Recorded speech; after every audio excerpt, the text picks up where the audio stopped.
Good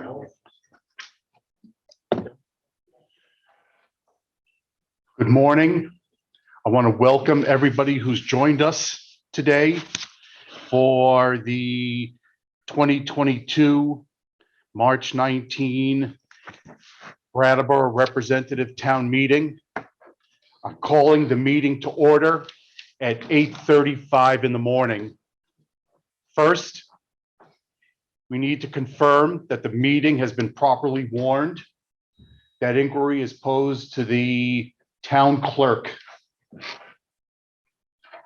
Ms. Francis, has the meeting been properly warned? Hillary, if you could raise your hand. Ms. Francis, if you could raise your hand.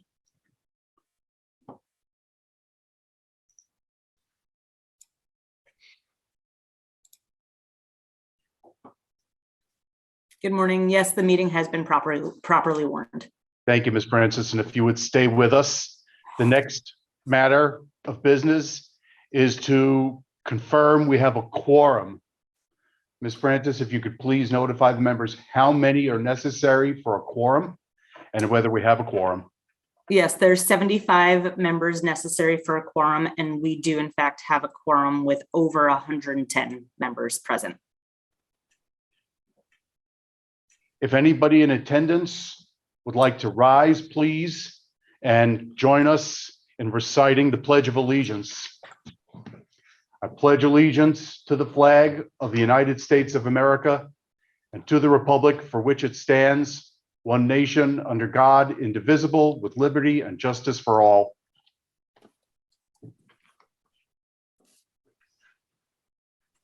The moderator now recognizes Prudence Mackinney, who will provide us with some opening remarks.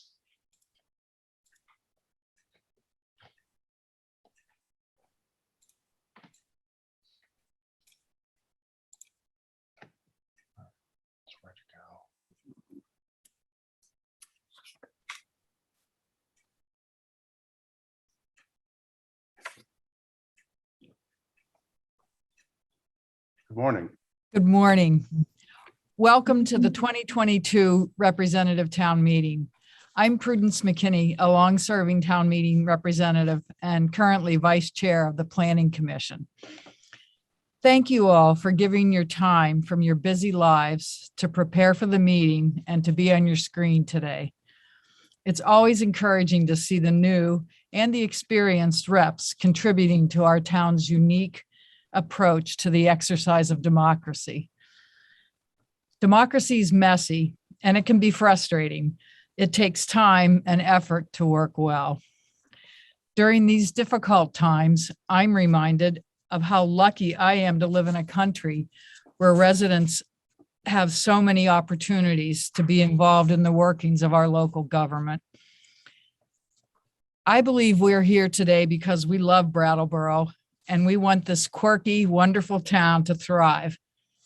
So let's keep that love in mind as we discuss and vote today. Let's listen respectfully and be respectful of each other's time in choosing how often to speak. Let's keep this body vibrant and effective as a voice of Brattleboro town residents. Thank you. Thank you, Ms. McKinney, for agreeing to and providing those opening comments. We're now going to observe a moment of silence in respect for town meeting members who passed away over the course of the last year. 3 town meeting members have been identified, members of our community. Ben Copeland, Alta Barber, and Helene Henry. Please join me in observing a moment of silence.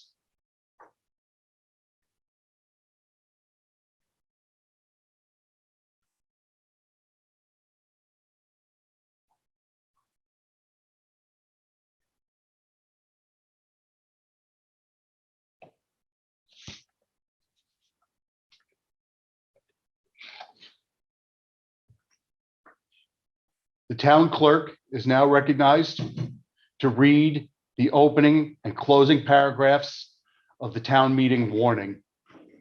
The moderator recognizes Town Clerk Hillary Francis.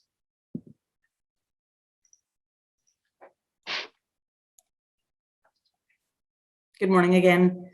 The legal voters qualified to vote in representative town meeting are hereby notified and warned to meet on Zoom on Saturday, March 19, 2022 at 8:30 a.m. to act on the articles listed below. Articles that have not been acted upon by 5:00 p.m. will be moved to March 20, 2022 at 8:30 a.m. unless the body votes to continue. Dated at Brattleboro, Vermont, this 25th day of January 2022, Brattleboro Selectboard, Elizabeth McLaughlin, Chair, Ian Goodnow, Vice Chair, Daniel Quip, Clerk, Jessica Gelter, and Tim Wessel. Thank you. The moderator will now address meeting procedures. All voting members are joining the meeting via Zoom, and only voting members can join the meeting by Zoom, other than necessary support personnel who will be addressed in preliminary motions. Unless voted otherwise, microphones will be on mute and representatives' cameras will be off until a member is recognized to speak. Among other things, this procedure is necessary in order to prevent echoes and interference with the speaking member's ability to be heard. To be recognized, please raise your hand using the button in the participation or reaction section at the bottom of your screen. When you're recognized, please hit the unmute button when the host of the meeting gives you that opportunity. Please unmute promptly. And when recognized, please state your name and district and speak loudly and clearly. By historical precedent, comments as a general matter will be limited to 2 minutes, with exceptions to be determined by the moderator's discretion or vote of the assembly. After you've spoken one time, you will not be recognized a second time until all other members of the body who wish to speak on an issue have been given an opportunity to do so. Comments must be germane to the motion on the floor. My goal as moderator is to make sure that all voices are heard and the meeting runs effectively. We have this year enabled the chat function for representatives to raise a point of order or a point of information. Should a member have a point of order or a point of information to raise, please use the chat function. We will not be reading the content of the chat, and it will not be shared with others, except to the extent that it identifies point of order or point of information. Those are interrupting comments, and we will monitor the chat in an effort to respond to those requests at the earliest possible time. Robert's Rules of Order apply to the meeting, except to the extent they're modified by Vermont law and our charter or any decision of the body. That means, among other things, that a motion has to be moved and seconded, at which time it will be restated by the moderator. Articles will have one amendment considered at a time, and there's only one amendment allowed to an amendment after it's been seconded. To the extent possible, if you intend to make an amendment or to submit a motion or to make a motion during other business, which is non-binding business, at the end of the meeting, please share that with us in writing by emailing it to Sticklor, JSTICKLOR @brattleboro.org. It will be printed and transmitted to the moderator so it can be shared effectively with the group as a whole. When a vote is called, polling will be launched by the meeting host. Only meeting members can vote. Voting will be held open for 1 minute, maybe a little bit longer during preliminary matters, so we make sure everybody's capable of voting. It's members' responsibility to be present at the meeting when the vote is launched. Close of the vote will be announced 15 seconds and 5 seconds before the close. Results will be announced in numbers and percentages, and we hope this year to be able to share the screen with the vote totals and percentages for you.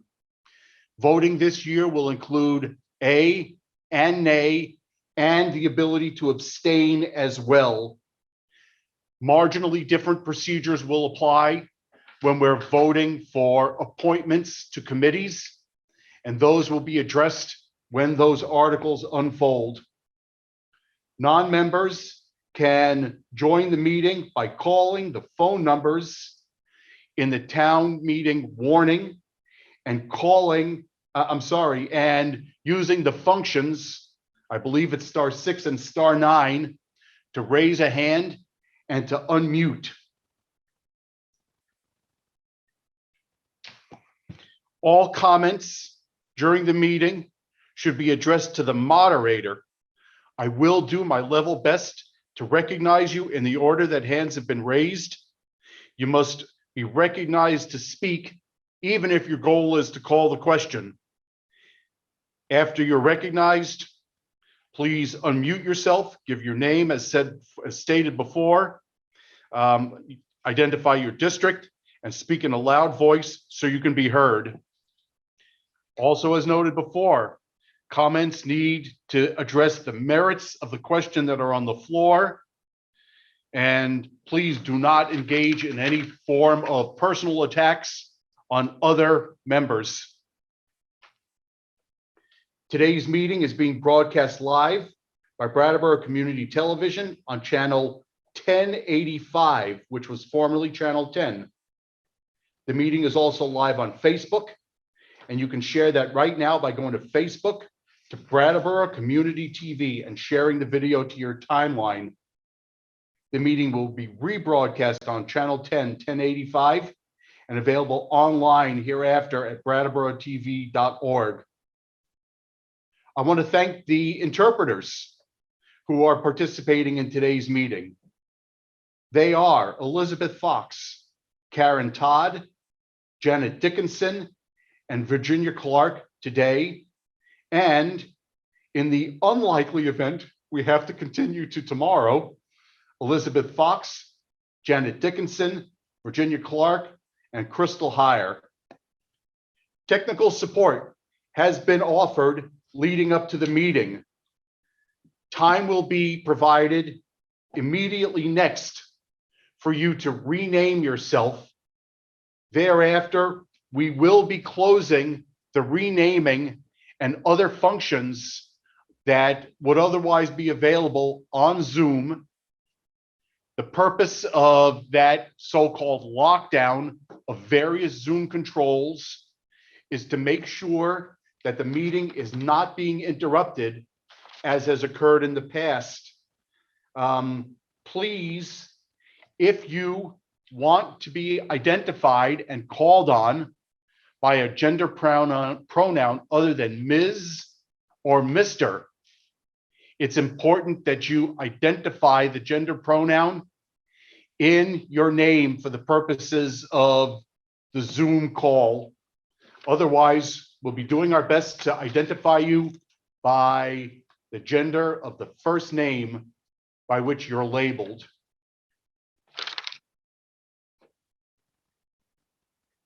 Through the course of the meeting, the moderator anticipates needing to make various rulings on matters of procedure, on issues relating to whether comments are in order or germane, you have the right to challenge the decision of the moderator. To do so, you'll raise your hand and seek to appeal. We also request that people try not to repeat others' comments to the extent that position they want to take on a various article has already been adequately covered during the prior discussion. Thank you for bearing with me during those preliminary comments from the moderator. At this time, the moderator recognizes Ms. McLaughlin for preliminary motion number 1. Please raise your hand.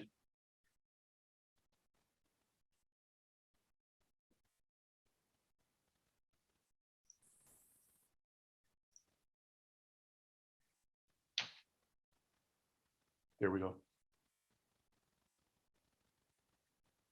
Moderator recognizes Ms. McLaughlin.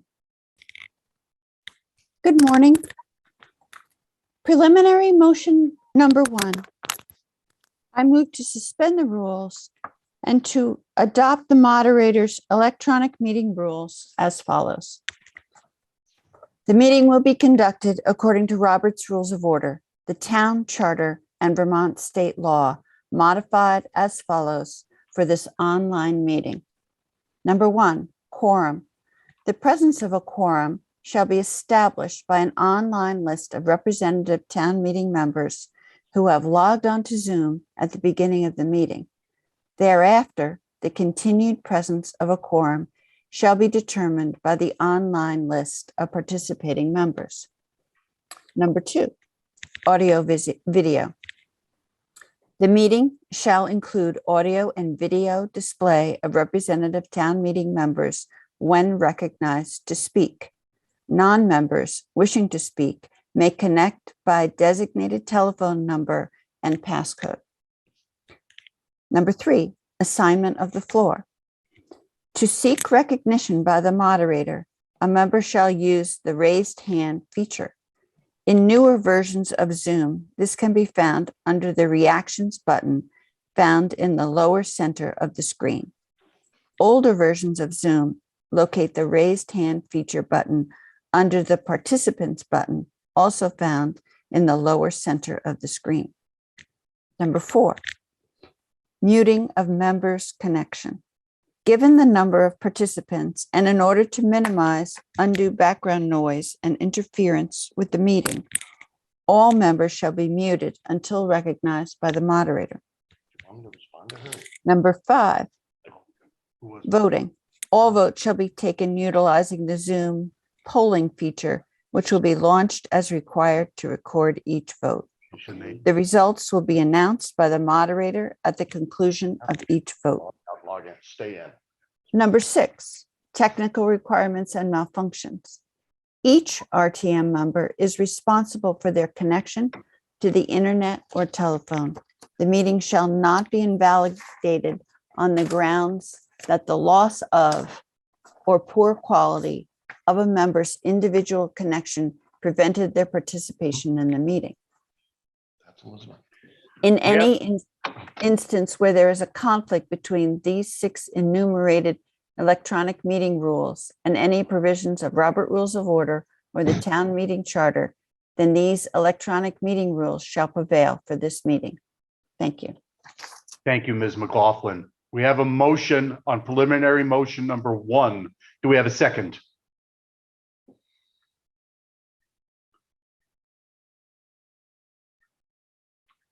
Mr. Morton is recognized.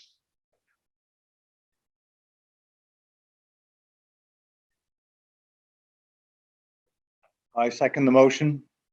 We have a motion and a second on preliminary motion number 1 as follows. I move to suspend the rules and adopt the moderator's electronic meeting rules as follows. The meeting will be conducted according to Robert's Rules of Order, the Town Charter, and Vermont state law, modified as follows for this online meeting. 1, quorum. The presence of a quorum shall be established by an online list of representative town meeting members who have logged onto Zoom at the beginning of the meeting. Thereafter, the continued presence of a quorum shall be determined by the online list of participating members. 2, audio video. The meeting shall include audio and video display of representative town meeting members when recognized to speak. Non-meeting members wishing to speak may connect by designated telephone number and passcode. 3, assignment of the floor. To seek recognition by the moderator, a member shall use the raised hand feature. In newer versions of Zoom, this can be found under the reactions button found in the lower center of the screen. Older versions of Zoom locate the raised hand feature button under the participants button, also found in the lower center of the screen. 4, muting of members' connection. Given the number of participants, and in order to minimize undue background noise and interference with the meeting, all members shall be muted until recognized by the moderator. 5, voting. All votes shall be taken utilizing the Zoom polling feature, which will be launched as required to record each vote. The results will be announced by the moderator at the conclusion of each vote. 6, technical requirements and malfunctions. Each representative town meeting member is responsible for their connection to the internet or telephone. The meeting shall not be invalidated on the grounds that the loss of or poor quality of a member's individual connection prevented their participation in the meeting. In any instance in which there is a conflict between these 6 enumerated electronic meeting rules and any provisions of Robert's Rules of Order or the town charter, then these electronic meeting rules shall prevail for this meeting. You have before you preliminary motion number 1. Is there any discussion? Moderator represents Mr. Dimes.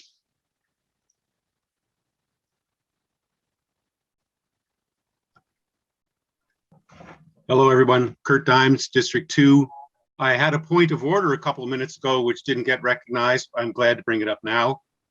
These are 2 separate motions. A motion to suspend the rules goes without debate, and the motion to discuss the rules is proper, but we should recognize it deserves a full debate and a supermajority vote, since it is a fundamental change to our bylaws.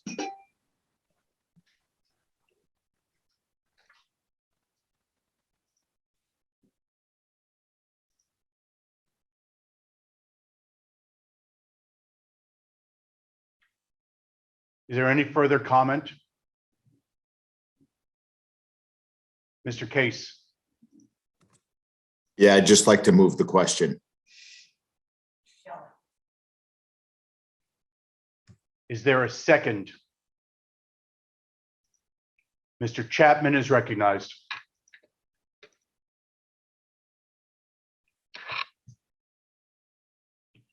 Mr. Chapman, you need to unmute yourself, please. Thank you. Sorry about that.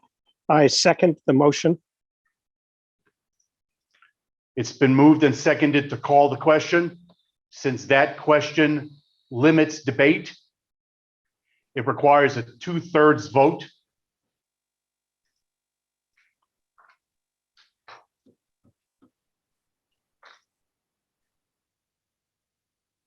That good with you?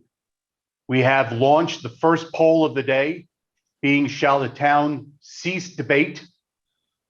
The question before the body is whether we will cease debate on preliminary motion number 1. We're going to allow voting for 1 minute.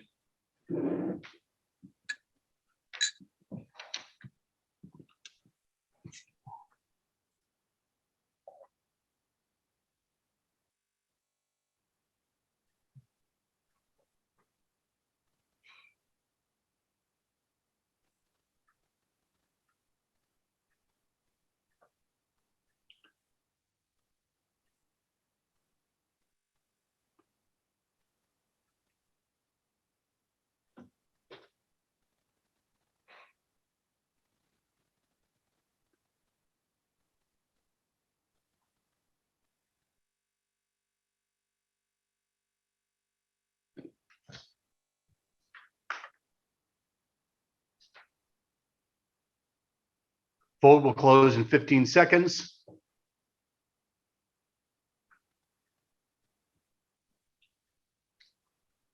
Vote is closing in 5 seconds. The vote is closed. Here are the results of your vote. On the motion to call the question, the results are 106 in favor, that being 87%, 13 opposed, that being 11%, with 3 abstaining, that being 2%. 2/3 being required to call the question.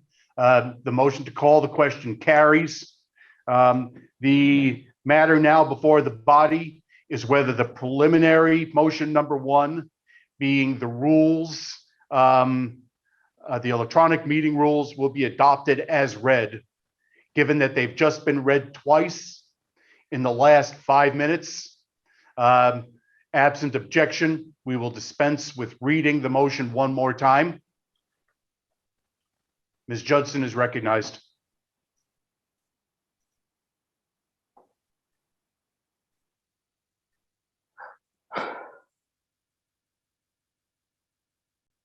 Ms. Judson, you need to unmute yourself, please.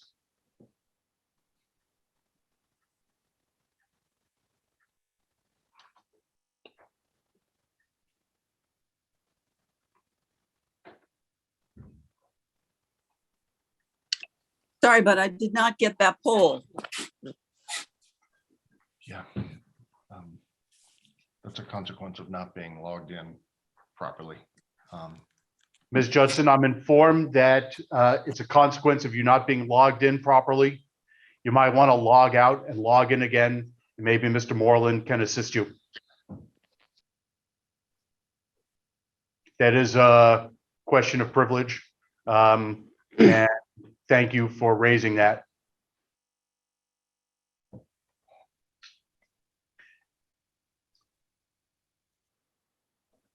Having heard no objection to proceeding right to the vote, Mr. Moreland, the meeting host will now launch the poll for preliminary motion number 1. Our experience thus far is that a minute is a very long time to be voting.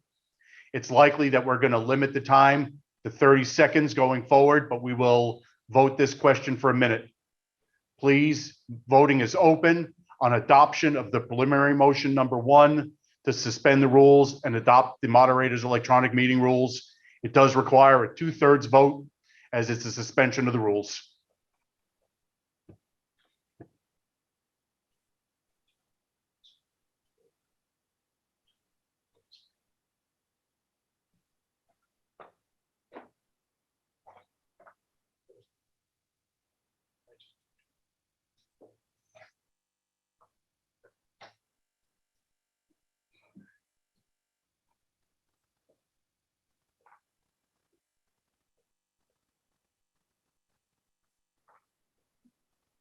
Voting will close in 15 seconds.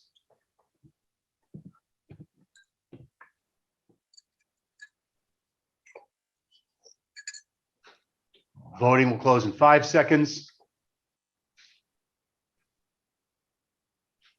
Votes closed. Please hear the results of your vote being shared on the screen. Those in favor of adopting preliminary motion number 1 to suspend the rules and adopt electronic meeting rules, 114 or 96%. Those opposed, 5 or 4%. That being 2/3 of the body, that motion carries. And you've adopted preliminary motion number 1. Preliminary motion number 2, the moderator recognizes Ian Goodnow. Please raise your hand.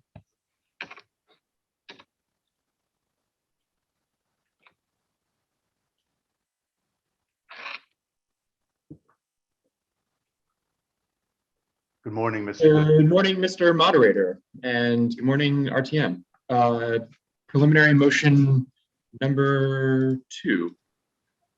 I move that the following persons be authorized to remain in this Zoom meeting with the Select Board and Town Meeting members. Town Manager Yoshi Manale, Town Attorney Bob Fisher, Assistant Town Manager Patrick Moreland, and Executive Secretary Jessica Sticklor. Thank you, Mr. Goodnow. Is there a second? Somebody has a second, please raise their hand. The moderator recognizes Gary Stroud.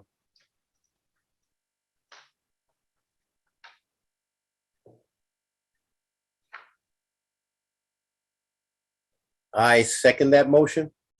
The motion has been made and seconded that the following persons be authorized to remain in this Zoom meeting with the Select Board and the town meeting members. Town Manager Yoshi Manale, Town Attorney Robert Fisher, Assistant Town Manager Patrick Moreland, and Executive Secretary Jessica Sticklor.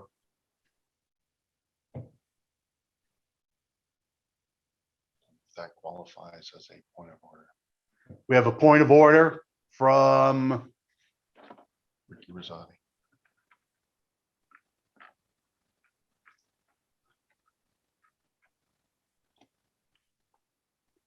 Ricky Rosati, inquiring why a member, Mr. Chapman, remains unmuted.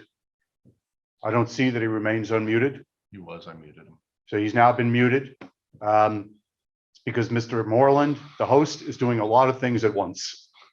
Any other discussion on preliminary motion number 2? If so, please raise your hand.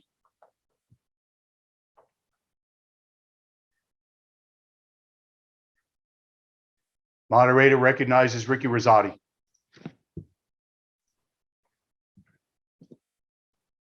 Hi, can you hear me? Yes, Hello? you're transmitting. Thank you. So I am voting against this just because I don't see this meeting as being democratic, as I don't think that the governor should have entitled himself with the authority to allow the select board to decide for the representatives and how our meeting was going to be held online or in person. That should have been a public vote. And because like the rest of the majority of the municipalities in Vermont this year voted to have their annual town meeting in person. And there was just a lot of gatekeeping of information that prevented the public to know how to participate in this meeting.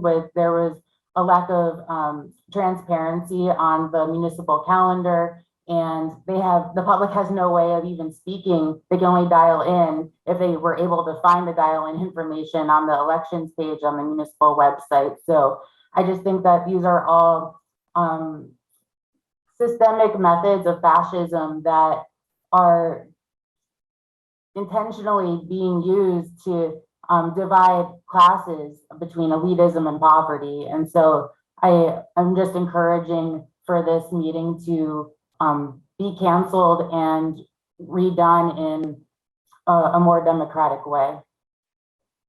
Thank you, Ricky Rosati, for those comments. I will note that the question before the body is whether individual persons should be authorized to remain in the Zoom meeting with the elected town meeting representatives. Those comments by Ricky Rosati were only marginally germane to that question. I would ask town meeting members to restrict their comments to those that are germane and relate to the question before the body. Is there any further comment? Tom Franks is recognized.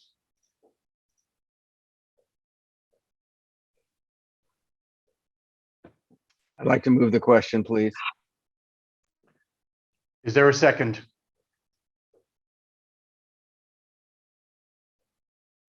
Zach McLaughlin is recognized.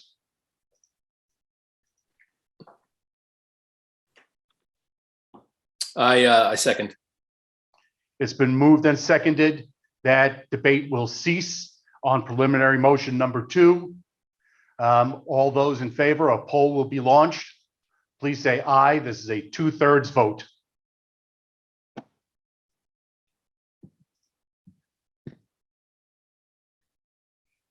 Voting is commencing.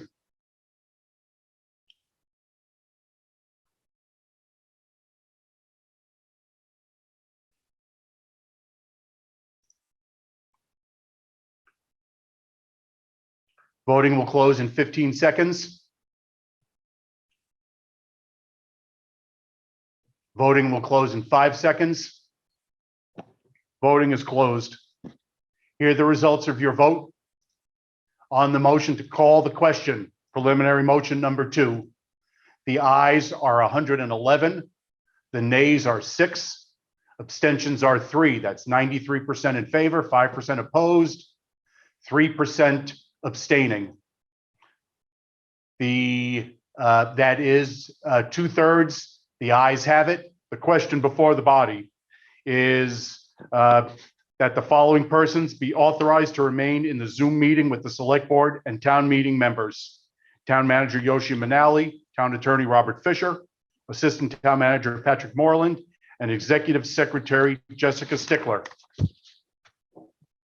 Poll is going to be launched.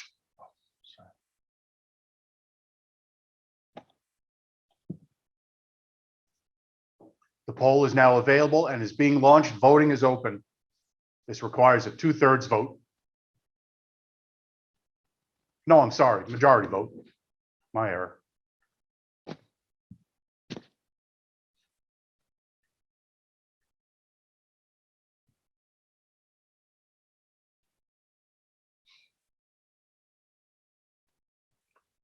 Voting will close in 15 seconds.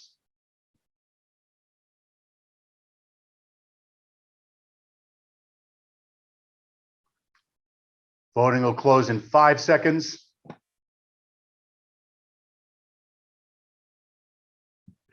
The vote is closed. Please hear the results of your vote. On preliminary motion number 2, the ayes are 115 or 97%.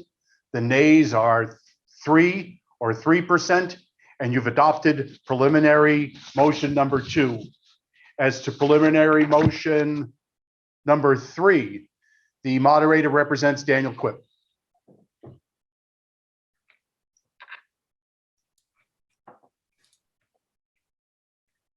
Good morning, Mr. Moderator, and many thanks to Patrick Moreland for wearing many hats today. I move that the electronic media and the ASL interpreters be permitted to remain in this Zoom meeting. Thank you, Mr. Quip. Do we have a second? Sheila Linton is recognized.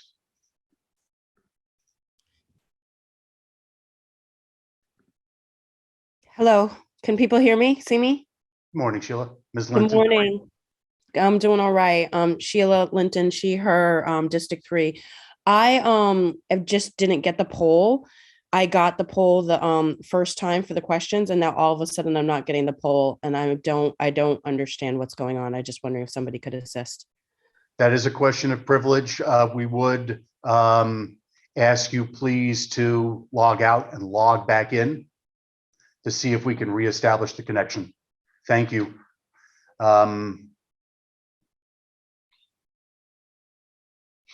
The moderator recognizes Austin Rice, District 2.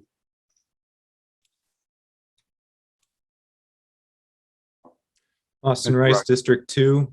I second the motion. We have a motion and second that the electronic media and ASL interpreters be permitted to remain in the Zoom meeting. Is there any discussion? Mr. Stroud, your hand is up. It may be you were just trying to second, but we'll recognize you. Moderator recognizes Mr. Stroud. Oh, okay. Yeah, I was second, and I also had another motion, but I'll wait.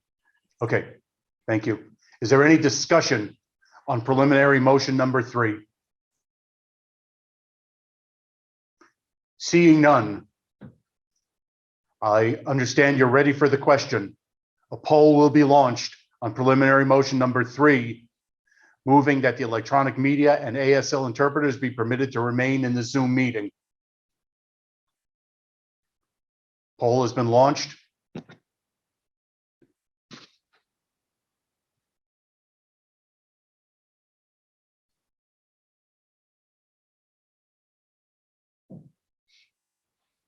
Voting will close in 15 seconds.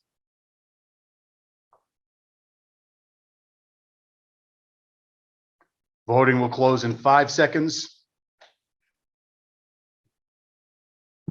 Voting is closed. Listen to the results of your vote on preliminary motion number 3. The ayes are 117. The nays are none. Abstentions are 1. That carries with 99% of the vote. And you've adopted preliminary motion number 3.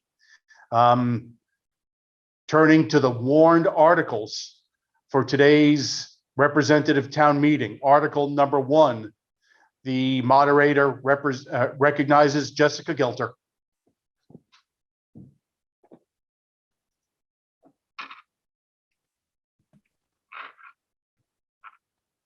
Good morning, everyone. This is Article 1, to act on the auditor's report. I move that the town's auditor's report be accepted as printed in the annual town report and posted to the town's website. Thank you, Ms. Gelter. We're looking for a second, please. I'll recognize Rick Morton. Mr. Morton, sorry. I second that motion.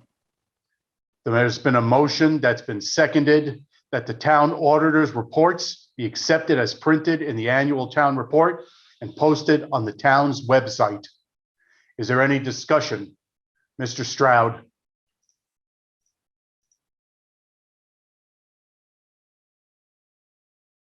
Mr. Stroud, you're muted. Okay, sorry, but I was just motioning about the voting process. This wasn't etched in stone. If we could have a minute and 30 seconds, if that can be brought to the floor as well, Mr. Moderator, thank you. I think it's probably raised as a point of order or point of information rather than a motion. But yes, Mr. Stroud, what's your inquiry? Oh, sorry. Hold on, we need to give you access again to the meeting. If you would raise your hand again, Mr. Stroud. Yes, I can make a point of order that we put in for a minute and 30 seconds, seeing that we're having issues with voting processes. So it was properly that these votes are processed democratically and efficiently. Thank you, Mr. Stroud. On that point of order, what the moderator will note is that we're able here to track the vote as it's cast. And thus far, we've had 2 members, Ms. Linton and Ms. Judson, indicate they're having individual problems.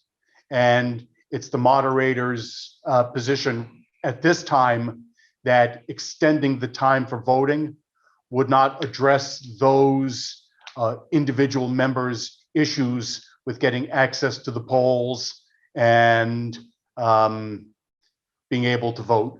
So for now, we will continue to vote for what's been 30 seconds is when we've been getting the total of about 120 votes cast. But we do encourage those members and anybody else who's having trouble accessing the polling function to let us know. Mr. DeGray is recognized.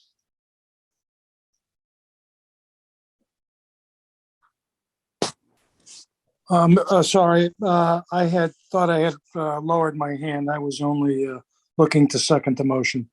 Thank you, Mr. DeGray. That does raise a point that if you've raised your hand and you are no longer seeking to speak, please lower your hand because you are recorded as requesting the floor while your hand is up. HB Lozito, what's HB Lozito's first name? Does somebody know? HB. HB.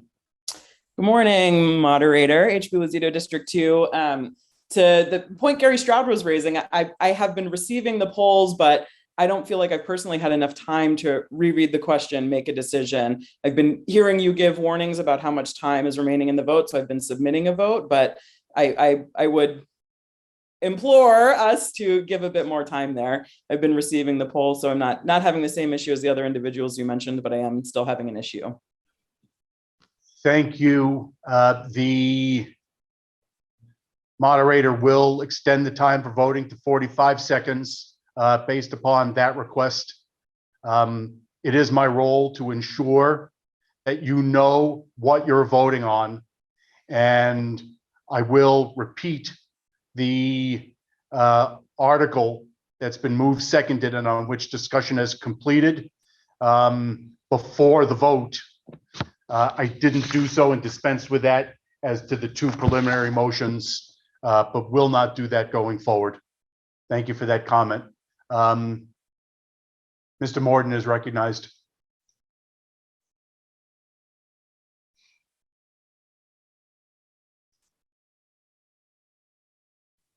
There's an individual just labeled Mike. No last name.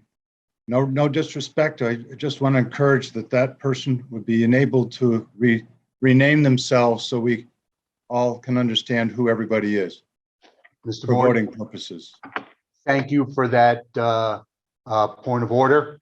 It's Michael Hoffman, and we would ask him, yes, please do that. Michael Hoffman, elected town meeting representative who's part of the meeting. We would request, please, that you rename yourself. We're going to open the renaming function now for enough time for you to rename yourself. Similarly, as requested before, if there's anybody who doesn't want me to use Mr. or Ms.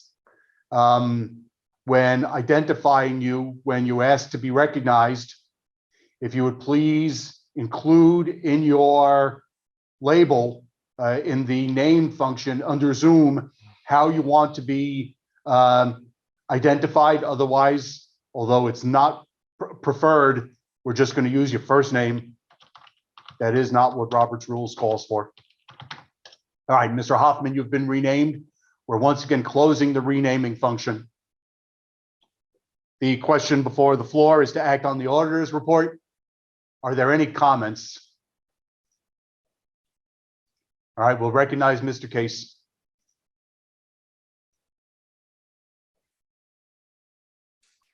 I'd like to move the question. Article 1, the question has been called. Is there a second?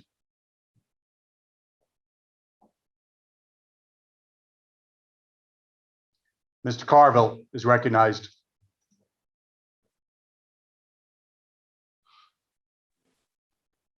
There, I second the motion. It's been moved and seconded that the question be called on.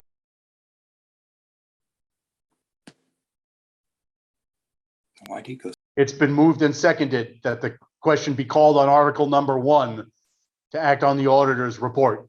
Poll is being launched now.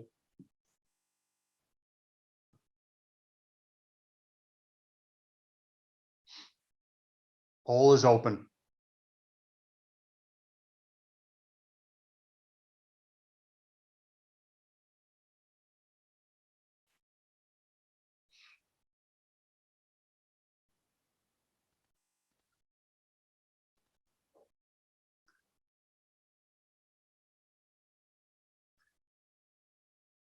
Fifteen seconds more to vote.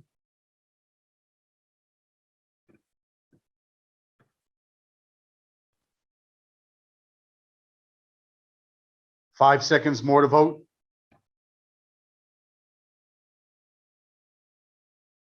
Voting is closed. Listen to the results of your vote on the motion to call the question. 107 in favor, 5 opposed, 7 abstaining. That being a 2/3 vote, 107, 90% carries. You've called the question. Article number 1 will now be placed to a vote as follows. It has been moved and seconded that the town auditor's reports be accepted as printed in the annual town report and posted on the town's website. A poll has been launched. 45 seconds will be provided for voting to begin now.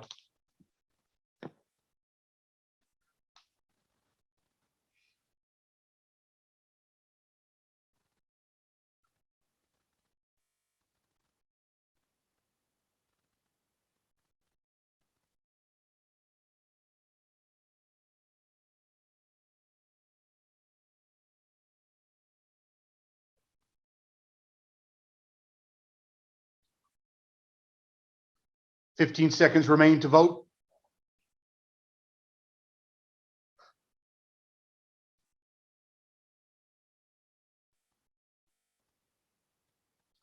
5 seconds remain to vote.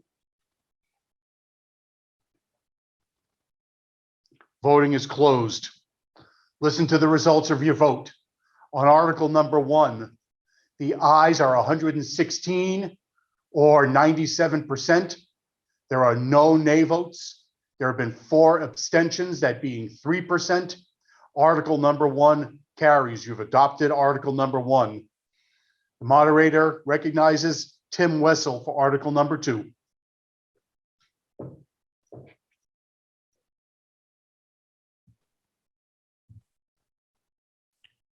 Good morning, Brattleboro. Tim Wessel for Select Board here, and I'd like to move that the town authorize its Select Board to employ a certified public accountant or public accountants. There's a motion. Is there a second? Sam Stevens is recognized.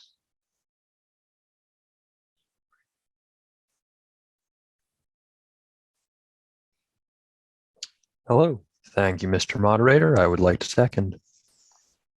It's been moved and seconded that the town authorize its Select Board to employ a certified public accountant or public accountants. Is there any discussion? Moderator recognizes Mr. Case.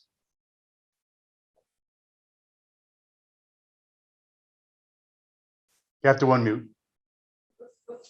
I'd like to move the question. Thank you, Mr. Case. Is there a second? Ms. Atkinson is recognized.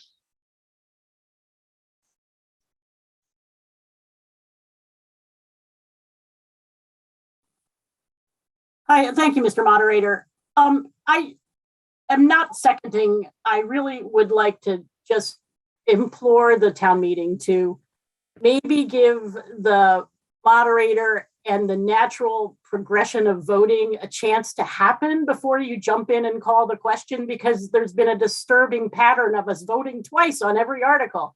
And if we want to get through the meeting in a timely manner, maybe just, you know, letting these motions and vote happen in their natural progression, it may be more efficient. Thank you. Thank you, Ms. Atkinson. Mr. Carville is recognized.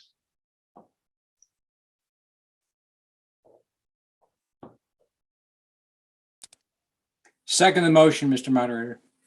We have a motion and a second to call the question on Article number 2. That's a non-debatable. It requires 2/3 because it cuts off debate. The question before the body is whether to cut off debate on Article 2. Poll is being launched.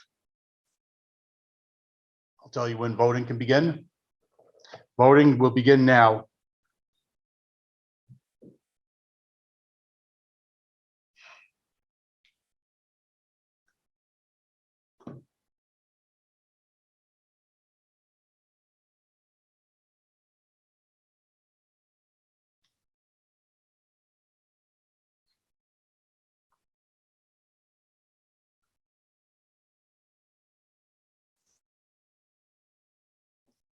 Voting will close in 15 seconds.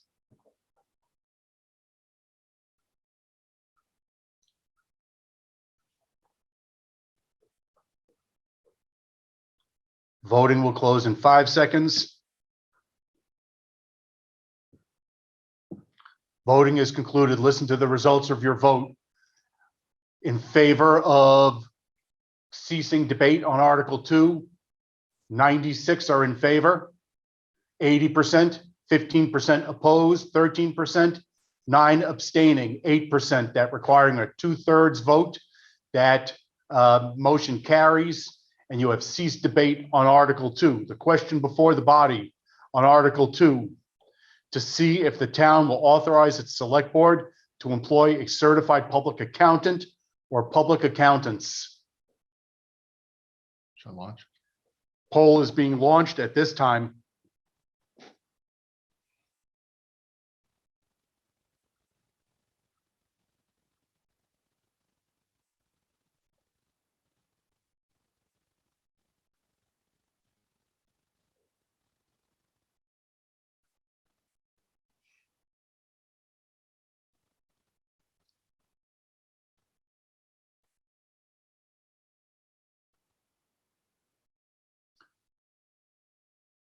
15 seconds more to vote, please.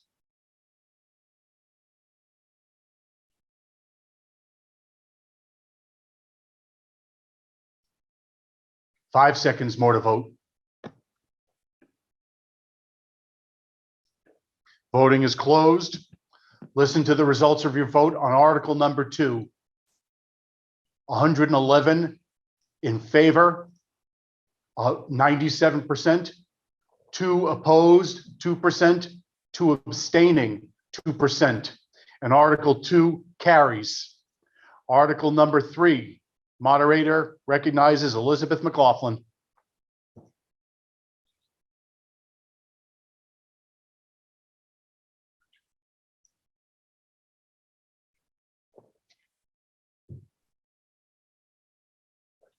Article number 3, to see if the town will ratify, approve, and confirm the Select Board's appointment of a town clerk for a term of 1 year. Therefore, I move that the appointment of Hillary Francis as town clerk for a term of 1 year until the 2023 representative town meeting be ratified, approved, and confirmed. Article 3 has been moved. Is there a second? Moderator represents Ms. Turnus. Can you hear me? Yes. Hi, Catherine. Oh, okay. I second it, but also I would like to say that the hand raising vehicle, it does not come under participants. I had to go under reactions to get it. Thank you, Ms. Turnus. Yes, in the preliminary comments, we noted, I'll recognize that as a point of order or a point of information. I will note that there are 2 different ways to access the hand raising under reactions or participation, but thank you for pointing that out. Thank you. We have a motion and a second that the appointment of Hillary Francis as town clerk for a term of 1 year until the 2023 representative town meeting be ratified, approved, and confirmed. Is there any discussion?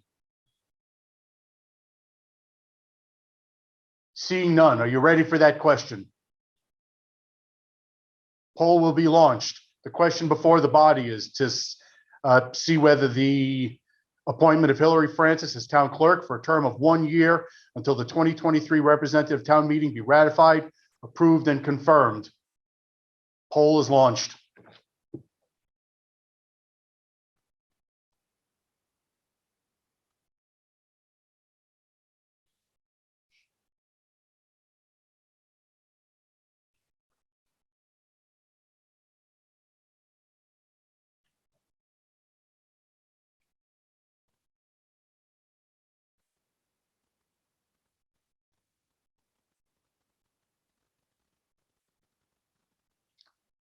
Fifteen seconds remain in your vote.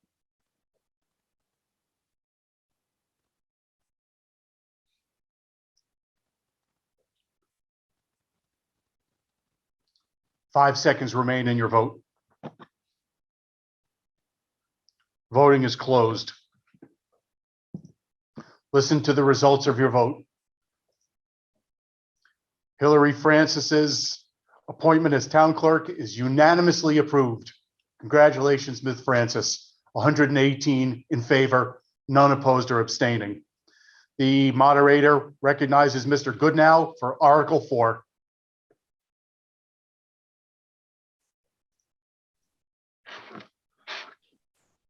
Article 4, to see if the town will ratify, approve, and confirm the Select Board's appointment of an interim town treasurer for a term of up to 1 year. Therefore, I move that the appointment of Deborah DeRosiers as interim town treasurer for a term of up to 1 year until the 2023 representative town meeting be ratified, approved, and confirmed. We have article number 4 that's been moved. Is there a second? Ms. Glover.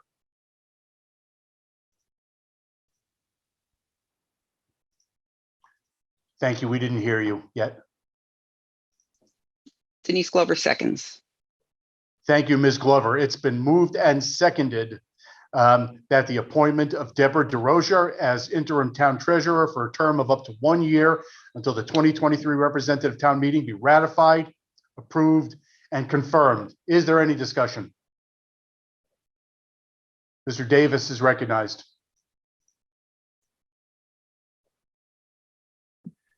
Yeah, Arthur Davis, District 2. Just wondering if there's a reason that this is interim and not interim.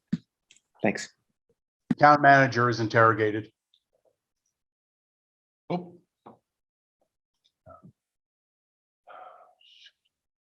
Where are you, David? Oh, you. Well, I'm still there. There you are. I'm sorry, the town manager is interrogated. I'd ask Yoshi to raise his hand. Yoshi, if you would please raise your hand.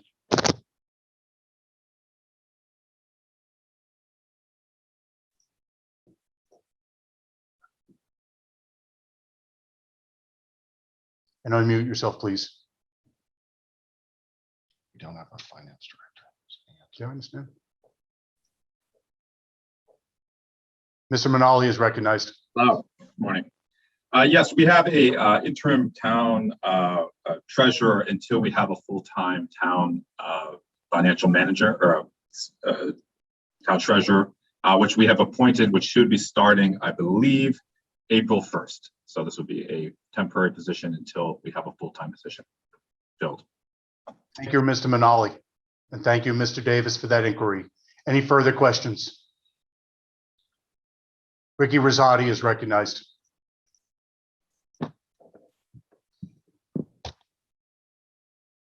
Would any of the people who applied for any of these positions that are being appointed, will they give honorable mentions to them so we can know who else applied?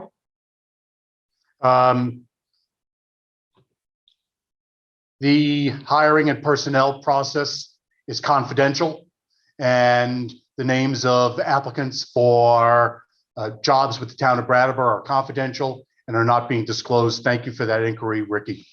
Is there any further inquiry from the body with respect to Article 4 to ratify, approve, and confirm the interim town treasurer's appointment?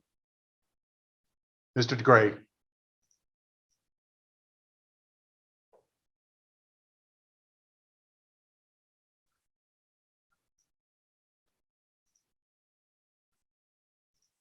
Please unmute yourself, Mr. DeGray.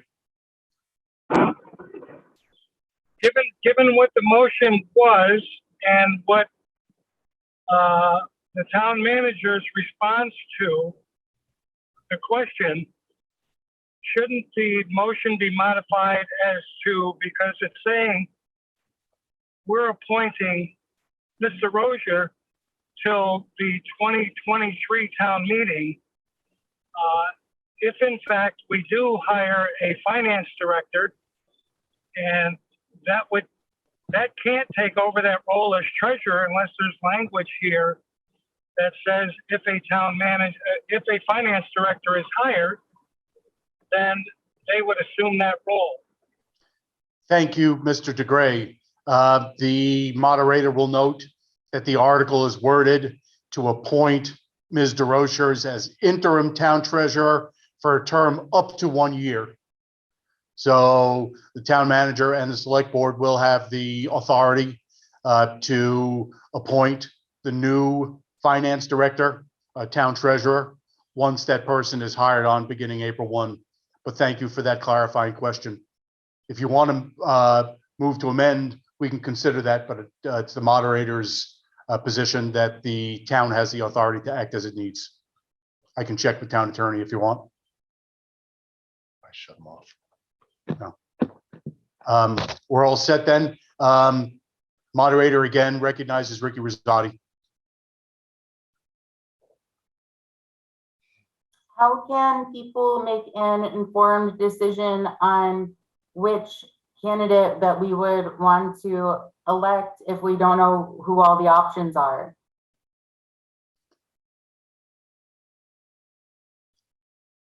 Thank you for the inquiry, Ricky. We are asked at this time to act on appointment of a specific person for interim town treasurer role. The decision whether to bring on a new finance director or treasurer is going to be within the authority of Select Board and Town Manager when a new person's start date begins. Are there any other questions? Moderator recognizes Mr. McLaughlin.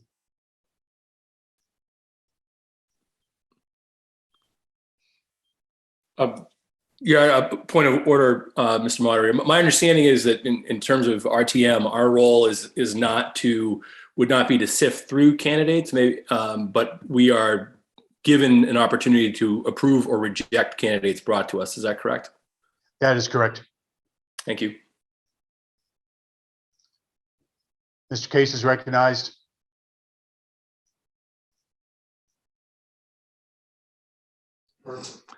Yes, given that point of clarification, I'd like to move the question.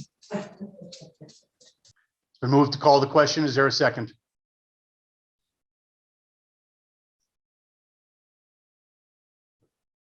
Mr. Rice is recognized. I second that.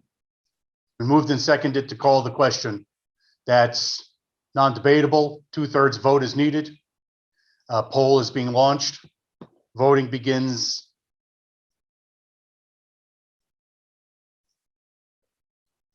now.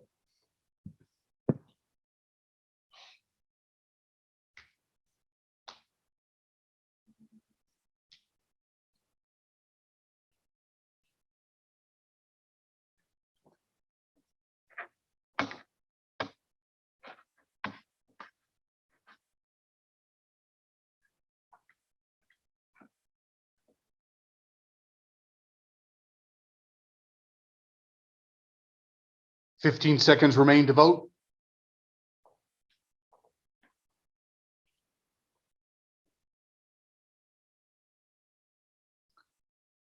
Five seconds remain to vote.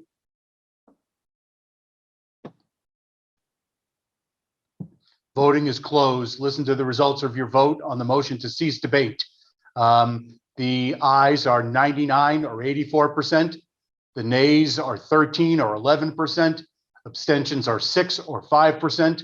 2/3 vote being required. You have voted to cease debate. The continuing question before the body is on Article number 4. Whether the appointment of Deborah DeRochers as interim town treasurer for term up to 1 year until the 2023 representative town meeting be ratified, approved, and confirmed. Voting on question Article number 4 will begin now. A poll is available.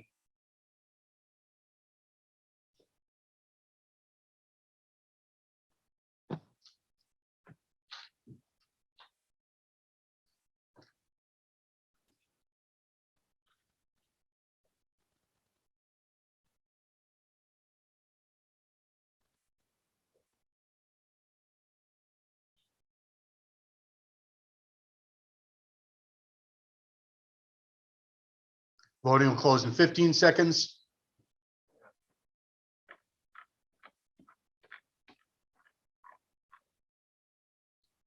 Voting is closing in 5 seconds.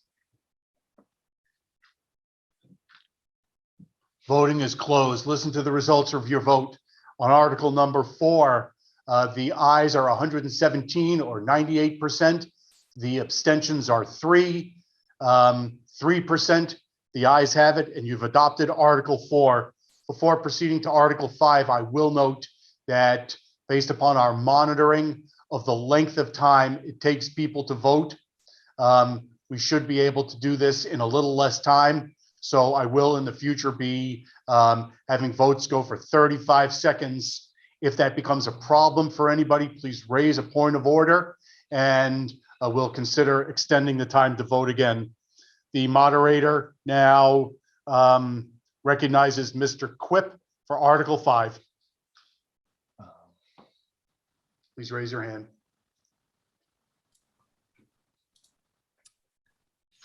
Morning again. I move that the appointment of the firm of Fisher and Fisher Law Offices PC as town attorney for the term of 1 year until the 2023 representative town meeting be ratified, approved, and confirmed.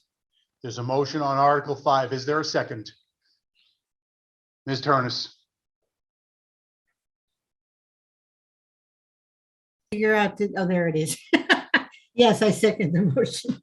Thank you, Ms. Turnus seconds. The motion before the body, Article 5, whether the appointment of the firm of Fisher and Fisher Law Offices PC as town attorney for a term of 1 year until the 2023 representative town meeting be ratified, approved, and confirmed.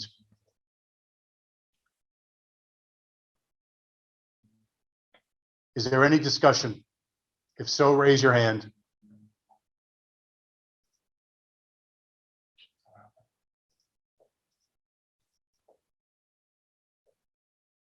Nobody has raised their hand. Are you ready for the question?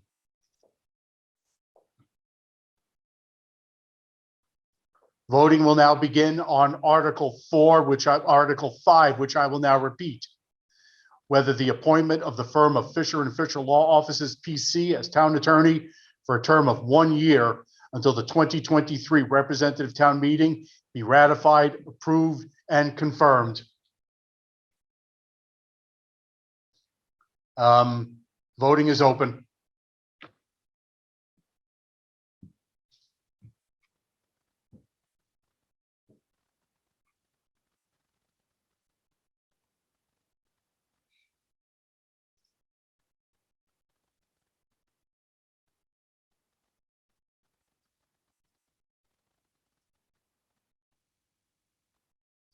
Fifteen seconds remain to vote.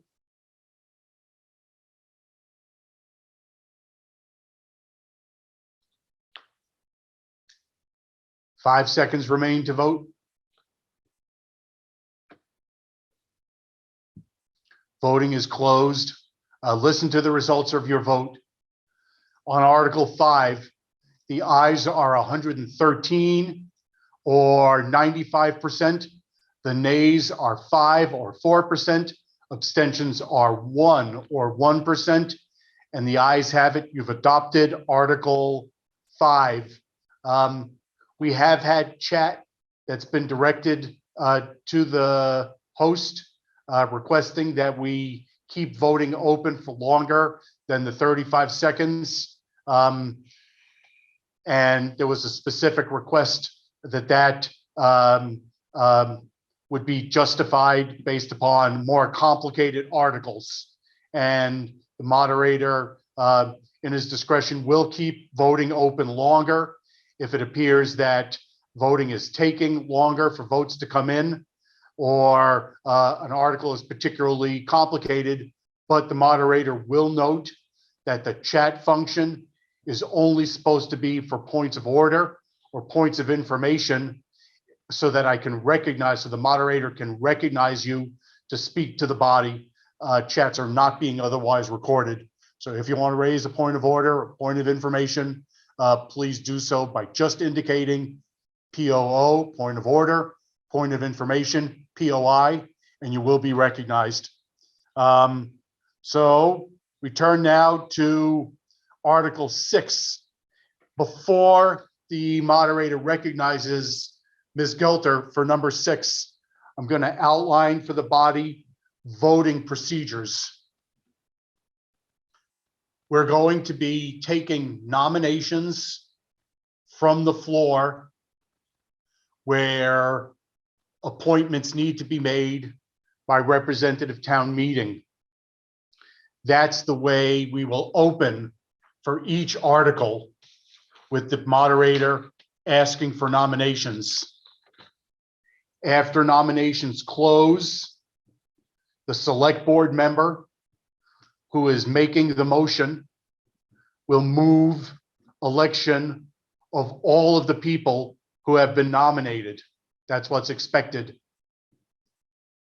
The host of the meeting, Mr. Moreland, will then be generating a poll that allows representative town meeting members to vote for all of those candidates, or to cast votes on all of those candidates. That will be one poll, and there will be choices for each candidate. A, or nay, or abstaining. In order for your poll to close and your vote to be accepted, you need to vote on all of the choices in order to make sure that nobody had to vote no on an individual candidate, but could just abstain. We've made that choice available as well. In order to be elected as an appointment, in order to be appointed after an election, a candidate has to receive majority, 50% plus one.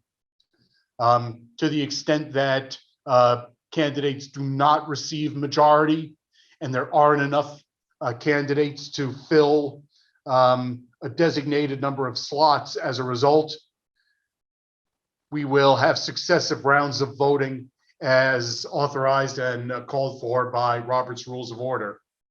So in anticipation of number 6, article number 6, appointments to the Capital Grants Review Board, the moderator solicits nominations for service on the Capital Grants Review Board. If you've got a nomination, please raise your hand. Ms. Hasagawa.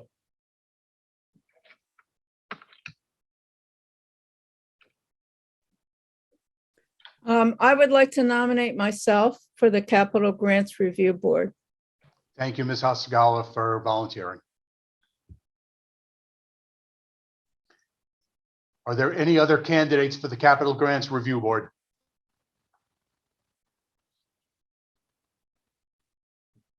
Mr. Coughlin is recognized. Mix Coughlin is recognized.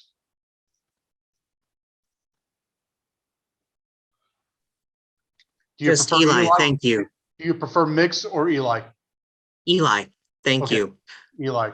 I nominate Aiden Thompson for the Capital Grant Review Board. Aiden Thompson is nominated for the Capital Grants Review Board. Lisa Weineman is recognized. Hi, I nominate myself for the Capital Grant Review Board. Thank you. Thank you.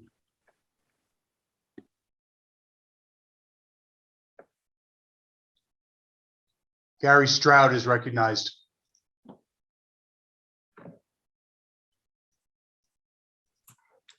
I nominate myself for a second term for Capital Grants Review Board.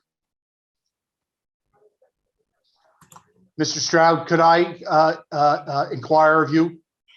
Yes. How many people served on Capital Grants Review Board this year? How many people? I served this year, so this would be my second. How many people were with you? There was a total of 2, 3. Thank you. Thank you for being interrogated. Ms. Price is recognized. You need to unmute, please. I'm sorry, I nominate myself as well.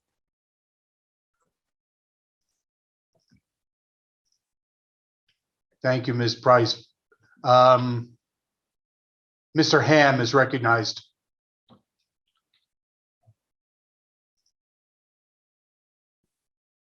I nominate Ruth Garbus for Capital Grants Review Board.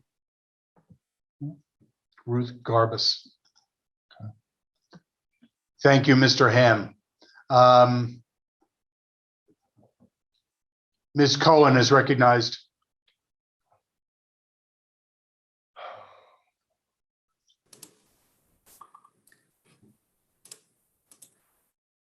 Hi, good morning. I would like to ask for a brief explanation of what the Capital Review Board is. I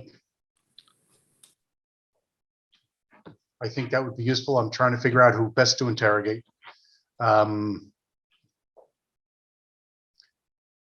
of Select Board, Elizabeth McLaughlin is interrogated. I hope that's okay, Ms. McLaughlin. Bob Fisher raised his hand. All right, Bob Fisher is interrogated. Town attorney will explain. Hi there, Bob Fisher. To answer the question, the charter provides for the Capital Grant Review Board. It's established to, I'm quoting from the charter here, quote, to study and evaluate all requests made on behalf of the town or its board for grants or loans for capital expenditures. The committee then has 2 members who are appointed by the select board and 2 representatives that are elected annually from the representative town meeting. Thank you. Thank you, Mr. Fisher. And that was an inquiry that I was going to need to pose as well. We will be electing 2 people from this list of nominees for the Capital Grants Review Board to join the 2 people who are appointed by Select Board. Are there any further nominations? And thank you, Ms. Cowan, for that inquiry. Okay, nominations having closed. We are ready now for a motion to be made. The moderator recognizes Ms. Gelter.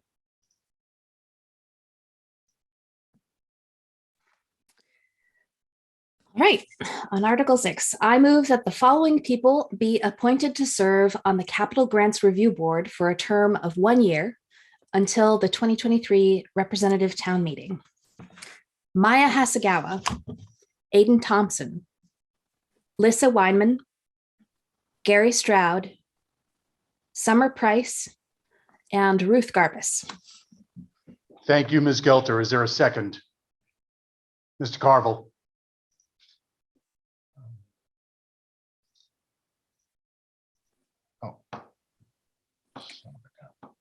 All right, I'll second, though I had a question.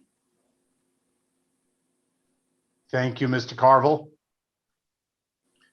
We're resetting the video. Can I ask my question, Mr. Moderator? Yes, 1 minute, please. We're just resetting some technical. Okay.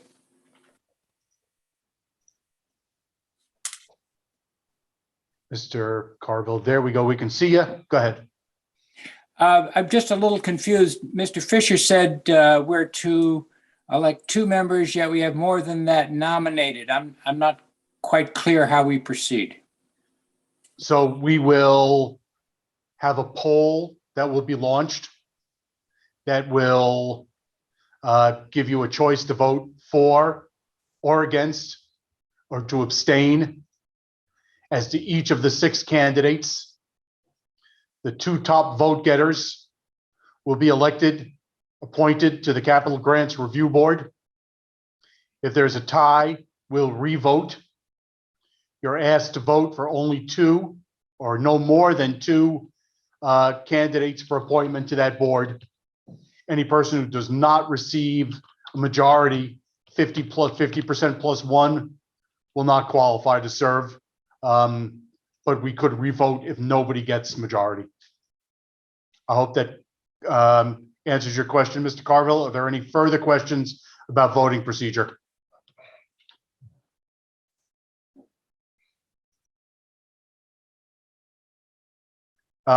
So it's been moved. Well, I guess we're waiting for a second. Mr. Thompson. Well, Ain Thompson.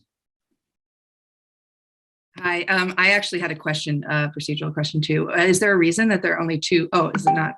There are only 2 people can be on this committee specifically? I need to get a second first. There's a motion. Is there a second? So we'll recognize you next. Ain, Arthur Davis, Mr. Arthur Davis. You did? All right. I'm sorry. George Carville already Sure, seconded. I second. I'm going to keep my hand raised as well. I stand corrected. So Ain Thompson had a question. Please, would you restate that? Hi, the question is, are there only 2 people allowed to serve on this committee specifically? Town attorneys interrogated.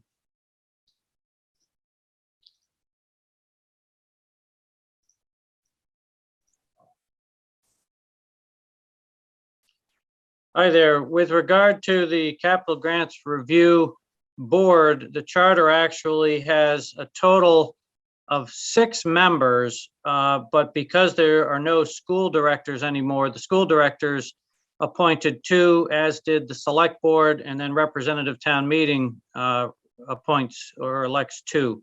So the total on the board currently would be 4 members, 2 appointed by the Select Board and 2 chosen by Representative Town Meeting.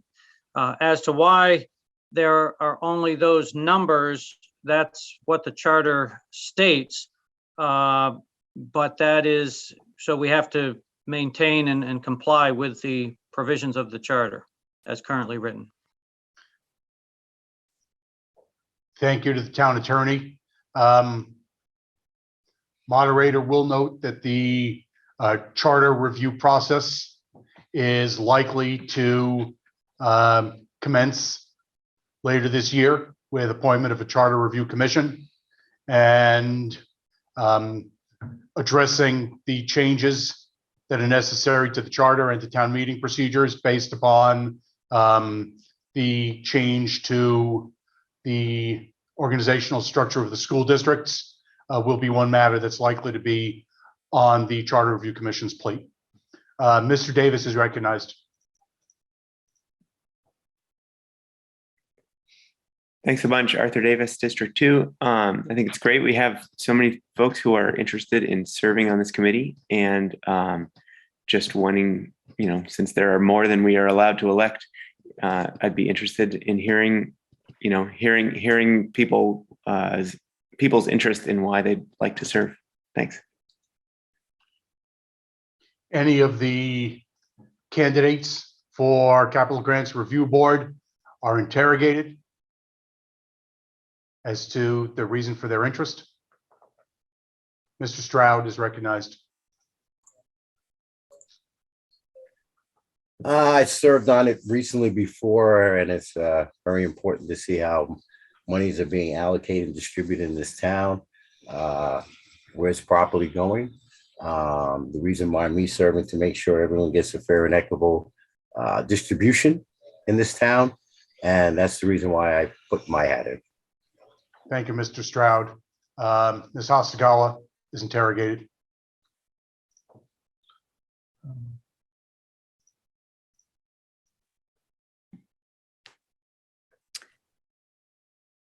Before I moved to Brattleboro, I was involved with City of Boston capital grants and was actually the city's representative.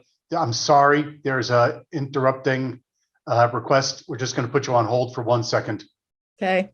Ricky Rosati's got a point of order.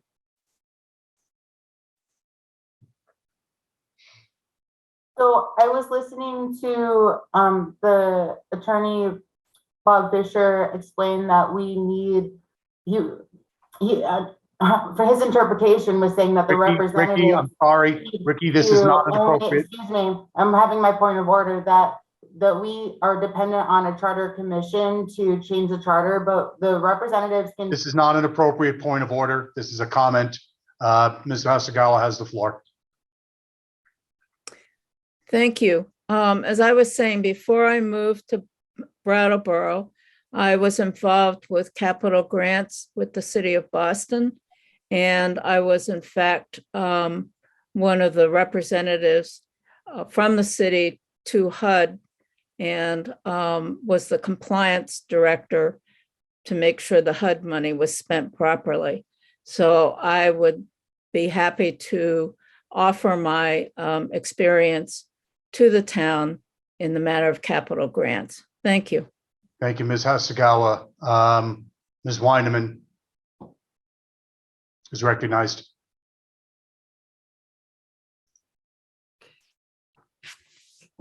Hi, upon hearing that from Ms. Hasagawa, I would like to relinquish my own nomination myself. It sounds like she's better qualified. I had served on the Capital Grants Review Committee before, but I'd like to give someone else an opportunity who has that kind of experience. Thank you.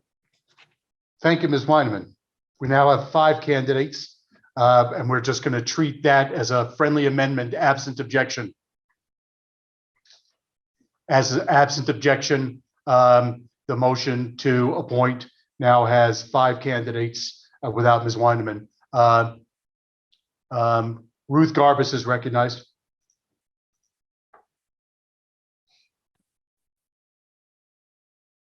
Hi, can you hear me? Yes. Hi.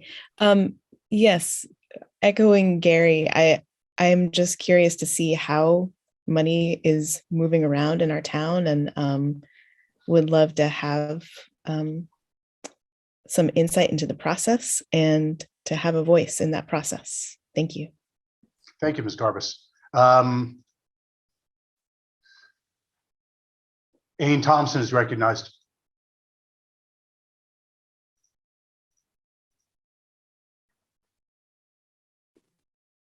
Ain. Hello.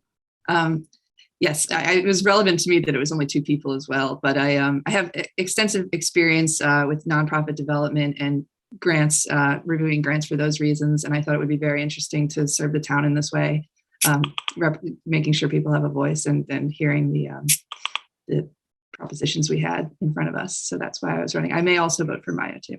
Thank you. Thank you, Ain. I'm next gonna, the moderator next will recognize Summer Price, the last of the candidates.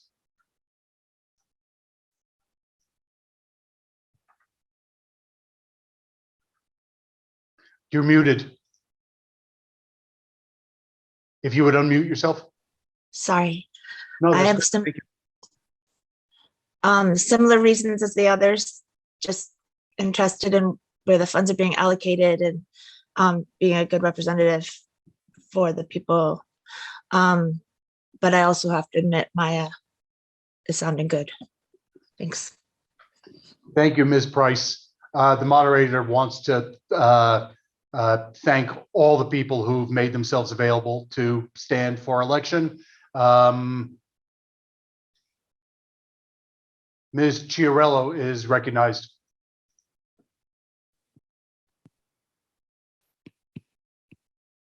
Yes, I just a point of order on this motion. It states that I move that the following people be appointed and then list the number of people.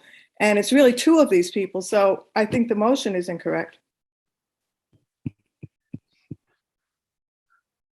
Thank you, Ms. Chiarello. I think that's an appropriate point of order. I would inquire of the town attorney whether town attorney believes that amendment is necessary.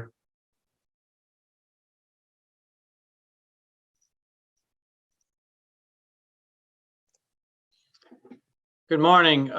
With regard to it, perhaps a friendly amendment would be accepted by the moderator to move that 2 of the following persons be appointed to the Capital Grants Review Committee, and then list the 5 individuals.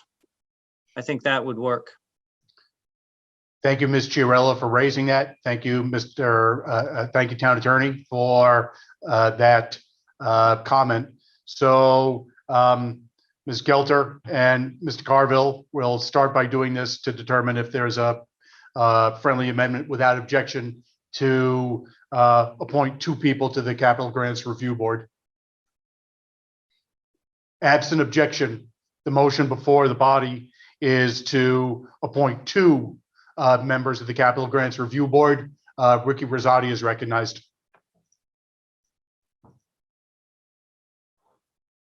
So my point of information is still an objection that should have been allowed to be completed before being muted, was that we as representatives are allowed to change the charter at our meetings. We don't have to wait for a charter commission to recommend changes to us. So we can make a charter change saying that we want to elect more people to any of these committees than just the 2 that are presently being nominated. Thank you, Ricky. Is there any further comment or discussion on the article?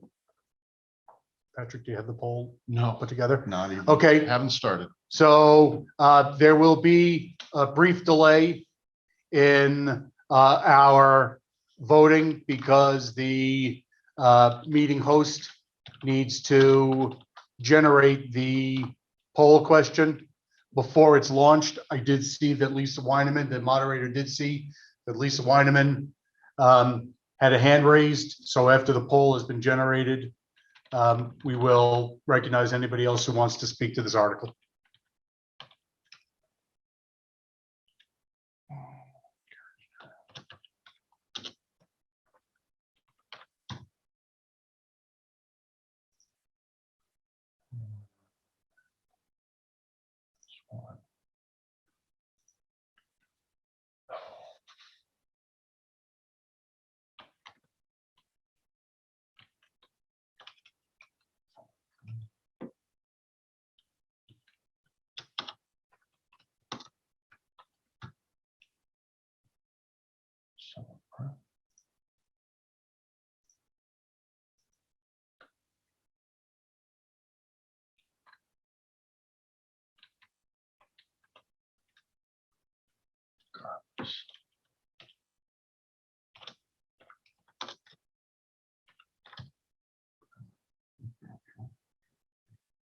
Make sure I got everybody here.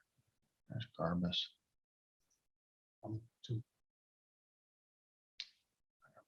Aiden, Gary. Summer and Ruth. Aiden, Gary, Summer, Ruth. Yep. Okay. So if the host would save that, and then we'll return to see if there's any discussion. Lisa Weineman is recognized.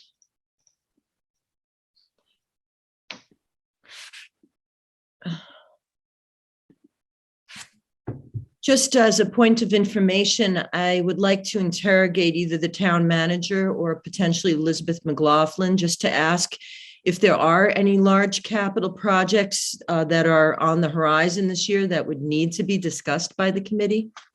Thank you. Select board chair is interrogated. We'd ask Ms. McLaughlin to raise her hand.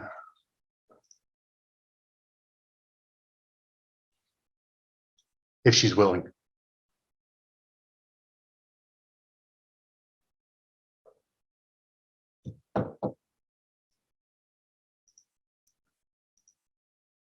Thank you, Ms. McLaughlin. We have someone trying to get admitted. Think you can be admitted. No, I shouldn't. None to mind, but there are a number of important matters before the select board this year in the town. I would maybe want to ask Mr. Manale or Mr. Moreland. Thank you, Ms. McLaughlin. Mr. Manale or Mr. Moreland are interrogated about upcoming capital grants review board eligible projects. Where'd he go? Oh, we had him. Okay, well, I guess I could. Mr. Moreland's interrogated. He's going to take my place for a second. Can you? Sure. Whoop, camera was moving. Hello, good morning. So the Capital Grants Review Committee meets on a as needed basis. And I can think ahead, not to any particular capital projects that are pending in the very near future, but I foresee that there will be some, particularly next year. I know that for the last couple of years, we've talked about some needs that are occurring out at Living Memorial Park, for which we anticipate seeking some grants and also possibly borrowing to complete.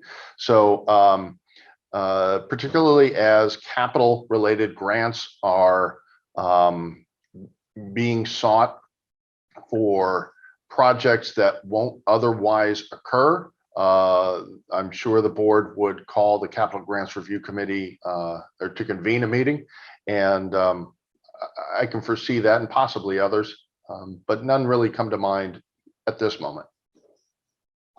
Thank you, Mr. Moreland. Mr. Morton is recognized.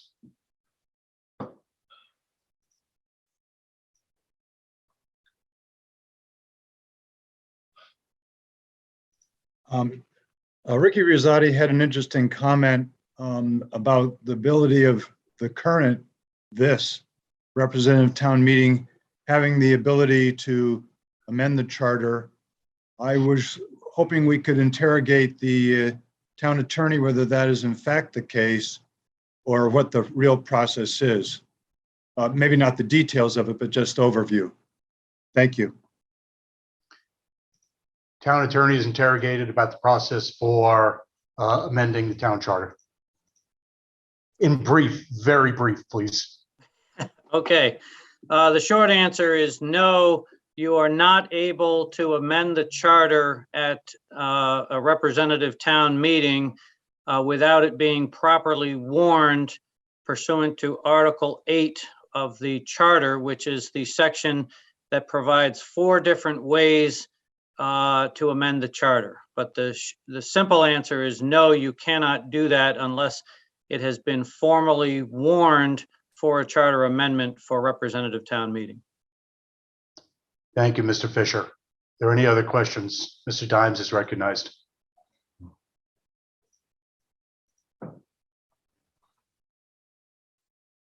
Kurt Dimes, District 2. I beg to differ strongly with the town attorney.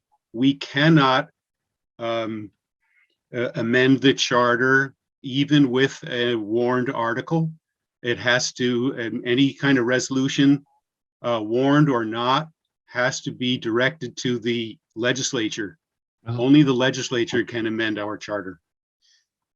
The article before the body is to elect, to appoint 2 people to the Capital Grants Review Board, while the mechanism for amending the charter may be of interest. And there was some brief discussion about that. That's not germane to this current article. So we're going to move on. The question before the body is to appoint 2 people to the Capital Grants Review Board. Ronnie,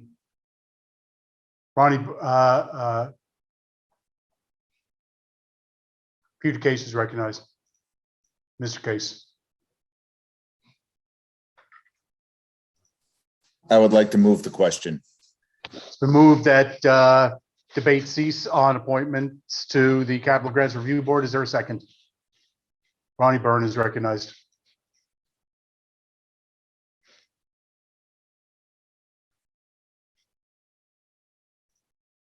Ms. Byrne.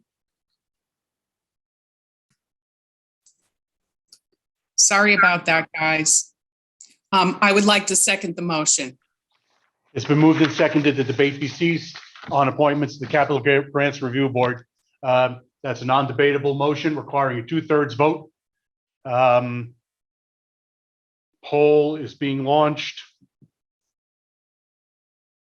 now.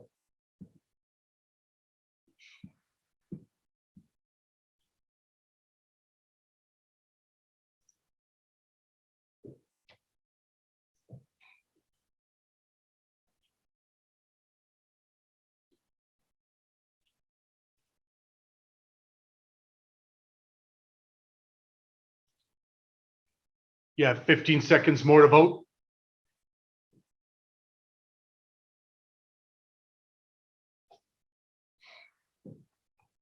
You have 5 seconds more to vote. The vote is closed. Listen to the results of your vote on the motion to cease debate on nominations to the Capital Grants Review Board. The ayes are 103, or 87%. The nays are 9, or 8%. Abstentions are 7, or 6%. This requiring a 2/3 vote. The ayes have it, and we'll proceed directly to elections to appointments for the Capital Grants Review Board. A poll, as indicated, will be launched, which gives all town meeting members the opportunity to vote on 5 candidates. David? Yes, you have to rewrite it. Looks like it. That gives everybody the opportunity to vote on 5 candidates, either yes, aye, or nay, or abstain, Unfortunately, the poll had been generated, but was eaten by technology. So we need to give the host of the meeting, Mr. Moreland, with our enduring thanks, the time to recreate that poll. We'll note that the top 2 vote getters will be elected. Anybody who does not get 50% plus 1 cannot be elected. And if there are ties, we'll do successive rounds of voting. Something about switching, I think. Yep.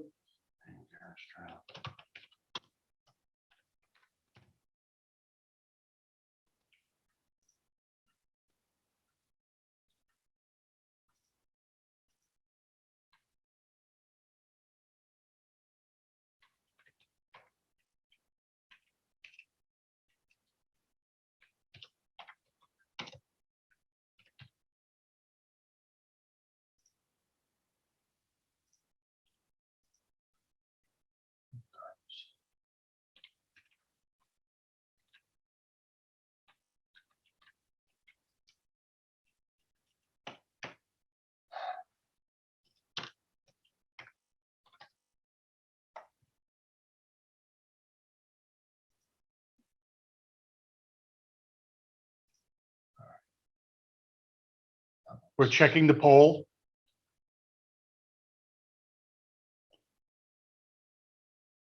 All right, so the motion before the body is to appoint 2 of the following persons to serve on the Capital Grants Review Board for a term of 1 year until the 2023 Representative Town Meeting. Your 5 choices are Maya Hasagawa, Ain Thompson, Gary Stroud, Summer Price, and Ruth Garbus. And town meeting representatives, you have a poll that's going to be launched now. We will keep that open for 1 minute because there's multiple choices to elect 2 of those 5 people, please.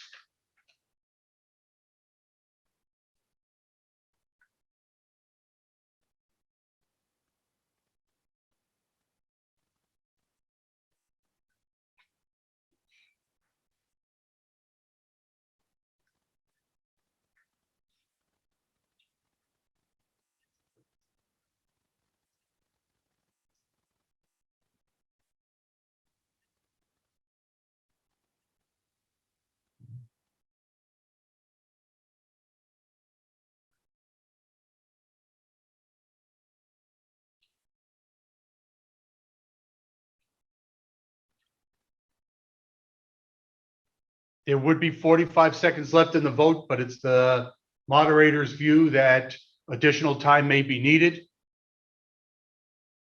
We're going to extend the voting for 30 seconds more.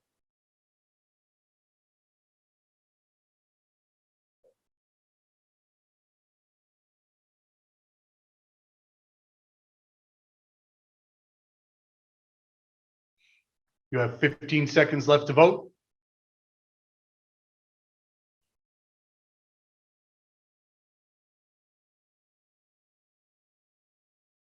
You have 5 seconds left to vote. George Carville's right. Or the vote is closed. Recognize Mr. Carville for point of order. Mr. Carville. Mr. Carville could raise his hand. Mr. Carville, if you raise your hand, there we go.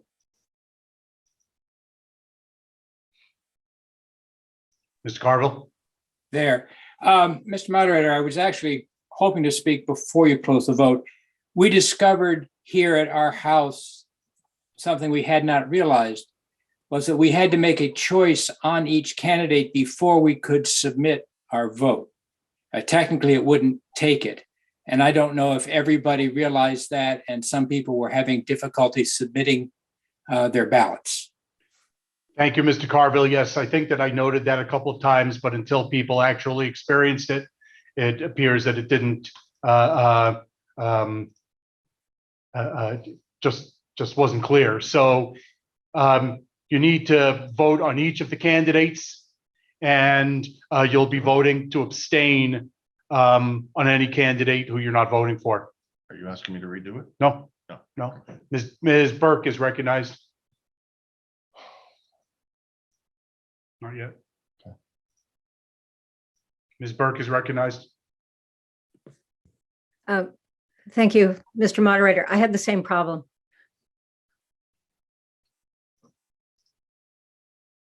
Mr. Maima is recognized.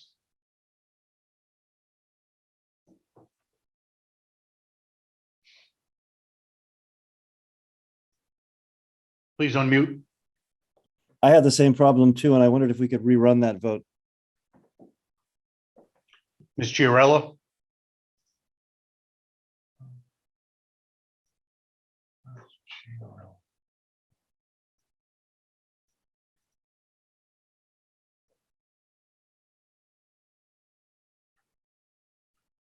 You need to unmute. Jesus. Okay, I could have voted multiple times, or I could have voted, it seemed I could have voted aye for more than 2 people. Is that correct? That's correct. And we need to ask everybody who is voting to vote for 2 candidates. We don't have a mechanism to limit the number of times that you vote. So this polling function, once again, because there have been a number of concerns about the logistics of the vote, we will run this vote again. And the moderator had noted before, but I will note again, in order for your vote to be accepted, for your poll results to be accepted, you need to put in a position on all 5 of the candidates. You're requested to vote yes for 1 or 2 candidates and to abstain on the others. Before we launch the poll again, Mr. Oser.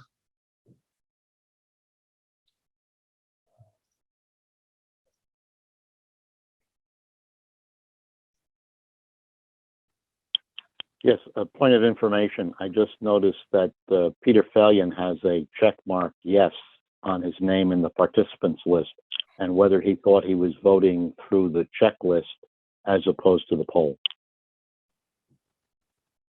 Thank you, Mr. Oser. To vote on these appointments on Article 6, you need to vote on the poll that's being launched. Mr. Heller is recognized.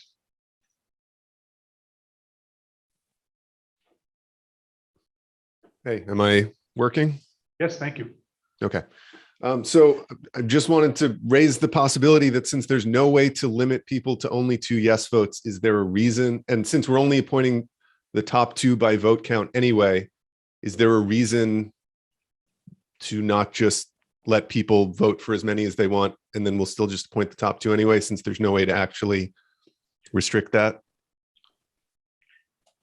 We're voting to elect 2 people. So the procedure we're going to use at this time is to vote for 2 people, just like if you were voting for town meeting representative, it would say vote for no more than 15. We don't have a way to invalidate the ballots, as would happen if the town clerk was running the election. But we are asking for people to vote for no more than 2. All right, so we're going to relaunch the poll. We're going to give a minute and a half to vote. Poll's being relaunched now.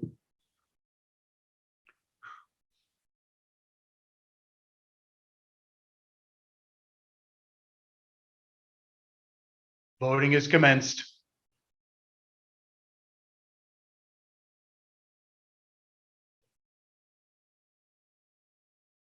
This is down to the risk of having all in one. This is the downside. Here's what it is, can't change it. There's no perfect way. No.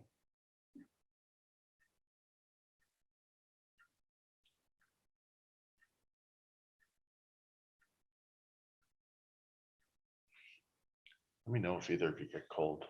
I'm happy to turn the heat on. Thank you.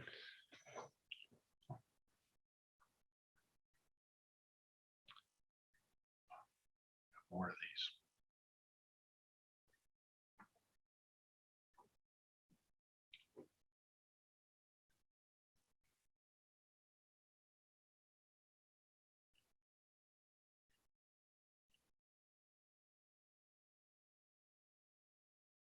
Fifteen seconds remain to vote.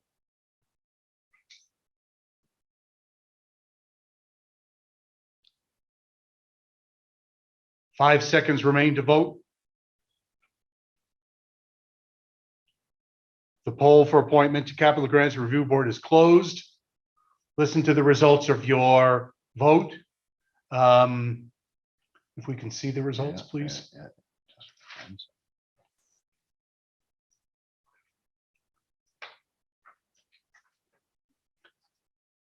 Keep going down. Okay, so the results of your vote, Ms. Hasagawa has 84% of the vote, 102 votes from 122 cast, with, could you go back up, please? With 4 no votes and 16 abstaining. So Ms. Hasagawa is elected to the Capital Grants Review Board. None of the other candidates have received 50%, that being with this 61 plus 1, 62 votes.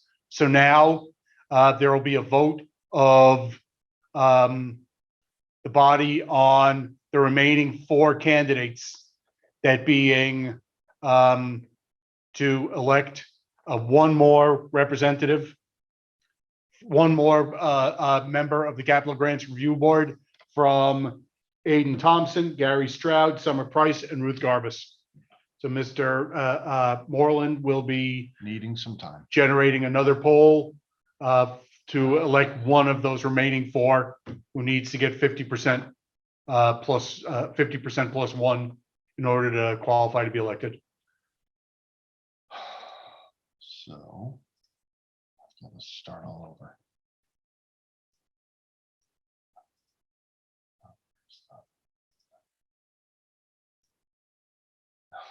Come on up here. Where?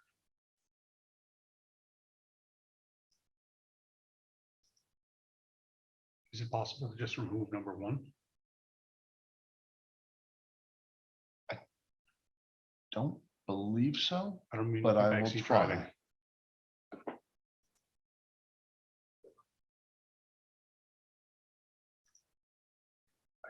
Don't think it normally lets you do that. There. It didn't seem to though, didn't it?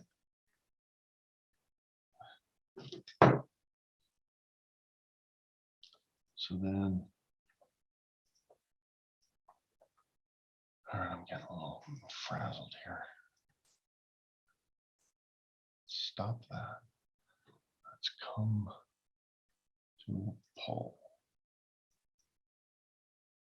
And then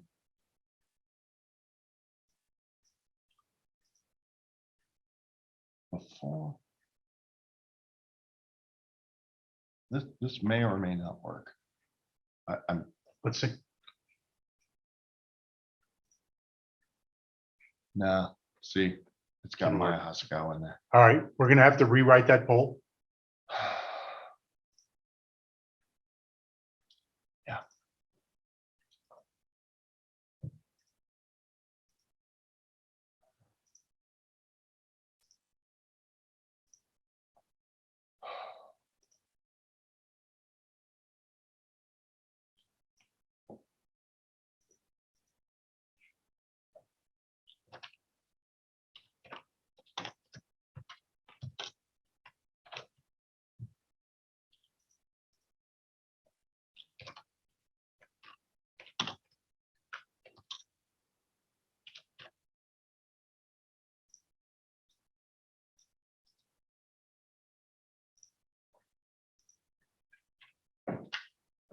Gary Stroud. All right. Well, that looks good.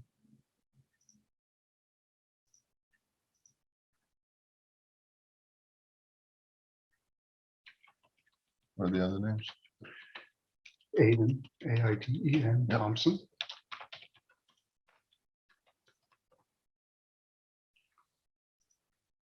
Summer Price.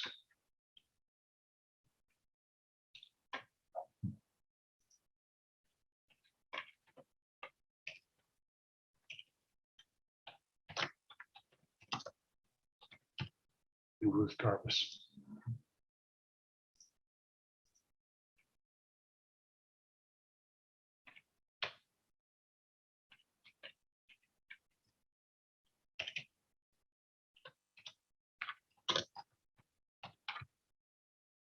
Okay, thank you, Patrick. Very welcome. All right, let me come in here, see if I can find it.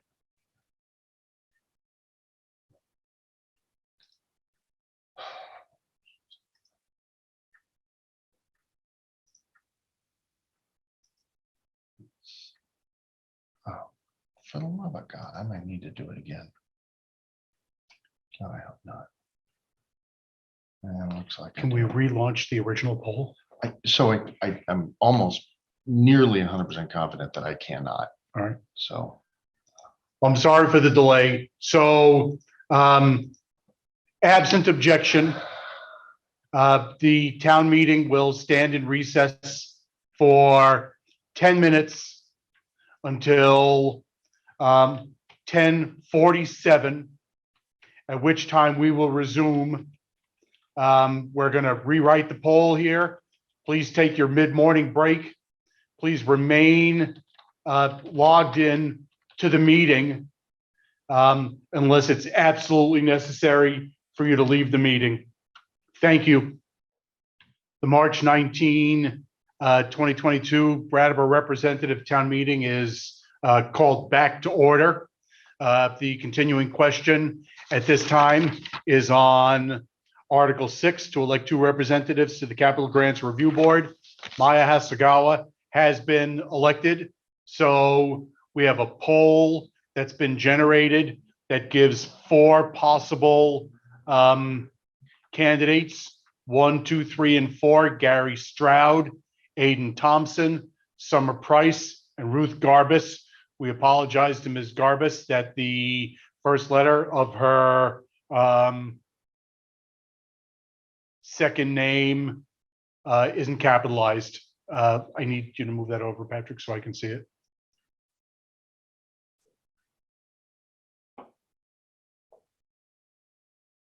We need to make sure that we still have a quorum.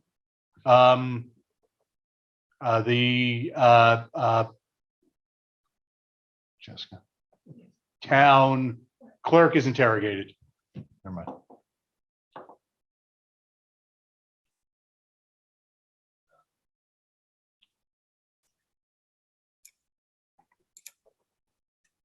Yes, Mr. Moderator, we still have a quorum. Thank you, Ms. Francis. So we have a poll to elect one more person to be appointed to the Capital Grants Review Board. 4 candidates. The poll is going to be launched now. Please vote for 1 candidate, aye, and for the remaining 3, you can abstain or vote no, but your vote won't be counted. It's choice 1 and choice 2. I gotta edit this. It's got to be edited. I'm sorry. Doggone it. I'm really sorry, David. No, no problem.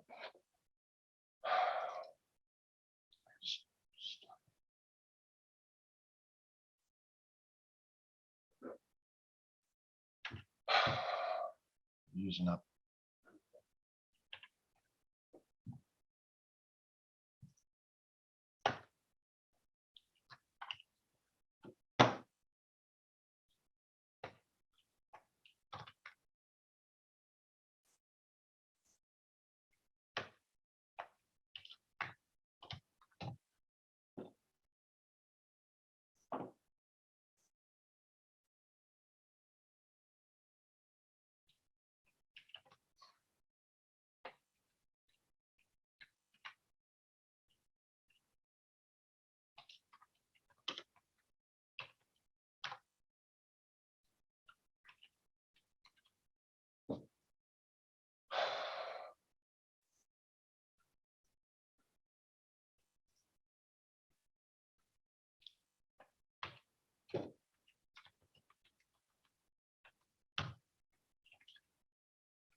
Okay.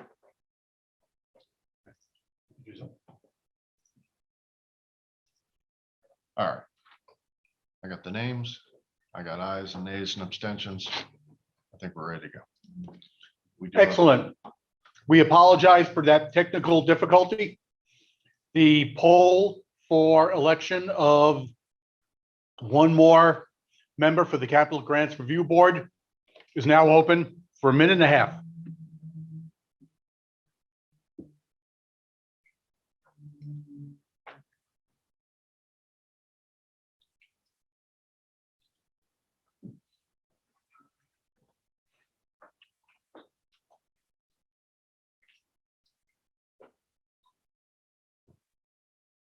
Not eating that piece of candy from your your bowl there. Oh no. Oh, yes. Doesn't sound right over there. Yes, Diners. Absolutely. Oh, yeah. Yoshi's like the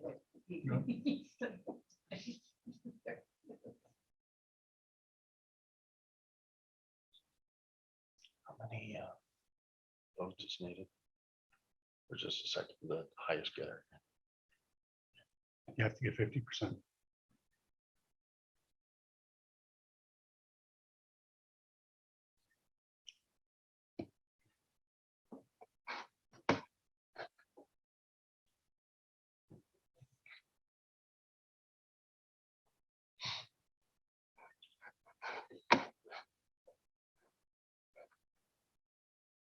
Can you scroll down?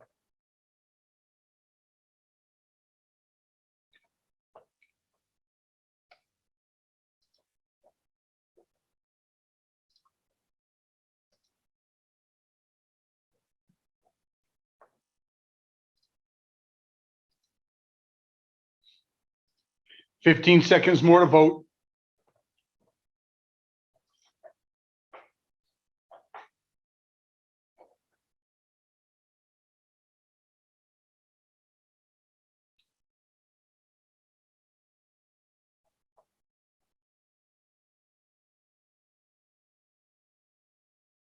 Five seconds more to vote.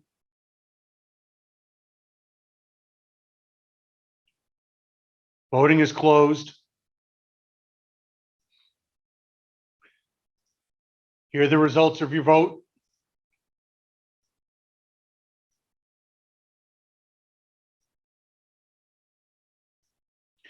Gary Stroud has received 26 votes in favor, 25 no votes, and 69 abstentions. Aiden Thompson has received 57 ayes, 15 nay, and 48 abstentions. Summer Price has received 5 in favor, 39 against, and 76 abstentions. Ruth Garbus has received 42 in favor, 20 no, and 58 abstentions. Ms. Aiden Thompson is the top vote getter, but still lacking 50% of the vote. Under Robert's rules, we will run this poll once more to determine whether any candidate receives 50%. The same poll with the Same poll with the same numbers, Okay. I believe. Town attorney is interrogated.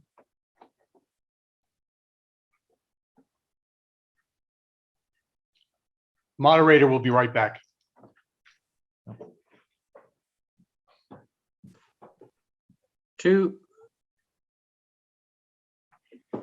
I think he's got me on, David. Well, Okay. mute and tell me. Okay. Go once more and then I take the top vote getter. Right, I guess I'm not muted. I'll state it for everybody as well as you. Pursuant to statute and votes like this, you have to get 50% of the votes cast. And the statute calls for, if no person has obtained a majority by the end of the third vote, then the moderator announces that the person receiving the fewest votes is no longer a candidate. And then you repeat the process with, in this case, it would be 3 versus 4. But this next vote will be a vote of all 4. If one person receives a majority, then that person would be elected to the board or to the committee. Thank you, thank you, Town Attorney. Mr. Tortolani, Dr. Tortolani is recognized.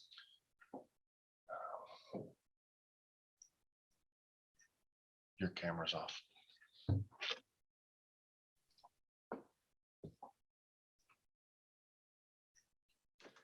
Yeah, thank you, Mr. Moderator.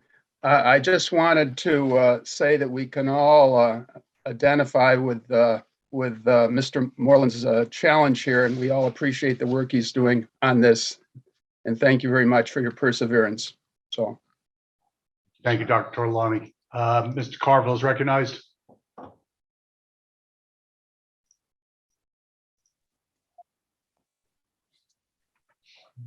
Mr. Carville. Mr. Moderator, there. I think you can hear me. Thank you. Yeah, we can. Okay. I'd like to thank all the candidates that have stood in, and would suggest perhaps that 1 or 2 of them, in light of trying to keep the meeting moving, might want to withdraw. Robin Morgan is recognized. Ms. Morgan.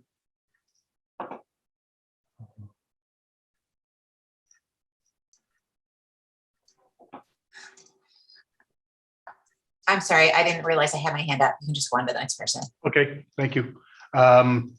Ms. Price is recognized.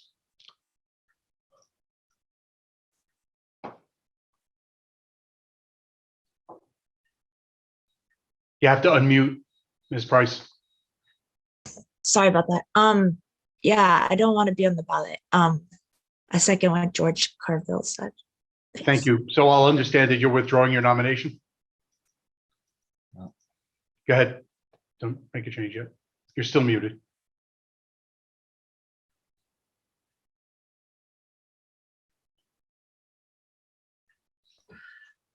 Yeah, I was in favor of Maya being on the ballot instead of me. Thank you, in the Ms. first Price. place. Thank you, Ms. Price. And thank you for being willing to serve when nominations were open. Mr. Stroud is recognized.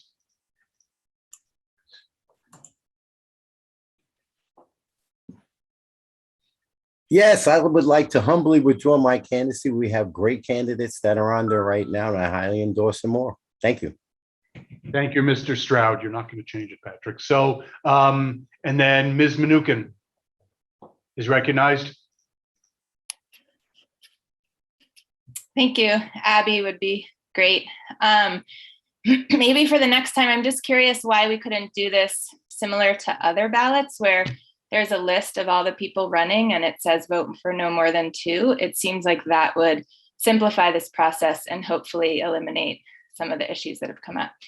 Thank you. Thank you. Ain Thompson is recognized.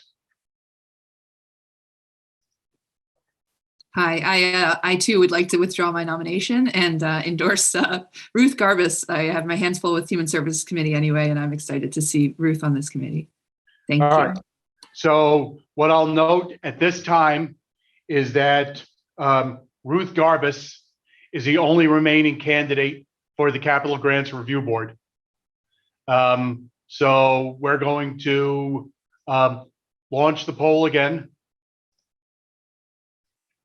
with 1 minute's worth of voting, recognizing that the only candidate at this time is Ruth Garbus, and that the other 3 remaining candidates, Ain Thompson, Gary Stroud, and Summer Price, have withdrawn their nominations. Voting is open for 1 minute.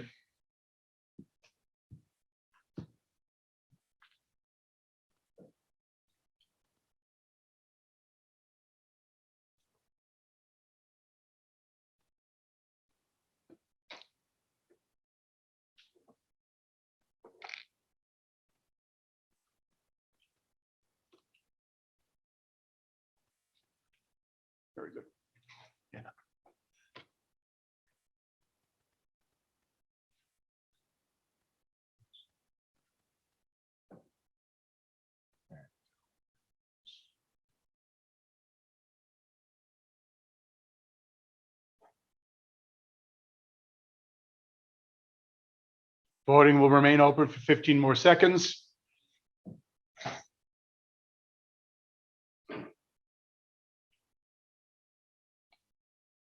Voting is open for 5 more seconds. Voting is closed. Listen to the results of your vote.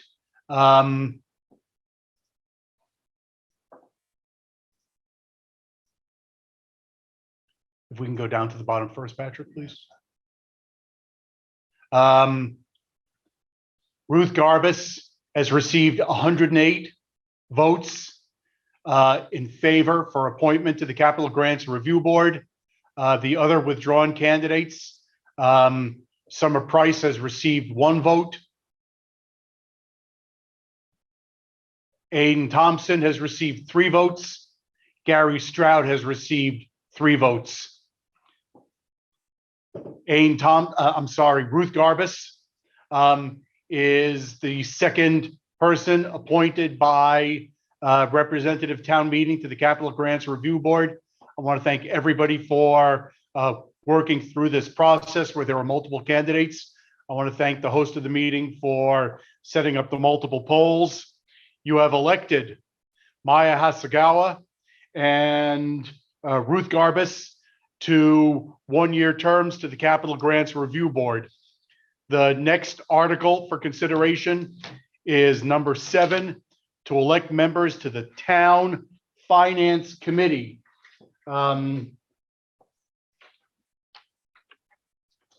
As before, we are taking nominations before the motion is going to be made by the Select Board member.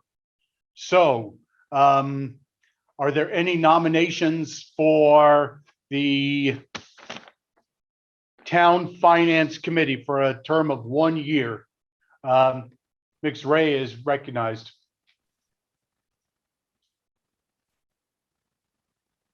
Good morning.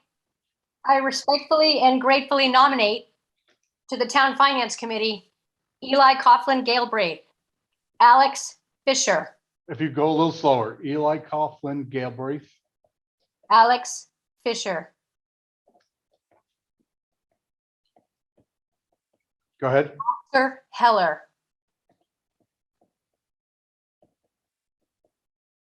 David Levenbach, Paula Melton,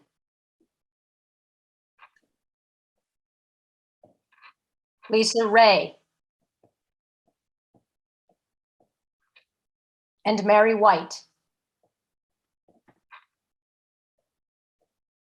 Ms. Ray, thank you. Let me confirm those nominations. That's Eli Coughlin Galbraith, Alex Fisher, Oscar Heller, David Levenbach, Paula Melton, Lisa Ray, and Mary White. Yes, and anyone Thank you. else who would like to join the Finance Committee.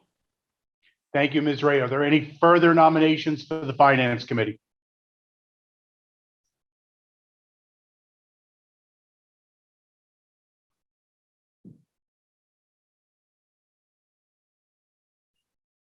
Well, seeing none, the host of the meeting is going to craft a poll for those 7 members. And while that's going on, I'd like to recognize I have a question for you. Tim Wessel to make a motion. Sorry, Patrick. No problem at all.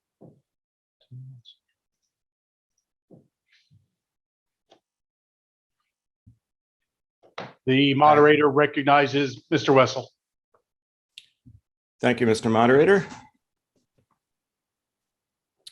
I move that the following people be appointed to serve on the Representative Town Meeting Finance Committee for a term of 1 year until the 2023 Representative Town Meeting. Eli Coughlin Galbraith, Alex Fisher, Oscar Heller, David Levenbach, Paula Melton, Lisa Ray, and Mary White. Thank you, And, Mr. oh, sorry. Go ahead. No, you go ahead. And to further authorize the moderator to make additional interim appointments to the Finance Committee for a term to expire at the next annual representative town meeting. Thank you. Thank you, Mr. Wessel. Is there a second? The moderator recognizes Franz Reichman.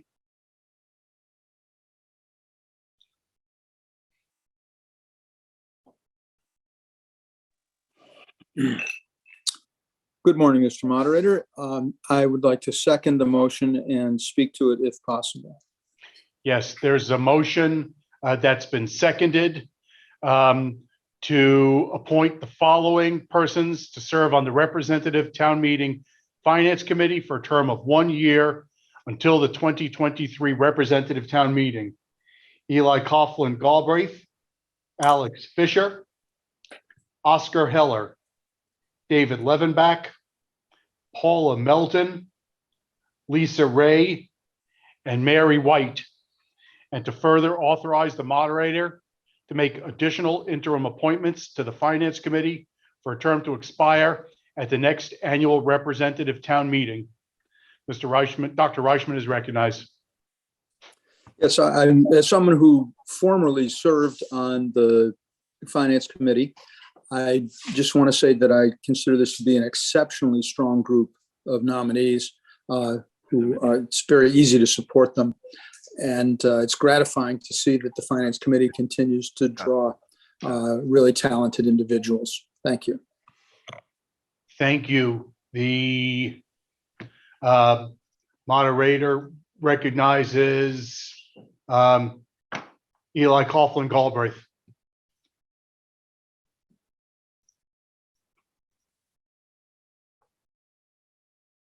With the greatest of respect and gratitude, I feel it necessary to inform the town that my last name is pronounced Coughlin Galbraith.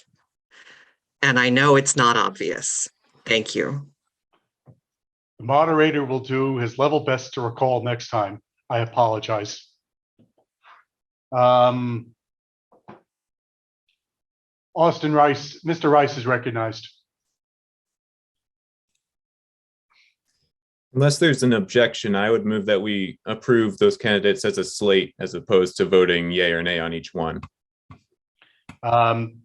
Mr. Rice has moved that those candidates be approved as a slate. Is there a second? Ronnie Byrne is recognized. Ms. Byrne is recognized.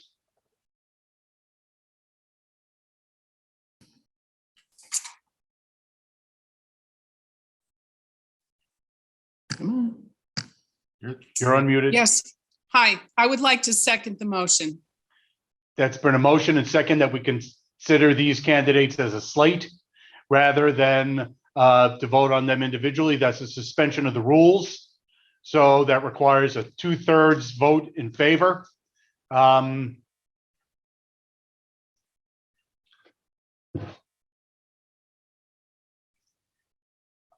It's non-debatable. I got a generic aye or nay. We have a generic A or nay vote to approve the motion to approve these or to consider these appointments as a slate. If you're in favor of the motion to approve these 7 candidates as a slate rather than voting on them individually, please vote A. If you're opposed, please vote nay. And if you take no position, please vote abstain. That vote is going to open now and will be open for 1 minute.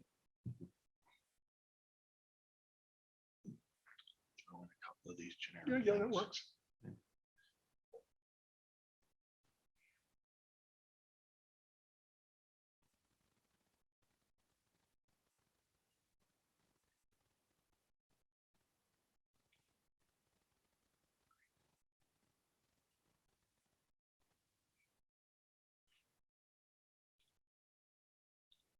Fifteen seconds remain to vote.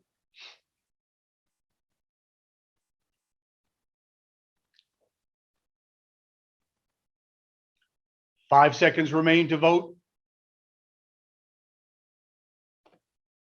Voting is closed. Listen to the results of your vote on the motion to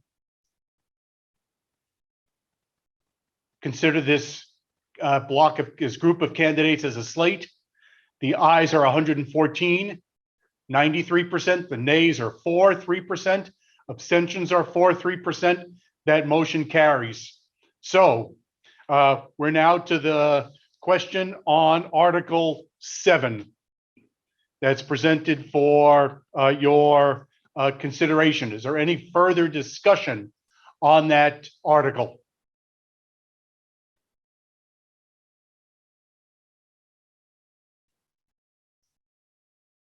Hearing none.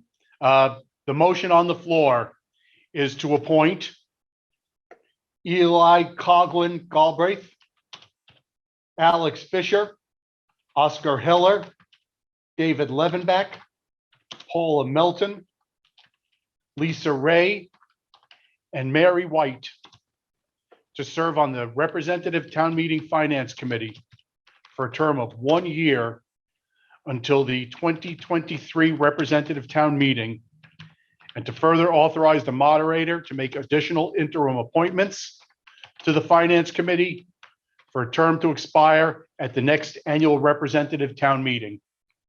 Are you ready for that question?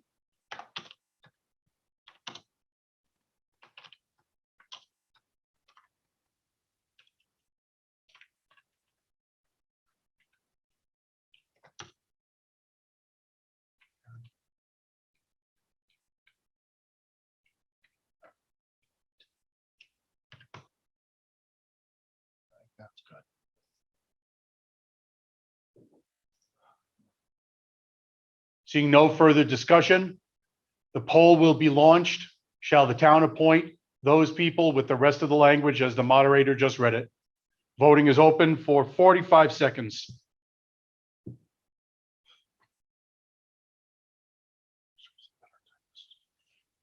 type with 2 fingers.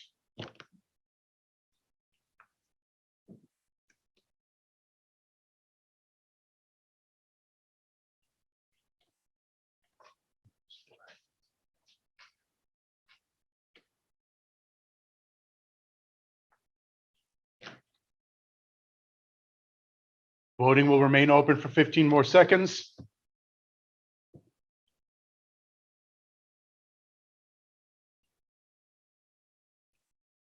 Voting will remain open for 5 more seconds.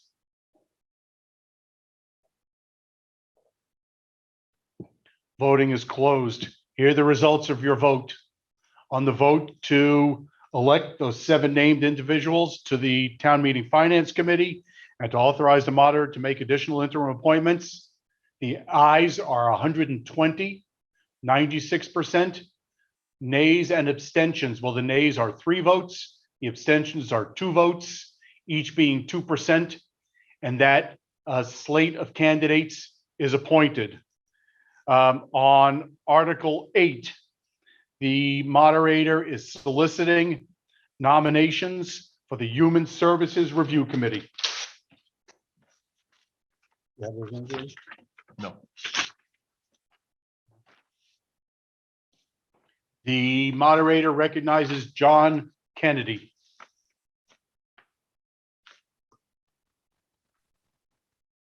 Good morning. Thank you. John Kennedy, District 1. I would like to nominate the current members of the Human Services Committee to an additional 1-year term.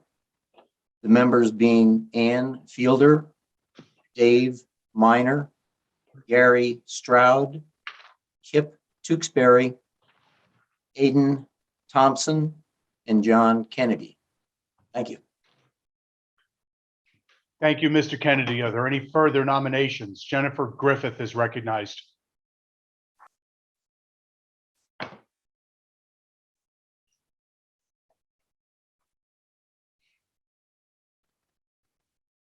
Ms. Griffith, you need to unmute, please. There we go. Hi, this is Jennifer Griffith, District 3. I would like to nominate myself for the Human Services Review Board. Thank you. Thank you, Ms. Griffith. Ain Thompson is recognized. Hello, I would like to nominate Sarah Turbo for the Human Services Committee. Sarah Turbo is nominated for the Human Services Committee. Mr. Kennedy, do you want to speak to the motion, or did you just not drop your hand? There we go. You put your hand down. Catherine Parlin is recognized. Okay, I was just wondering, can someone give a super brief, like 2-sentence description of what this is and how much time it involves, how many times the committee meets and how much time it involves? Thank you, Ms. Parlin. Mr. Kennedy is interrogated if he's willing to respond. Mr. Kennedy, if you could raise your hand if you're willing to speak.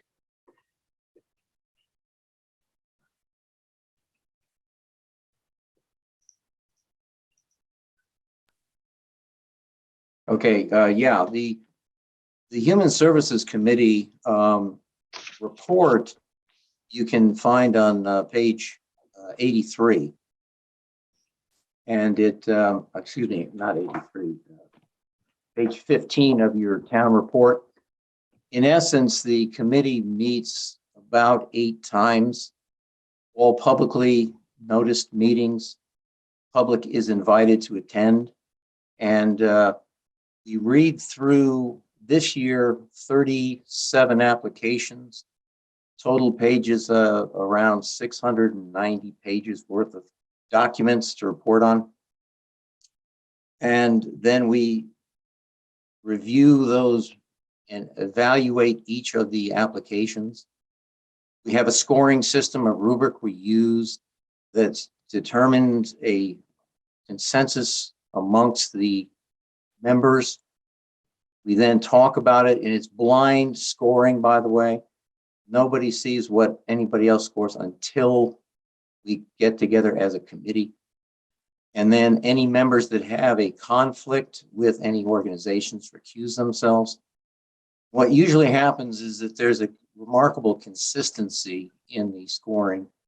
And that's how we try and maintain the transparency and openness for the process. But I'd hate to say put an hour to it, but I would guess would be in the neighborhood of 40 hours to answer the question specifically of prep time and meeting time. Thank you, Mr. Kennedy. Ms. Turnus is recognized. For interest, the explanation for this is on page 55. Thank you, Ms. Turnus. So the process really to take nominations and then have discussion after, but I understand people, the moderator understands people were interested in hearing what the role would entail before determining if they would make themselves available. Ms. McLaughlin is recognized.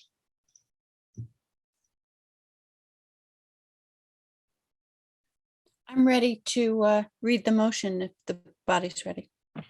Thank you. Seeing no more nominations, we are ready for a motion on Article 8. Thank you.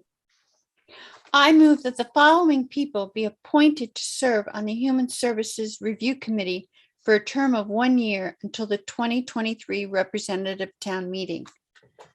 Ann Fielder, David Minor, Gary Stroud, Kipton Tewksbury, Ain Thompson, John Kennedy, Jennifer Griffith, and Sarah Turbo.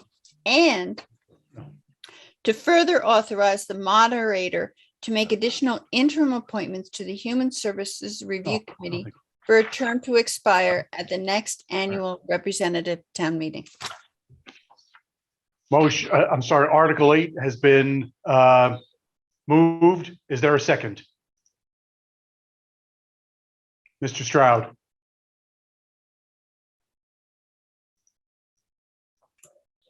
I second. It's been moved and seconded that the following people be appointed to serve on the Human Services Review Committee for a term of 1 year until the 2023 Representative Town Meeting. Ann Fielder, David Minor, Gary Stroud, Kipton Tewksbury, Aidan Thompson, John Kennedy, Jennifer Griffith, and Sarah Turbo. And to further authorize the moderator to make additional interim appointments to the Human Services Review Committee for a term to expire at the next annual representative town meeting. Is there any discussion? Mr. Hutchinson is recognized.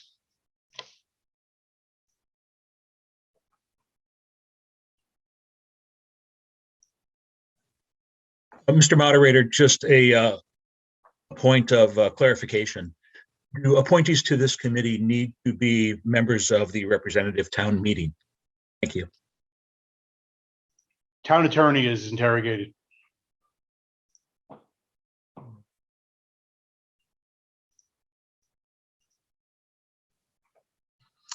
I believe the answer to that is yes. In 2019, this committee was formally created by representative town meeting.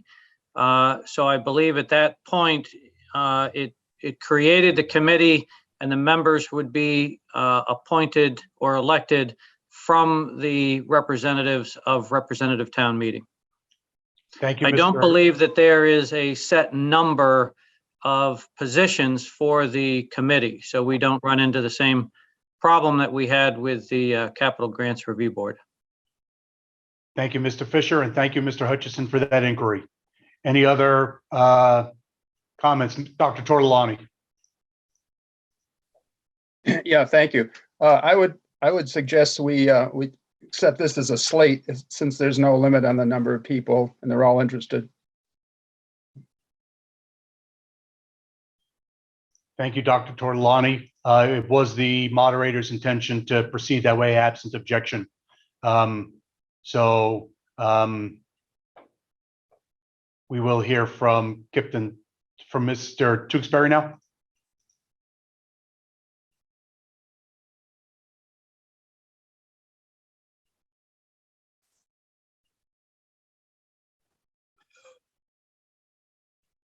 Mr. Tewksbury? Yes.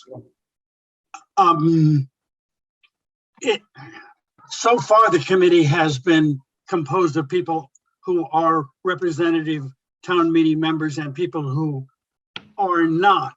So either the committee, when it was formed, we didn't know that they could only be drawn from town representatives.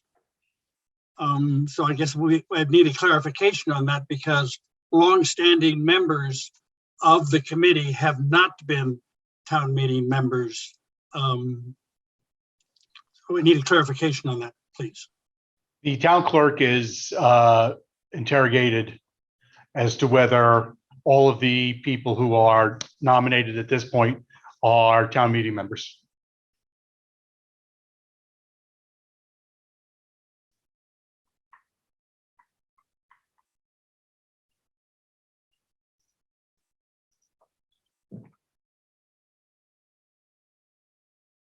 Ms. Francis is recognized. I will need just a minute to double check that. I can tell you Jennifer Griffith, Sarah Turbo are, Aidan Thompson is, John Kennedy is, Kipton Tewksbury, Gary Stroud is, David Minor is, and Ann Fielder is not. So it looks like Ann Fielder is the only nominee who is not currently a town meeting member.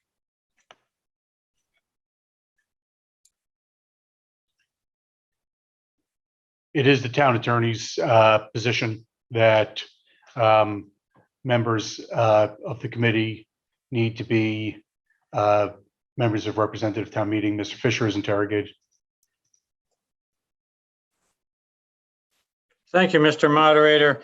I just happened to be looking at the minutes from the 2019 representative town meeting, and unfortunately, it's silent with regard to the membership. That representative town meeting under Article 24 that year, established the Human Services Review Committee with members first to be appointed by the town moderator for that first fiscal year, and then thereafter elected at representative town meeting.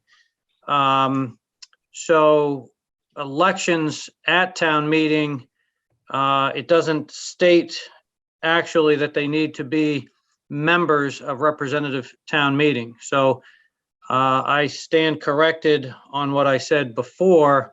The actual article in 2019 not limiting it to representative town meeting members, I think we can have folks who are not. So my apologies, and I was glad to see this annual report sitting on my desk here so I could check that. So thank you. Thank you, Mr. Fisher. I'll further note that the charter in addendum B, Roman numeral 3, does not indicate that committee members need to be members of town meeting. So we will proceed with a single slate absent objection to see, and Mr. Moreland will generate the poll now. The article number 8, which has been warned and seconded, is as follows: to see whether the following people will be appointed to serve on the Human Services Review Committee for a term of 1 year until the 2023 representative town meeting. Those being Ann Fielder, David Minor, Gary Stroud, Kipton Tewksbury, Aiden Thompson, John Kennedy, Jennifer Griffith, and Sarah Turbo. And to further authorize the moderator to make additional interim appointments to the Human Services Review Committee for a term to expire at the next annual representative town meeting. We almost have that question ready. BOW? BOW. Yeah.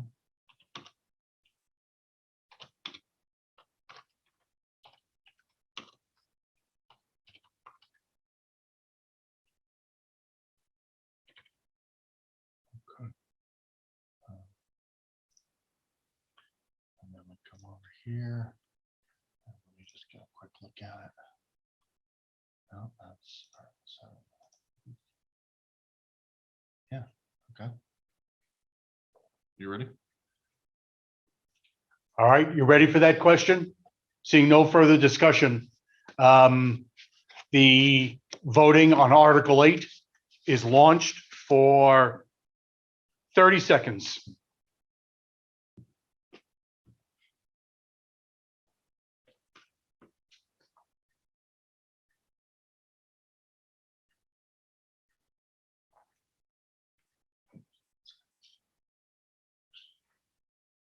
Fifteen seconds remain in your vote.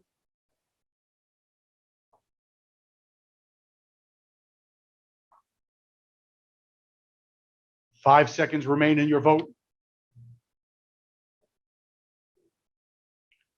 Votes are closed. Listen to the results of your vote.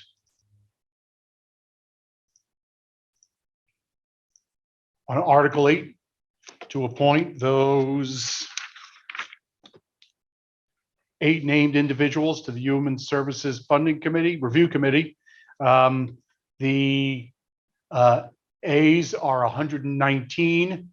There's 1 nay and 2 abstentions. That carries with 98% of the vote.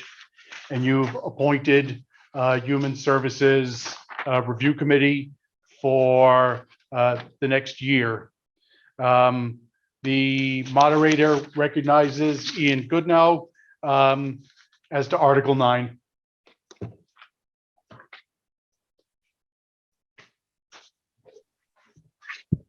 Article 9, I move that the following people be appointed to serve on the Board of Trustees from the for the Brooks Memorial Library for a 3-year term from 2022 to 2025. Howard Burrows, Anne Virilli, and Joyce Sullivan, and Circa Kaufman for a term to expire in 2024. Article 9 has been moved. Is there a second? Mr. Dimes.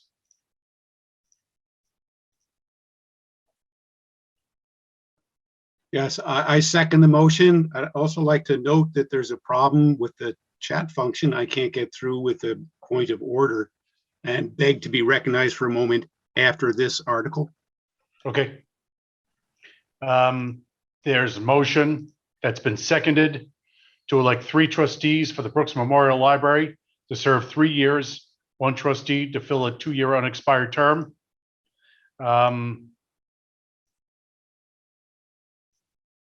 That being Howard Burrows, Ann Verilli, and Joyce Sullivan from 2022 to 2025, and Circa Kaufman for a term to expire in 2024.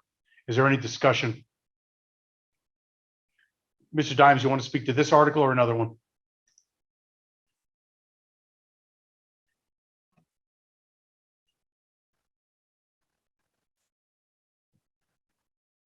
Is he unmuted? He is unmuted. Mr. Dimes, did you want to speak to the library article or you want to raise a point of order? I wanted to raise a point of order after this article, sir. After the article, very good. Is there any further discussion about the appointments to the library board? Well, hearing none. The motion before the body, Article 9, that the following people be appointed to serve on the Board of Trustees for the Brooks Memorial Library for a 3-year term from 2022 to 2025, Howard Burrows, Ann Verilli, and Joyce Sullivan, and Circa Kaufman for a term to expire in 2024. Are you ready for the question? If so, voting will be open for 30 seconds. All those in favor, please vote aye, and anybody opposed or abstaining, please vote as well.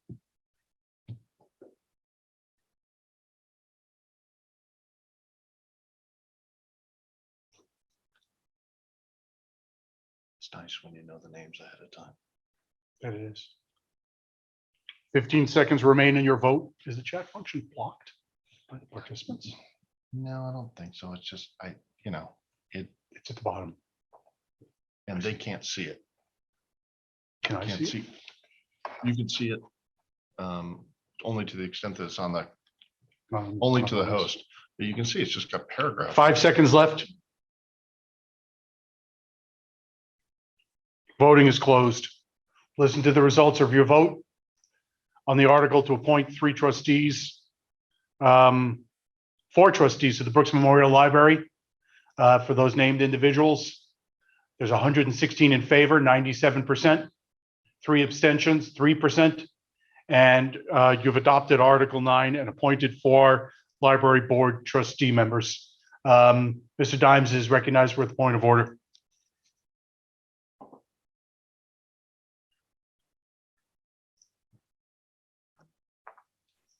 Yes, in acknowledging the overwhelming support of RTM for the select board and in appreciating their hard work in preparing these articles, I move to set and approve a slate for all remaining articles prepared by the select board, starting with Article 10 and leaving only Articles 11, 13, 14, and 26 for discussion. Which ones did you want to leave open?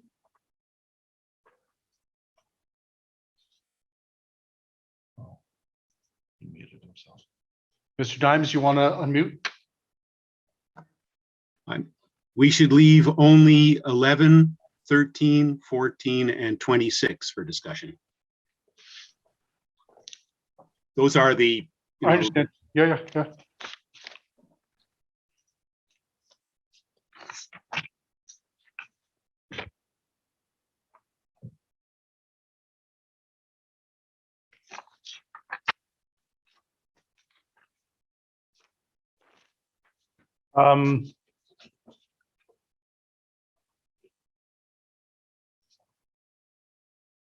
Moderator needs to consult with the town attorney. I'll be right back. Following consultation with the town attorney, it's the ruling of the moderator that although well-intentioned to save time, that motion is out of order, being inconsistent with the provision in the town charter, which prohibits any articles from being put on the table or passed over. So it is the moderator's ruling that that motion is out of order. Ms. Turnus is recognized. I just looked in, the only one I could see that we were going to actually have to elect members is the Article 13. That was it. But, you know, I think that's something that we should actually consider maybe doing, but it's not that big of a deal. I think it'll take very quickly. Thank you, Ms. Turnus. That matter having been disposed of and no appeal having been taken, I recognize, the moderator recognizes Mr. Quip for Article 10. Can you go to the bottom?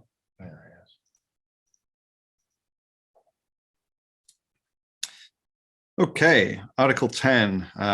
So I move that the select board be authorized to borrow money in anticipation of taxes, grants, and other revenue.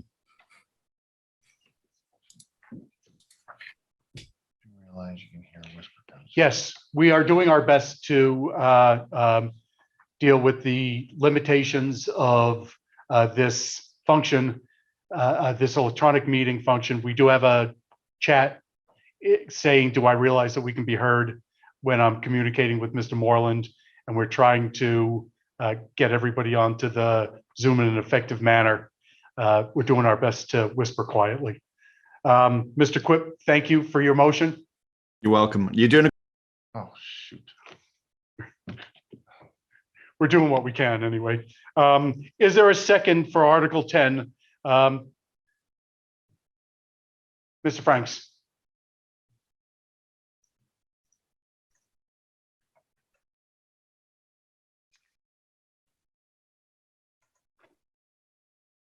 I second Article 10.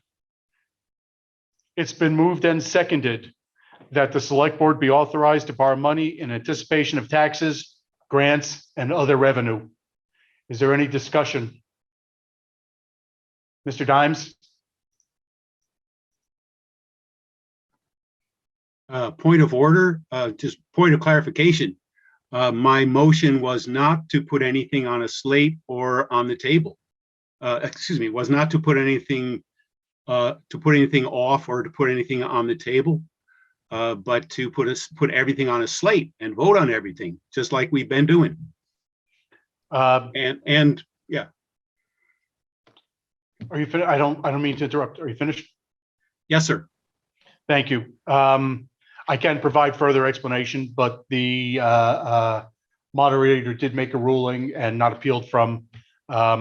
We have moved on to the next article. I would note that the basis for that ruling is that we would be skipping over articles, thereby effectively laying them on the table and passing over them. And as a result, we'll just proceed through the order of business as set in the agenda.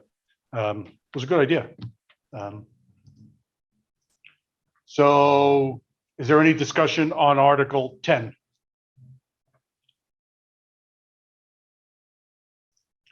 There being no discussion, it has been moved and seconded that the select board be authorized to borrow money in anticipation of taxes, grants, and other revenue. Are you ready for that question? If so, on the poll that's being launched now, where voting will be open for 30 seconds. All those in favor, please say aye. All those opposed, please say nay. And abstention also is a available option.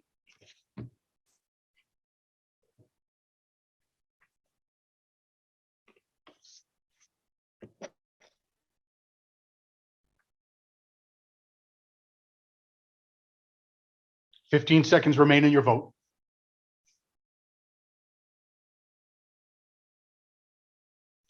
5 seconds remain in your vote. Voting is closed. Listen to the results of your vote on Article 10. The ayes are 112 or 94%. The nays are 3 or 3%. Abstentions are 4 or 3%. And you've adopted Article 10. Ms. Gelter is recognized with respect to Article 11.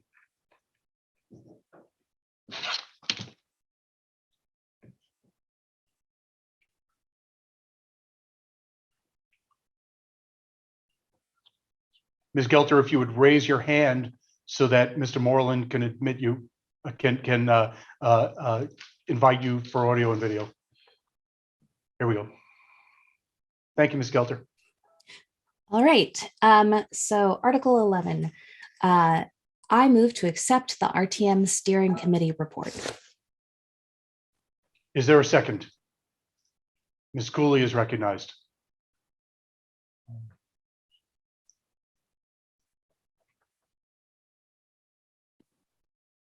Ms. Cooley.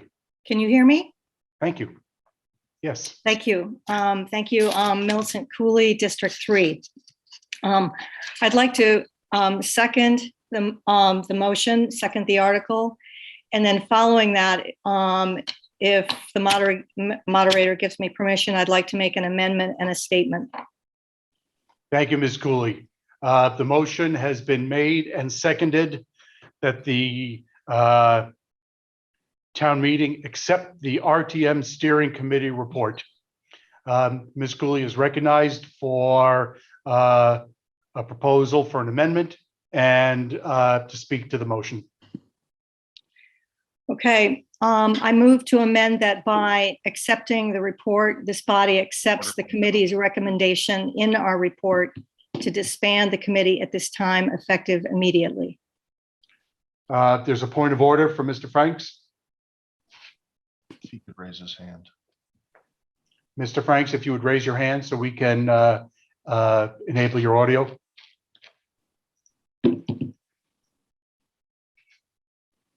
Moderator recognizes Mr. Franks. Thank you.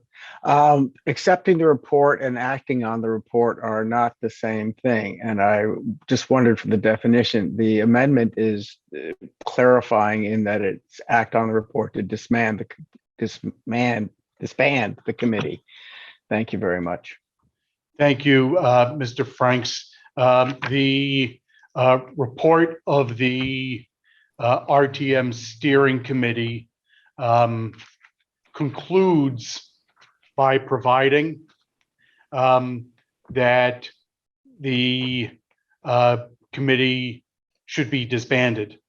So it is the ruling of the moderator that this amendment is germane and is properly before the body to be considered if there's a second. Thank you, Mr. Franks. So is there a second to the motion to amend the motion to accept the RTM Steering Committee report and to disband the committee immediately? Mr. Davis is recognized.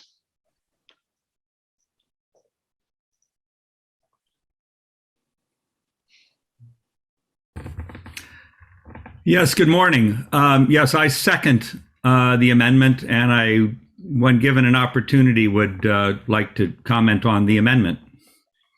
It's been moved and seconded that Article 11 be amended to add the words and to disband the committee immediately.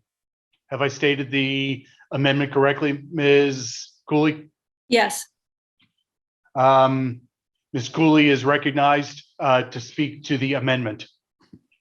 Okay. In January, this committee passed a vote by 6-5 to recommend that RTM disband the committee, as was clarified. This appears on Our report is on page 83 in the booklet, last paragraph. I'm in favor of disbanding. As background, the proposal for this non-binding committee formed last year states at the top of page 83 that the purpose was to enhance the efficiency and effectiveness of RTM. A few good things came out of the committee's work.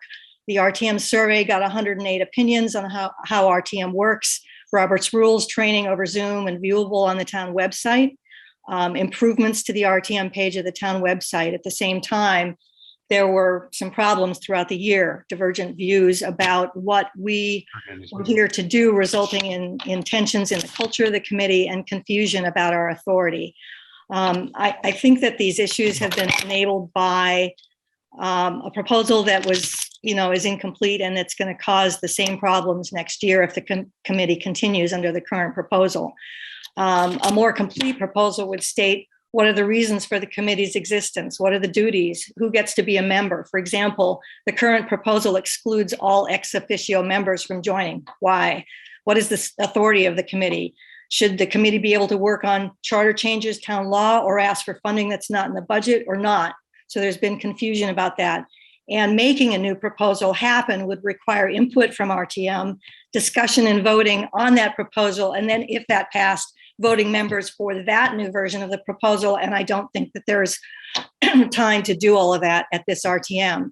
So I think for that reason, it's time to discontinue. And if a new standing committee for RTM is really worth doing, then it's worth taking the time this year to think through the plan more carefully. Ms. Cooley, thank you for your statement. Thank you for remaining within the 2 minutes. The preference in Robert's rules is to alternate those who are in favor of and those who are opposed to a motion.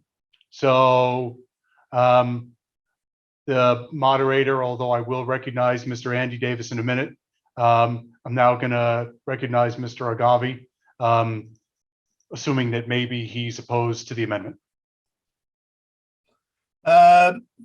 Yes, well, there's a couple of, ordinarily, I guess, when a committee seems to be failing, they just resign. And there's a huge question about why those people that were a part of the committee don't want the committee to continue at all. And that has not been revealed. And it's a very unusual way to see something end.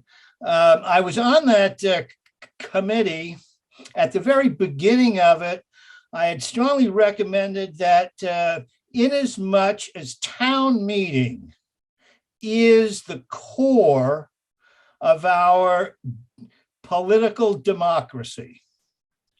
And so I had recommended that we begin and throughout the whole that democracy itself be discussed.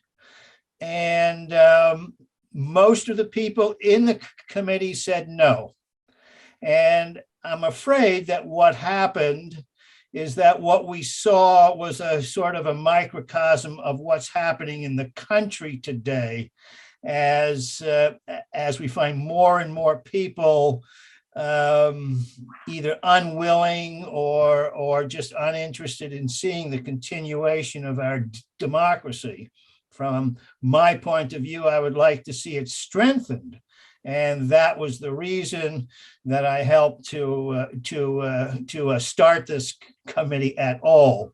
So I think, to me, the smartest thing is to just ask if there are people, other people, who want to join or to reform or to form a new membership to actually study the ideas of democracy and how we use them and how we can improve them in our town meeting. Thank you, Mr. Agavi. Moderator recognizes Mr. Davis.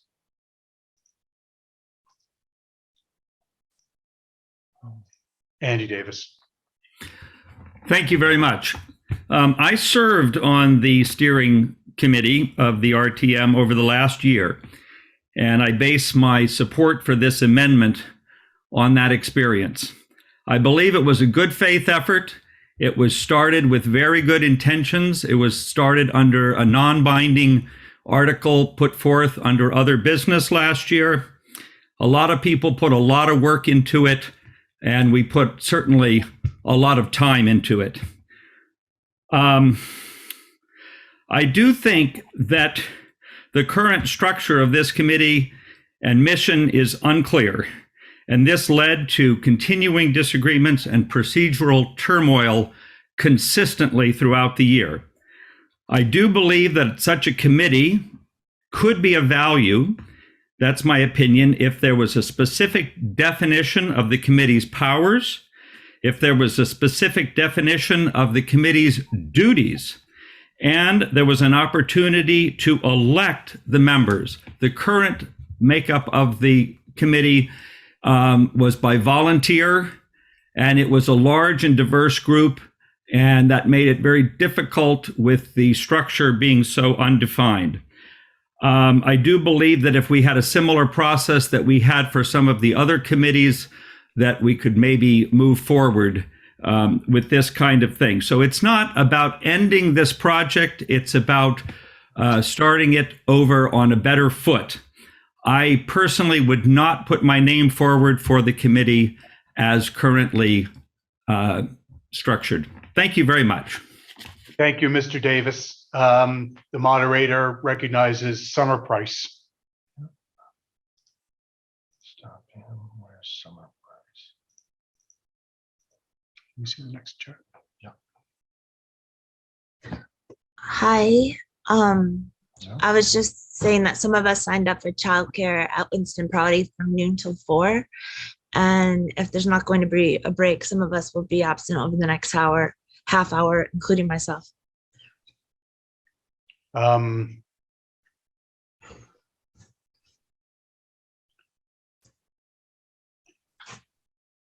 guess that's like a question of privilege. If there had been scheduling issues relating to childcare, it would have been better to know beforehand so that we. Oh yeah, no, the childcare was offered through the RTM, but that's fine. I'll just be gone for a little bit. Well, we'll continue discussion on this article and maybe we'll take our lunch break. I prefer not to be breaking early in the day like this, but we will do that as an accommodation, clearly. Mr. Morton is recognized.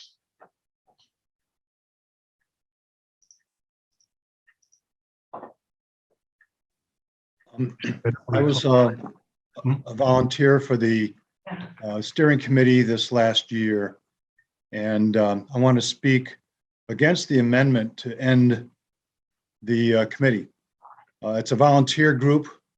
Therefore, those who feel as though they're unclear about the mission and the scope and the process are free, of course, to resign or just stop participating. And people who wish to continue would be free to do so. It should be pointed out that the original motion under other business last year was for a 3-year steering committee. And so we're 1 year into the 3-year process, and we're considering just shutting it down with the possibility of starting up anew. Of course, at this point, it'd be too kind of late to start up anew. And so we would basically lose a year. I was on the education subcommittee. I felt as though the work that we were doing was important. And I think we were making progress. I think we made progress in a number of different areas.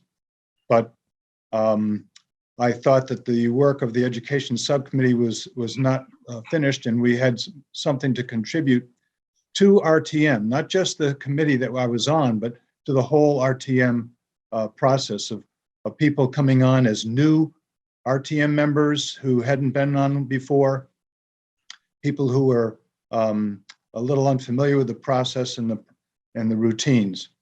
So I think the committee should continue, and I would recommend no on the amendment, but yes, when we get to it, on the accepting the report otherwise. Thank you. Thank you, Mr. Morton. The moderator recognizes Mr. Heller.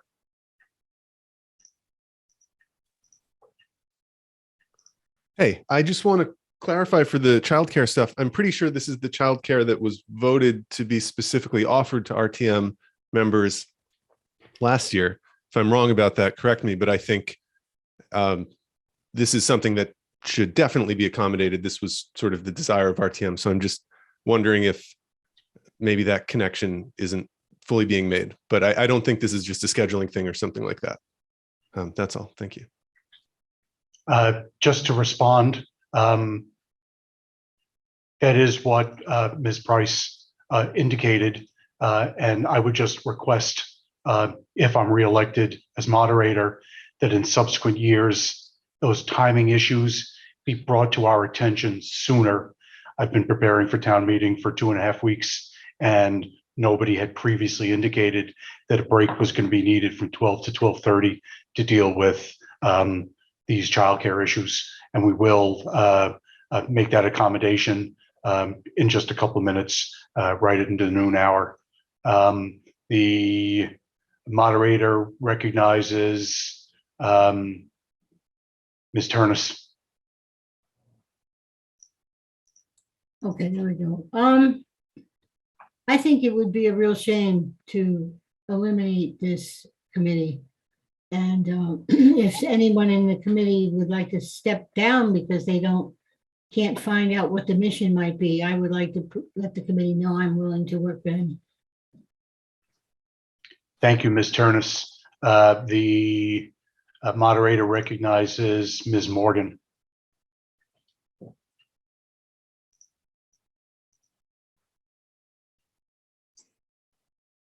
Hi, yeah, I just wanted to say I did raise this as a point of order in the chat about half an hour ago, that if parents are going to be able to take advantage of the childcare, then if the meeting does not recess, it's effectively excluding parents from the discussion and from voting. Thanks.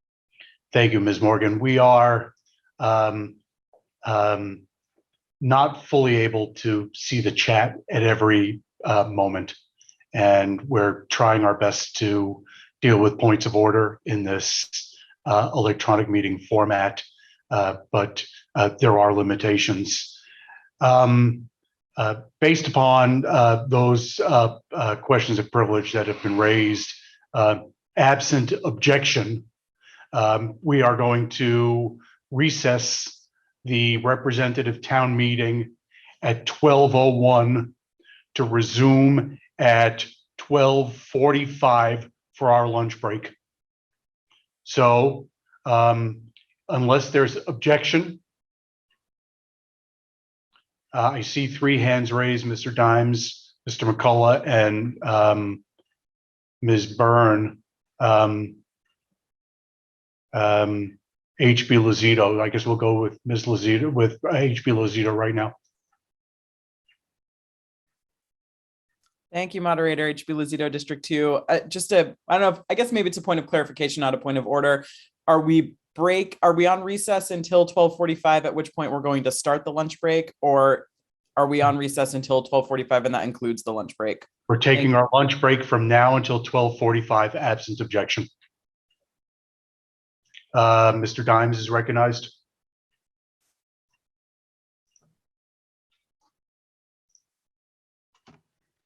Well, I can wait till after the break. It's 12:01 now, right? Unless you're objecting to the break. I am not objecting. Okay, and Ms. Byrne is recognized.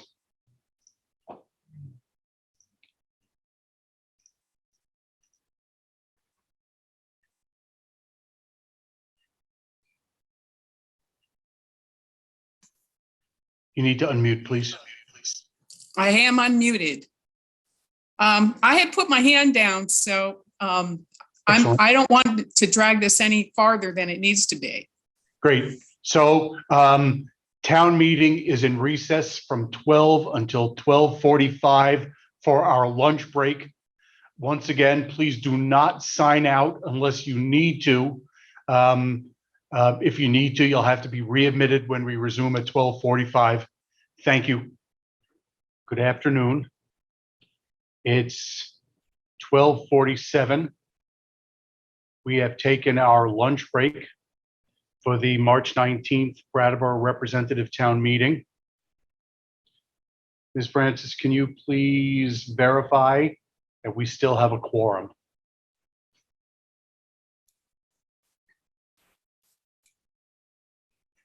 Good afternoon. Yes, we still have a quorum. Thank you, Ms. Francis. The article before the body, or the motion before the body at this time, is to amend Article 11 by adding the words to disband the committee immediately to Article 11. The moderator recognizes Mr. Stroud.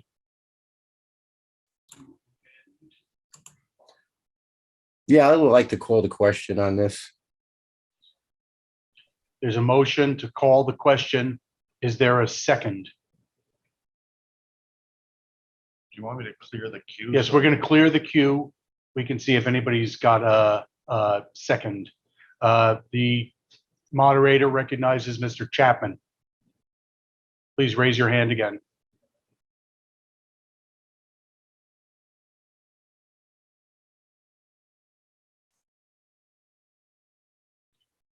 Moderator recognizes Mr. Chapman. Thank you very much. I second the motion. There's a motion and a second to call the question. The question that, as to which debate would be called off, is on the amendment to Article 11, which is to add the words to disband the committee immediately and to disband the committee immediately to the end of Article 11.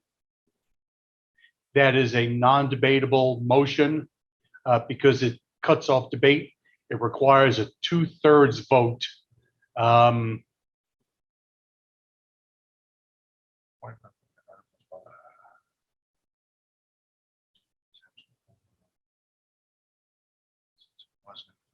We're not there right now. So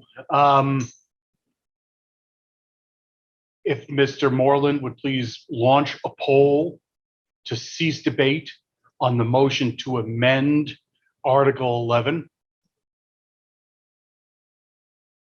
Okay, so you're voting now. Vote aye is to cease debate on the amendment, whether to add the words and to disband the committee immediately to Article 11. There will be 1 minute to vote on this question, starting now.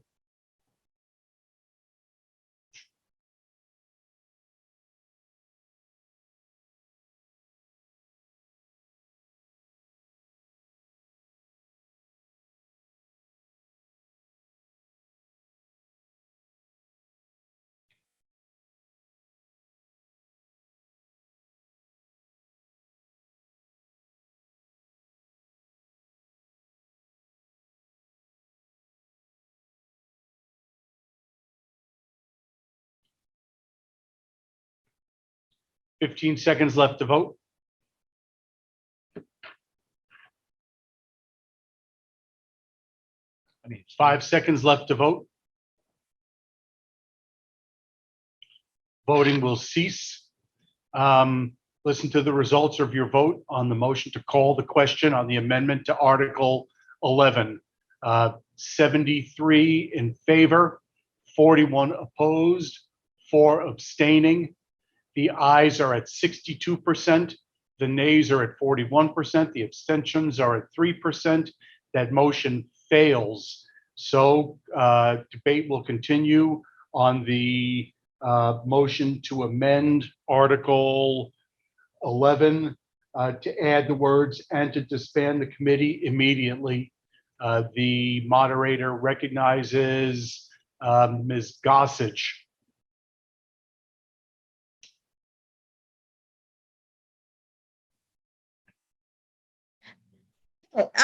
Before we discuss whether to abandon this committee altogether, or what to do obviously about it, I'd like to interrogate the chair as to what, reasons that it was made to disband in, and if it was not disbanded, what the potential might be in keeping it. Thank you, Ms. Gossage. Ms. Cooley, I believe you're chair, and you are interrogated as to, if you wish to be interrogated, about the reasons for your motion to disband and what you believe the potential would be for the committee going forward. Thank you, Ms. Cooley. Hi, thank you. So I think the question was two parts. One, and I want to make sure I'm hearing the question correctly. One was to give more information on the reasons for disbanding, or elaborate on the reasons for disbanding, number one, and two, talk about what is the potential for the committee. Yes, thank you. Okay. Reasons for disbanding, why not just quit? As chair, I heard, we had 4 people quit. I heard from several people as chair that this was people who've done a lot of civic service, who told me that they thought that this was the worst civic service experience that they had ever been on. And I think that there was behavior that was harmful to people outside of the committee, from this committee. There was a motion made that this committee would not work on charter changes that would, change town law, that was not our purview, and that was agreed to for the year, but that has not been agreed to for next year, and that would conflict with if the committee decides, the individuals who happen to be on the committee decide to work on charter changes that will conflict with the town, with the charter commission that's coming up.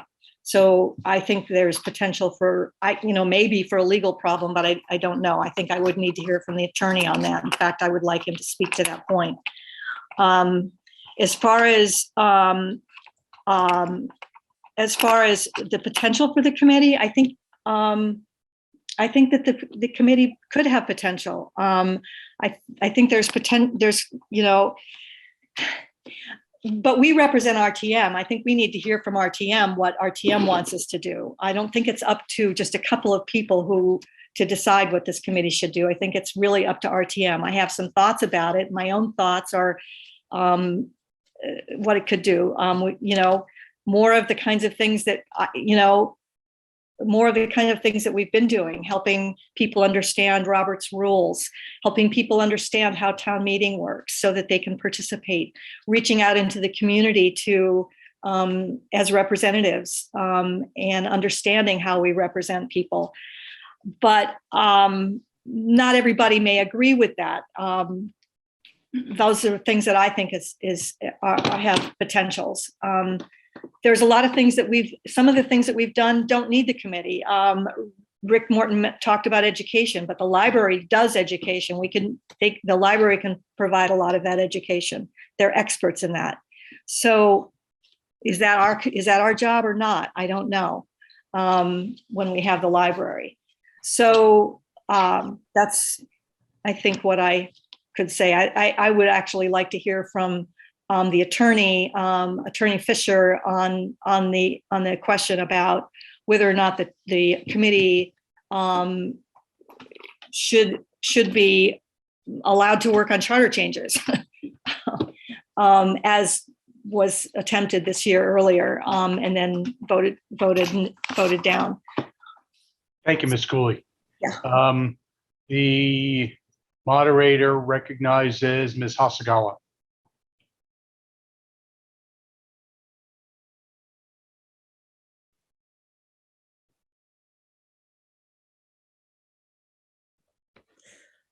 Hi, Maya Hasagawa, District 2.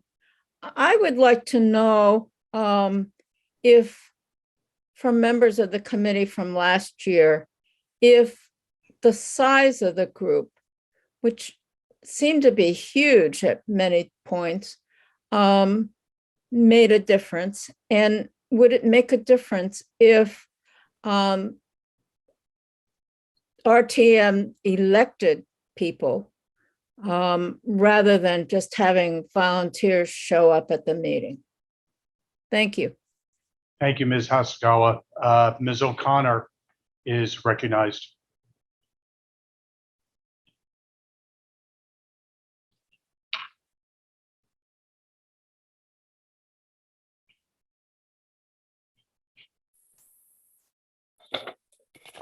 Hi, thank you so much, Mr. Moderator. I was actually on the committee and I was one of the ones that resigned in November. So I was there from April into November. And Millicent talked about people who said it was like their worst civic experience in their life. And I'm going to be honest with you, I was one of those people. And I think the problem was it really wasn't defined what the committee was supposed to do. And there were 16 of us who came in thinking 16 different things.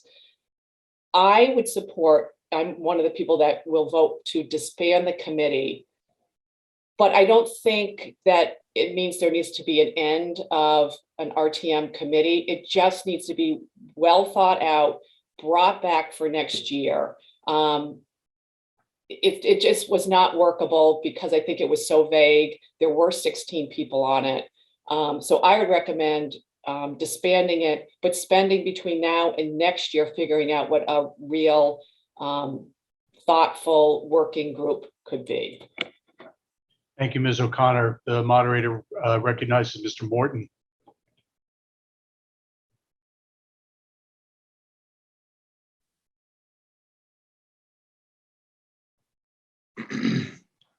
Thank you, Mr. Moderator. Again, just to add some additional context for everyone else who is not part of the committee, I was. The vote to disband the committee was 6-5. That was in January. I happened to miss that meeting. I would have voted against it, which would have made the vote a tie. So the committee itself was was evenly divided among those who were voting, if you count myself. And so I just want to offer that as a possibility. It's not a lopsided decision. It's a marginal decision. I see value in the committee, and I think we should perhaps begin with a reevaluation of purpose and direction, and that comes with leadership. So I will pause and let others comment. Thank you, Mr. Morton. The moderator recognizes Ms. Reese.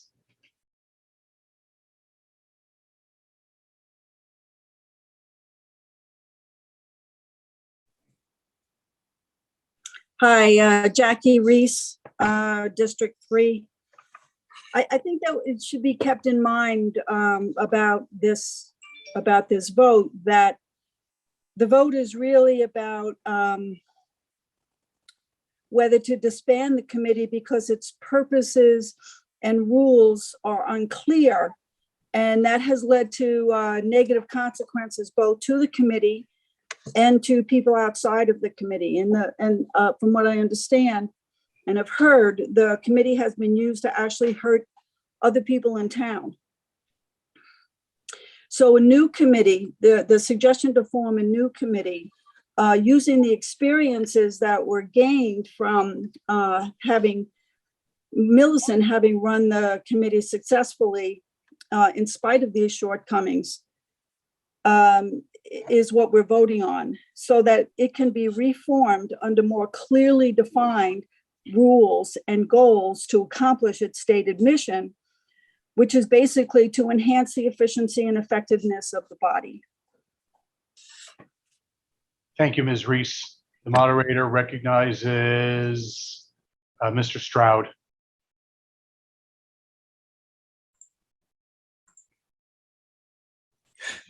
Yeah, hi, Gary Stroud, District 2 Chair. And I was also on the steering committee. I was the vice chair and a former chair for a while until Millicent took over and did her job and did great and did the best what we could, what we had salvaged. And I think what it was that we all agreed on was a revamp, a restructure. It's always good to go back to formula or to the well to look back and see what we can do to reevaluate ourselves to be a better committee for not just the people, but for the town.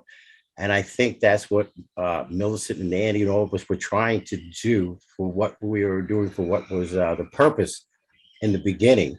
I was for disbanding it and then revamping it, restructuring it. I personally don't like the word disband. I like the word just, restructuring a situation such as this, but I think there should be some other proposal put in place, another mechanism to reconstruct and get back to this and get it right. And I think that's my belief. Thank you. Thank you, Mr. Stroud. The moderator recognizes Mr. McCullough.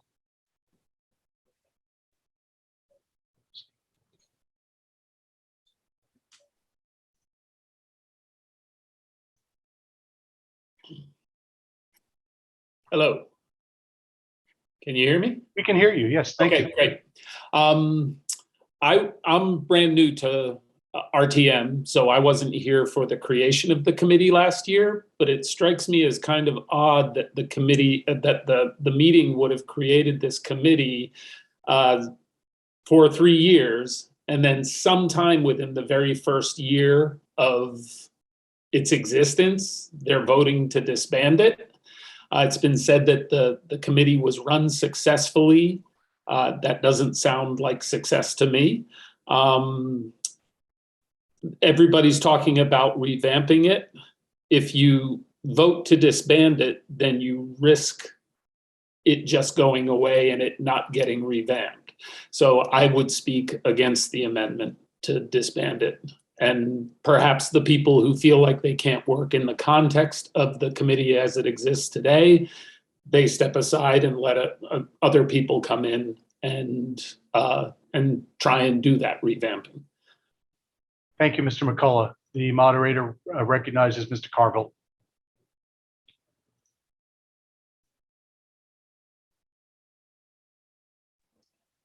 There. Mr. Moderator, we're looking at the amendment at the moment, correct? That's correct. Would another amendment be appropriate at this point, or do I need to wait? You can amend the amendment, but you can move to amend the amendment, but you can't move to amend the main article yet. Gotcha. I'd move to amend the amendment to add the words and recommend that the next Charter Revision Commission consider adding this committee. Excuse me, defining and adding this committee.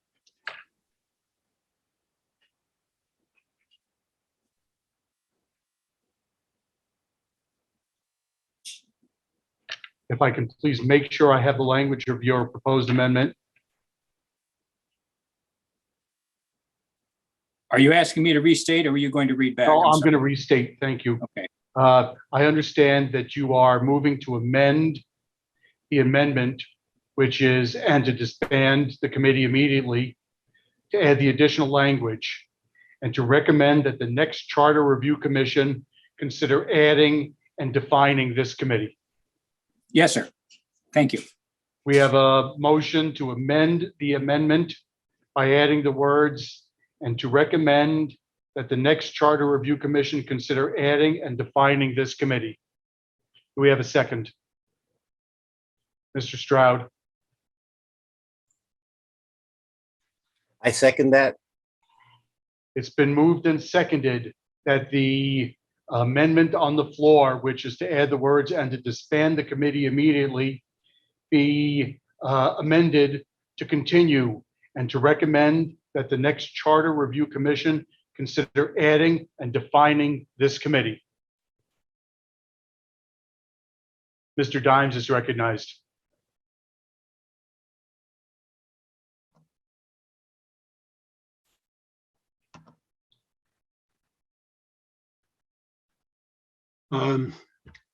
I think there's nothing wrong. It's a sad story. There's nothing wrong with the committee proposal or its purpose. It was clear enough. The committee did some good work, which was kind of not overlooked. I was part of the education subcommittee. We put together a proposal for educating the members with a copy of the charter and education about Robert's rules and inclusion of the new finance booklet, the municipal finance booklet, which I proposed and which was approved last year. There's some good work, but the problem was not with the stated purpose. The problem was, in my opinion, people had a hidden agenda, a desire, maybe an overwrought desire for shorter meetings, a fear of responsibility and serious work, such as charter amendments, which do not have to wait for a charter committee, by the way, which would take years. The committee was just not, the majority was not into doing serious work. They were afraid of proposals that might be controversial or difficult. And as a result, they have, a proposal about lunch. The reason why the disbanding has been suggested is because it takes the blame off of the people who were running the committee. They wish to avoid responsibility. At the earliest part of the meeting, there was a misguided, politically correct effort to ignore Robert's rules. It's a committee of the representative town meeting. It has to go by Robert's rules or establish. Sometimes there's a point of order, so I'll ask you to suspend your comments. Ms. Kornheiser is recognized. She could raise her hand. You need to raise your hand, please, Ms. Kornheiser. Thank you.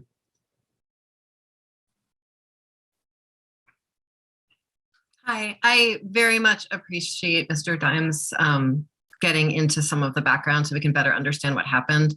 I think it's important at town meeting, and I believe within the rules of town meeting, to not assume intentions of other town meeting members or speak to their motivations. Thank you, Ms. Kornheiser.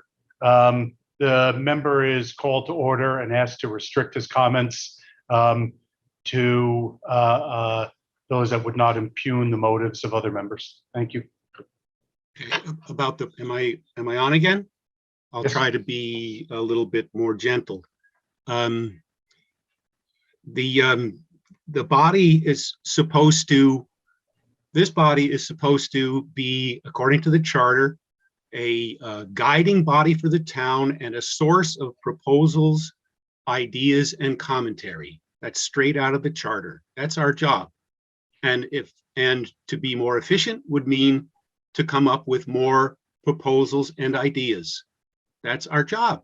But many people just were not into that, and they were more interested in shortening the meeting. That's what went wrong.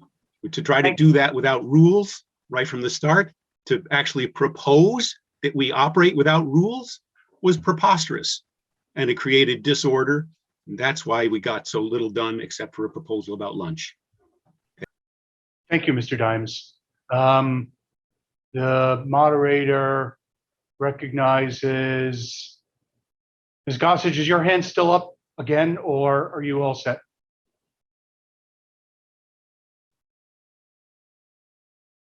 Still up. All right. Well, I'm going to recognize, the moderator recognizes Mr. Case.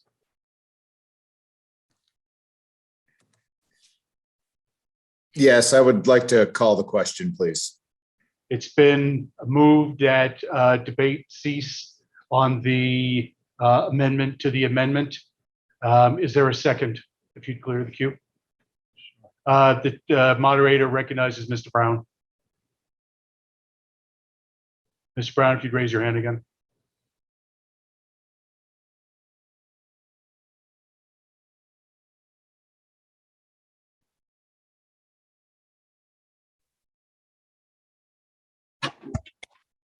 Mr. Moderator, Steve Brown, District 3, I second the motion. It's been moved and seconded that debate cease on the amendment to the amendment. The second amendment being to add the words "and recommend that the next Charter Review Commission consider adding and defining this committee be added to the First Amendment being to add the words and to disband the committee immediately. That's a non-debatable motion. 2/3 is necessary for it to carry. Patrick is Mr. Moreland is the poll ready? We're just calling the question, right? Yeah. Yep. Poll's ready. All right. Poll is going to be launched now. Vote is going to be for 30 seconds.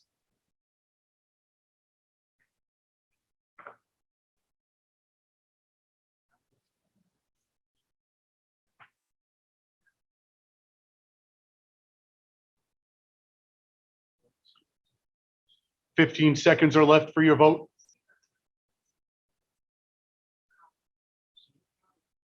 Five seconds are left for your vote. This is really rough. Voting is closed. Listen to the results of your vote on the motion to cease debate on the amendment to the amendment. 85 are in favor of ceasing debate, 27 opposed, 5 abstaining. That's 73% in favor, 23% opposed, and 4% abstaining. That carries beyond the 2/3 margin necessary. So the question to be put to the body at this time is whether to adopt the amendment, adding the words and recommend that the next Charter Review Commission consider adding and defining this committee to the previously proposed amendment, that being to add the words and to disband the committee immediately.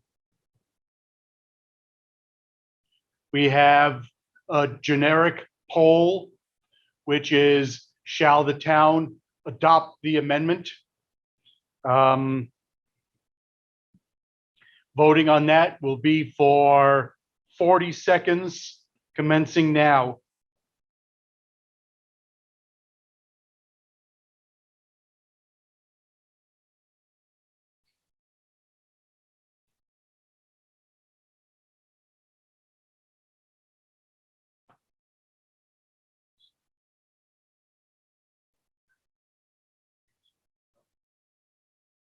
You have 15 seconds left for your vote.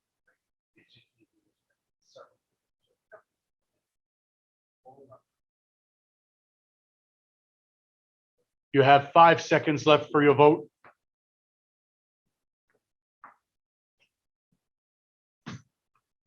Voting is closed. Listen to the results of your vote. On the motion to amend the amendment, the ayes are 59% at 69.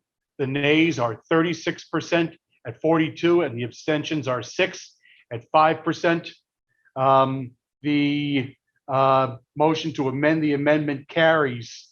The question on the floor now is whether to add the phrase and to disband the committee immediately and recommend that the next Charter Review Commission consider adding and defining this committee. Are you ready for that question, Ms. Chiarello?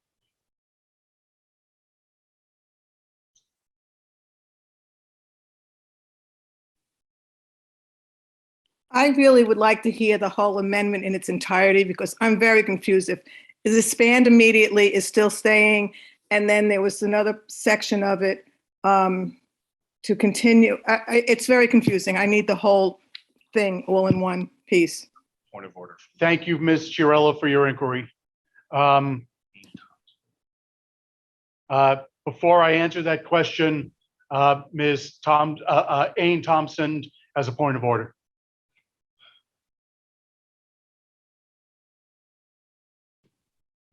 Hi, I very much don't want to belabor this either, but I'm noticing that it looked like the hands that were raised were not in the order that they were called on, and I'm concerned because there might have been more relevant debate, like when we line up in person before the person who called the question. So I'm curious about the process for calling on raised hands.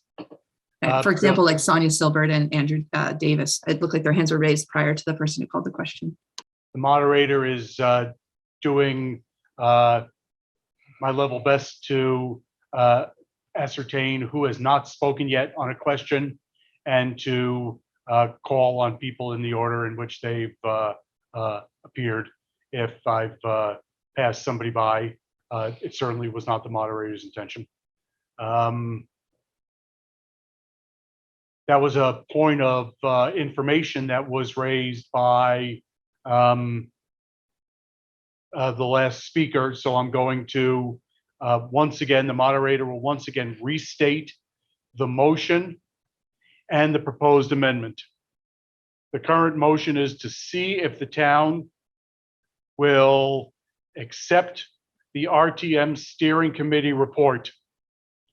There is a current proposal to amend that motion by continuing and to disband the committee immediately and recommend that the next Charter Review Commission consider adding and defining this committee.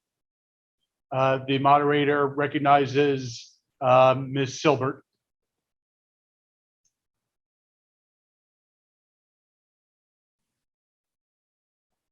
Hey there. Sonia Silbert, District 3. I was also on the committee. I voted against disbanding, and I feel really mixed about how to vote on this amendment. I do think that there were really conflicting ideas about what the purpose of the committee was to begin with, that some people wanted to discuss charter changes and some people thought we weren't even allowed to make proposals or suggestions about how to change RTM. And some people thought we were only supposed to assess and get input from other people. So it was definitely very acrimonious. I definitely disagree with what Kurt Dame said, but the only thing that we did is a lunch proposal, which is the next article. That's actually the only thing on the article, on the warning, but the committee did many other things. That my concern about George's amendment of holding this in the Charter Commission is that the things that we did do wouldn't fit necessarily the Charter Commission's purview. And I am not entirely sure what that would look like then. But some of the things that I felt strongly about with RTM and that some of the work that we did do that I feel good about was like getting the webpage on the Brattleboro Town website, the RTM page, much more complete with resources and information for new folks coming in. We did a lot of outreach to get new members involved. We did Robert's Rules trainings. We did a number of other things, and we sure talked about a lot of other stuff that would be nice to continue the conversations. However, I'm concerned that if the committee is held in the Charter Commission, the only things that will get addressed are things that related to charter changes, such as use of Robert's Rules and things like that.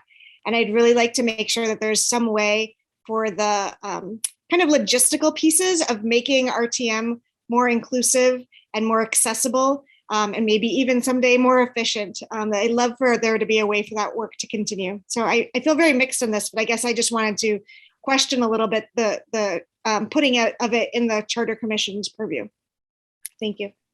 Thank you, Ms. Silbert. The moderator recognizes Ms. Mackinney.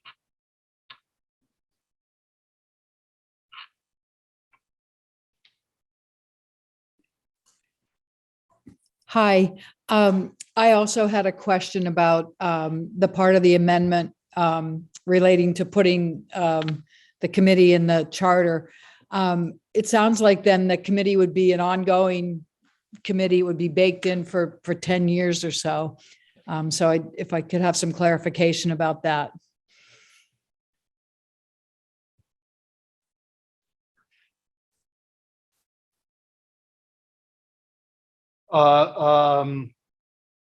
Another party could be interrogated, but it is the moderator's understanding of the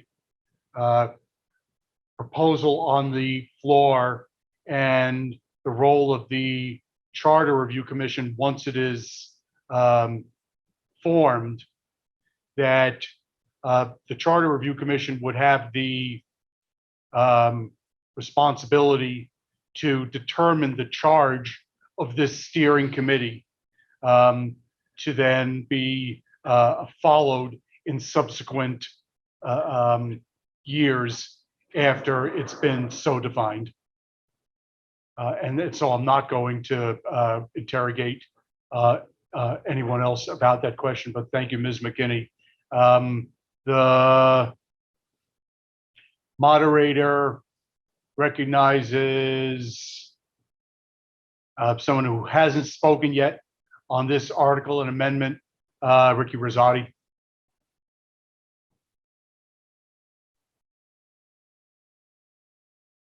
Hi, so I am on the steering committee, and I would say it's one of the best civic duties I've ever had.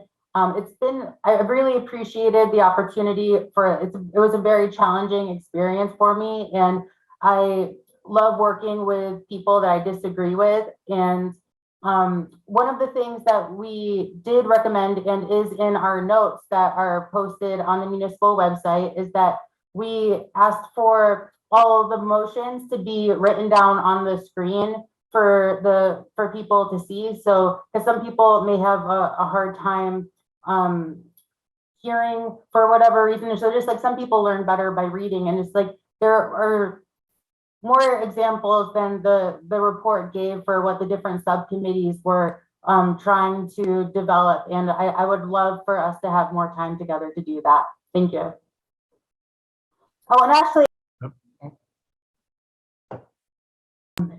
I have a question about like how procedurally that, like, why was Kurt reprimanded to reflect on not like judging people's intentions, but like other people like Melissa and Andy were like saying that people were hurt? Like, isn't that kind of like judging people's intentions, because like they weren't specific about how people were hurt and affected by what exactly?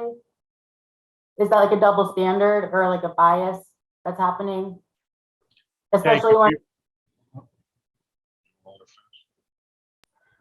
when other people who had already spoken on the issue were allowed to speak multiple times before other people had an opportunity to be recognized to speak on this. Thank you for your inquiry. The point of order that was raised by Ms. Kornheiser was properly taken because the Roberts rules make clear that the comments made by members of the body are required to address the issue rather than members' motives. The moderator recognizes Mr. Stroud.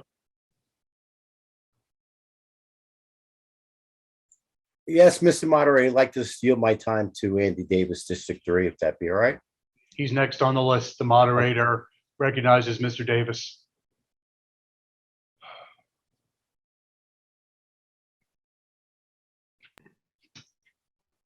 Thank you. I have notes, so I'll be very quick.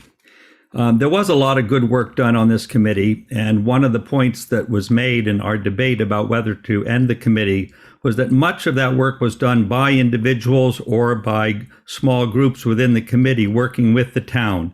And there's nothing in disbanding this committee that stops the progress of well-intentioned people with good ideas to work together with other citizens of the town to improve our town government.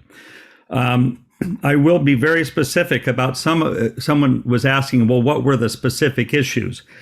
It was not clear whether this committee was to make advisory and investigative work, or whether it was to make decisions about the way RTM runs. Robert's rules was never officially adopted in the committee, and we had many problems with the decision-making process within the committee. Some members left the committee when votes did not go their way. There was a big disagreement about whether the spending of money and the proposal to spend money for things was within the purview of this committee, and that was a divisive thing. There was another disagreement within the committee whether RTM and town government are essentially opposed to one another or work together with one another. That was another area of intense division within the, and I'm speaking personally, it was, I'm not impugning anyone else's motives. Any hurt that happened in this committee that I will comment on will be the hurt to me. Every time I was chosen to be the moderator of a meeting, it was one of the most difficult public experiences I have had. The last thing I'll say is people are saying, well, if you didn't feel like you understood what was happening, you should simply resign. I'll make a simple analogy. If I determine that the car I'm driving needs a front end alignment and the brakes don't work, just handing the wheel over to somebody else is not responsible. I'm in favor of the amendment to disband, and I think passing it off to a longer and deeper process of charter revision is a very wise and reasonable thing to do. Thank you very much. Thank you, Mr. Andy Davis. The moderator recognizes Ms. Gossage.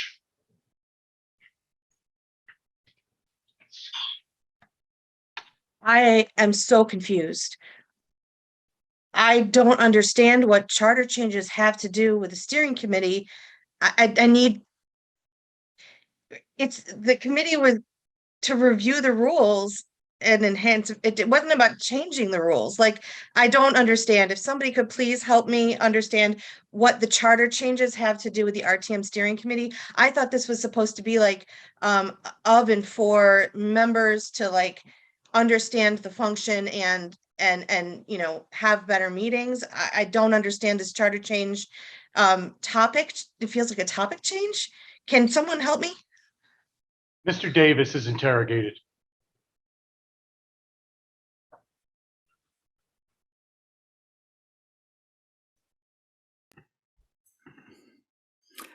Oh, thank you. I'll be very brief. If you're talking about why that was an issue within the steering committee, there were some people on the steering committee that fundamentally wanted to change the relationship of RTM to our town government. We learned a lot about RTMs in other parts of New England, about different models for the power balance in Brattleboro, and other people on the committee felt like our job was to work on how RTM functions and not how the relationship between RTM and the town government is currently set up. I hope that that's your question. The question about bringing it up with charter review, this committee, is to give an opportunity for this committee, a standing committee or a service committee or a steering committee or something like that, a research committee for RTM, to give it time to be fully vetted and defined before putting it forward for the next phase of our town history. So I hope I've clarified it. Thank you. Thank you, Mr. Davis. The moderator recognizes Ms. Turnus. Boy, I thought everyone else was confused. Originally, is this not Article 11 to see if the town will act upon the RTM Steering Committee report? And wasn't their report wanting to disband their committee? Had nothing to do with the charter. It just seems to me like we strayed away from the original article. I'll take that as a point of order and note that what the discussion has revealed is that there were many involved in the RTM steering committee process who apparently concluded that the discussion focused a lot on charter changes rather than on what they considered to be the appropriate steering committee business. That's how we've headed into that topic. Ms. Turnus, unmute yourself if you want to speak some more. That was the feeling I got from the young woman who just was on before. I'm sorry, I'm District 3. That to be able to do what the steering committee recommends is for us to do an amendment to that article. Currently pending, given that I will take this now as a point of order, a point of information. Sorry. Is that, no, don't be sorry, Ms. Turnus. The motion before the body right now is Article 11, to see if the town will act upon the RTM Steering Committee report And that's the main motion. The subsidiary motion is to amend that by adding the words and to disband the committee immediately and recommend that the next Charter Review Commission consider adding and defining this committee. Oh, okay. All right. Thank you, Thank Ms. you. Furness. Thank Mr. you. Franks is recognized.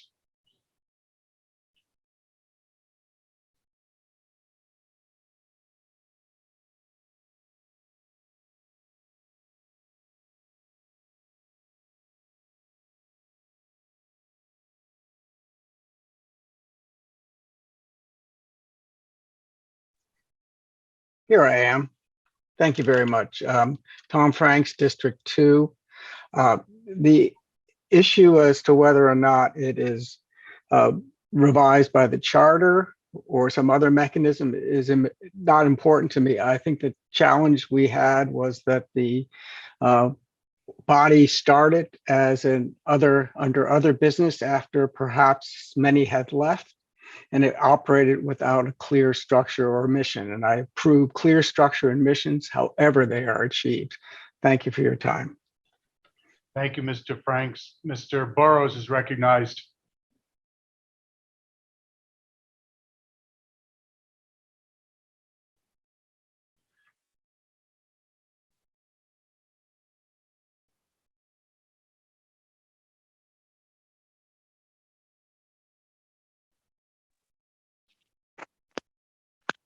Hi.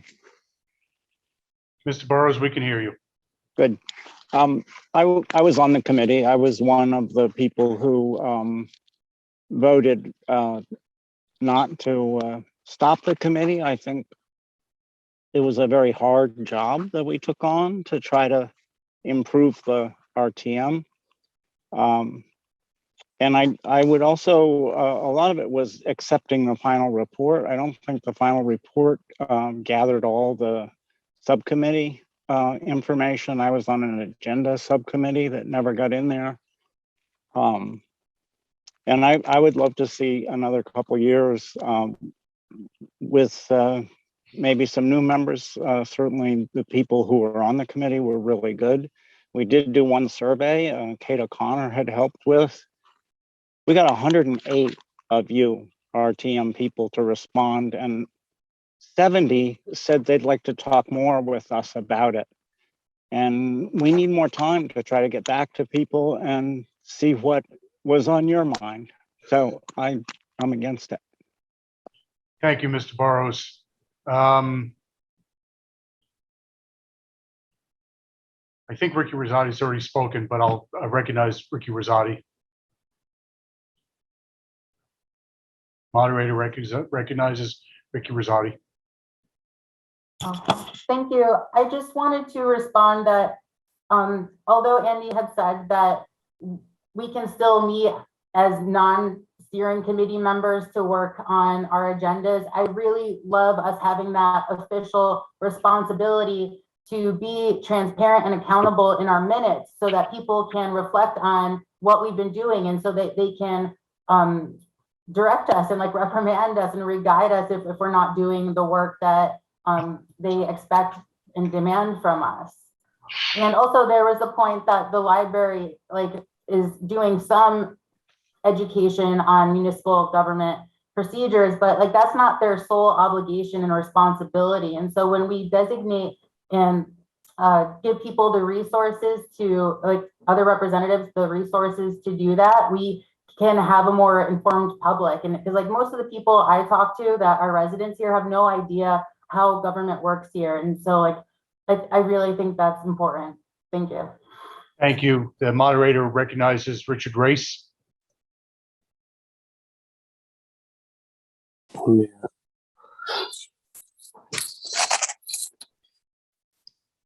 Oops, what's going on here? Yeah, who was it asked to start your video? Okay. Thank you, Mr. Race. Yep. Hello, Richard Race, District 1. I think it's pretty clear that we're not going to get anything more clear around what occurred in this meeting. So I'm hoping to call a vote. Okay, so next time you want to call the question, you can't make any comments beforehand. Okay, thank you. Good to know. Make comments, but next time, you just got to start by calling the question. Moderator recognizes Mr. Agave.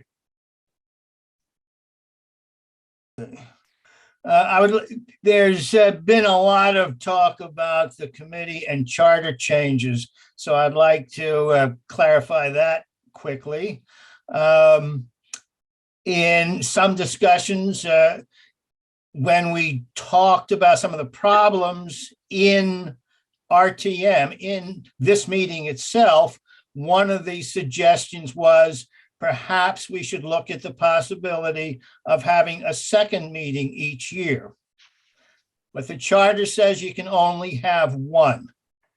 So if in the end that committee had decided that we could be more effective if we had a second meeting in a year, that would mean a charter change. And thus the committee would have recommended to the body that it consider that change. And so this body can recommend and follow through on charter changes. And that does not in any way prohibit or interfere with any other entity in town, like the select board or a charter commission, from also pursuing this. They are not exclusive. Thank you. Thank you, Mr. Agave. Moderator recognizes Mr. Wessel.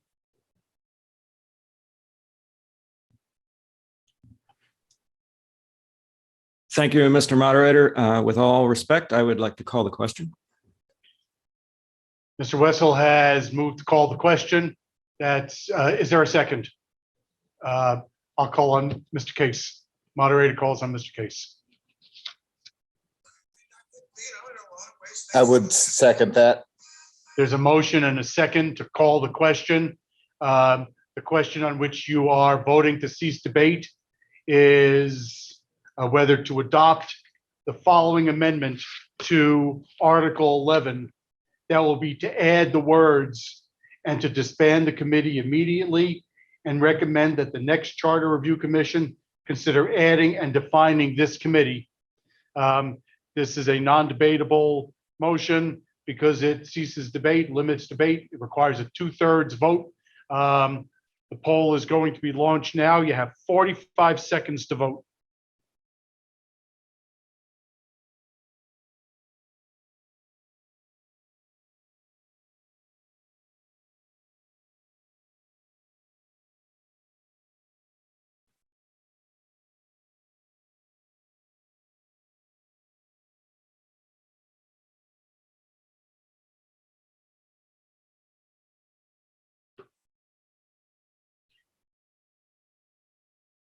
You have 15 seconds left to vote.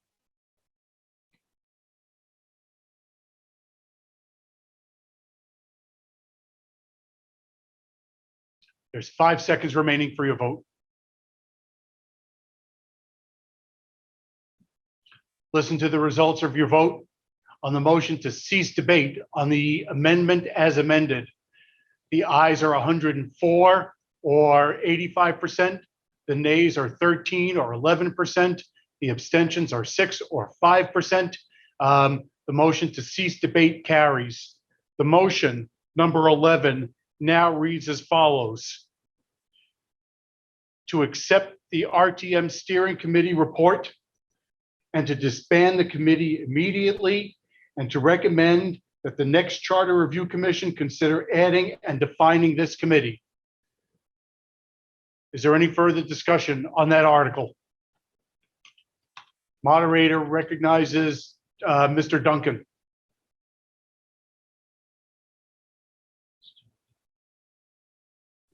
I'm trying to, I was going to, give my comments on the amendment, but I guess I'm not allowed to now. That's gone past. Sorry, Mr. Duncan. You want to speak to the motion as a whole? You have the floor. I was going to comment on the amendment, but I guess that's too late now. Yes, that's correct. You can speak to the amendment, the motion as a whole if you like. Wow, okay. Then I can speak to the motion as a whole. Well, so the committee, I'm going to change the words a little bit. The committee's suggestion to disband the committee is to explore what's really needed and what would be valuable for a new committee. It was an ad hoc committee that allowed anyone to join. And we just made a point of electing members from RTM. Oh, I'm sorry. I'm sorry, Mr. Duncan. I apologize. We voted to cease debate and we didn't vote on the amendment yet. That's the moderator's error. I apologize. Thank you for your points of order. So the question before the body is whether to amend Article 11 by adding the phrase "and to disband the committee immediately," and to recommend that the next Charter Review Commission consider adding and defining this committee. The poll that's going to be launched says, "Shall the town adopt the amendment?" You'll have 45 seconds to vote on that amendment starting now.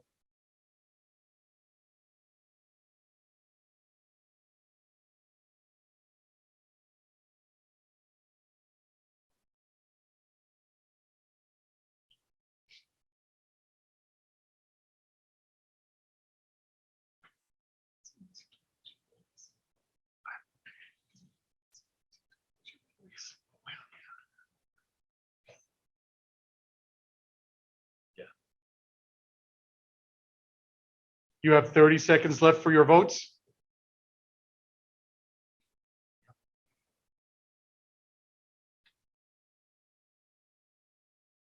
You have 5 seconds left for your votes.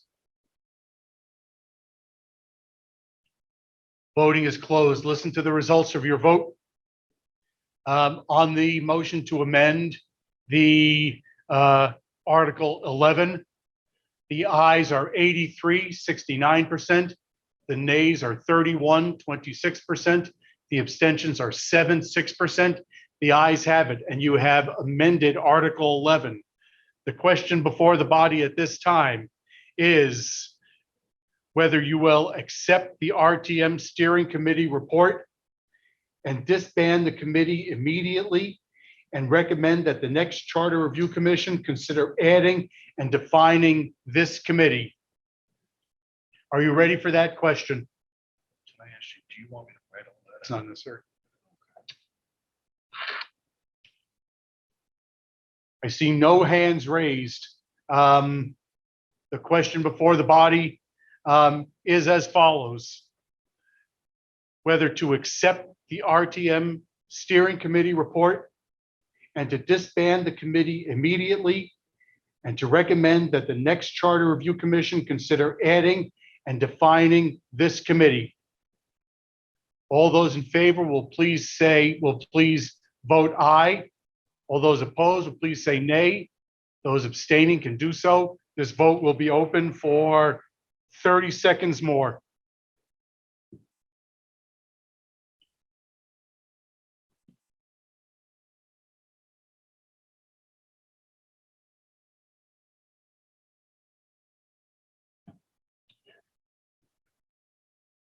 You have 15 seconds left for your vote.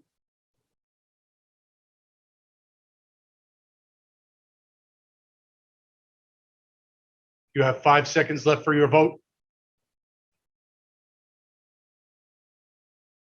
Voting is closed. Here are the results of your vote on Article 11 as amended.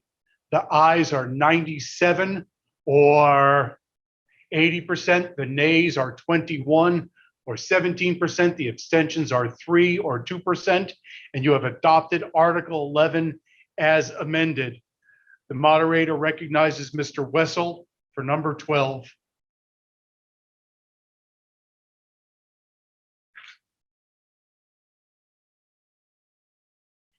Raise your hand, please, Mr. Wessel. Thank you. Thank you, Mr. Moderator. I move to raise and appropriate the sum of $2,500 for the purpose of providing lunch to representative town meeting members at the 2023 representative town meeting as recommended by the representative town meeting steering committee. And if it pleases the moderator, I'd like to speak to the motion. Thank you, Mr. Wessel. Is there a second? Ms. Silbert is recognized.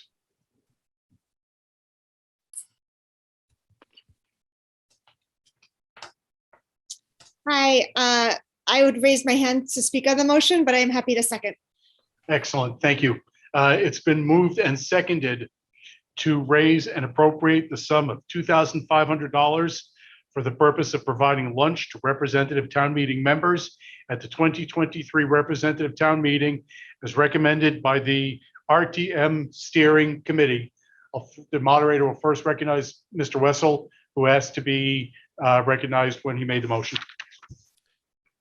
Thank you, Mr. Moderator. Tim Wessel, Select Board.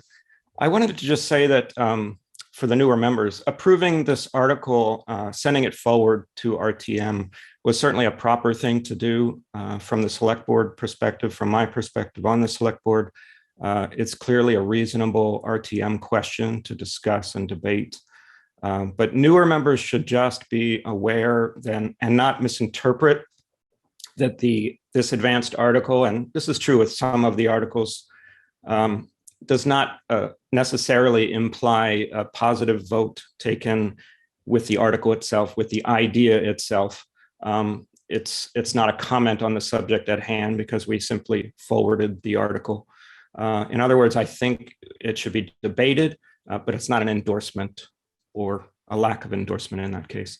Having said that, on the clarification side, I'd like to say that I feel that I'm going to be voting no for this article, for this motion. I think it disrupts a lot of things that we'll want back in in-person RTM, which hopefully will be our next RTM. It disrupts the sales of food during in-person meetings. These are important fundraisers and learning opportunities for organizations at the high school and beyond. In-person meetings have different lunch traditions, including running out to Amy's, for instance, to lunch for some members. Some members want to bring a lunch, etc. And the logistics of providing lunches for every single lunch need for 140 plus members is daunting and will be a mess, in my opinion. And finally, I think it's seen as an unnecessary taxpayer expense that doesn't land very well amongst the public at large. So that's all my comments. Thank you. Thank you, Mr. Wessel. Going to Amy's or going to the Sportsman's are two different alternatives for lunch. The moderator recognizes Ms. Hasagawa.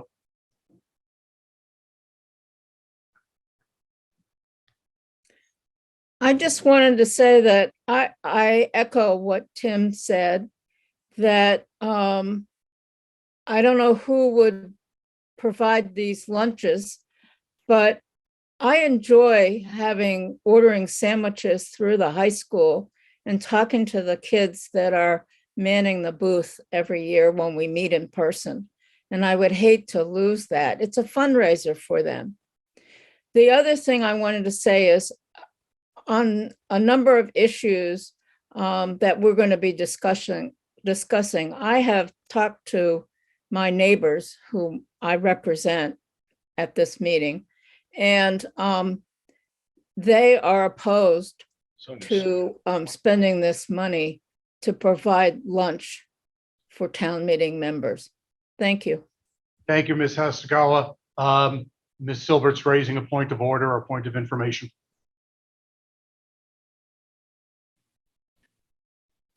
Thank you. I was hoping to actually read the full proposal from the RTM committee about lunch. That would, I think, would address some of the issues already that Tim and Maya had raised.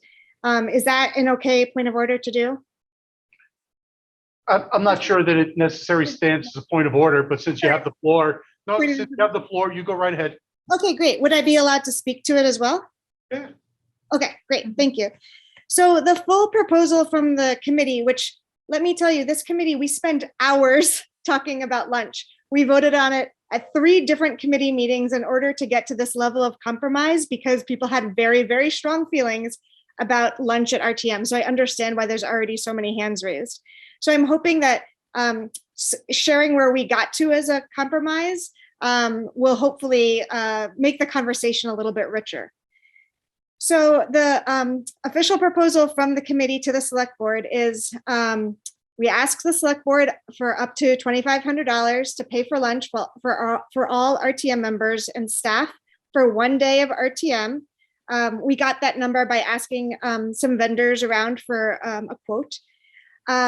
We would like lunch to be substantive, providing both protein and vegetables, and meet a wide variety of food needs, including vegetarian, lactose-free, and gluten-free, and sourced locally as much as possible, like Everyone's Eats does.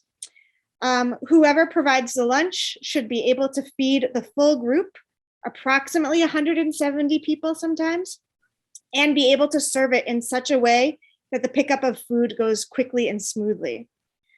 We support the BUHS students in providing lunch as a fundraiser, and we went back and forth a few times with the folks that are in charge of that program at the high school, if they can meet the parameters we put above. If they cannot, which is very legit, like it's a lot to cater a lunch for this number of people. If they cannot meet those parameters, we'd encourage the students to provide coffee, drinks, and snacks for sale instead, which we hope would actually raise a similar amount of money for them, given that they wouldn't have to buy all the materials and do the work for lunch, and for the town to contract with a local vendor instead. We are committed to keeping the BUHS student fundraising at the same level as it was or better, and that we recommend that lunch become a permanent part of RTM. So I hope that addresses some of the questions that were raised. These were the recommendations that we made about providing lunch. Obviously, the only binding piece that RTM gets to decide on is the amount of money, but these are the recommendations that we'd like to include in it. And I just want to say that providing lunch to me feels like such a crucial piece of community building. RTM can feel alienating. Especially to folks who are new to RTM, who are new to town. Sometimes the conversations can get kind of acrimonious. Providing lunch and providing a way for people to stay is a way to build bridges, build community. A lot of other towns in Vermont offer lunch in some way. Usually it's a potluck because it's a smaller group.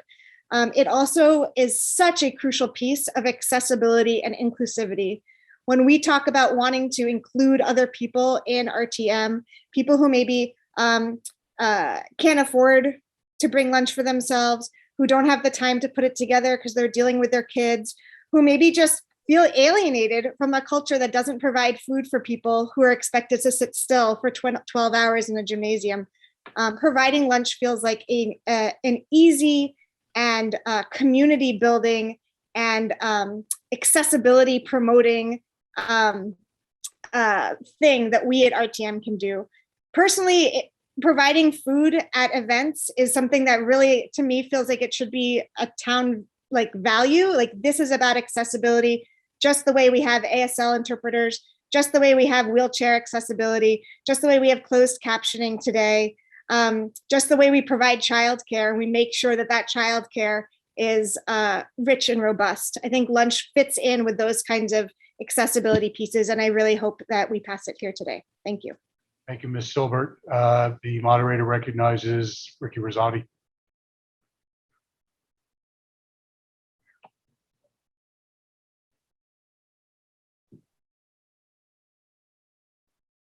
Thank you. So because of all of the reasons that Sonia just explained, I would like to propose the amendment to double that amount so that we can cover meals for the public to come, because I certainly would not vote for just the representatives to be catered to, because this could be a great experience to meet with our constituents and break bread with them. And I just would be disgusted to just only have their representatives eating without catering to the public. We have a point of order from Rick Morton. Mr. Morton.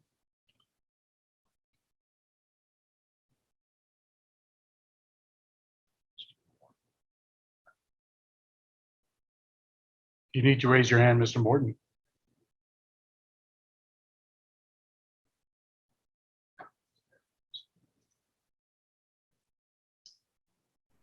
Sorry for the cumbersomeness on the electronics. The specific reason for my point of order is that I believe in our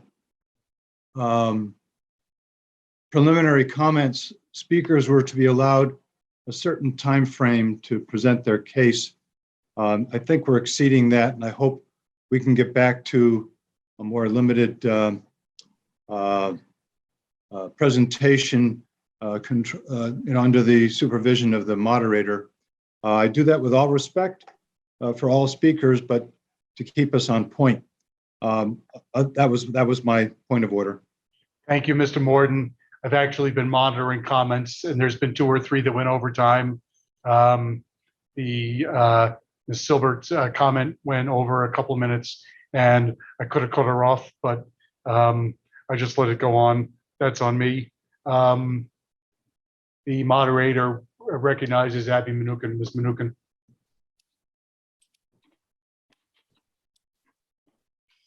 Thank you. I want to speak to a few points. First of all, really honoring and wait, Ms. Mnookin. Ms. Mnookin, Town Clerk has just called my attention back. There's a motion on the floor to double the amount for lunch from $2,500 to $5,000. Mr. Moreland, if you would clear the queue. Is there a second for doubling the amount for lunch to $5,000?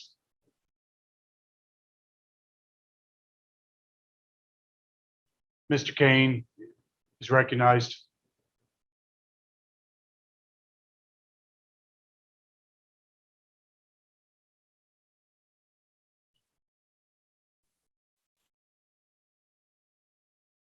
Mr. Kane.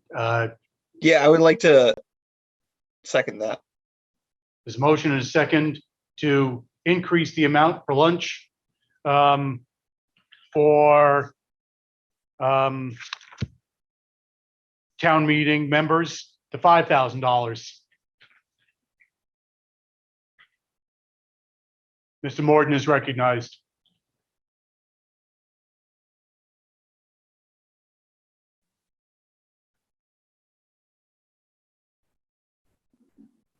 I would like to call that question. Motion to call the question. Is there a second? Mr. Case?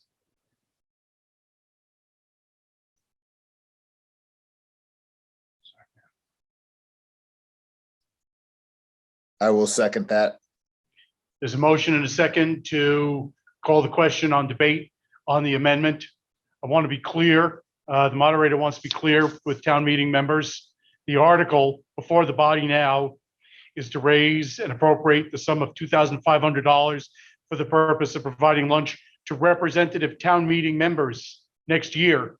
It's not to provide lunch to others. And so this motion is to increase that amount to $5,000 rather than $2,500. The motion is to cease debate on the motion to amend Article 12 by increasing the amount from $2,500 to $5,000. That vote is going to commence now. If you vote aye, it's to cease debate. 30 seconds to vote.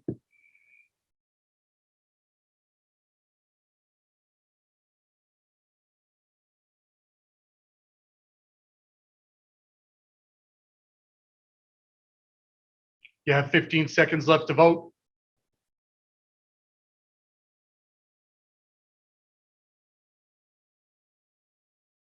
You have 5 seconds left for your votes. Voting on calling the question is concluded. Listen to the results of your vote.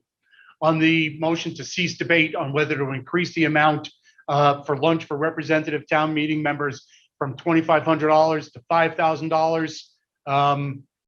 97 are in favor of ceasing debate. That's 84%. 12 are opposed. That's 10%. 7 abstaining at 6%. You have ceased debate on the motion to amend the dollar amount in Article 12. So now the issue before the body is whether to amend Article 12 by increasing the amount for lunch for town meeting members to $5,000 from $2,500. Voting will be for 30 seconds. The poll is being launched now. And I vote is to amend.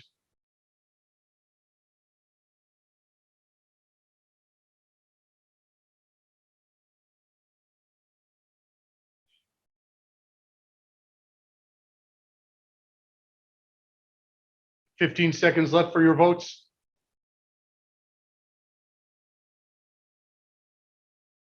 Five seconds left for your votes. Voting is concluded. Listen to the result of your vote on the motion to amend the amount for lunch for town meeting members to double it from $2,500 to $5,000. The ayes are 11, 9%. The nays are 107, 89%. 2 abstaining, that's 2%. And that motion to amend is defeated. The continuing question on the floor is whether to raise and appropriate $2,500 for providing lunch to representative town meeting members. Ms. Manukin was, I think, speaking before. I think that's right. Yeah, thank you. Yeah, go ahead. Abby Manukin, District 2. So a few points that I will try to get to quickly in 2 minutes. One is just acknowledging the good work that this committee did do. This is one of the only proposals that the RTM committee came to us with. So I want to acknowledge that and honor their work, and I will be voting yes. I also want to acknowledge the work that the town has done on justice, equity, diversity, and inclusion. And I think this could really speak to that. It's really in majority white spaces such as this one that it's even a possibility that food would not be provided. And I would love to see food as a way to bring people together, as a way to help be more inclusive and diversify, and that food can be a really powerful force in creating shared community and culture. And it also removes barriers to entry. It may not seem like a big deal to some people, but that's not true for all people. Similar to childcare, we're already asking people to volunteer for this position, and removing barriers to entry is important. It's not just symbolic. $2,500 is such a small fraction. If I did my math right, it's 1/100 of 1% of the budget that we're voting on. So it seems kind of absurd to me to make money the reason for this not to happen. And this symbolic gesture could be really powerful. So thank you for those on the committee who made this happen, and I will be voting yes. Thank you, Ms. Manukin. The moderator recognizes Mr. Ham.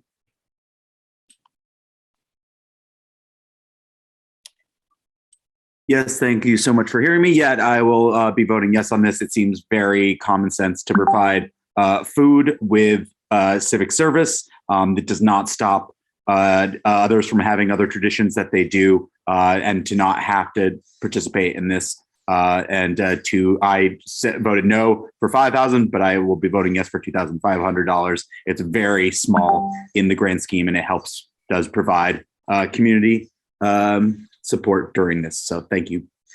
Thank you, Mr. Ham. Moderator recognizes Ms. O'Connor.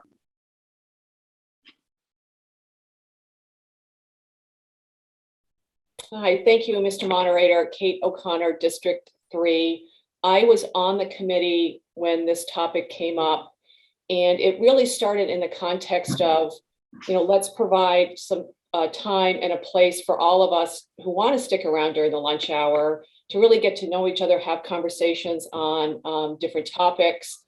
And then taxpayer dollars got involved. And I thought it was a wonderful idea for us to, stay together at lunchtime.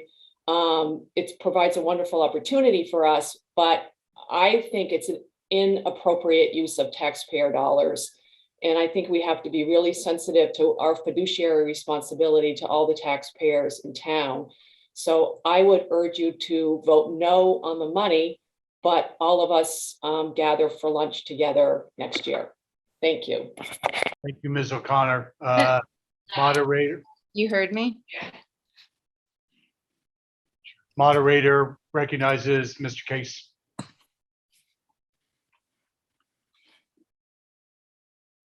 I would like to call the question. It's been moved to call the question. Mr. Moreland, if you would clear the queue. Do we have a second? Mr. Race is recognized. Rich Race, District 1, I second. We have a motion and second to call the question on Article 12 being whether the town will raise and appropriate $2,500 to buy lunch for representative town meeting members next year. The motion is non-debatable and requires a 2/3 vote because it cuts off debate. The poll is being launched now, and you have 30 seconds to vote. This is to cease debate on Article 12. All those in favor of ceasing debate, please say aye.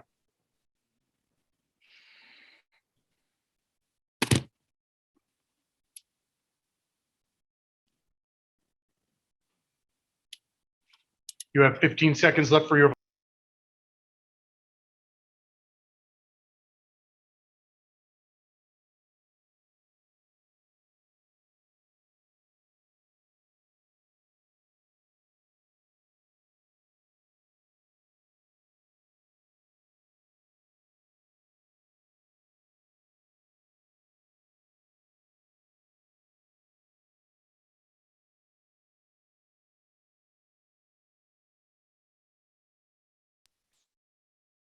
All right, I'm back. I got muted. Unless anybody else needs more time, the vote is concluded.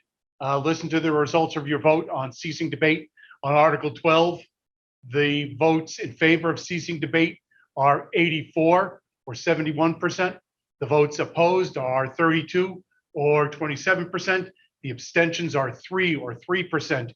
You have ceased debate on number 12.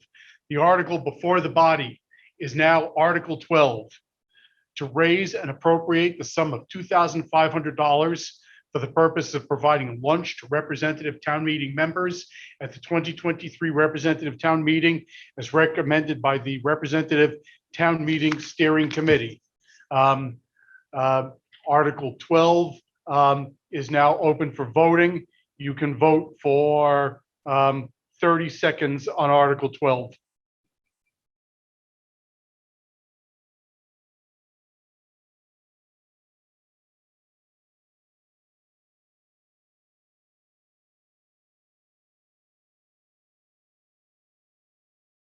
You have 15 seconds left for your vote.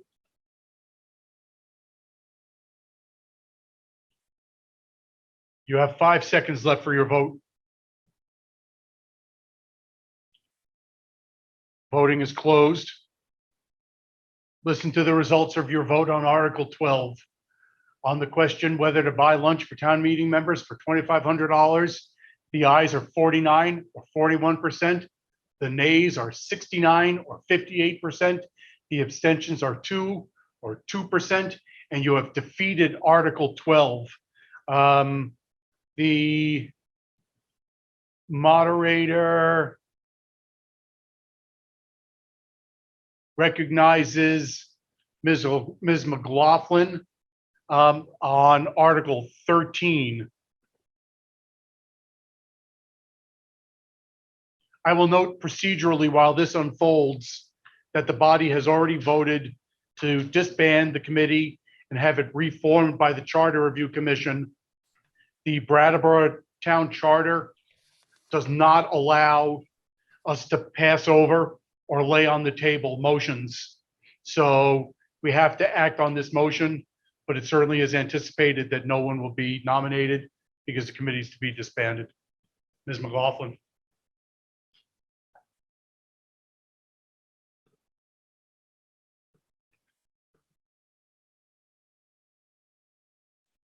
Hello, can you hear me?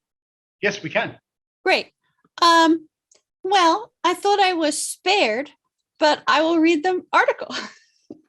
I move that people, the following people, but there's no one, be appointed to serve on the RTM Steering Committee for a term of 1 year until the 2023 Representative Town Meeting. There's a motion. Is there a second? Mr. Dimes is recognized.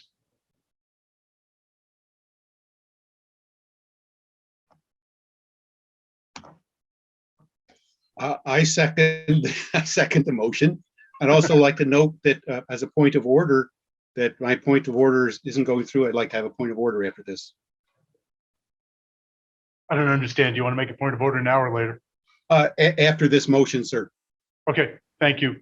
So the motion before the body is number 13, to not appoint anybody to the RTM Steering Committee for this next year.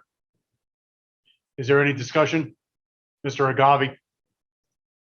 Or Mr. Dimes, I guess we'll call him Mr. Dimes to see if he wants to deal with the point of order now.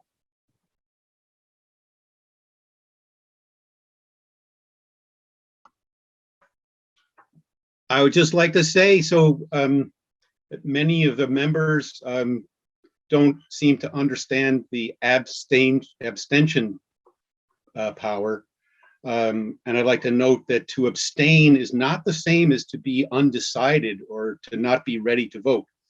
A member abstains properly, for instance, if she thinks it is the question is out of order or not properly warned or something like that, or if she needs to be on record because of a conflict of interest. I bring this up because otherwise a valuable distinction might be lost. Thank you, Mr. Dimes. Mr. Agavi is recognized.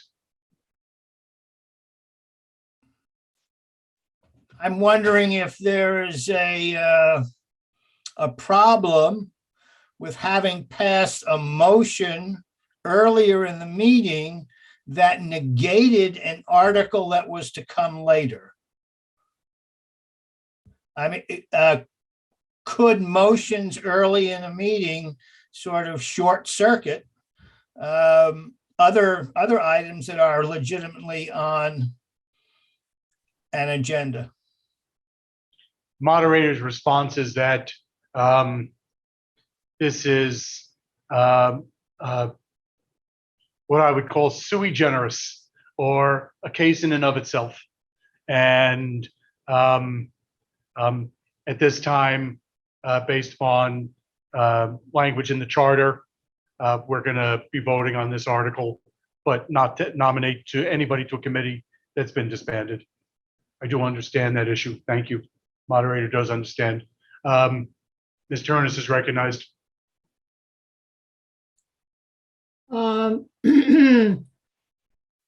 My response is to Mr. Dimes. Seriously? You're saying that women can't understand what it means for to abstain? Excuse me, I feel offended. The moderator is going to step in and seek to prevent further discussion on this issue. I would attribute the motive to Mr. Dimes that he was just trying to be inclusive in the totality of the statement, rather than being directive towards the women members of the body. But Ms. Turnus, thank you for your comment. Mr. Chapman is recognized.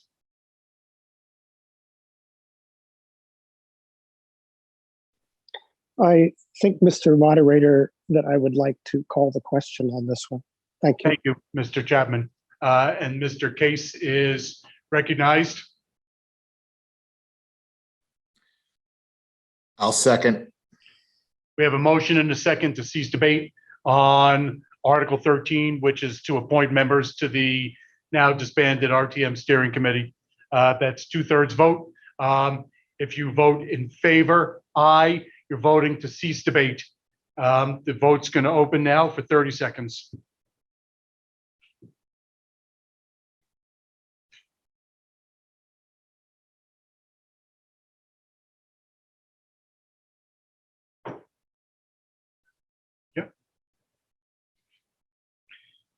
You have 15 seconds left for your vote.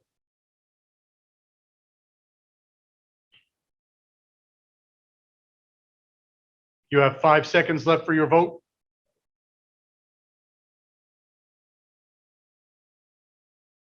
Voting is closed. On the motion to cease debate on number 13, listen to the results of your vote. 108 in favor to cease debate. That's 89%. 8 opposed, that's 7%. And 5 abstaining, that's 4%. You have ceased debate on number 13. On article number 13, the motion is to appoint nobody to the now disbanded RTM Steering Committee. I'm sorry. I guess that a vote in favor is to move on to the next article. You have 30 seconds to vote on this article starting now.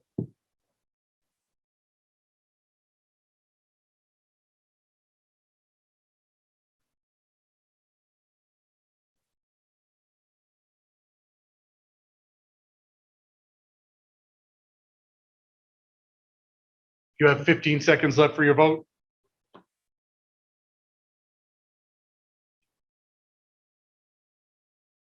You have 5 seconds left for your vote. Voting is closed.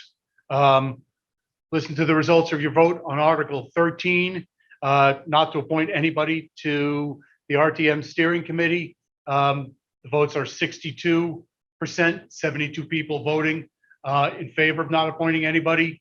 The nay votes are 23 or 20%, and there are 21 people abstaining, or 18%. The motion to not appoint anybody to the steering committee is carried. The moderator recognizes Mr. Goodnow for Article 14.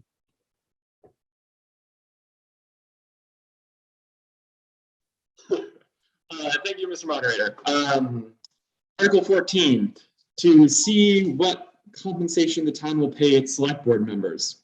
I move that the compensation of the select board chairperson be set at $10,000 and that the salaries of the other members of the select board be set at $8,000 each. Thank you. Thank you, Mr. Goodnow. That's a motion. Do we have a second? Ms. Byrne is recognized.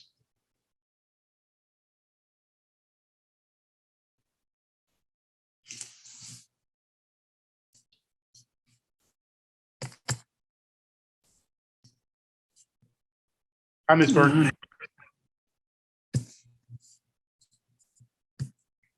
Hi, I second the motion.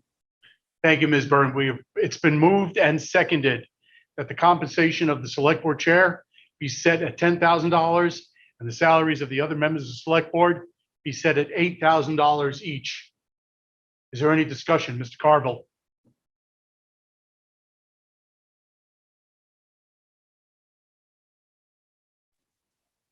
There.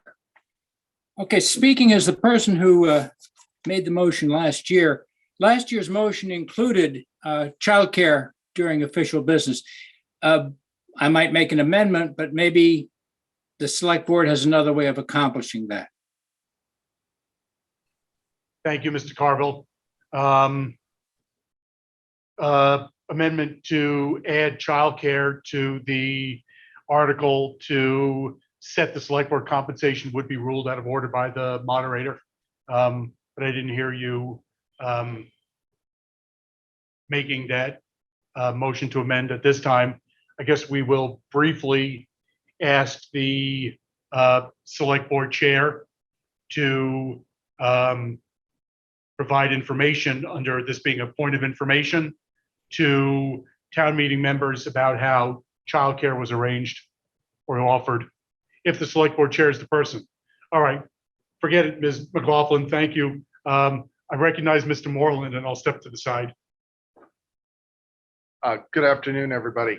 Mr. Carville, if I'm not mistaken, I certainly hope I'm not, but I believe last year during the select board compensation article, you spoke about dependent care expenses for select board members.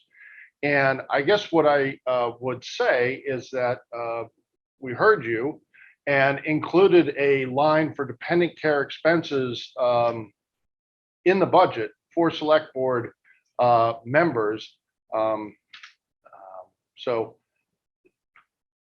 I would hope that you find that to be an acceptable way of moving forward in this instance. Thank you, Mr. Moreland, for that information response to Mr. Carville's inquiry. The moderator recognizes Ms. Cooley.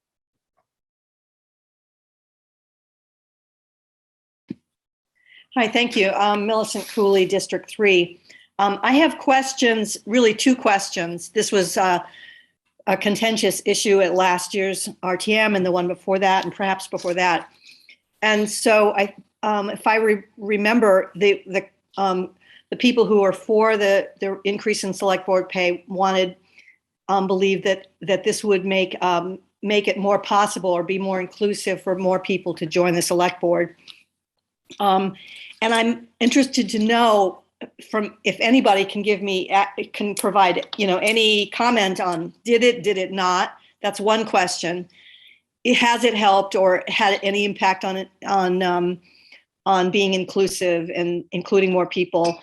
The other is, how is it being used? Because I also think I remember that it was optional. So is the select board using it? The select board was given the option to not use that extra money. Have they used it? How has it affected the work of the select board? So there are two questions, and I would love to hear from anybody on that. Thank you, Ms. Cooley. Members of the select board are interrogated. Any of you raise your hands, we'll call on you. Mr. Wessel is interrogated.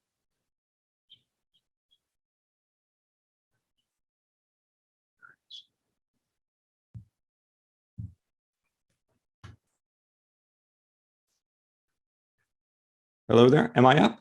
Yes, thank you, Mr. Wessel. Oh, sorry, my image is not on the screen, so I wasn't sure. We can hear and see you. Great. Tim Wessel, Select Board.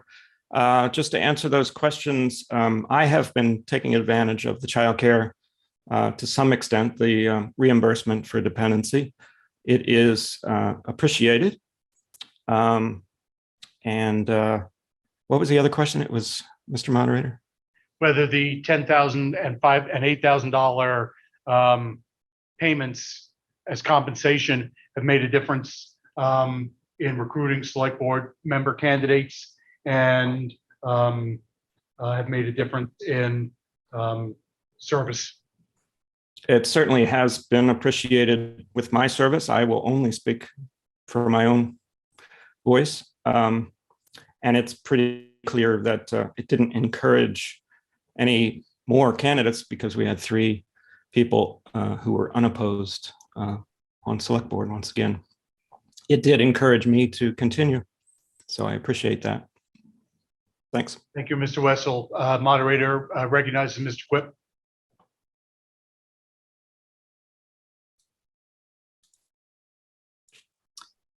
Yep. Thanks for the question, Millicent. Daniel Quip, Select Board.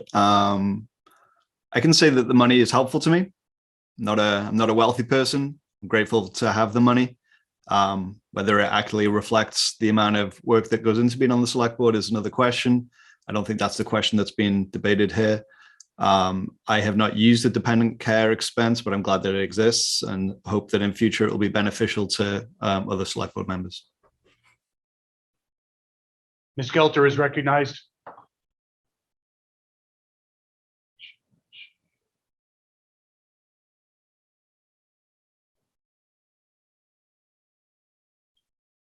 There she is.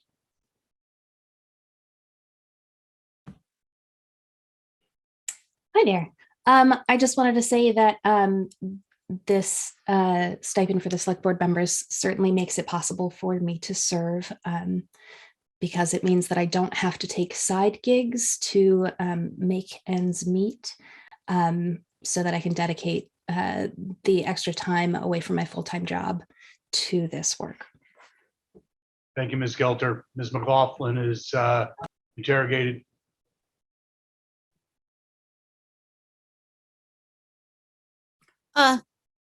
Thank you. I just want to add that I find the salary or stipend helpful, and also just want to indicate that there's a tremendous amount of time that goes into select board service, not only for the chair, which I find considerable amount of time, but also we had a very busy year of interviewing town manager and so forth. So it's helpful and it's useful. Mr. Goodnow is interrogated.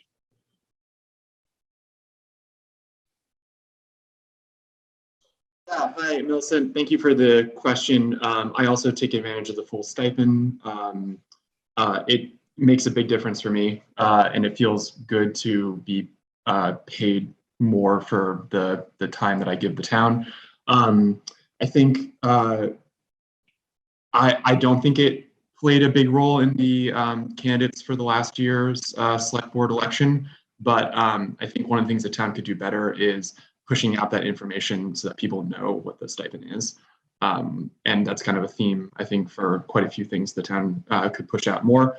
And then finally, I will just say, I was the vice chair this year, and for RTM's information, the vice chair and the clerk are two other positions on the select board who have more responsibility than just normal board members. So maybe worth considering when looking at stepping the stipend for different board members.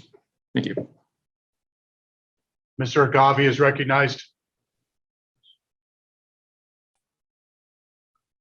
I would like to just point out, as other people have, for perhaps the first year in the 33 that I've lived in town, there were no candidates at all, or no new, how do you say it?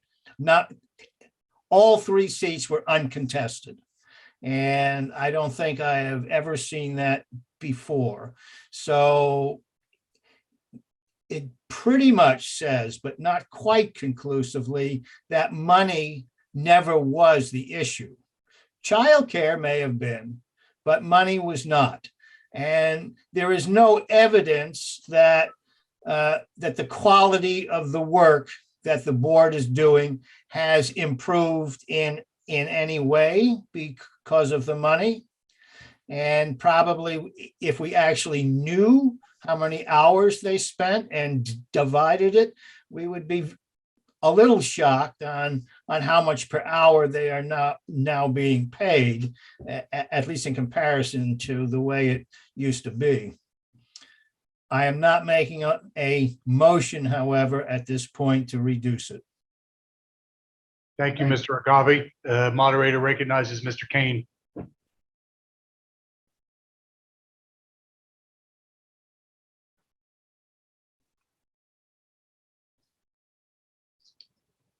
Hello. We can hear you. Okay. While I would like to double this proposal, I do want to amend this to 7.5%. Let's just call it 8% increase because of inflation.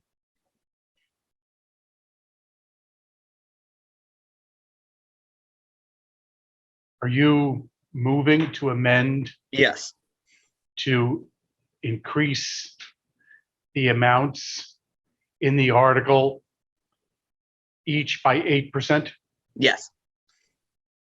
There's a motion on the floor to increase the amounts in Article 14 by $10,000 and $8,000 by 8% apiece. Mr. Moreland, if you would please clear the queue. Is there a second? There's a second from Ricky Rosati. Well, Ricky will recognize you.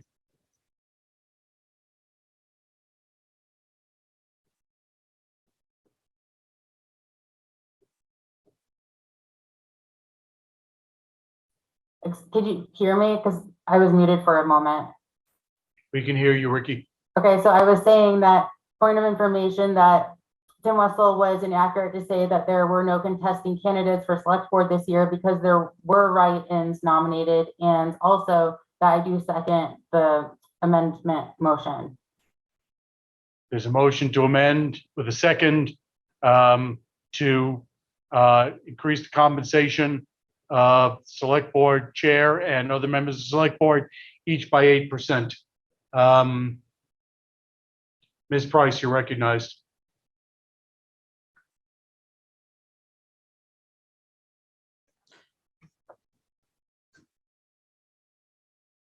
I was just seconding it as well. I just couldn't get my hand out fast enough. Sorry. Thank you, Ms. Price. Mr. DeGray is recognized.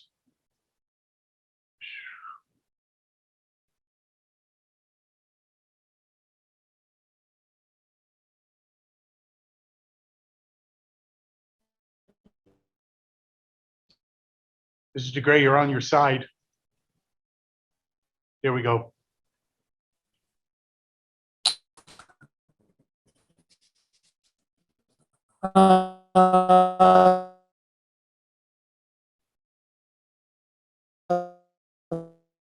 Mr. DeGray, wherever you are with the clear skies, we can't hear you. So if you can get to someplace where you can communicate better. We're going to move on. Mr. DeGray, if you have better reception somewhere, please raise your hand again.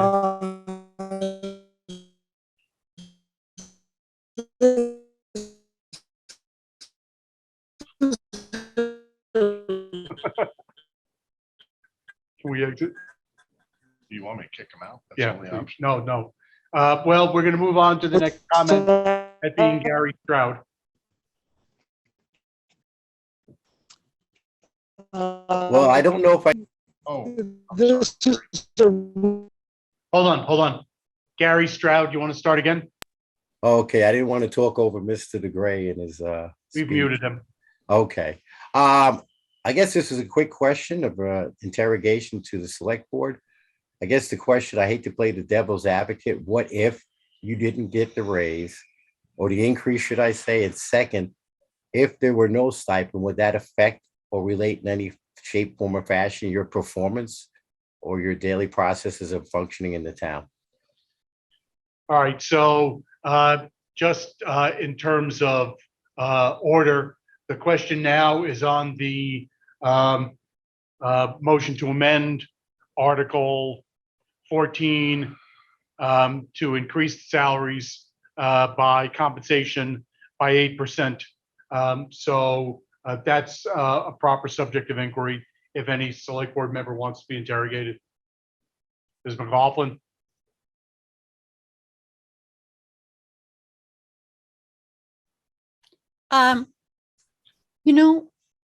We didn't ask for this raise. We didn't ask for the raise last year. It's more of what RTM wants to consider, certainly more than the Select Board is asking for it. I hope that helps you. Mr. Quip is interrogated.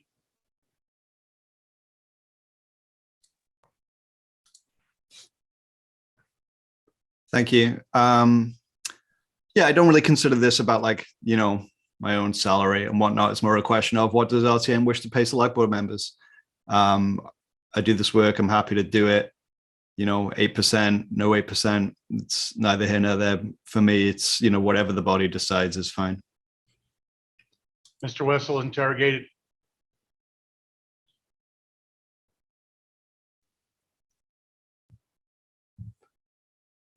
Hi. I don't want to make any comment on the merits of further raises or what we're paid at all. I just wanted to point out that the last raise was more than doubling. So I don't understand the 8% because that was a huge jump. It was over 100% increase. Thanks. Thank you, Mr. Wessel. The moderator recognizes Eli Coughlin Galbraith.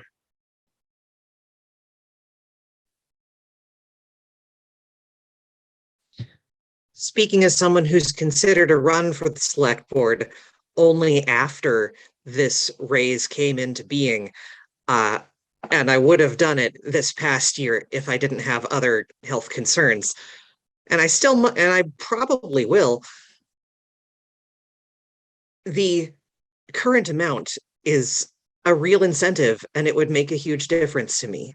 The proposed raise, not so much. It seems important to note that I know I'm not the only one, but I am one person who does want to run and could not run without some kind of compensation for my time. Thank you. Thank you, Eli. I'm going to recognize Mr. DeGray if he's got reception.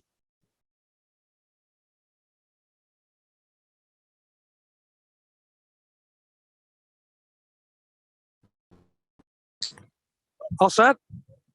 We can hear you now. Mr. Moderator? Yes. You can hear me now? Yes. Thank you very much. Several points that have been brought up. I'm thankful that Mr. Wessel was, and all the select boards are happy with their compensation. I certainly would have been if I was still on the board. Giving people an 8% raise when Social Security people only got a 5.9% raise seems to be a little untenable. And this issue with select board salaries is really the cat got out of the bag and it's consumed a great deal of time. And I can only hope that town meeting votes this down. One other point where the vice chair talked about possibly adding compensation for the secretary and the vice chair. As someone who served on the board for 8 years, and I didn't serve as the secretary, but I served as the vice chair. That is not overly cumbersome work that you do. There is a little additional time, but it certainly isn't anything to what the chair puts in or the rest of, a little bit more than the rest of the board. And certainly the secretary's position is minimal at best. So I strongly disagree with this and hope that this is voted down and the original motion is adopted. Thank you. Moderator recognizes Mr. Case.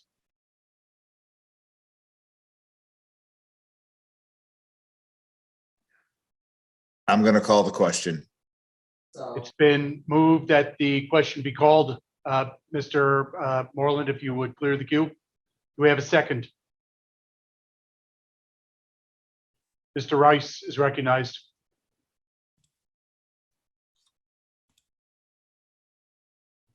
I second that. Thank you, Mr. Rice. It's been moved and seconded that debate cease on the amendment proposal to increase the salaries that were part of the original motion by 8%. If you're voting aye, it's to cease debate. Nay is to continue debate. The question and the poll will open now for 30 seconds.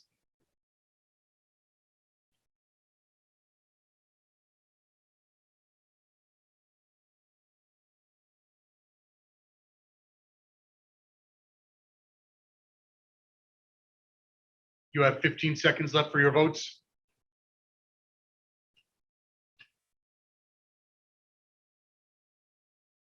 You have 5 seconds left for your votes.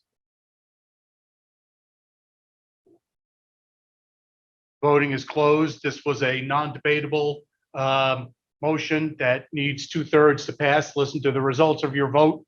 The ayes to close debate are 99.85%. The nays are 15 or 13%, and there are 3 abstaining. You have voted to cease debate on the amendment. So the issue before the floor, the issue before the body is whether Article 14 should be amended to increase the compensation paid to the select board chair and other members of the select board by 8% each. An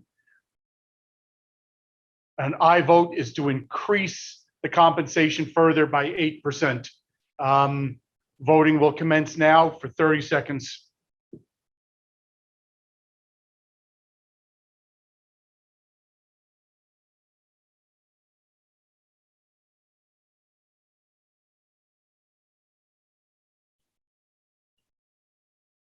You have 15 seconds left for your votes.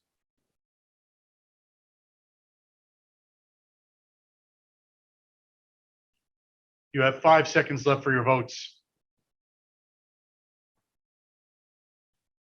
Voting is closed. Listen to the results of your vote on the amendment.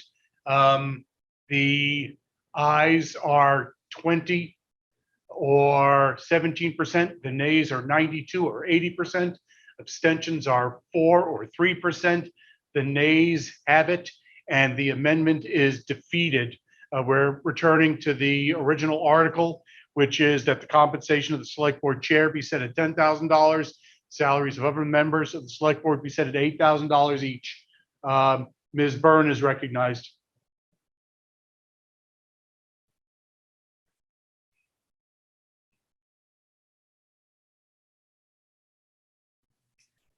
Hi, I had my hand up from before, before Peter ceased debate. So I'm not sure why I'm being called on now. Do you want to comment now? No, because we've already had the vote. Thank you. Okay.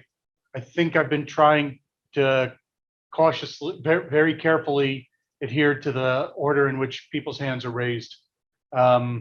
But if I overlooked you at some point, I sincerely apologize. Mr. Dimes is recognized.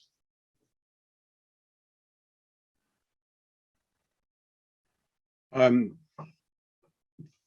think it's important to note that the select board is actually a little bit misguided in putting this on the agenda. The select board has, according to Article 4, Section 6, general powers include the general oversight and affairs of the town, and all those matters that are not committed to another officer. The setting of the select board compensation is assigned to the RTM. So it shouldn't be brought up by the select board, and it doesn't need to be brought up because it's one of our regular abilities. We can do that from time to time, and it doesn't, in the charter, it says from time to time, and it doesn't have to be put on the agenda. The other thing we might note is that the RTM also can set the number of select board members and the compensation for the finance committee, and we should do that. But it's not a select board function, it's our regular function. Thank you. Thank you, Mr. Dimes. Mr. Case is recognized.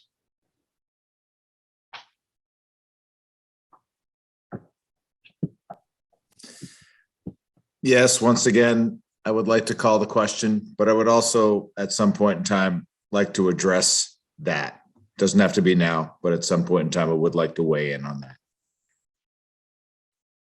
All right, well, can't comment and call the question at the same time. So we're going to take the call and the question, and if you want to raise your hand some other time, we'll recognize you in due course. There's a motion to cease debate on select board compensation, Article 14. Please clear the queue. Mr. Moreland, is there a second? Mr. McLaughlin is recognized. I second the motion. It's been moved and seconded that we cease debate on select board compensation. A vote for an aye vote is to cease debate on Article 14 and move right to that question. The article, I'm sorry, the vote is going to commence now for 30 seconds.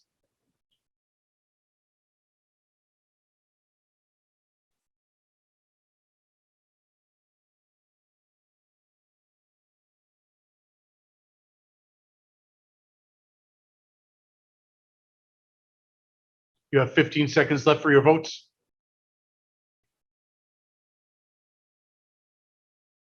You have 5 seconds left for your votes. Voting is closed. Listen to the results of your vote on the motion to call the question. The ayes are 91 or 77%. The nays are 26 or 22%. One person is abstaining, counts as 1%. You have ceased debate on Article 14. Article 14, the question before the body is that the compensation of the select board chair be set at $10,000 and the salaries of the other members of the select board be set at $8,000 apiece. That voting on that article is open now and will last for 30 seconds.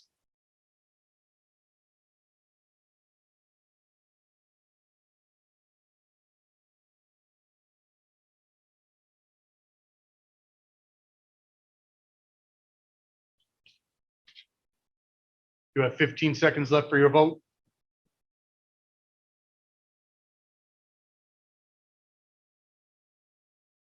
You have 5 seconds left for your vote.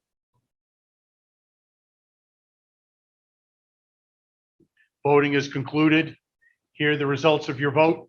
On Article 14 to set the select board salaries, the ayes are 99, being 85%. The nays are 16, being 14%. There's one abstention, being 1%. And Article 14 is carried. You have set the select board salaries, $10,000 for the chair, $8,000 for the other members. Moderator recognizes Mr. Quip for Article 15.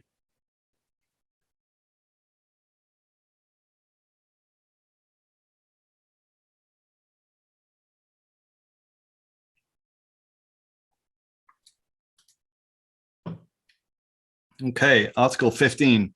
I move that the town transfer from the unassigned general fund balance to the capital fund the sum of $300,000 to pay to that extent the cost of paving projects. There's a motion on Article 15. Is there a second? The moderator recognizes Mr. Kane.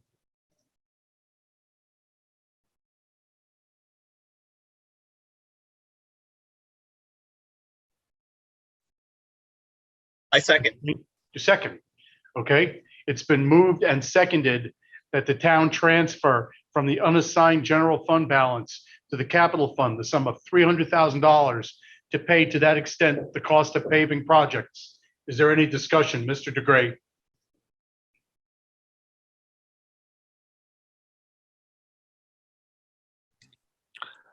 Yes, I do have a question for the administration and or the select board, which I'm always confused at. Maybe this will be a good point to clarify it.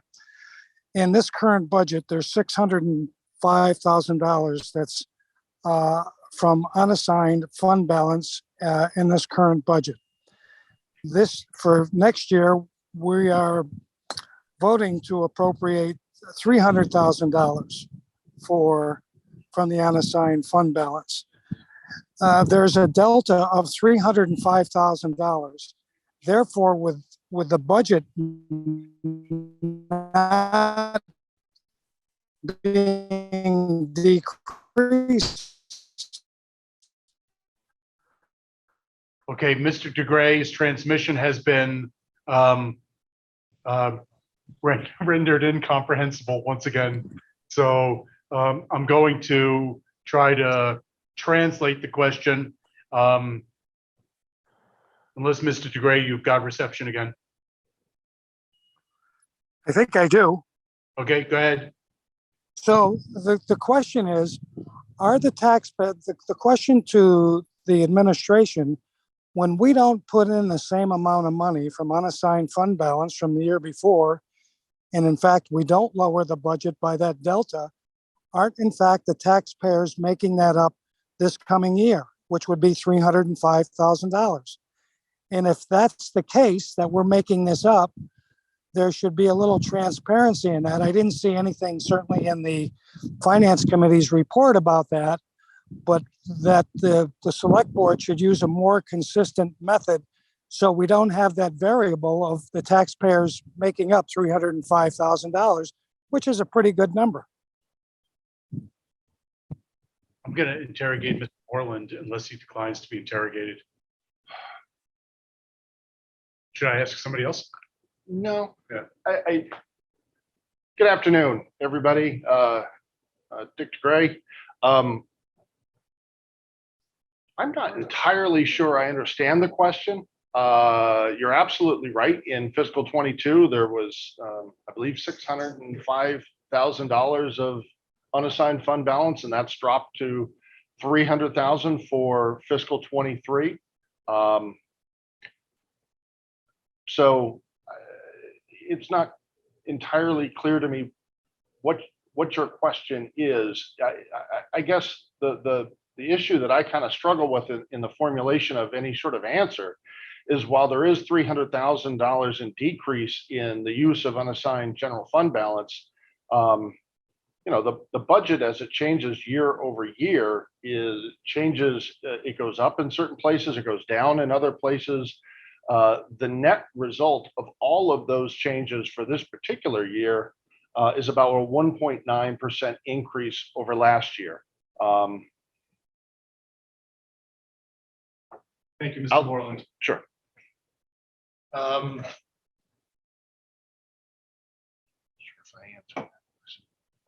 Alex Fisher is recognized. Well, that wasn't a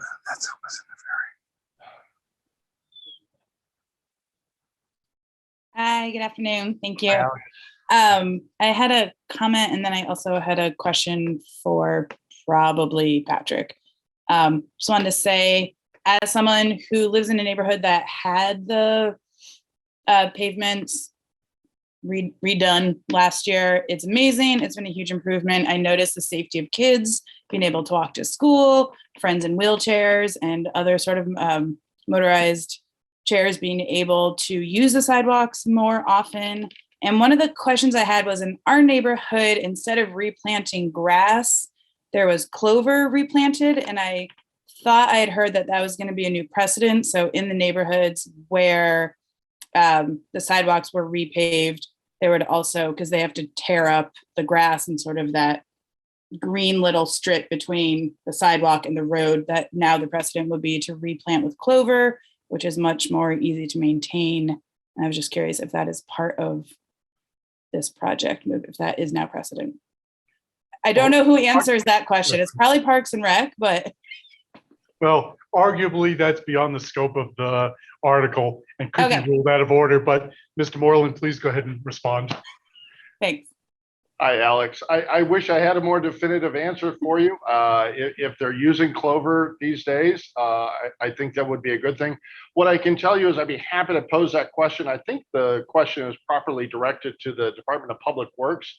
And if it's all right with you, I'd pose that question to them and get back to you. Is that fair? Sounds great. Yep. And then the other point I just want to make is having just had all of the plowing that happens, is I believe previously the sidewalk plows were larger than the actual sidewalk. And so the repaving has been really helpful for not sort of destroying and disrupting the size of just neighborhood spaces. So fully in support of this. Thank you. Thank you, Ms. Fisher. Is there any further questions or comments relating to Article 15 relating to transfer from general fund balance to pay for paving? Mr. DeGray has a follow-up question, I think.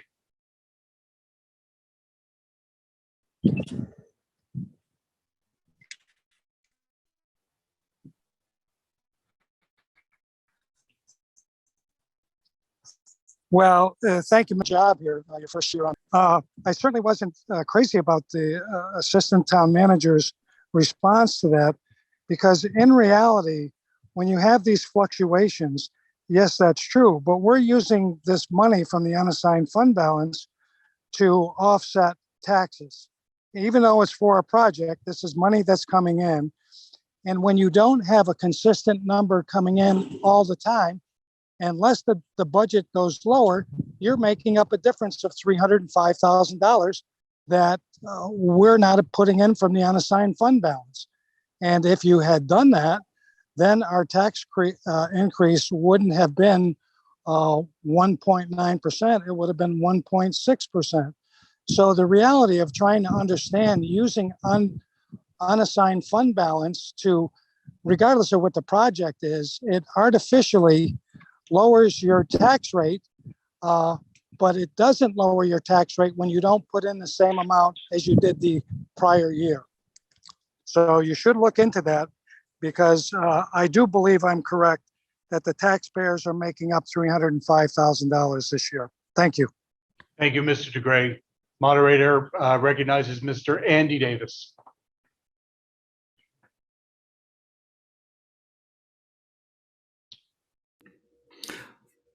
Thank you. This is, I really is a yes/no question. I really is a yes/no question. Can anyone on the select board answer if there has been any discussion for the town of Brattleboro of alternatives to the repeated asphalt paving of our roads? We're living in a time of environmental innovation and concern about the global situation.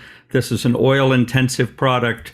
I'm just curious, yes or no, has there been any discussion? It doesn't have, I'll take either answer. Thank you. Member of the select board is interrogated. If you can answer. Ms. McLaughlin is recognized.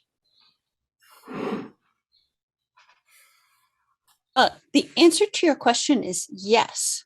I was in the town manager's office yesterday, and that very fact was under discussion. Glad to hear it. Thank you. Is there any further discussion on Article 15? Ms. Burke is recognized.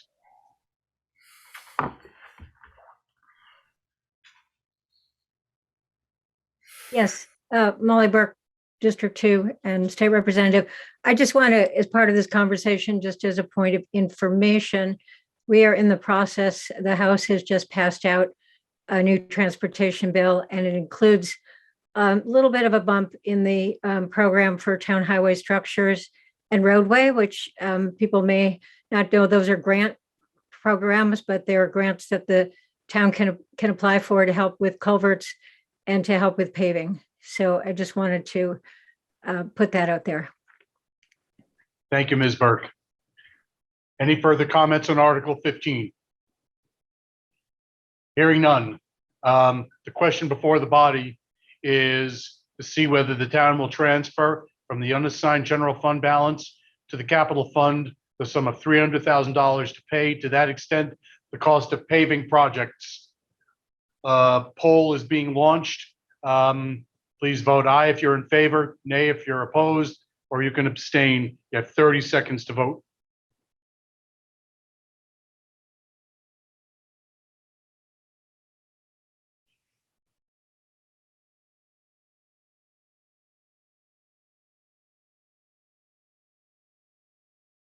You have 15 seconds more for your votes.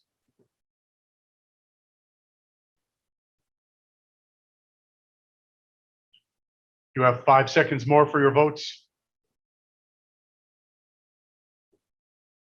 Voting is closed.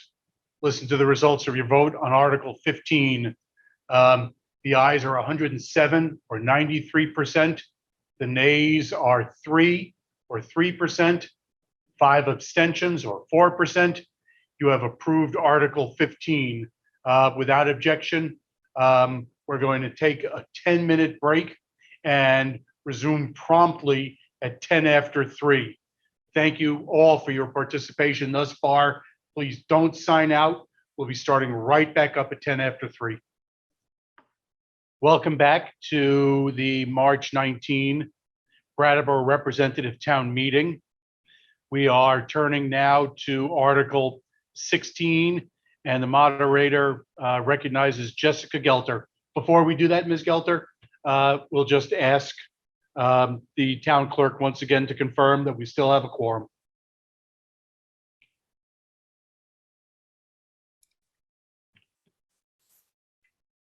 Good afternoon, Mr. Moderator. We do still have a quorum.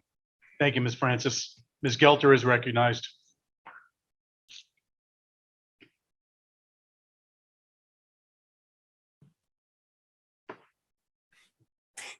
Hi there. Hope everybody had a good break. Something was brought to my attention during the break. I just wanted to bring it to yours, David. There may be a point of order about a recess and childcare and accessibility issues that might bring up for some town meeting members. Thank you for letting me know. All right. So Article 16. I move that the town appropriate the sum of $37,154 for the Community Marketing Initiative Promotion of Brattleboro performed jointly by the Brattleboro Area Chamber of Commerce and the Downtown Brattleboro Alliance to be dispersed to those agencies by the Select Board upon review and acceptance of a satisfactory plan for the use of the funds and the evaluation of the results. $5. It's been moved. Article 16 has been moved. Is there a second? Mr. Stroud is recognized. I second. We have a motion and a second that the town appropriate the sum of $37,154 for the Community Marketing Initiative Promotion of Brattleboro, performed jointly by the Brattleboro Area Chamber of Commerce and the Downtown Brattleboro Alliance.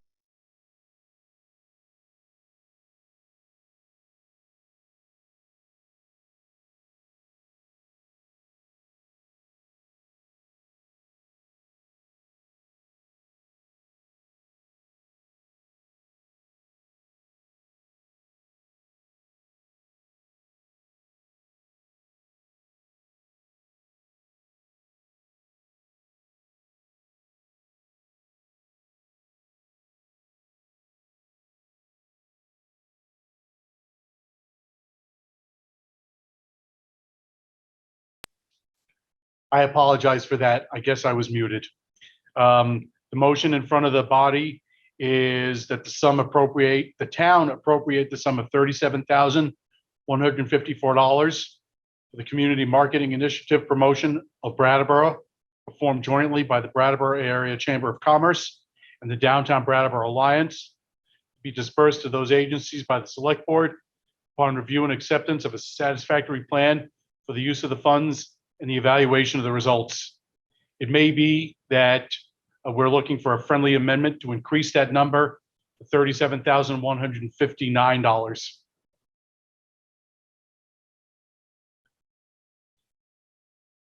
Do we have such a motion? Well, seeing none, is there any discussion? Mr. Wessel is recognized. I can make that friendly amendment to increase by $5. Thank you.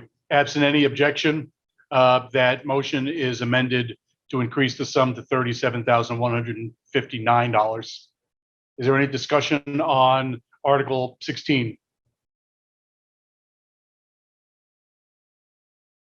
Mr. Heller is recognized.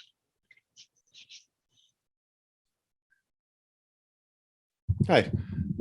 Sorry if I've missed this. I'm wondering if there's anyone involved in the project who'd like to speak about how it's gone, if they're finding it successful, if anyone had come to the meeting for that purpose. That's all. Thank you. Thank you, Mr. Heller. Is there anybody from the Brattleboro Area Chamber of Commerce or the Downtown Brattleboro Alliance available, either as a member of the meeting or calling in to speak to the success of the program this past year? I do see a telephone call in, and we'll ask for you to, with your hand raised. So we'll ask for that person, once you're unmuted, to identify yourself and respond to that inquiry, please. Who is at the number ending with 2134? This is Greg Lesh. I'm the Executive Director of the Brattleboro Area Chamber of Commerce. Mr. Lesh, welcome. Thank you. Our process is going, our initiative is going very well. It's become, first of all, I'd like to thank the town and the representatives for their past support. We've been working with Blue Whale Public Relations out of Florida, and they've been sending us some amazing writers. It's also been a great collaboration with town businesses and individuals. To date, we've probably been working with well over 80. I think we're probably up to 100 individual businesses and organizations who have been taking part in welcoming the different writers, the influencers into town with the various itineraries we've set up. We've seen amazing growth in all of our social media platforms. And we've been landing some really amazing publications, USA Today, Forbes Magazine. We have some coverage coming up in Ebony. It's been very successful to our liking. We're very happy working with Blue Whale, and we're hoping to the process, because we all know marketing is not a one-shot deal. It's not something you turn on like a light switch. It has to keep going, and we're constantly getting the out about Brattleboro. And so far, we're very pleased with the results. Thank you, Mr. Lesh, for being available and for your response. Is there any other discussion or inquiry on Article 16? Seeing none, it's been moved and seconded that the town appropriate the sum of $37,159 for the Community Marketing Initiative promotion of Brattleboro, performed jointly by the Brattleboro Area Chamber of Commerce and the Downtown Brattleboro Alliance, to be dispersed to those agencies by the Select Board upon review and acceptance of a satisfactory plan for the use of the funds and the evaluation of the results. Are you ready for that question? Mr. Kane is recognized.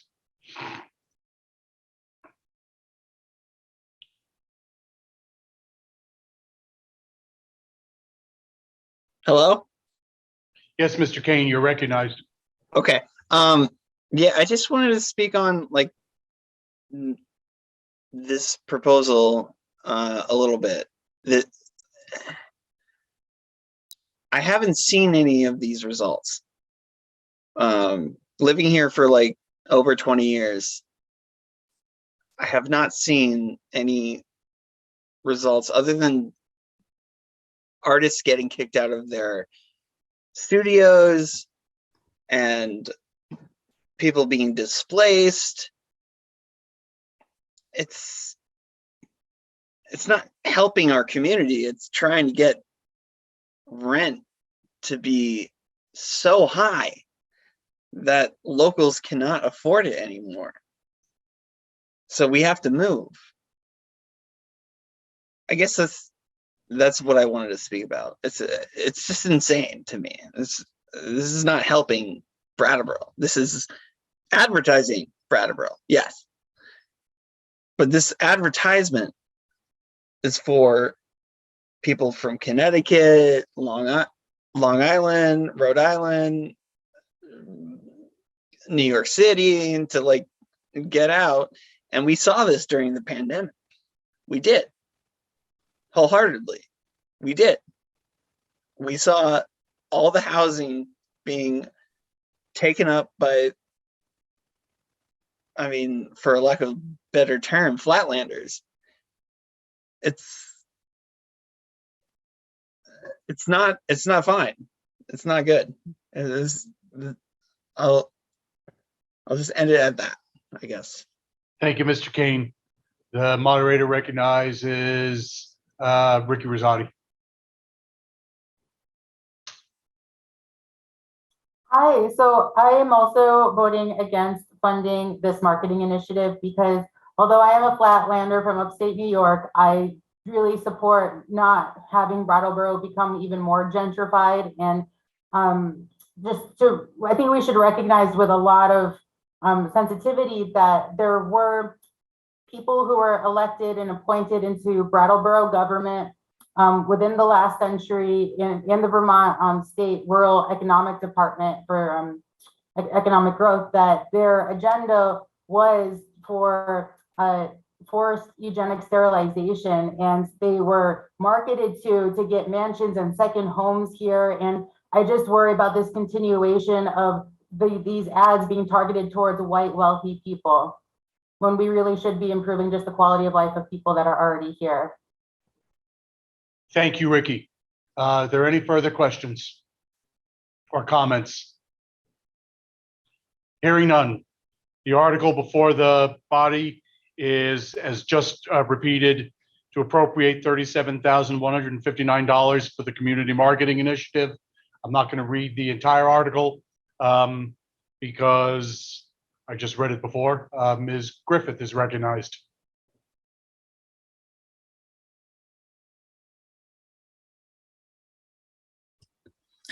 Hi, I just wanted to put in my 2 cents, Jennifer Griffith, District 3.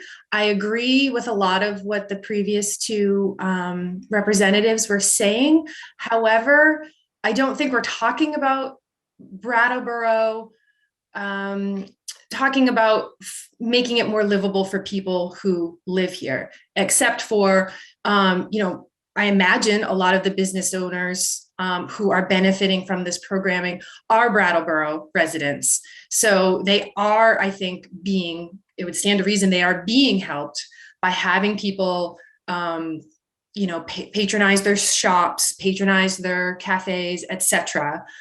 I think it's really important to talk about making Brattleboro livable for Brattleboro residents. However, I think we're just talking about something slightly different here. And I will vote yes on this one because I love our downtown and I want to keep it viable. Thank you. Thank you, Ms. Griffith. Mr. Ham is recognized. Hey, yes, thank you so much for hearing me. Actually, I honestly think that the heart of this is it doesn't even necessarily go one way towards making Brattleboro more viable or not. I just think that we were talking about like kind of appropriate placement of funds. I live downtown. I support all of our local businesses.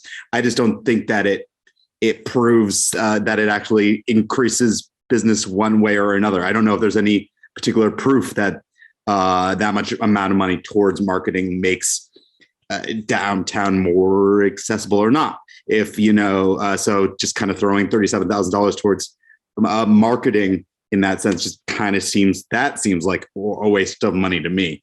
So I don't think it needs to go towards one way or another. It just seems like it we to what. So yeah, I will be voting no on this. Thank you, Mr. Ham. Mr. Case is recognized.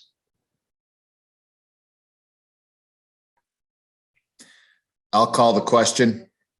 It's been moved that debate be ceased on the funding request for the Community Marketing Initiative. Please, if we could clear the queue. Is there a second? Mr. Kane, are you going to be seconding? Because that's what's on the floor. And Yeah, anything else is going to be out of order. I don't want a second, but I will. Thank you. All right. You don't have to. I can find somebody else. So it's been moved and seconded to cease debate on Article 16 relating to the Community Marketing Initiative. You'll be voting for 30 seconds starting now. An aye vote is to cease debate.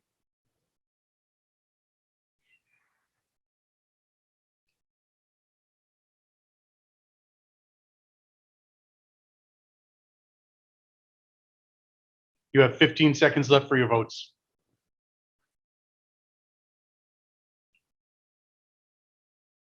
You have 5 seconds left for your votes.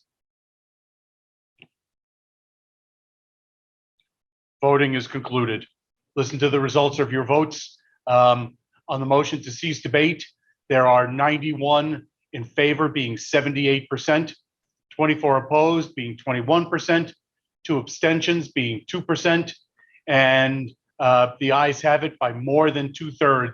You have ceased debate on Article 16. The question before the body is whether the town will appropriate the sum of $37,159 the Community Marketing Initiative promotion of Brattleboro performed jointly by the Brattleboro Area Chamber of Commerce and the Downtown Brattleboro Alliance to be dispersed to those agencies by the Select Board upon review and acceptance of a satisfactory plan for the use of the funds and the evaluation of the results. All those in favor of Article 16, please vote aye. All those in favor, please say nay. And those abstaining, please so vote. This vote will be open for 30 seconds.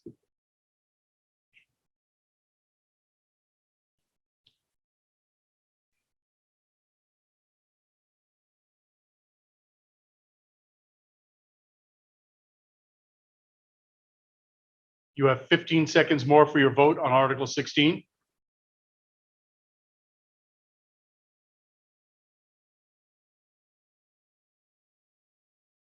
You have 5 seconds more for your votes. Voting is closed on Article 16. Listen to the results of your votes. On Article 16, 75 are in favor, being 63%, 45 opposed, being 38%, with nobody abstaining. The motion carries, and you've adopted Article 16. The moderator recognizes Mr. Wessel.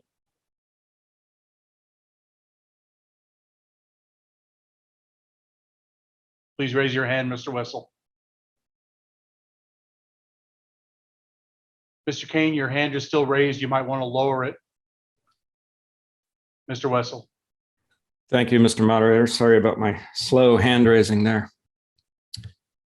I move that the town raise and appropriate the sum of $80,000 through special assessments on properties within the Downtown Improvement District as approved by town meeting March 19th, 2005, and as delineated in the town ordinance entitled Municipal Act to Establish and Regulate the Downtown Improvement District, to be used for capital and operating costs of projects of the town's duly designated downtown organization as reflected in its work plan and budget. We have Article 17 has been moved. Is there a second? Mr. Stevens is recognized.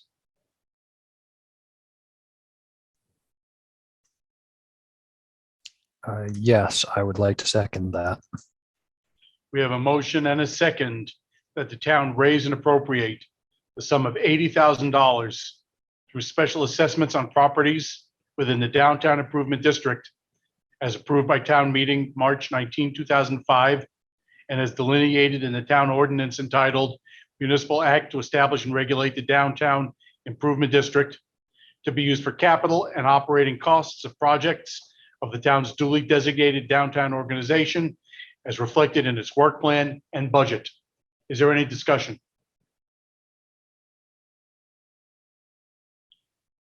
Seeing none, the article before the body is whether the town will raise and appropriate the sum of $80,000 through special assessments on properties within the Downtown Improvement District as approved by town meeting March 19, 2005, and is delineated in the town ordinance entitled Municipal Act to Establish and Regulate the Downtown Improvement District, to be used for capital and operating costs of projects of the town's duly designated downtown organization as reflected in its work plan and budget.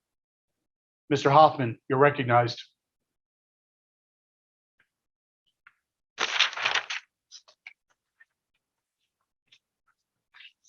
You're muted. Mr. Hoffman, you're muted.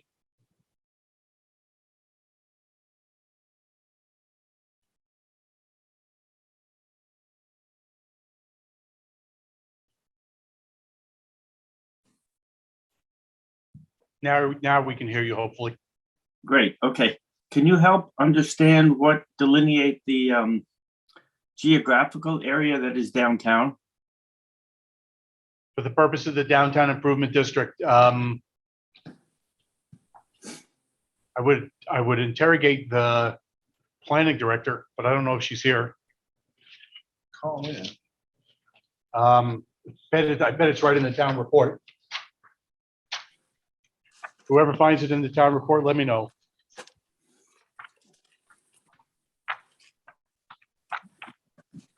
Is it limited to the high traffic areas, or is it geographically spread out so that a lot of the residential dwellings are incorporated in Doesn't apply to residential. in this. It's commercial properties in the downtown district running roughly from Park Place down to Barbara College. I'll respond just based upon my knowledge of that work when I was on select board.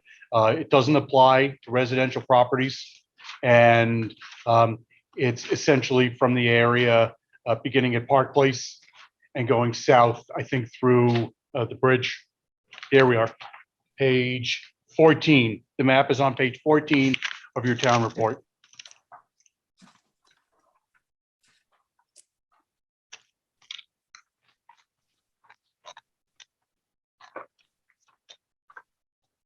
Does that answer your inquiry, Mr. Hoffman? Is it the outer perimeter or is it where the jagged It's the area within the dotted lines. within the dotted lines? Okay, thank you very much. That's helpful. Sure. Ms. Turnus is recognized. I just was gonna say that the building that I live in where the beer is on High Street is part of that district. That's just what I wanted to say. Thank you, Ms. Turnus. Any further discussion on Article 17? Without objection, I'm not going to read the article again because I just read it like 2 or 3 times. So if you're ready for that question, we have a poll launching for Article 17 to raise $80,000 for the DID. Please vote. 30 seconds.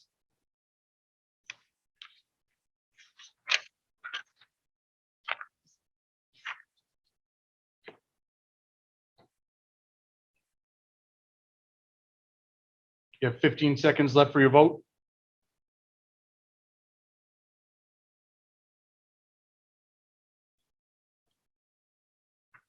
You have 5 seconds left for your vote.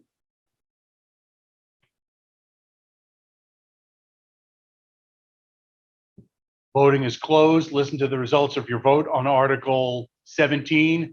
The ayes are 101 at 87%. The nays are 13 at 11%. Abstentions are 2 at 2%. And you've adopted Article 17. The moderator recognizes Ms. McLaughlin for Article 18. Please raise your hand.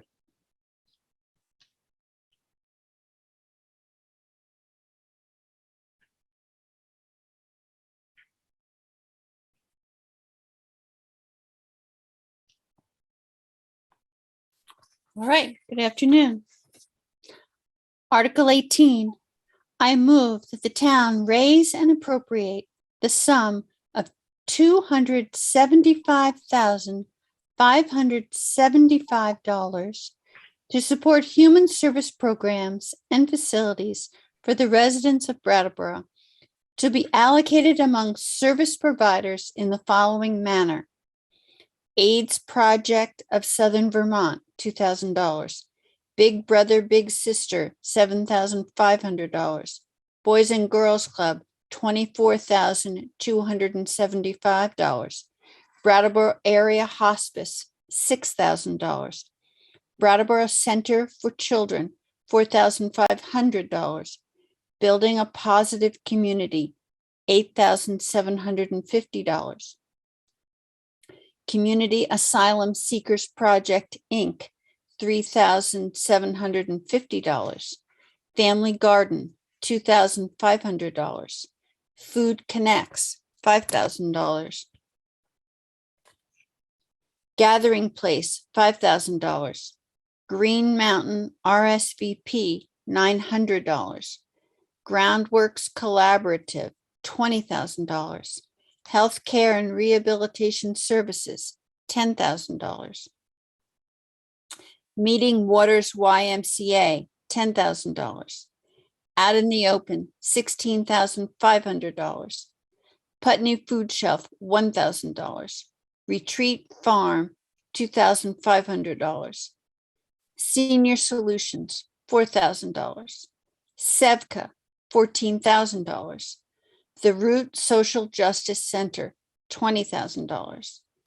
Theater Adventure, Inc., $1,900.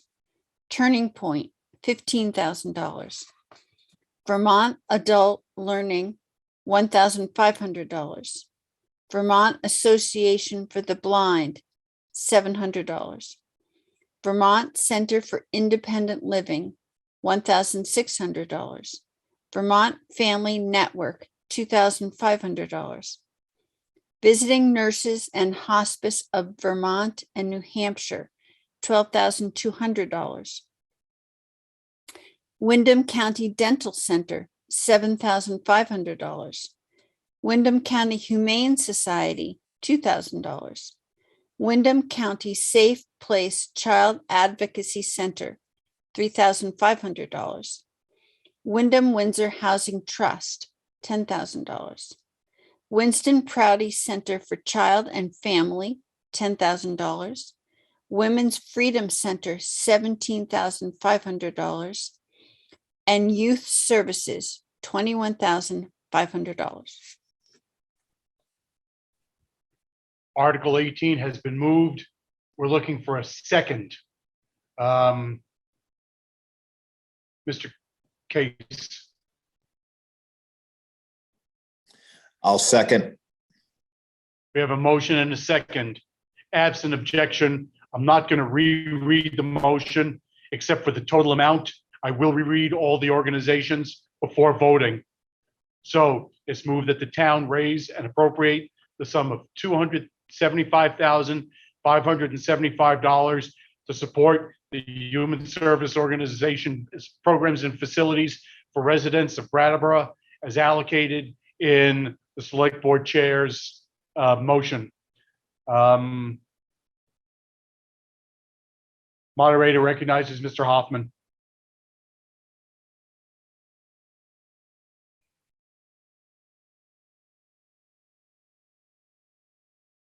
Have to unmute. That's okay. Here we go. Can you hear me now? Yes, thank you. Okay. I'm confident that the human services are what the heart and soul of what this town is about. And I think we can somehow allocate some of that discretionary money to increase to at least keep up with inflation, 8% increase over this amount. That's it. Thank you. Thank you, Mr. Hoffman. Mr. Kane is recognized.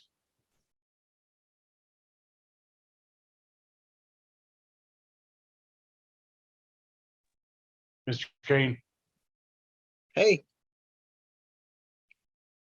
I just want to reiterate the fact that like inflation has gone up a lot recently, and we should be able to allocate those resources that we have to the people that are in our community. So I would propose an amendment to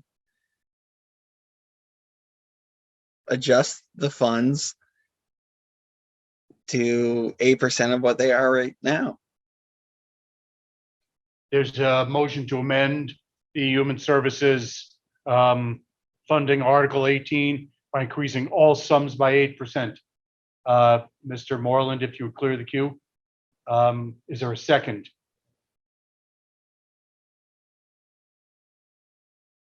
There is no second. Ms. McLaughlin, you're recognized.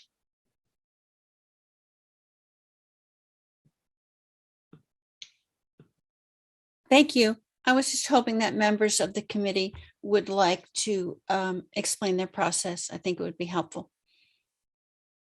We sort of had an explanation earlier today from Mr. Kennedy, but Mr. Kennedy is interrogated. Thank you, Ms. McLaughlin, for asking.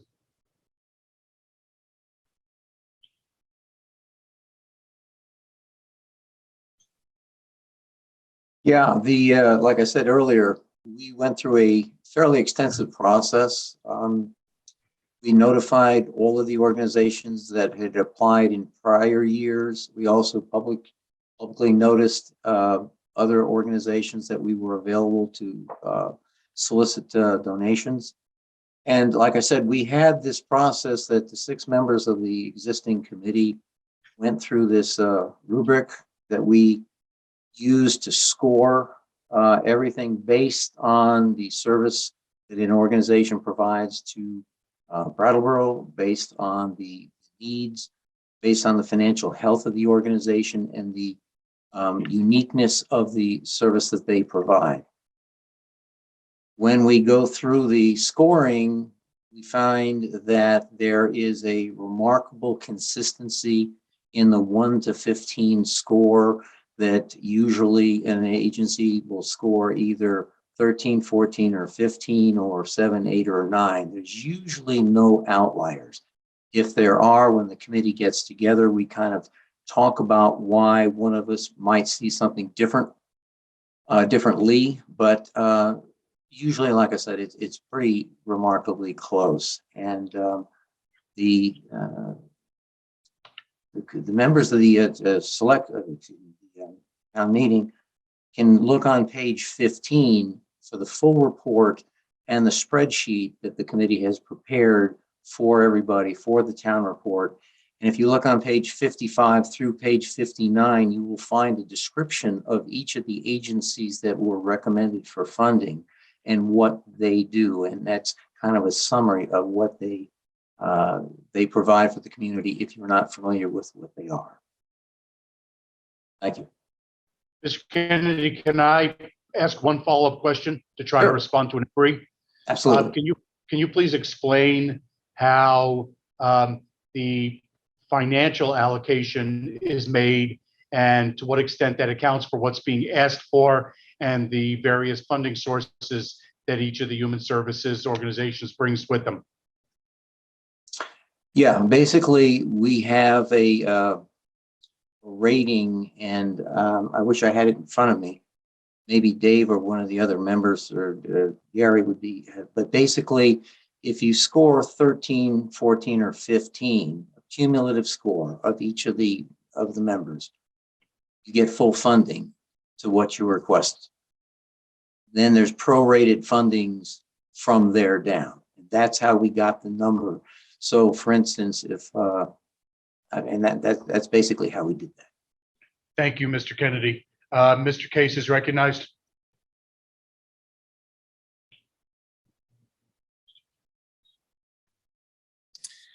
I'd like to call the question. It's been moved that debate cease on the human services funding article. If we can clear the queue so we can see if there's a second. Ms. Wessel is recognized. Thank you, moderator. A second. We have a motion to cease debate with a second. The article before the body is to cease debate on Article 18, human services funding. You have a poll that's going to be launched any second now to vote aye. We require a 2/3 vote is to cease debate on the human services funding article. 30 seconds to vote starting now, please.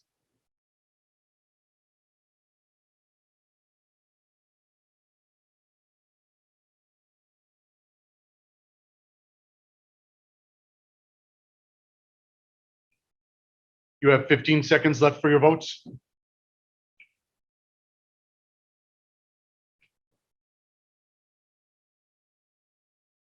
You have 5 seconds left for your votes. Your voting is closed. You have voted to cease debate on Article 18, human services funding. The votes in favor of ceasing debate are 93 or 81%. The votes against are 20 or 17%, with 2 abstentions at 2%. The article before the body is whether the town will raise and appropriate the sum of $275,575 to support human service programs and facilities for the residents of Brattleboro to be allocated among service providers in the following manner. AIDS Project of Southern Vermont, $2,000. Big Brother, Big Sisters, $7,500. Boys and Girls Club, $24,275. Brattleboro Area Hospice, $6,000. Brattleboro Center for Children, $4,500. Building a Positive Community, $8,750. Community Asylum Seekers Project, $3,750. Family Garden, $2,500. Food Connects, $5,000. Gathering Place, $5,000. Green Mountain RSVP, $900. Groundworks Collaborative, $20,000. HCRS, $10,000. YMCA, $10,000. Out in the Open, $16,500. Putney Food Shelf, $1,000. Retreat Farm, $2,500. Senior Solutions, $4,000. SEVCA, $14,000. Root Social Justice Center, $20,000. Theater Adventure, $1,900. Turning Point, $15,000. Vermont Adult Learning, $1,500. Vermont Association for the Blind, $700.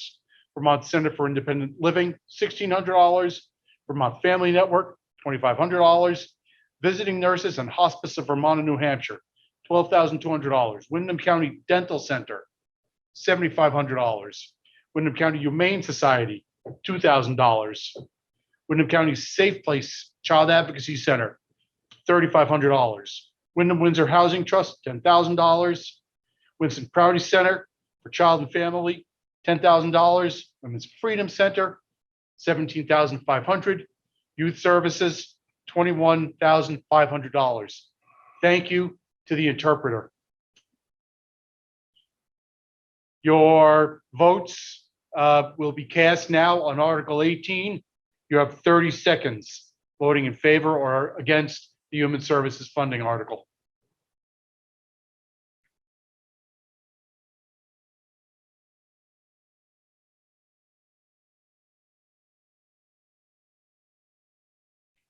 You have 15 seconds left for your vote.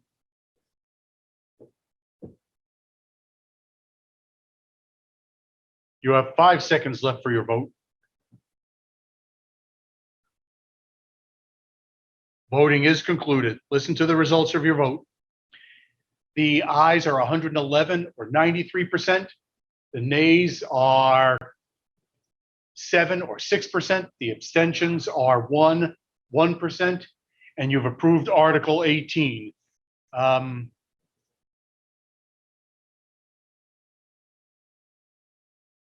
Is there a just question of privilege indicating that Mr. Hoffman is having trouble voting? Mr. Hoffman is indicating that he's having trouble voting. So, Mr. Hoffman, we had two questions of privilege at the beginning of the morning, people who were not able to vote. And we asked those members to leave and rejoin the meeting. And we've not heard that they've been unable to vote. So, Mr. Hoffman, I would ask, please, if you would exit the meeting and re-enter, and hopefully you'll be able to vote when you rejoin. Thank you, Mr. Hoffman, for raising that issue. The moderator recognizes Mr. Goodnow.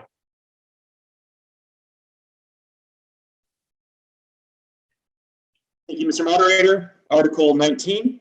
I move to direct the Select Board to allocate to human services funding in the FY24 budget an amount equivalent to up to 1.4% of the FY23 budget. Thank you, Mr. Goodnow. Is there a second? I'm going to recognize Mr. Ham because I understood Mr. Hoffman was having trouble joining on. Yeah, thank you. I second. I just want to say that I did want to bring up something as like I guess a point of order that there's the same RTM member that is ending debate on every discussion. So I just wanted that to be something that was known. Not that I don't mind a fast RTM, but I just want to make sure that we are not ending that one community member is ending every debate prematurely early. So I just wanted to make sure that was properly addressed. Thank you. Thank you, Mr. Ham. Historically, it's been this way for many, many years. We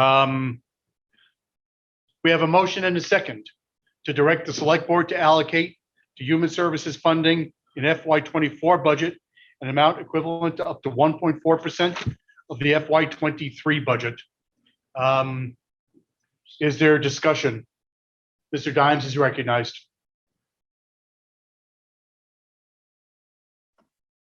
Yes, I'd like to propose an amendment that the figure would be 2.2%. And I would like to speak on that amendment. There's a motion to increase the amount of money allocated to human services funding from 1.4 to 2.2%. Would we clear the queue, please? Is there a second?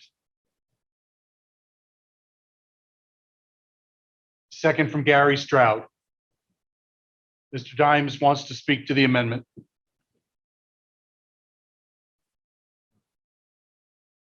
Address Mr. Dimes.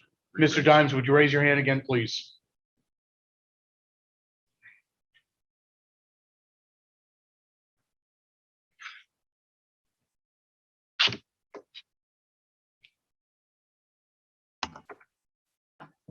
I suggest that a higher figure would be appropriate. Historically, in the United States, families donate 2% of their income to charity. And since Brattleboro wants to be an inclusive place, you know, like a family, we should meet that figure and go a little bit above. Also, I would point out that in 1932, we, granted this was before state relief, we put 7% of our budget into charities around town. So I think a truly charitable community would be ready to be more generous. Thank you. Ms. Tedkovsky is recognized.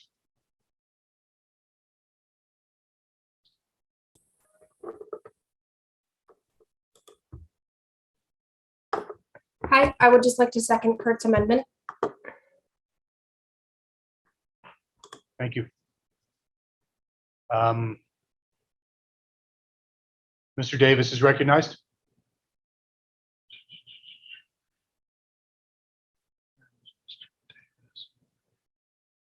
Andy Davis.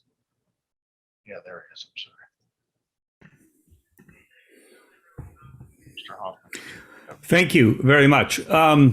If I can make one short comment on ceasing debate and then make my comment about the human services budget increase, it's very brief. In Robert's rules, ceasing debate is meant for when arguments become repetitive or circular and not just meant for the efficiency of the meeting time, and certainly never to try to skew or game the outcome of a vote.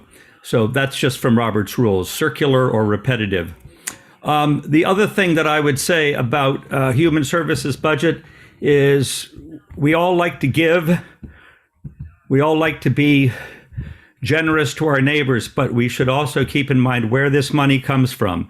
It comes from the tax base, and we need to keep in mind the people that are struggling to pay taxes in Brattleboro, and we don't want to get into a situation where we're hurting the very people we intend to assist. Thank you. Thank you, Mr. Davis. The moderator recognizes Ms. O'Connor.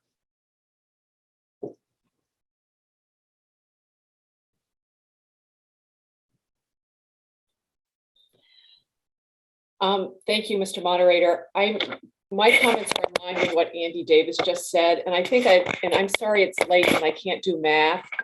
So could somebody tell us what the increase would be if we do Mr. Dimes's amendment, like in a dollar figure amount? I think that might help all of us. And again, I apologize, I can't do math right now. It would depend on what the budget is. Right.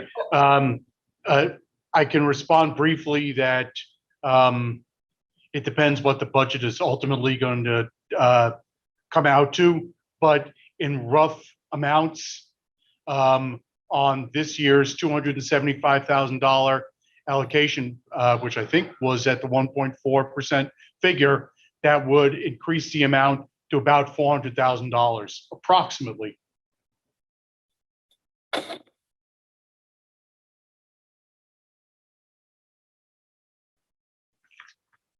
Moderator recognizes Mary McLaughlin.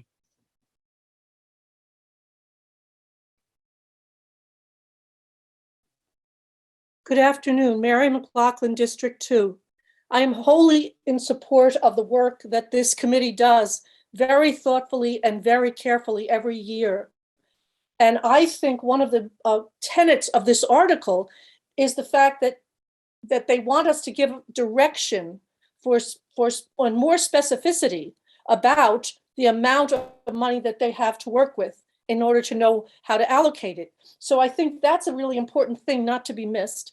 And I also want to echo what Andy Davis said about it. The money has to come from the taxpayers. And I do think that Brattleboro is very generous in many ways. I also think we ought to think about making our individual choices about giving, which I think is really important as well. So I would like to support this article with a 1.4% because I believe that it represents a sense of giving as well as some fiscal responsibility. Thank you. Thank you, Ms. McLaughlin. The moderator recognizes Ruth Garbus. Ms. Garbus? Hi. I just wanted to speak in favor of the amendment. I agree that we should increase the amount of money that our town is spending on human services. I understand the hesitation with taxes, but this isn't, I dare say, going to increase the tax burden by any significant amount to how much it's actually going to help these organizations. I highly recommend we do this. RTM approved, we recommended in 2020 that we give 2% to human services. And I want to pick up where we left off at that point. I think we can do it. I think we should do it. I think we can afford it. And I think this is the way of the future. We need to support these organizations in doing the work that they're doing. Most of the people that are being supported are not homeowners. These are people who are struggling a lot more. So thank you so much. Moderator recognizes Aim Thompson.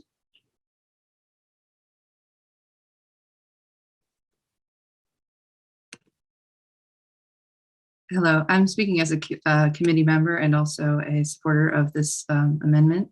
I just wanted to speak a little bit to process as well. I appreciate what John Kennedy was saying, and I can elaborate a little more. I think just to say, speaking to process, the committee members I've worked with and those who served prior all express feeling honored to serve the town in this way. And we all take our responsibility very seriously and care deeply about the fact that these are taxpayer funds.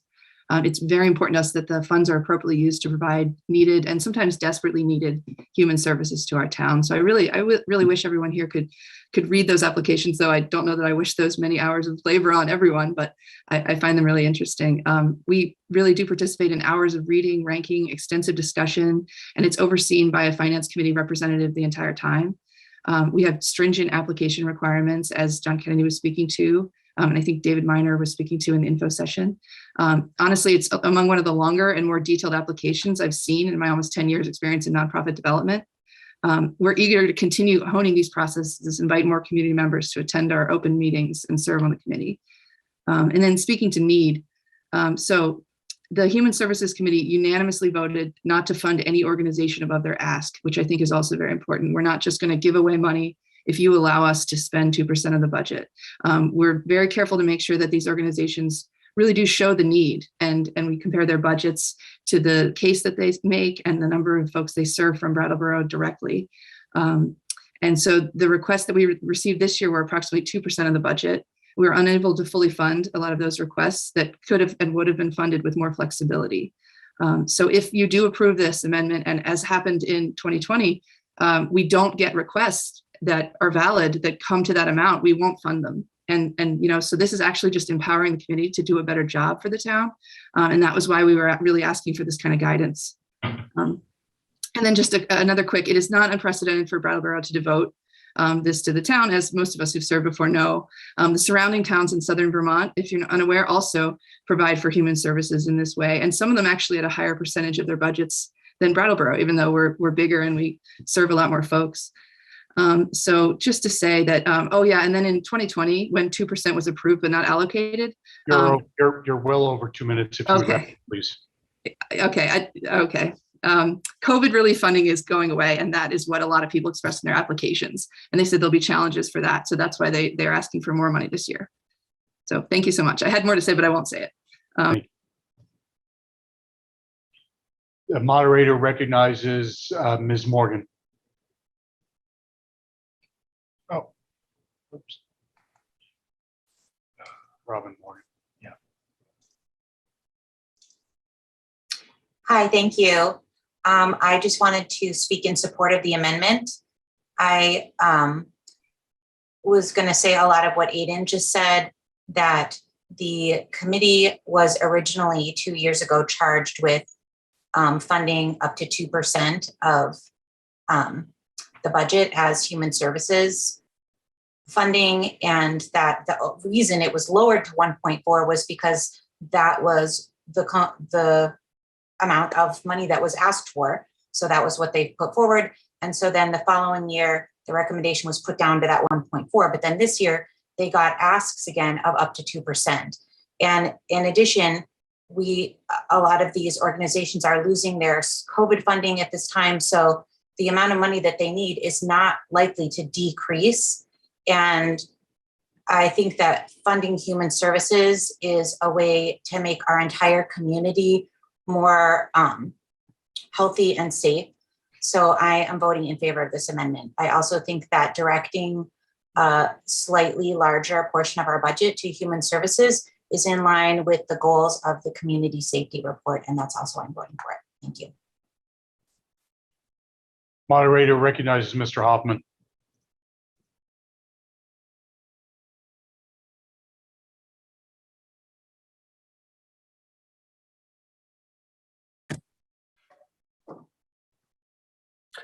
Can you hear me now? Yes. Okay. First, I had technical difficulties where I couldn't second on the inflation and then couldn't vote and then couldn't vote again. So during a very important time personally and why I'm here with you getting involved with human services, I have been a little bit shut out. But I think with this discussion and the amendment, we're catching up. So maybe it will be good. I agree with Ms. Morgan and Kurt and that we need to provide a lot of support to the human services. In the 2 or 3 that I have stepped into more deeply and volunteer for the elderly who are blind and for our Vermont Adult Services, the actual amount that we have is woefully small.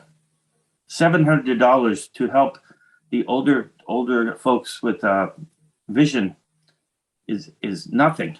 So for us to say that we're really doing a phenomenal job at supporting these people, I think there's a lot more we can do just to catch up and be a good example of a town that has compassion and is working with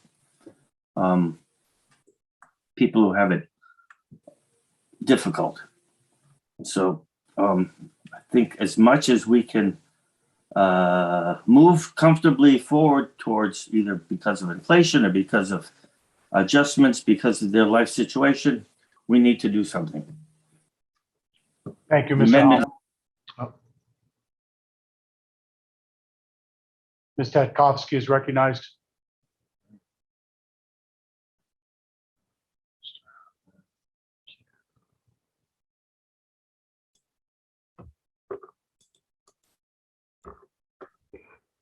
Hi, I would like Rebecca Takowski, District 3. I would like to speak in support of this amendment and also to make the point that all of these organizations that are supported by the human services budget are essential job creating opportunities for not only people who already live in Brattleboro, but to bring people into Brattleboro who are interested in this field of work.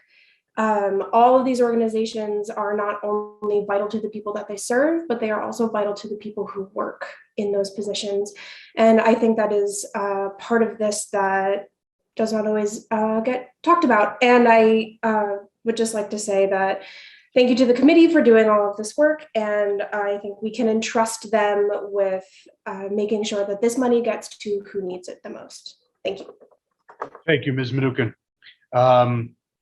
The moderator recognizes Eli Coughlin Galbraith. What's that? Is there a? That wasn't Ms. Menukin. That wasn't Ms. Menukin. I'm sorry. I apologize. I recognize Ms. Menukin. That was Ms. Tadkovsky. Thank you. I was wondering if that meant I was next. Abby would be great. Manukin, District 2. I fully support the 2% for human services. Appreciate greatly all of the work that the committee does, and as well as all of these human services agencies, and really feel like this is an opportunity for us as a town to put our money where our mouth is, so to speak, in terms of where our values are. We call ourselves a compassionate community, or we like to think that was voted on at one point. And this is a fraction of the amount of money that we spend on policing. And like somebody else mentioned about the community safety review process, figuring out ways to reallocate some of that money has been shown to be a community value and something that people want to do. And this is an opportunity to do that. And again, this is really like a fraction of the amount of money that our town spends on policing as a whole. And I'd love to see it continue to increase, and 2% is a good place to start. Thank you. As moderator, I'm just going to note that the last 3 or 4 or 5 comments have all been very similar, and we will recognize anybody who wants to speak, but there's no need to repeat comments that have already been made. Moderator recognizes Eli Coughlin Galbraith.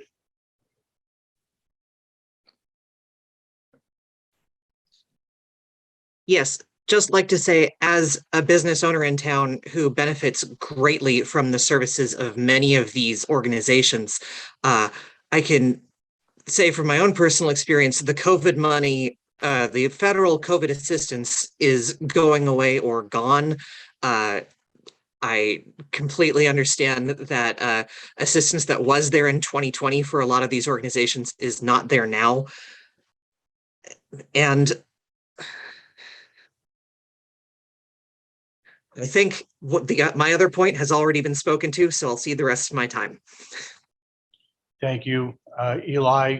Moderator recognizes Alex Fisher.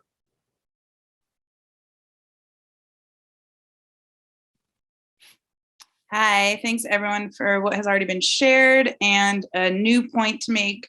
As someone that has been on the board of multiple of the organizations that have been funded, there is often a lack of grant funding, be it federal or private foundations, for rural areas, and specifically for rural queer, LGBTQIA, BIPOC, and working class and poor communities, and folks with disabilities getting funding. So this is also a way for us to support our rural communities in ways that traditionally do not have access to funds in the same way that small town and urban places do. So again, there is a lack of access to funding for nonprofits because of rural living. So hopefully we can support our own folks. Thank you so much.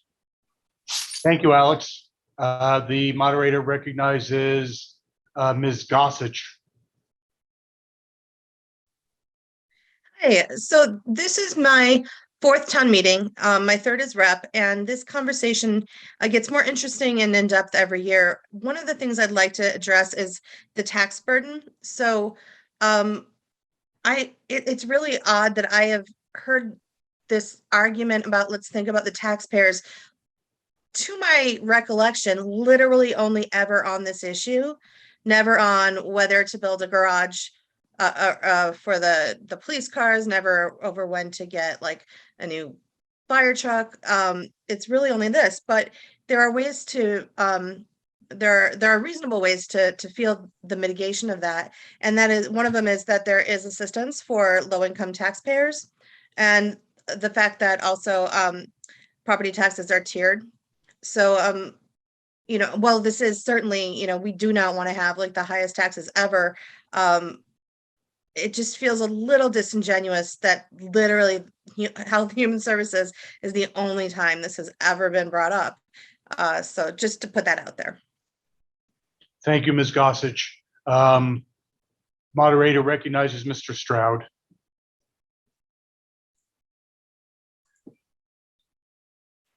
Yes, hi, everyone. As a Human Services Committee member and also as a family member in the community, I can understand the reason for this particular increase and also for these organizations to be set in place. The greatest reward is me helping these people and these families that are here and that are coming here as well too into our community. And the benefit for that for me too, it also helps me out in situations and hardships because any one of us could face that. We need these organizations. If they're not there in place and the funding's in place, then there's no sustainability. But there's no sustainability, then there's no community. So that being said, I hope people consider this and take into stride and vote yes. Thank you. Thank you, Mr. Stroud. Moderator recognizes Ms. Hasagawa.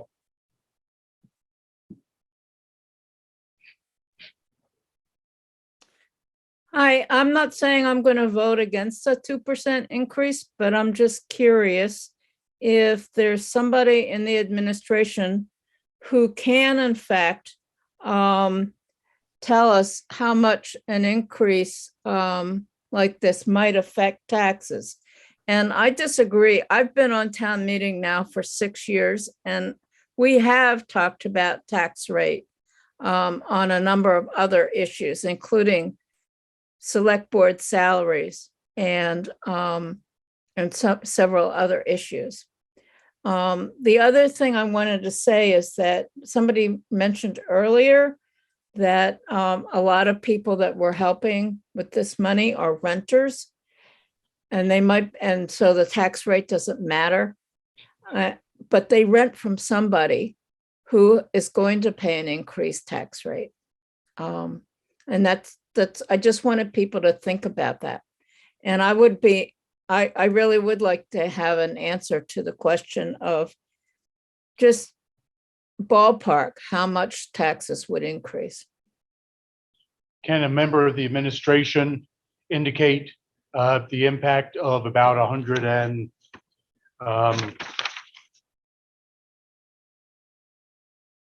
or $40,000 increase in this line item? About a penny on the tax rate. About a penny on the tax rate, according to the assistant town manager. Moderator recognizes Ms. Kane. Thank you, Ms. Hasagawa.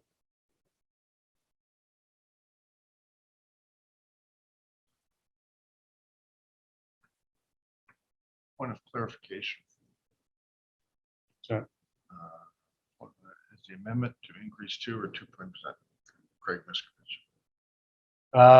Just before Mr. Kane speaks, the amendment on the floor is to increase the human services funding to 2%, 2.2%, 2.2 of the 2023 budget. Mr. Kane. Yes. Yeah, no, I totally am in support of this. I would love for this to pass. I hope it does.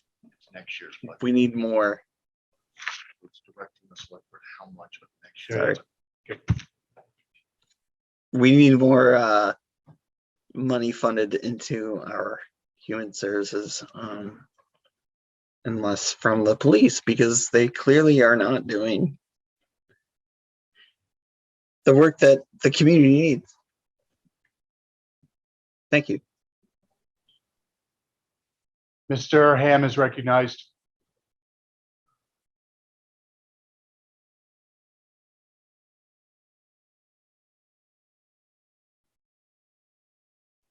Sorry, I just want to make sure there's not any background noise. Hi, Doran Ham, District 1. I just want to say as a low-income renter, I'm in favor of this. And if there are people that are really worried about that 1 cent increase, I could probably cover at least like 300 or 400 people's rent increase. You can let me know. I'll gladly chip in a couple extra dollars to help cover anyone that's really worried about their taxes going up. Moderator recognizes Ricky Rosati.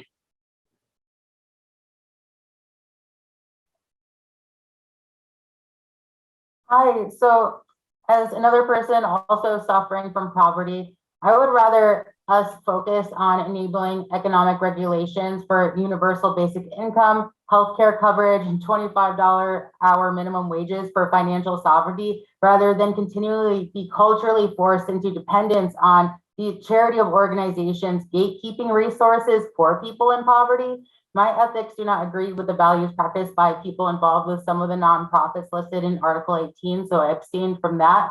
But I'm also going to check no to this motion because we need to focus on how to get people out of poverty, not just filter resources to them while they're in poverty.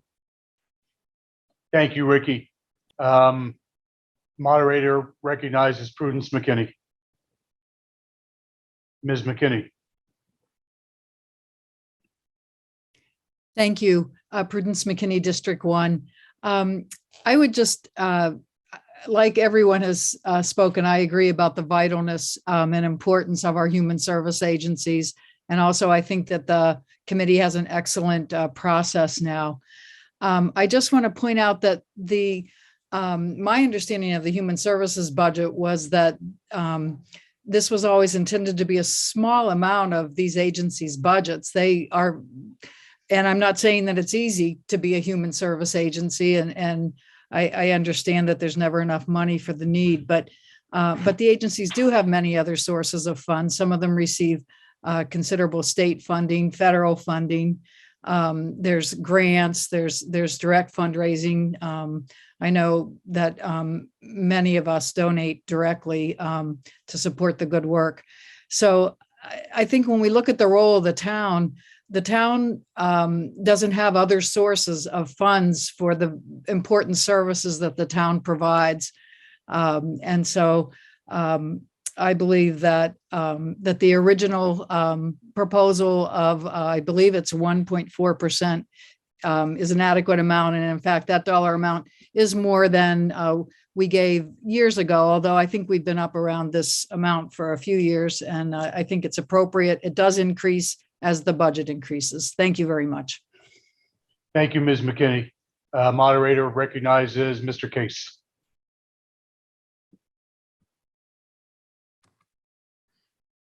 Thank you.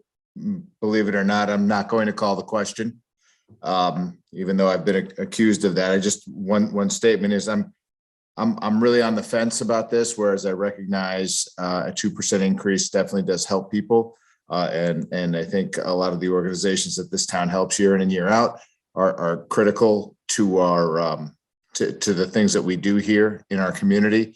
As I'm seeing all the names stacked up behind me of people who haven't had a chance to talk, I'm not going to call it on account of that, but I do just want to, if I can, just soapbox for a second and say, when I call a question, that's all I'm doing. Everybody else has to vote on it. So just don't point a finger at me. Everybody needs to vote on it. So that's my 2 cents, and I will. Thank you, Mr. Case. The moderator recognizes Mr. Minor.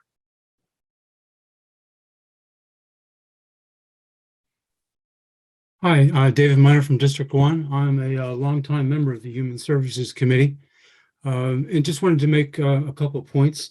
Mr. Hoffman mentioned the $700 that's given to the Vermont Association to the Blind. And as an amount, that is something that they've requested as a group for a number of years. So, and to Aiden's point, I think Aiden Thompson's point, we do not look to just simply grant provide a grant that exceeds the amount of the request. We I think recognize that each organization is able to define and describe their specific needs. So there's a lot of work and effort put in by each organization and by the committee to recognize that.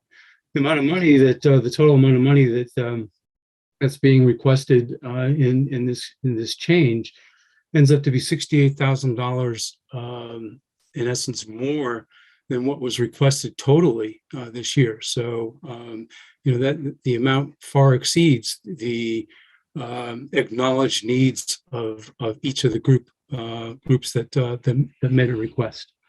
So I just wanted to, taking a look at those numbers in the total amount based on the last year's budget comes to about 433,000 that we would be working with as a budget based upon last year's. So, Thank you, Mr. Minor. Moderator recognizes Ms. Casey.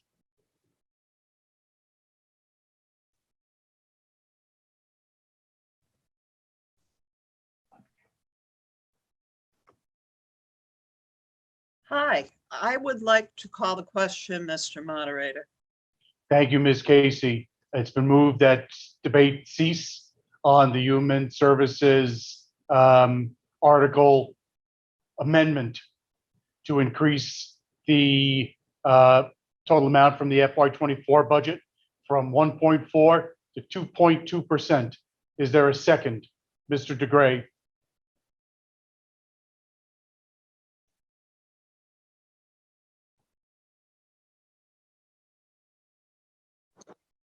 No, I was raising my hand to speak, Mr. Moderator.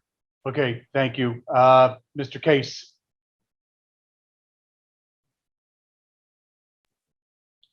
I'll second.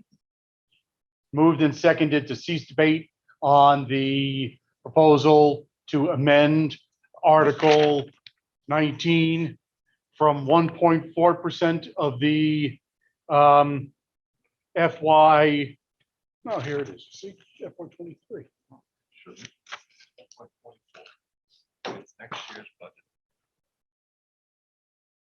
To increase the amount of human services funding from 1.4 to 2.2% of the FY24 budget. All those in favor of ceasing debate, please say aye. All those opposed to ceasing debate, please say nay. The voting is opening now and will last for 30 seconds.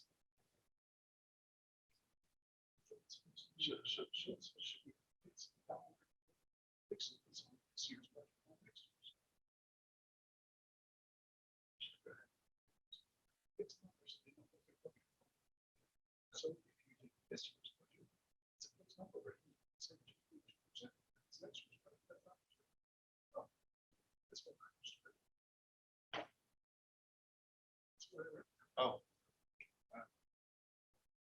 Seems reasonable at this point too.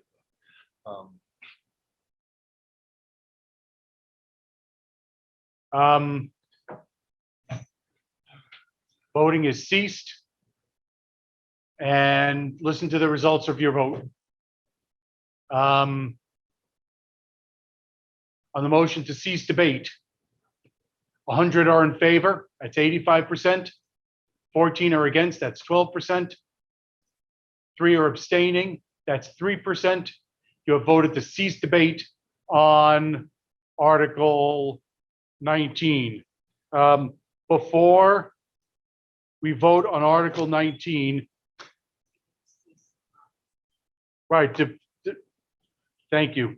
The debate is ceased on the Dimes Amendment. So now your motion, Article 19, is to direct Select Board to allocate the Human Services funding in FY24 budget an amount equivalent to up to 2.2% of the FY23 budget.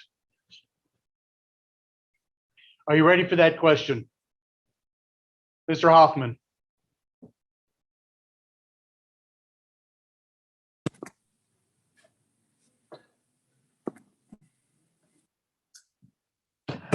Unless I'm able to vote, I will just turn off for the rest of the day. I turned on the vote, I turned on the machine. No success. Mr. Hoffman, I apologize for the technical inconvenience that you're having. If you can, like I said, log out of the meeting and log back on. Hopefully I did that. I did that, understand. Mr. Moderator, yes. I understand. Mr. Kane is recognized on the main motion.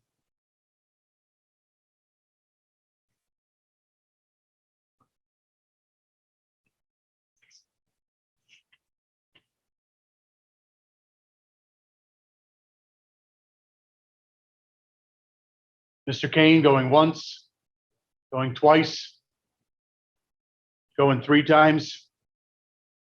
Moderator recognizes Mr. McLaughlin.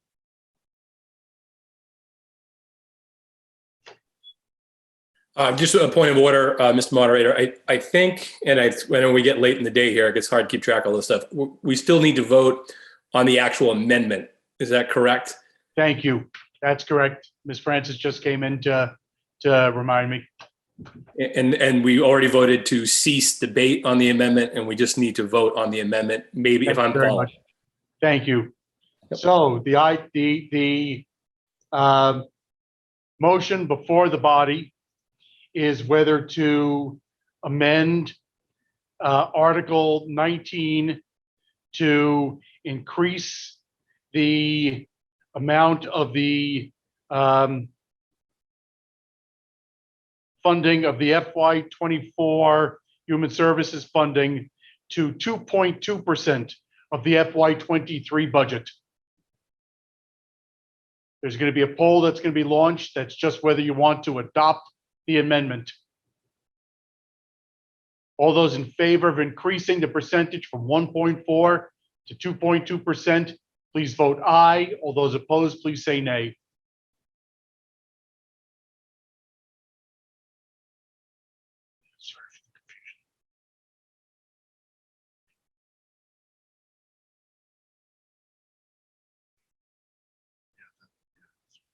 Percentage of this to give direction for that. Makes sense. You have 15 seconds left for your vote.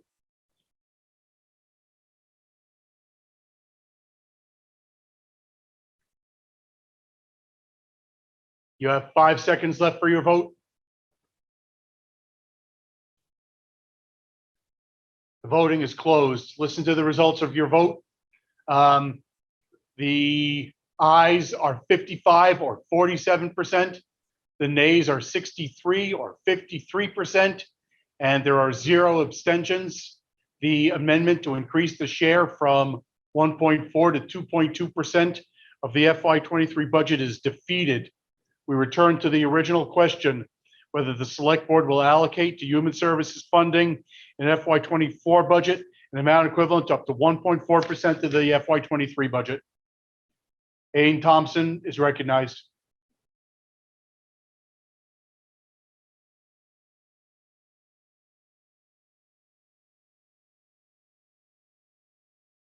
Looks like Aiden Thompson didn't want to speak. Mr. Hoffman is recognized.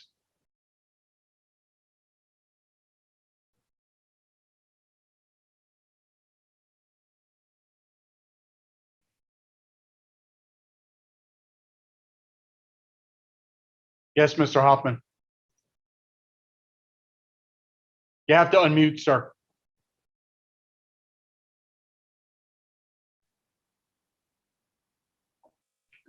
Can you hear me? We can, thank you.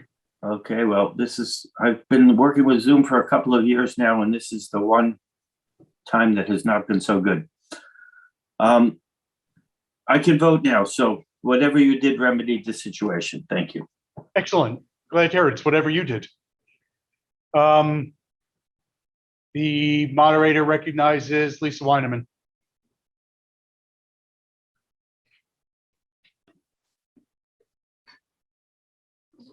I would like to call the question. It's been moved that debate cease on Article 19. Is there a second? If you please clear the queue. Austin Rice.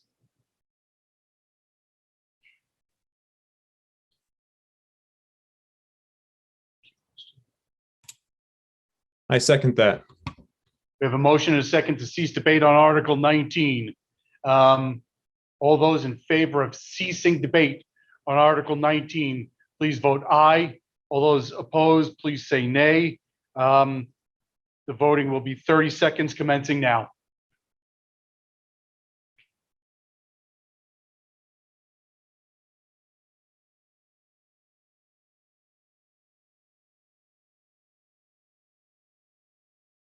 You have 15 seconds left for your votes.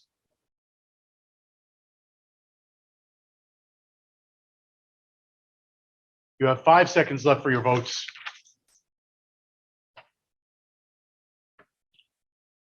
Voting is closed.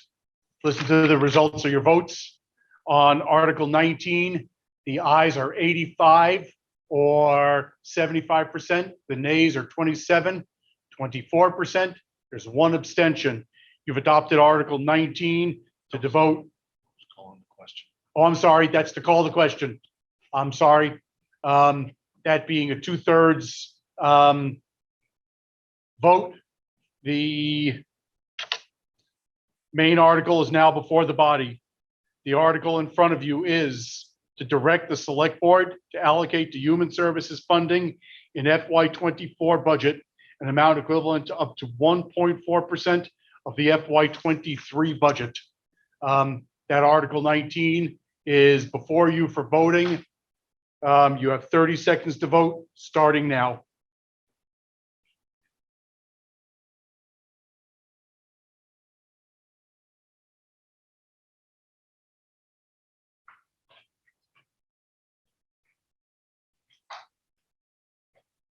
You have 15 seconds left for your votes.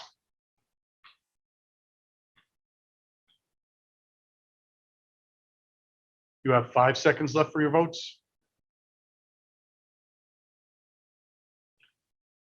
Voting is closed. Thank you for your participation. Listen to the results of your vote. The ayes are 103, 89%. The nays are 12, that being 10%. Abstentions is 1.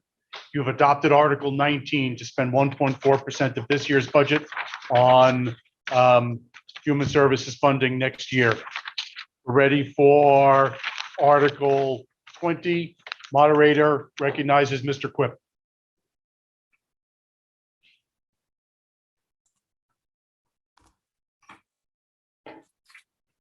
Okay, this one's kind of long. I'll do my best. I move that the town raise and appropriate the sum of $131,698.36 through special assessments on property within the Mountain Home Park Special Benefit Assessment Tax District, as approved by town meeting March 24, 2007, and as delineated in the town ordinance entitled Municipal Act to Establish and Regulate the Mountain Home Park Special Benefit Assessment Tax District for the purpose of paying debt service on the capital improvements to the water and sewer lines serving the Mountain Home and Deepwood mobile home parks. Article 20 has been moved. Is there a second? Moderator recognizes Ms. Hasagawa.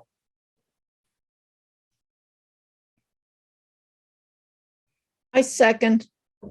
It's been moved and seconded that the town raise and appropriate the sum of $131,698.36 through special assessments on property within the Mountain Home Park Special Benefit Assessment Tax District as approved by town meeting March 24, 2007, and as delineated in the town ordinance entitled Municipal Act to Establish and Regulate the Mountain Home Park Special Benefit Assessment Tax District for the purpose of paying debt service on the capital improvements to the water and sewer lines serving the Mountain Home and Deepwood mobile home parks. Ms. McLaughlin is recognized. Can we turn the heat down in here? Yes. I just want to reiterate what's said every year, that this is entirely a pass-through and we need to pay this as a municipality because Mountain Homes can't, and then Mountain Homes reimburses us in its entirety.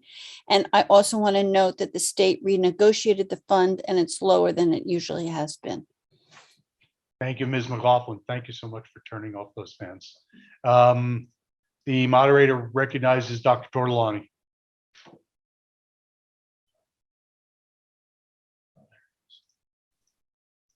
Thank you, Mr. Moderator. I just wanted to clarify. I think it's 86 cents, not 36 cents, just to be accurate. My papers say 36 cents. Yeah, mine says 86 cents. What's in the morning? No problem. 86. Thank you. All right, we're going to take a friendly amendment to amend the money upwards by 50 cents. Absent objection. Thank you. Absent, unless Mr. Kane is objecting. Mr. Kane, are you objecting? Mr. Kane is recognized.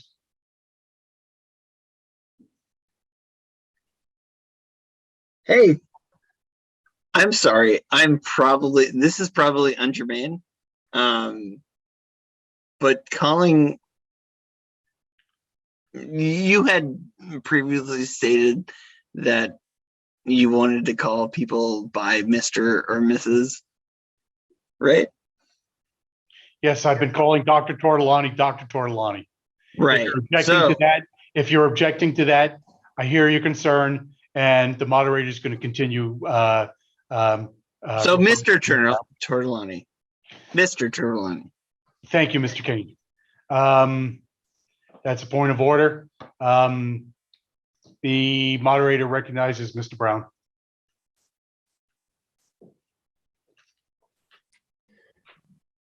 Mr. Moderator, Steve Brown, I'd like to call the question, please. Ms. Brown has called the question on Article 20, and the moderator is looking for a second. We're going to clear the queue and ask for a second on calling the question. Mr. McLaughlin is recognized.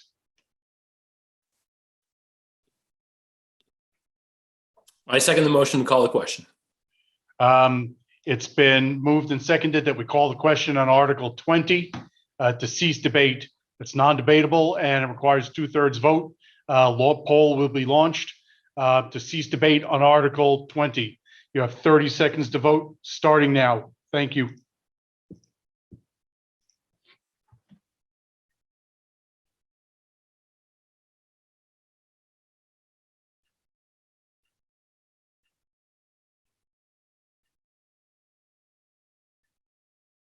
Fifteen seconds left for your vote.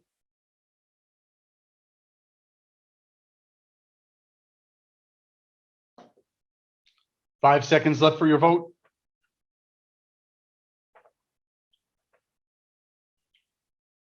Voting has ceased. Listen to the results of your vote. On the motion to cease debate, the ayes are 100 or 90%. The nays are 9 or 8%. Abstentions are 2 or 2%. And you've voted to cease debate on Article 20. The article now before the body, whether the town will raise and appropriate the sum of $131,698.86 through special assessments on property within the Mountain Home Park Special Benefit Assessment Tax District as approved by town meeting March 24, 2007, and is established by the related town ordinance for the purpose of paying debt service on the capital improvements to the water and sewer lines serving Mountain Home and Deepwood mobile home parks. That voting will be open for 30 seconds on Article 20. Voting is open now.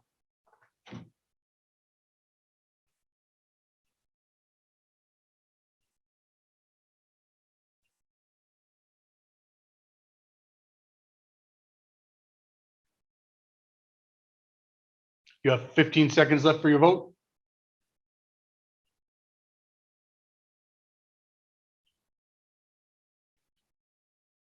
You have 5 seconds left for your votes. Voting is closed at 30 seconds. Listen to the results of your vote on Article 20. The ayes are 111 or 97%. The nays are 1 or 1%. The abstentions are 2 or 2%, and you've adopted Article 20. The moderator recognizes Ms. Gelter.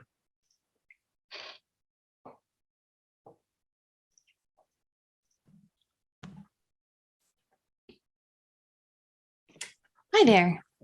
So we're on to Article 21.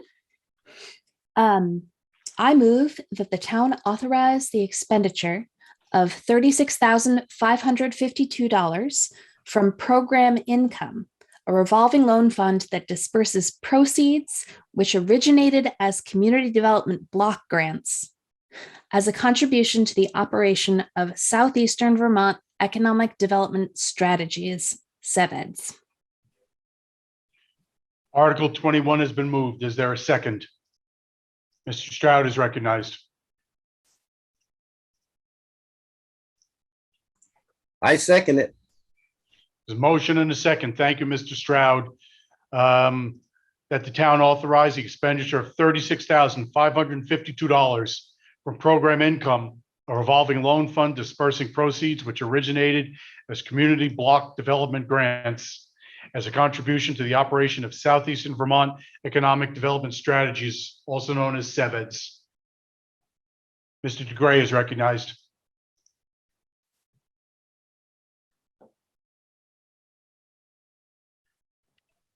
Yes, Mr. Moderator.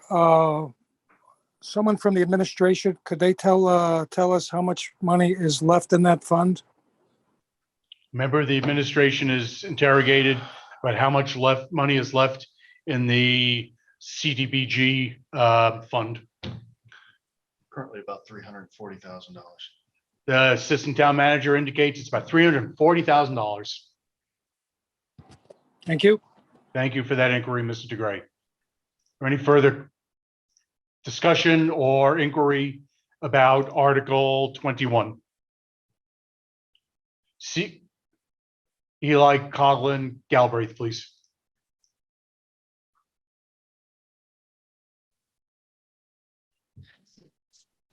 Yes. Sorry, can you hear me? Yes, we can. Great. It's my understanding that SeVEDS has been operating on a surplus for several years. Since we just voted down an increase on human services, I'm not clear on what BDCC and SeVEDS needs this extra 36 grand for. Member of SeVEDS or member of the administration is interrogated. I see that we have the number ending in 0482 having joined us. I assume that's somebody on behalf of SeVEDS. Please, if you would, request to unmute yourself. Hi there, can you hear me? Yes, please identify yourself. Fantastic. Casey Haynes. I work at BDCC. Would be happy to provide a little update here. So specifically to that question, the funding allows us to be really adaptable in the face of a lot of these COVID uncertainties and adapt programming immediately. For instance, being able to coordinate transportation services for our new Afghan neighbors so that they can get to their new jobs. So, all kinds of things over there. I'd be happy to provide a little overview.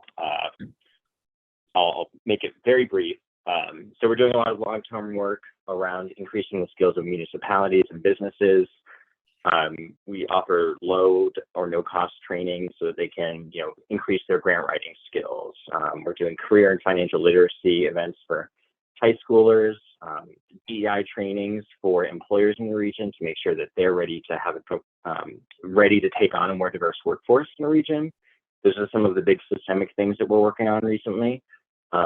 Short-term stuff, we've been making sure that, again, our Afghan neighbors are employed, that they're getting to work, that they have those translation services, and additionally, things like the COVID relief support that we've offered. So we've directly administered to Brattleboro businesses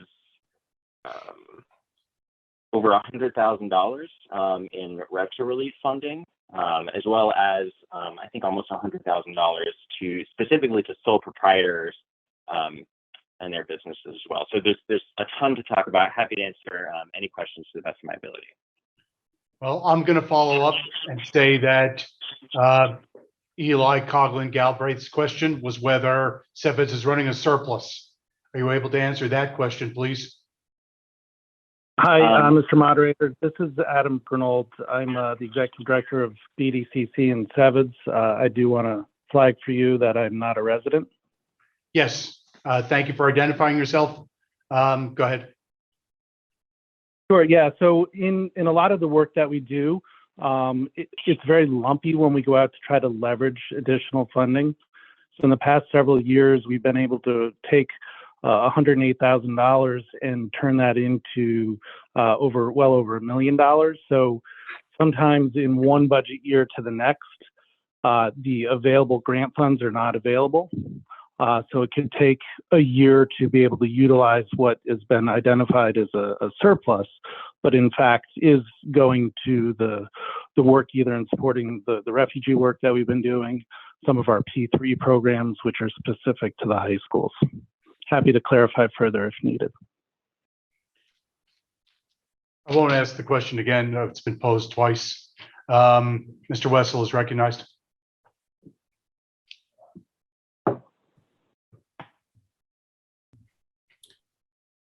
Hi, thank you, Mr. Moderator. I just wanted to jump in just because there was a comment made about a comparison between the Human Services budget and the budget we're discussing now, the contribution we're discussing now. Just want to make it extra clear that this is, I'm sorry? No, Mr. Wessel, go ahead. Oh, okay. Sorry. You're dealing with a technical issue. Okay, sorry. I just want to make it very clear to the members that this is a very different pot of money.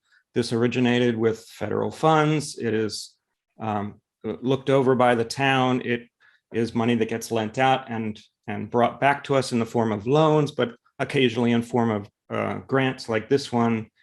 So I don't feel the comparison to the Human Services budget, which is provided by the actual taxpayers, the town budget, is a proper one. I just wanted to point that out, and I'll leave any other comments aside. Thank you.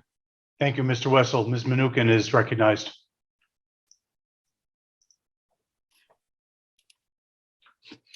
Thank you. Abby Manukin would be great, District 2. Yeah, I do think that there is a way in which these can be compared, especially as the person who just spoke to the work of BDCC and SeVEDS was speaking about many of their human services work. And just imagine the power if we had called on some of those agencies from Human Services to speak to that article.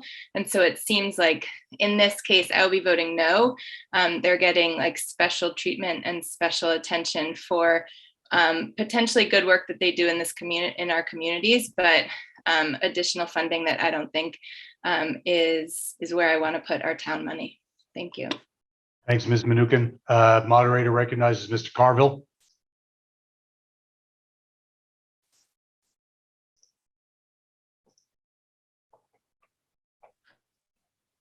There, Mr. Moderator, I have no expertise, but I can answer the question you posed earlier. I have the BDCC annual report on the screen in front of me. Toward the last page, bottom line for SeVEDS, revenue over expense, $41,017. Thank you, Mr. Carville. The moderator recognizes Mr. Kane. Where'd he go? Mr. Kane's put his hand down. Mr. Wessel, do you still have your hand up? Intentionally?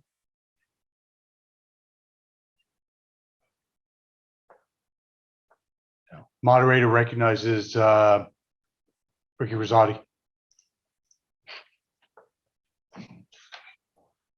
So I just feel distressed by how part of what SeVEDS is saying is part of like their altruistic work with getting immigrants here to work is that none of them, and not just them, but like none of the organizations involved with refugees looking for asylum have been advocating for equal rights for them and voting rights as citizens. And so I just think that they're part of this complicit system of classism and racism. And so like we can't say we're really welcoming those people when we're not giving them equal rights. So I mean, I'm just really disappointed that when I've asked them, the SeVEDS people about some of their business practices, pretty simple questions that they just avoided me too. And so I regret voting to fund them in the past, and I'm not going to fund them in the future. Ricky, I want to thank you for your comments. I have to agree with a couple of points of order. The moderator has to agree with a couple of points of order indicating that those statements were not germane. We would request with your future comments that you try to focus on the question that's on the floor. Mr. Case is recognized. I'd like to call the question. It's been moved that debate be ceased on the SeVEDS article number 21. Is there a second, if we could clear the queue? Is there a second to cease debate? John, Tracy John? Ms. John? If you would unmute. Thank you. I second the motion. Thank you, Ms. John.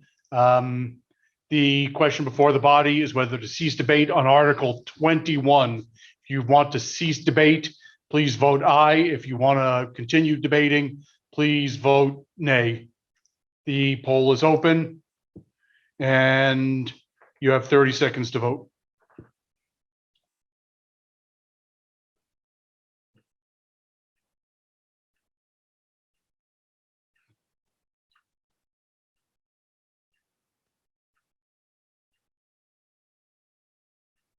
You have 15 seconds left to vote.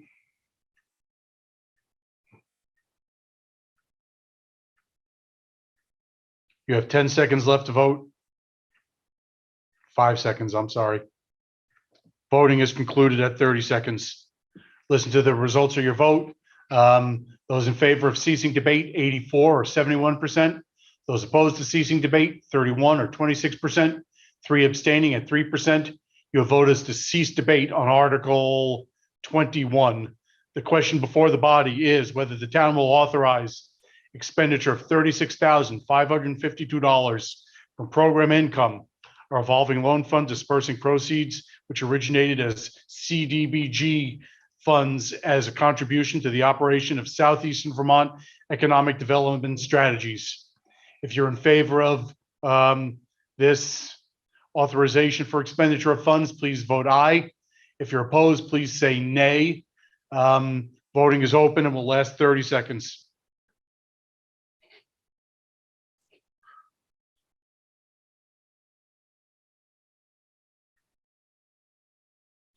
I would ask while this vote's going on if the town attorney could just make his way into the select board meeting room briefly.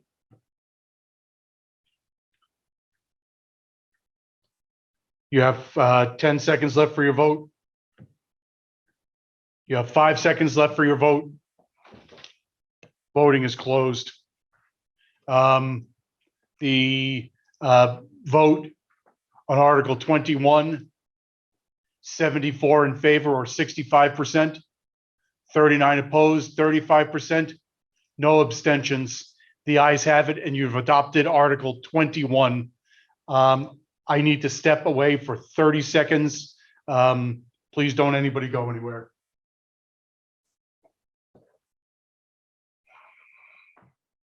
Thank you very much for your patience, town meeting members. The original warning calls for us to adjourn at 5 o'clock and to resume at 8:30 Sunday morning. The inquiry at this time is whether there's a motion to suspend the rules in order to continue working now in the hopes that town meeting can be concluded today. If we please clear the queue. Mr. Brown is recognized.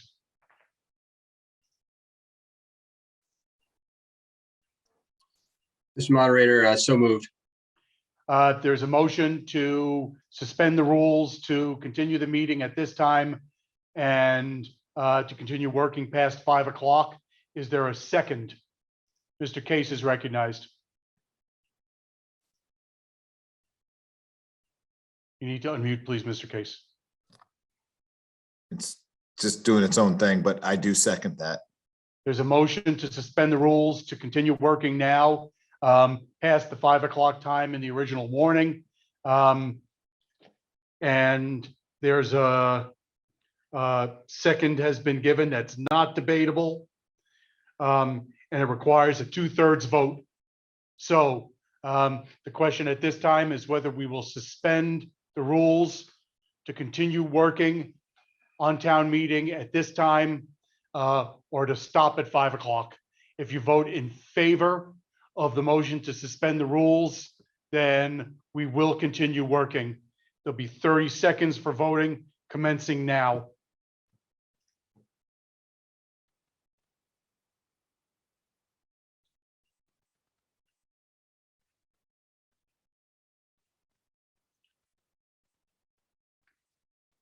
Fifteen seconds left for your vote.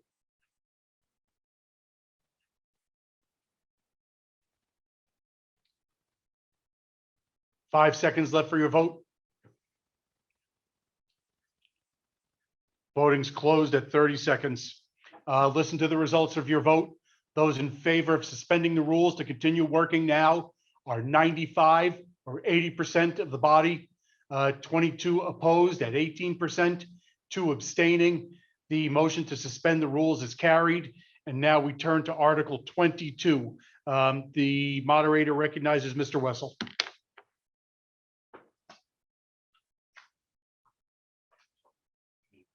No, I need my granola bar. What do you need? I need my apple. I'm just gonna get it.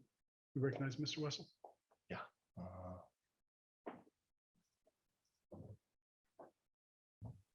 Hi, folks. Thank you. Just waiting for that button to appear up.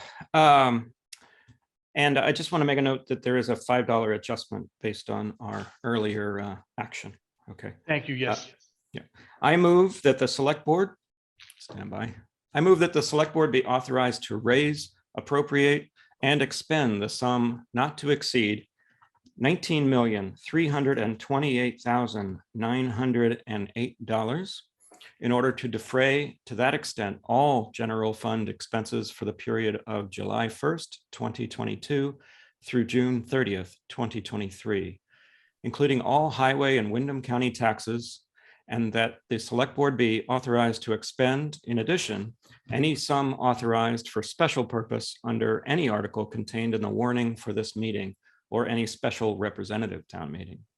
This motion includes $15,929,331 to be collected in property taxes and the balance to be comprised of all other sources of revenue collected by this town. This motion also provides that the town and school district taxes assessed on the grand list as of April 1st, 2022 shall be due and payable in 4 equal installments payable to the town treasurer until overdue, then to the collector of taxes. That such payment of the installments shall be received by the town treasurer's office on or before 5 p.m. on August 15th, 2022, November 15th, 2022, February 15th, 2023, and May 15th, 2023. And that an interest rate of 1% per month be charged from the due date of payment on any overdue payment of the town tax, installment, or portion thereof. And that a penalty of 8% be charged on any overdue payment that remains due and owing on May 16th, 2023. Thank you, Mr. Wessel. Can I just clarify, was your motion for 19,328,918 or 13? I was given, I thought it was 908. Very good, 908. Thank you. Yeah, it's a reduction in this case. Very good. Is there a second on the town budget? Ricky Rosati has got hand up. I don't know, Ricky, the only thing that's in order right now is a second or a point of order, but I'll recognize you.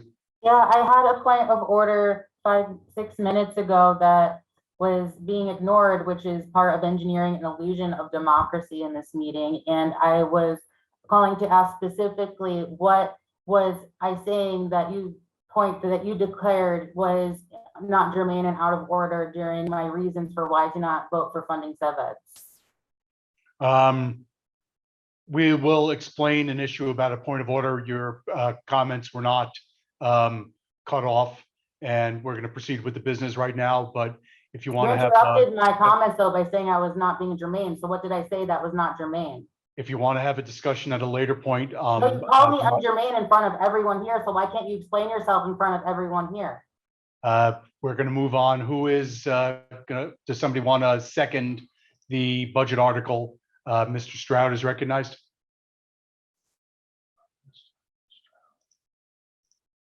I second.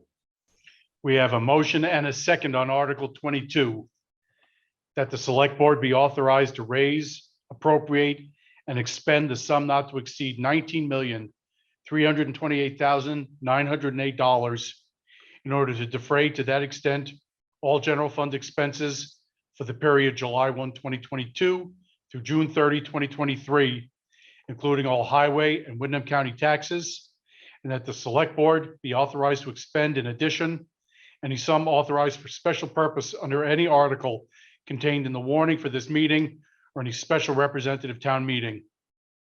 This motion includes $15,929,331 to be collected in property taxes and the balance to be comprised of all of the sources of revenue collected by the town. This motion also provides that the town and school district taxes assessed on the grand list as of 4/1/22 shall be due and payable in 4 equal installments payable to the town treasurer until overdue, then to the collector of taxes, that such payment of the installments shall be received by the town treasurer's office on or before 5 p.m. on August 15 and November 15, 2022, February 15 and May 15, 2023, and that interest at a rate of 1% per month be charged from the due date of payment on any overdue payment of the town tax, installment or portion thereof, and that a penalty of 8% be charged on any overdue payment that remains due and owing on 5/16/23. Are there any comments or questions?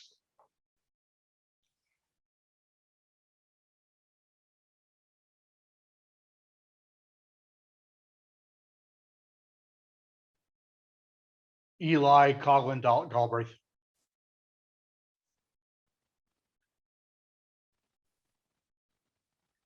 Yes, I'd just like to make the comment that this is a much larger sum of money than anything we have discussed up to this point, and it might be useful in future town meetings to look at separate articles of separate amounts and say, this is a X small amount of this budget. This is 1%, this is less than 1% of this budget, so that we have a little bit of perspective. The way it's structured right now, we end up nickel and diming ourselves out of individual articles, and then at the end, when we're all tired, oh, there's 20 million.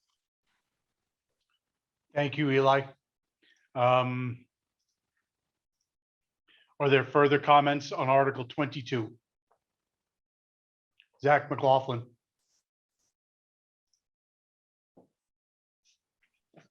Just to speak to that, I'm curious about how the charter speaks to this. So as a body, my understanding is we vote on a bottom line that empowers the select board to make choices within that bottom line. Do we have the ability to go to Eli's statement in the future? Do we have the ability to break it up into smaller pieces, or does that get beyond RTM's function?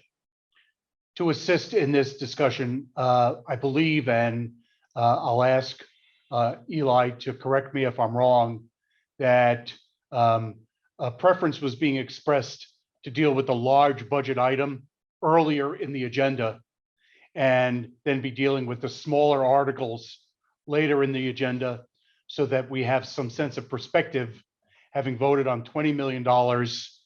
For example, what would be the difference between $280,000 and $400,000 in the human services budget? Eli is recognized again to clarify. I didn't mean to put words in your mouth. Thank you. My preference is both for dealing with the budget earlier and for having contextual points in the other separate articles to say an article, for example, that was $2,500 is a very small slice of this, but we spent a lot of time on it. Thank you. Mr.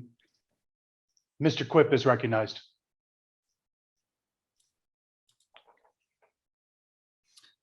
Hello, Daniel Quip, Select Board.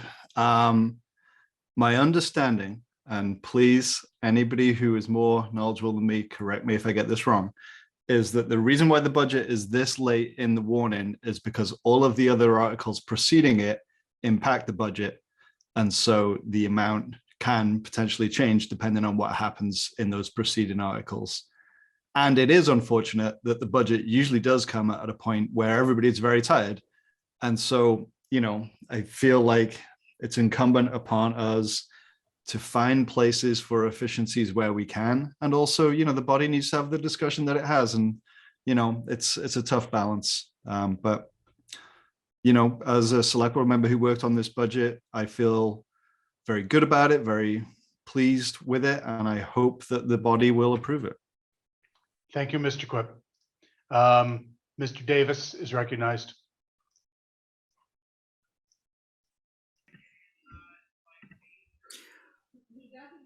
Thank you. I think that just goes right to the whole issue of why we have a warning and why the town produces this very thorough report that covers every line of the budget. And as we go into the beginning of the meeting, I know it's not the most interesting reading that comes across our lives, but by the time we get to it at the end of the meeting, we should have been aware of it at the beginning of the meeting. I'm sorry for the word should. I don't want to sound moralistic about it, but that's part of the job here, is to be aware of the overall budget as we discuss the earlier items.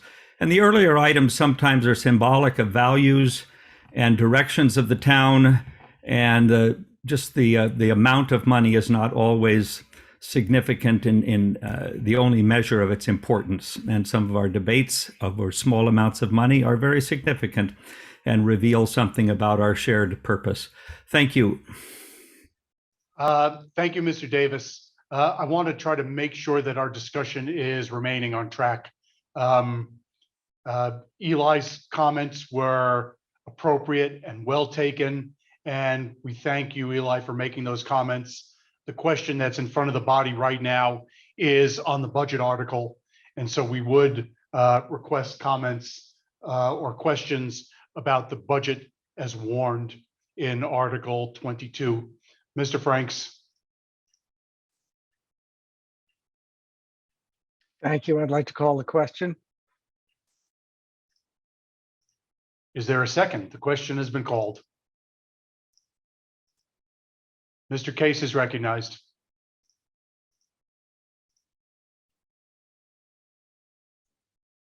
I will second. We have a motion and a second to cease debate on the budget article number 22. Voting in favor of this article is to cease debate. It's non-debatable motion, requires 2/3 to pass because it limits discussion. The voting will commence now for a 30-second period.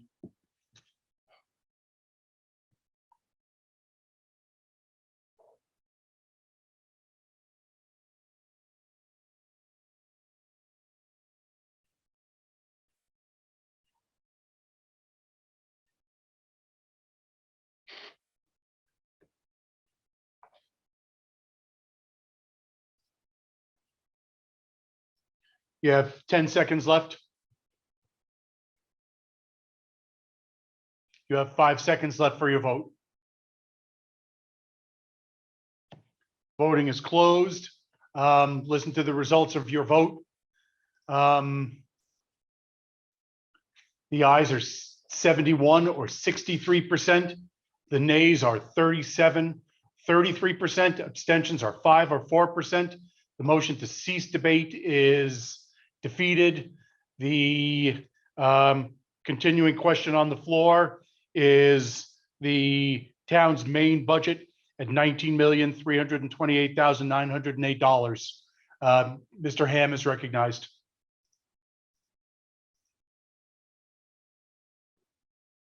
I know we are all tired and getting to the end of the day. I just wanted to point out that it just the speed with which dialogue is being silenced feels incredibly undemocratic. And I just wanted to point that out, that we are cruising through debate. I know it's late, I know, but it's like very important that people, like regardless of whatever side, get a chance to voice their opinion. And it's like in this digital format, it's feeling incredibly undemocratic. So I just wanted to voice that.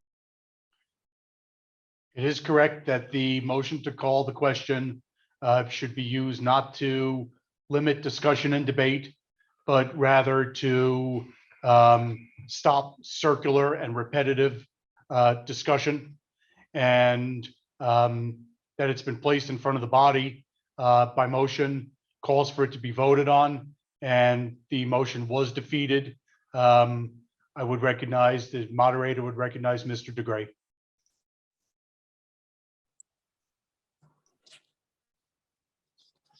Thank you, Mr. Moderator.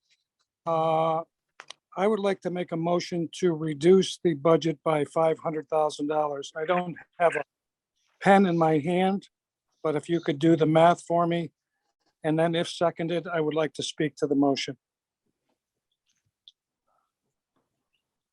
There's a motion by Mr. DeGray to reduce the budget by $500,000 to a total of $18,828,908. Is there a second? If we could clear the queue. Oh, I'm sorry, David. I think I'm. Somebody unmuted me, but I am not seconding that. No way. All right. I also got unmuted, but Hold on.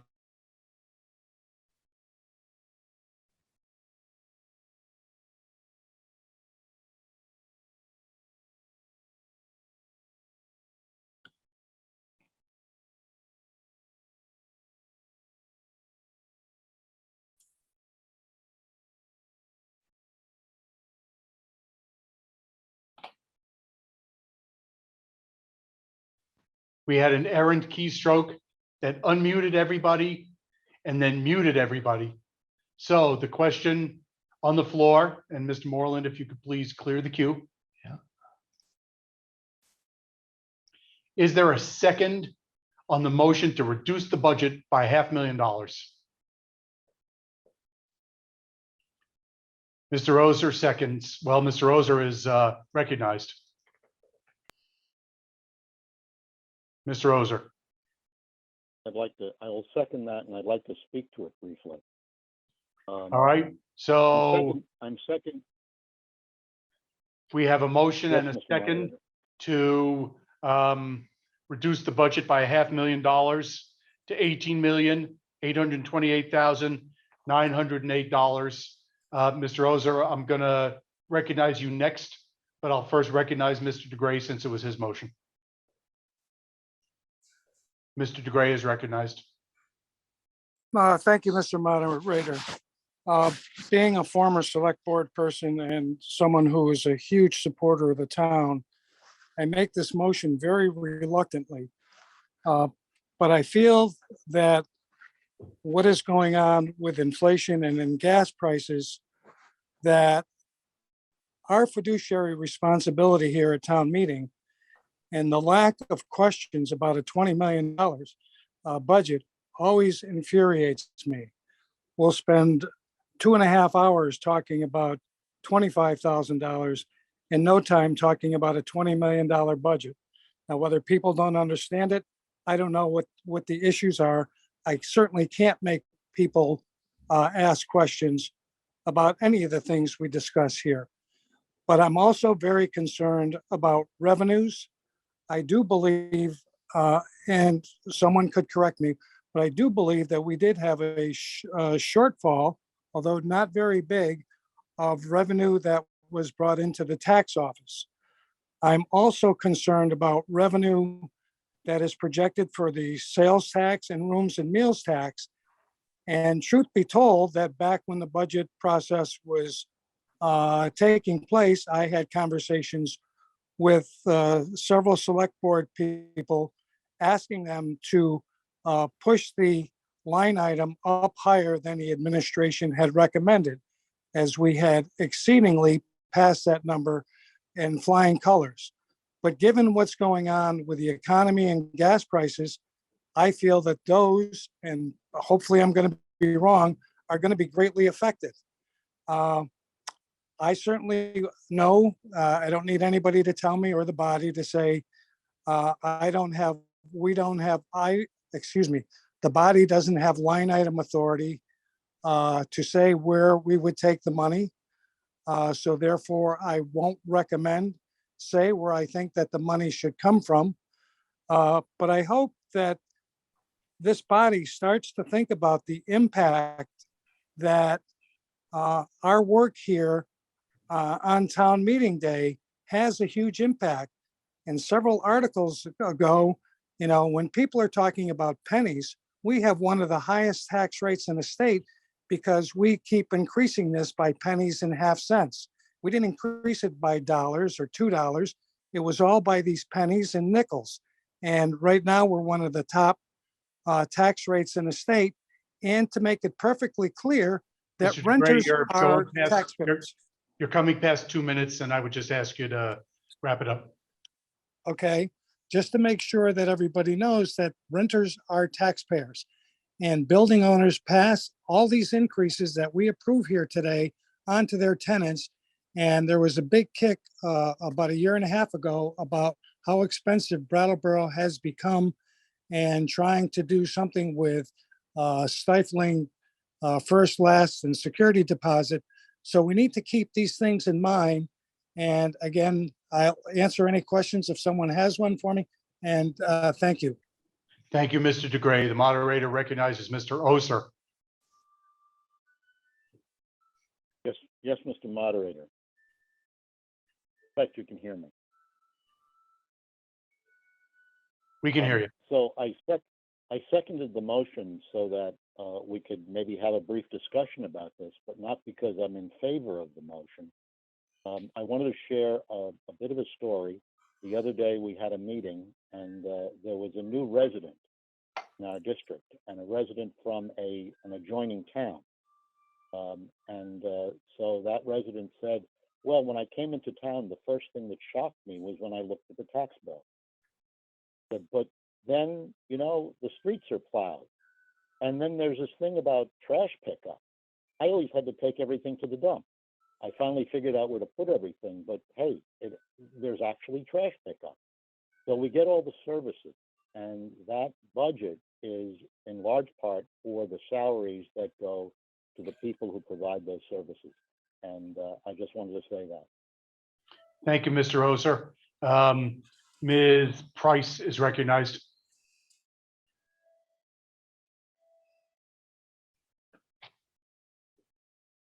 You have to unmute, Ms. Price.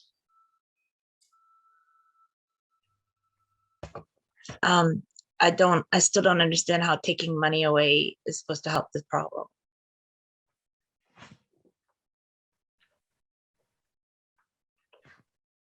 Is that an inquiry? Well, I wouldn't mind like a brief explanation of how taking $500,000 is going to help anything. Well, I'll just explain as moderator that if we're spending $500,000 less, then the tax rate is likely to be lower because we don't have to raise $500,000 worth of money that's been taken out of the budget. So Mr. DeGray has just moved to cut the budget to deal with how much money we have to raise by taxes without addressing any particular line item or any specific services that would be cut. Ms. Hasagawa is recognized.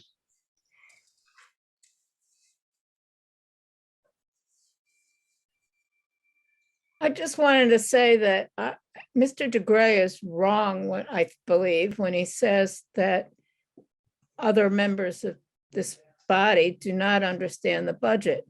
We had an informational session before this meeting in which we went over the budget and people asked questions. And so I really resent being told that I don't pay attention to the details of the budget. And that's all I wanted to say. Thank you. Thank you, Ms. Hasagawa. The moderator recognizes Ricky Rosati.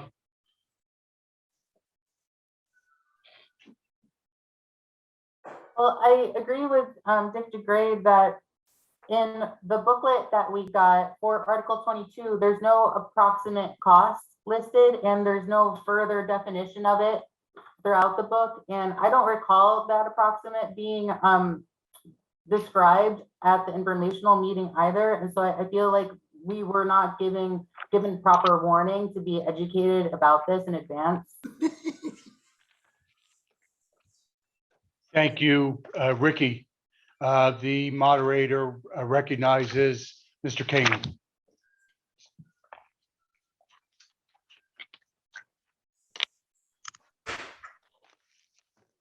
Yeah, I'm concerned that like we're not spending enough money right now on the people of Brattleboro. We, as a renter myself, it's nearly impossible to afford rent, let alone save for a possible house. And the housing industry is completely out of control right now, as I hope most of you know. It's absolutely insane that we have to like listen to the older community in this town delegate laws right now. It's insane. Like, I don't think that they understand. I'm pretty sure they don't understand how insanely ridiculous it is for like millennials, Gen Z, younger people to Point of order from possibly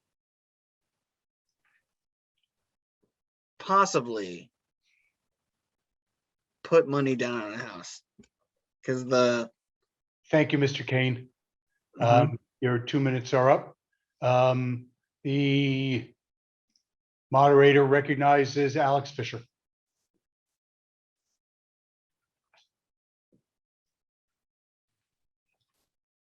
Hi, Mr. Moderator, I have a question for you. Am I able to speak to the budget as a whole or only the $500,000 cut?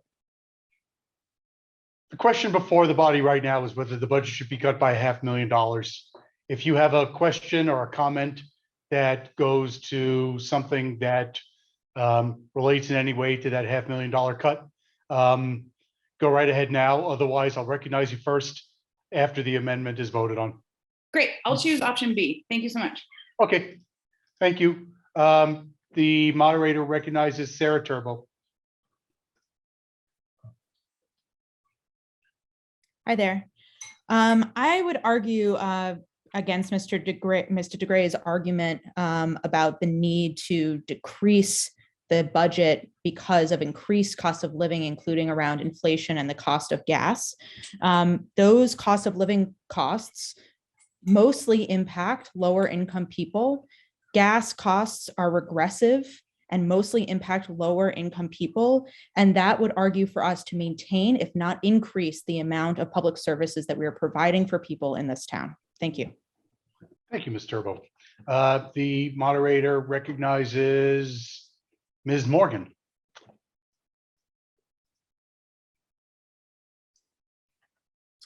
Hi, I just had, I guess, a point of order that I don't think that it is actually appropriate for the moderator to explain the intention behind the amendment. I'm sure this was unintentional, but it comes across as defending a certain position. And I would just like to request that we leave the debating and explaining to the voting members. Thank you. Thank you, Ms. Morgan. The moderator from time to time tries to just clarify the issues on the table. I take no position on any issues. My role here is to facilitate discussion and decision-making by the body as a whole. But I understand your point and thank you. Ms. Atkinson is recognized. Hi, so in just doing some quick numbers, you know, we earlier when we talked about a change of $100,000 in the budget, it equaled a penny on the tax rate. So if you have $100,000 house, that equals $1. So a $500,000 reduction would, be, for $100,000 house, a reduction of around $50. Is that correct? So we're talking about actually something that's quite impactful to the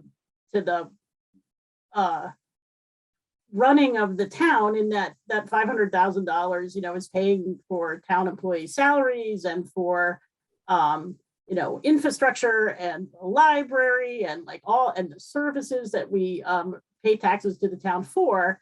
And each individual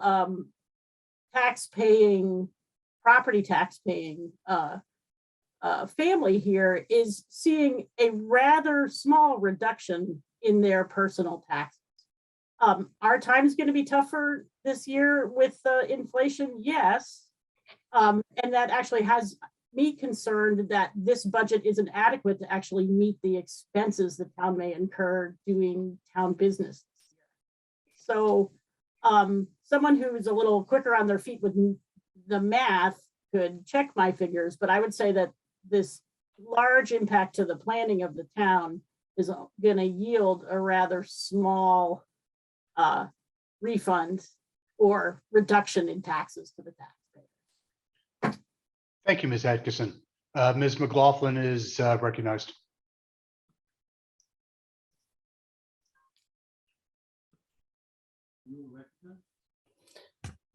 I just wanted to mention the extent of explanation on the budget that has been provided. The select board has met every week from, I'd say, November 1st to January 30th to discuss the budget in detail in public session.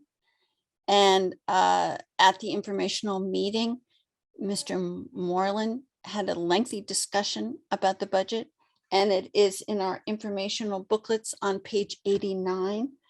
And questions were asked at that time. And as Mr. Quip said, the select board unanimously passed this budget in full recognition of the sensitivity to our taxpayers and the need to provide for the needs of town government. Thank you. Thank you, Ms. McLaughlin. Mr. Dimes is recognized.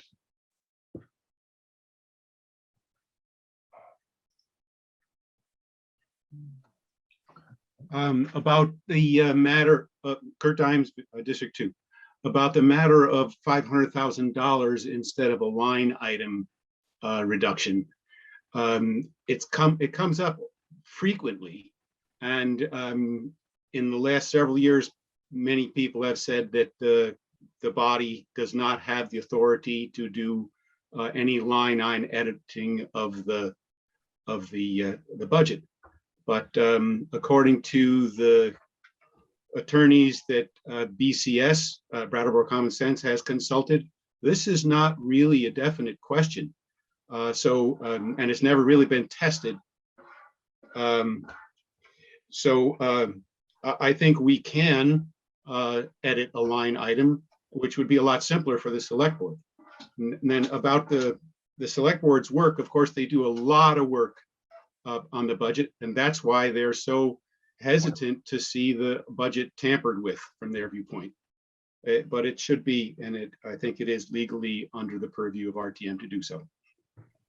Thank you, Mr. Dimes. The moderator recognizes Mr. Quip.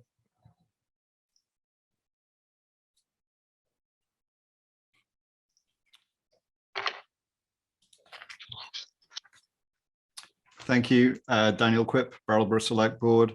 I'm against cutting $500,000 from the budget, rather unsurprisingly. Just to put it in context, the entire budget for the town manager's office is $282,000. The finance department, $352,000. The town clerk's office, $209,000. The entire planning department, $283,000. You know, these are all valuable departments of the town that provide essential services.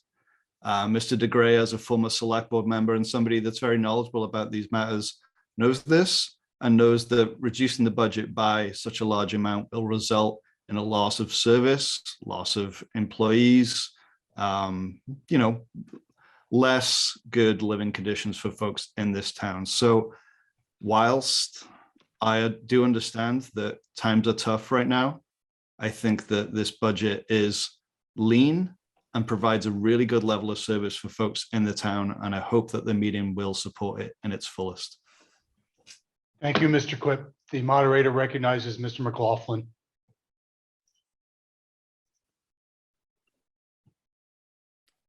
I was just going to say that I appreciate Mr. DeGray's frustration with the fact that we just got, after all the other discussion we got to, and I felt uncomfortable a little bit too, where we got to the moment where we're going to talk about the core budget for our municipality, and there's crickets. And I started scrambling, looking at my notes too, being like, "Ooh, I got to ask something." But the reality was, when I looked at my notes, the questions that I had are all things that either were answered for me in paper form through a very thorough report from the town, or through the information meeting that we had before that Ms. Hasagawa referred to. So I, as much as I got nervous about that moment, I look at it and I don't feel like that lack of questioning was due to a lack of town meeting fulfilling his duty, but instead is just based on the thoroughness of what was provided to us. And if we did the homework in advance, that most of my questions have already been answered in those two different forms. And I appreciate the work done by the town employees. Thank you. And the select board. Thank you, Mr. McLaughlin. The moderator recognizes Mr. Rice.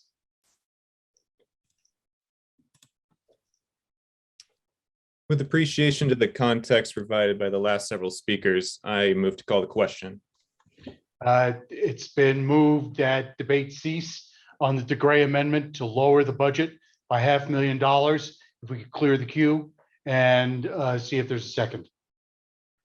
Mr. Case is recognized. That is your last cut of your. I will second. It's been moved and seconded that we cease debate on the DeGray amendment to reduce the operating budget by $500,000. A vote in favor of this motion is to cease debate on the $500,000 reduction motion.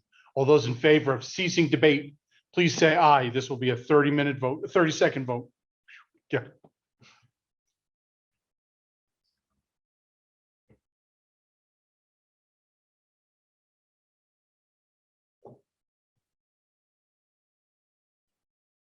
$15 seconds left for your vote.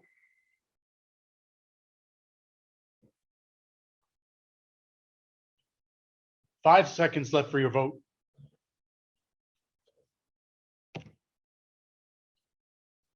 Voting is closed at 30 seconds. Listen to the results of your vote on ceasing debate on the budget. 101 in favor of ceasing debate, that's 89%.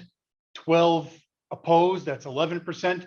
And 1 abstaining, that's 1%. You have ceased debate on the amendment to cut the budget by $500,000. The motion before the floor is to amend Article 22 by reducing the operating budget by $500,000 to $18,828,908. All those in favor of the amendment to cut the budget by $500,000, please say aye. Those opposed to cutting the budget by $500,000, please vote nay.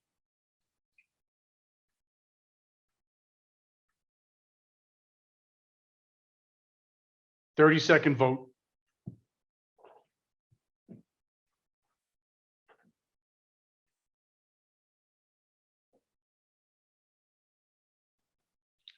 You have 15 seconds left for your vote.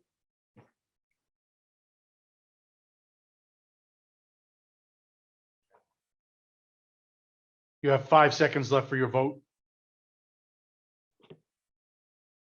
Vote is closed at 30 seconds. Listen to the results of your vote. Those in favor of cutting the budget by $500,000 are 12 or 10%. Those opposed are 102. That's 89% with 1 abstention. The motion to amend the budget by cutting it $500,000 is defeated. I didn't forget, the moderator recognizes Alex Fisher.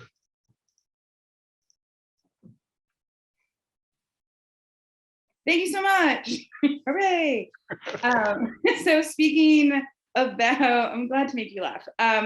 Speaking about the budget overall, I just want to draw attention to the Community Safety Fund, and I'm excited to see the fund be, what's the word, sort of invested in even more in the fiscal year 23 budget. I believe it's the $100,000 being added in. And I also just want to speak to, I'm not going to make an amendment, but just acknowledging that there is inconsistencies in this budget with the Community Safety Review report. So in some cases, the report is being upheld again by the Community Safety Fund, but also the creation of the new police position of evidence technician is against the recommendation for reducing police officers overall. So just speaking to sort of that and hoping for the future that next year's budget is more aligned with the Community Safety Review report that came out last year. Thank you so much. Hello to Thank you, Alex. The moderator recognizes Ricky Rosati. Well, I just have a question about why the formatting was thought as adequate to explain to people what Article 22 was, without having like any consecutive explanation after page 18, after Article 21, and why we would like note that we would have to go all the way back to page 89 to know what budget we were talking about. Thank you, Ricky Rosati. The next, the moderator next recognizes Andy Davis.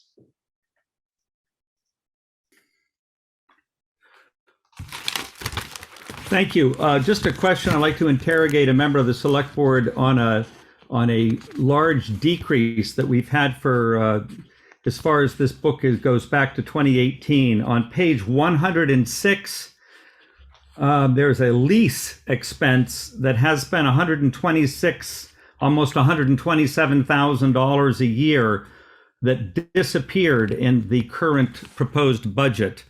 And I'm just, could somebody, Patrick, maybe explain? Sorry, I'm Andy Davis, District 3. Thank you. Hi, Andy. So right you are, there's a decrease in the lease expense of about, I think it's, I don't have it in front of me, but it's about $126,000. That was the payment for the Honeywell project. You'll recall maybe about a dozen years ago, there was a significant investment in energy efficiency in a range of municipal buildings. That is now fully behind us. Thank you. Thank you, Mr. Moreland, for that clarification. Moderator recognizes Mr. Case. I'd like to call the question. Motion to call the question, please, if we could clear the queue. Is there a second? The second from Mr. Brown. It's been moved and seconded to call the question on Article 22, the FY23 budget. All those in favor of ceasing debate will vote by saying aye. All those opposed will say nay. That requires a 2/3 vote to pass, and it'll be a 30-second vote starting now.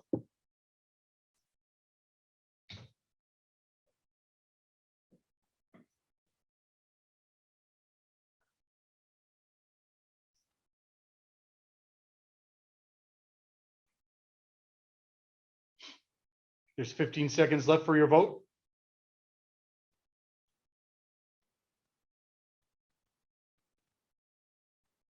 There's 5 seconds left for your vote. Vote is closed at 30 seconds. Listen to the results of your vote. Those in favor of ceasing debate are 84, that being 75%. The nay votes are 25 or 22%. Abstentions are 3%.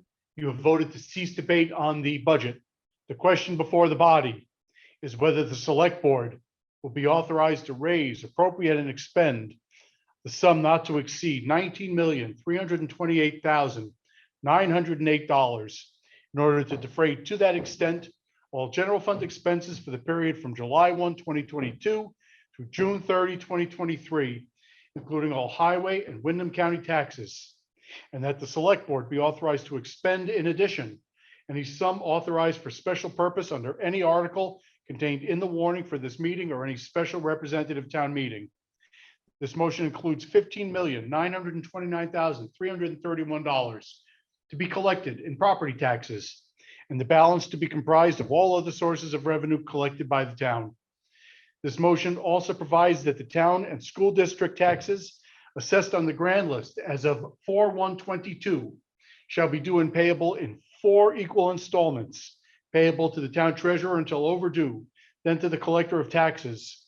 But such payment of the installment shall be received by the town treasurer's office on or before 5 p.m. on August 15 and November 15, 2022, February 15 and May 15, 2023, and that interest at a rate of 1% per month be charged from the due date of payment on any overdue payment of the town tax installment or portion thereof, and that a penalty of 8% be charged on any overdue payment that remains due and owing on May 16, 2023.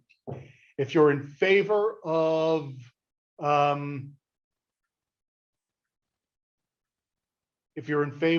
the budget as presented, please vote aye.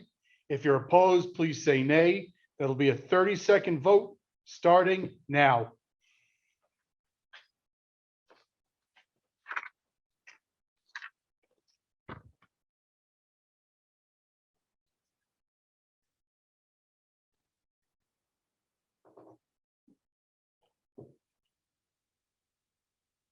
Fifteen seconds remaining for your votes.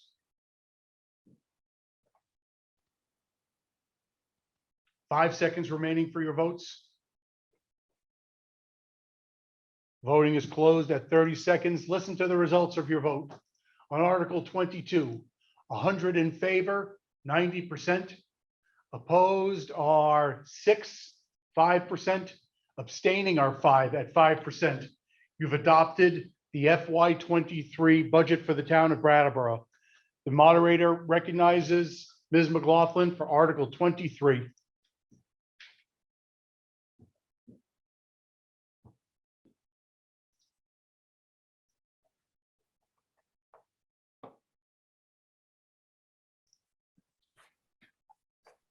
I think I get to say good evening now.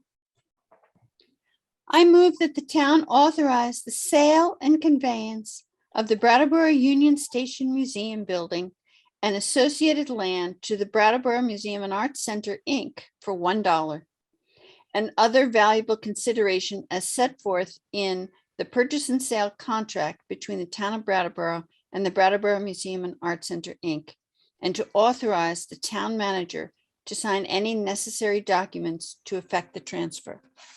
If we could please clear the queue. We're looking for a second, please, on Article 23.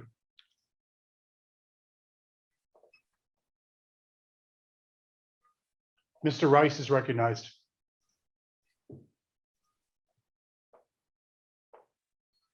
I second that motion. It's been moved and seconded that the town authorize the sale and conveyance of the Brattleboro Union Station Museum building and associated land to the Brattleboro Museum and Arts Center, Inc. for $1 and other valuable consideration as set forth in the purchase and sale contract between the town of Brattleboro and the Brattleboro Museum and Arts Center, Inc., and to authorize the town manager to sign any necessary documents to effect the transfer. Mr.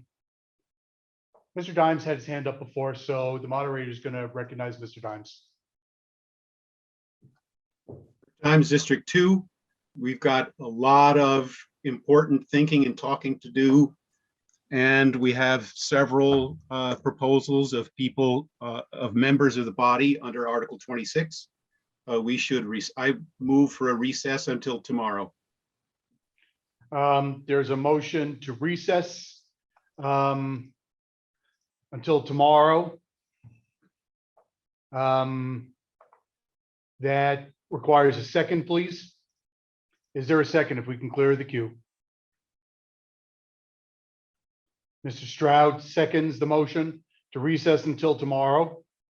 That is not debatable. It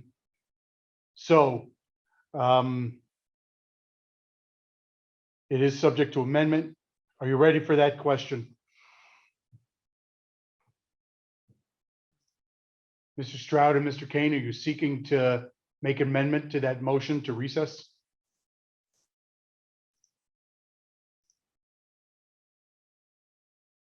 I guess I'll recognize Mr. Yes. Moderator recognizes Mr. Stroud. Yes, I am. Mr. Stroud, you're moving to amend? Yes, I am. All right, what's your proposed amendment? That we adjourn until tomorrow. That's what Mr. Dimes moved already. Thank you. Mr. DeGray?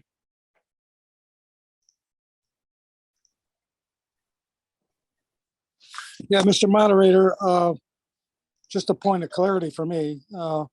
We had started this article, and I was under the assumption that we would, that a motion can't be made to adjourn at this point, to recess to a date specific, or tomorrow as so warned.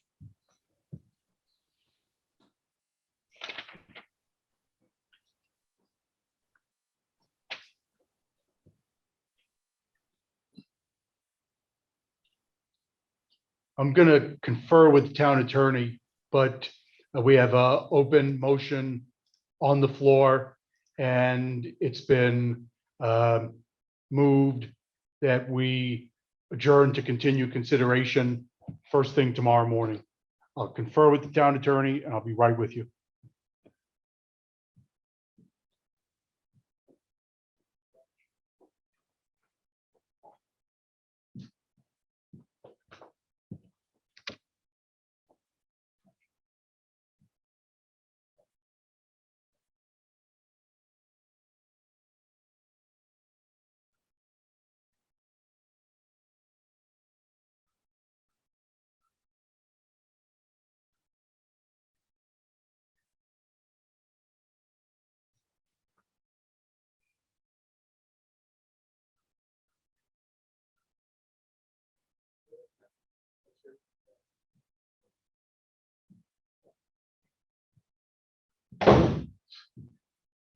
All right, it's the ruling of the chair that because the Article 23 is on the floor, the motion to adjourn to tomorrow is out of order. We'll complete Article 23, and then we'll return to Mr. Dimes' motion after Article 23.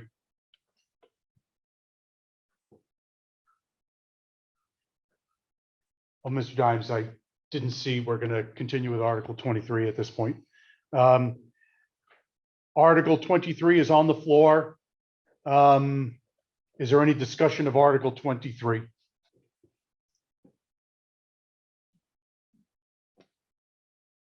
Your remedy, Mr. Dimes, is to appeal the moderator's ruling.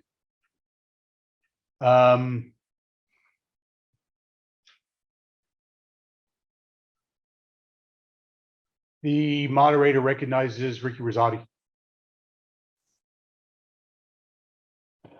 So I'm sorry, I'm confused about how, I just don't understand that, like, all of the details that were just read for Article 22, those weren't warned either, like, in the agenda or like in the back pages, like 89 and last, for the entire message about what the municipal budget is going to be. I didn't see those. Like, but was what was read in the book at all? Ricky, I'm sorry. I don't mean to interrupt, but we've started another article, and discussion about the budget that was adopted as number 22 is out of order, and I have to rule it out of order. Mr. Dimes is recognized.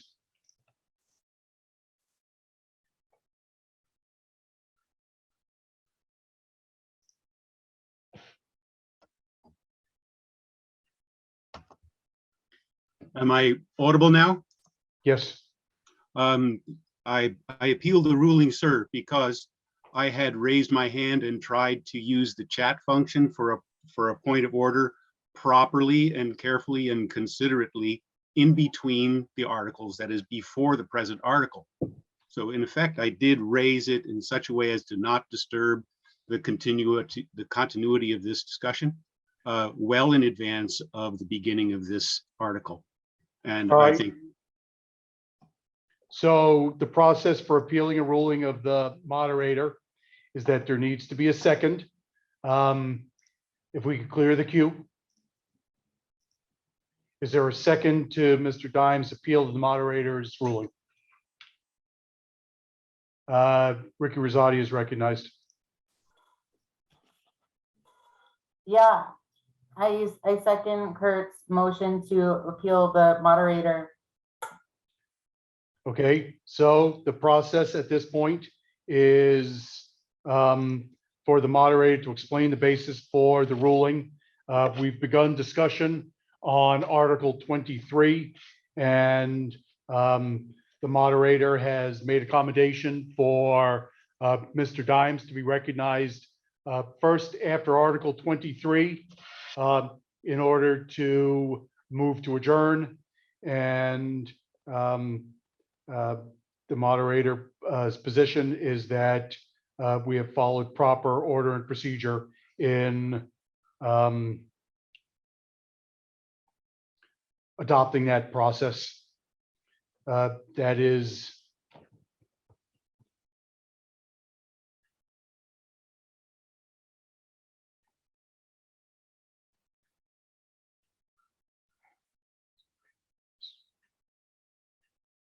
it's subject to debate just on that question, whether we're going to proceed to Article 23 or go right to a motion to adjourn. Are there any comments? Mr. Kane is recognized.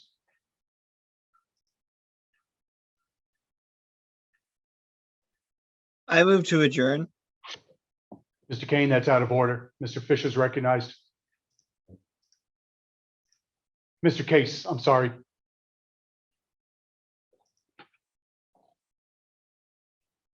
Yeah, it's okay. I answered to both, David. Thank you. Very good.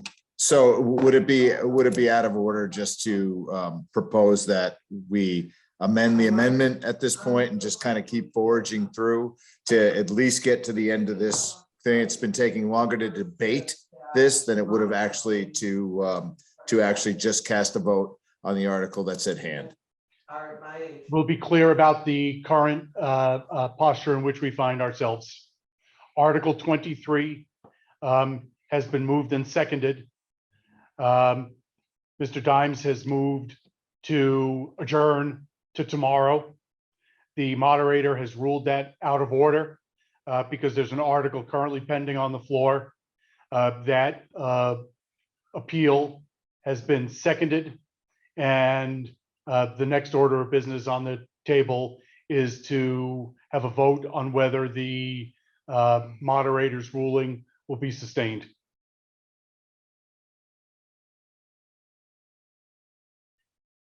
Mr. Ozer is recognized.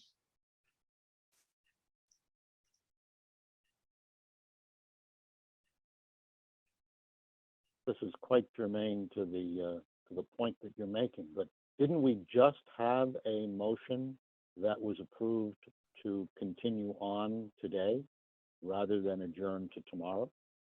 We did. That would be another reason for the moderator's ruling. Ms. Garbus is recognized.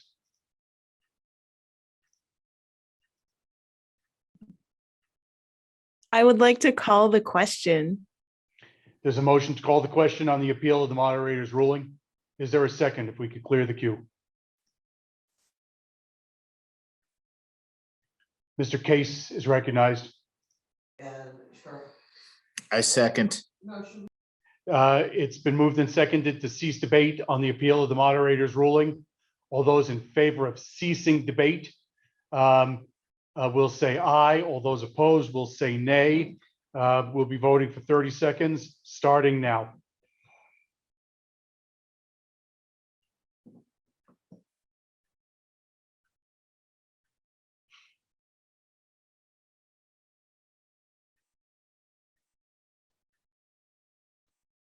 You have 15 seconds left for your vote.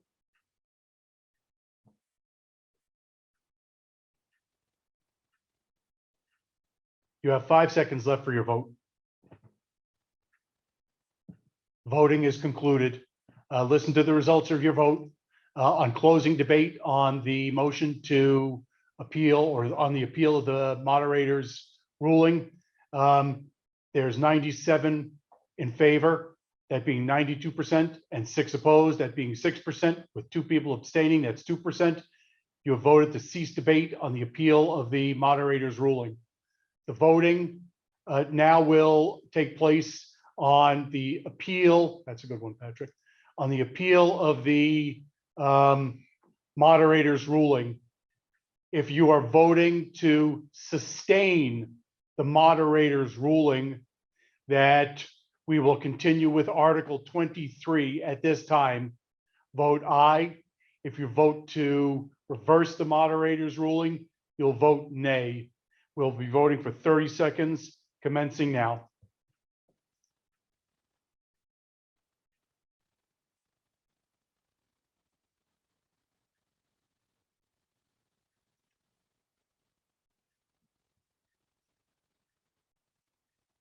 There's 15 seconds left in your vote.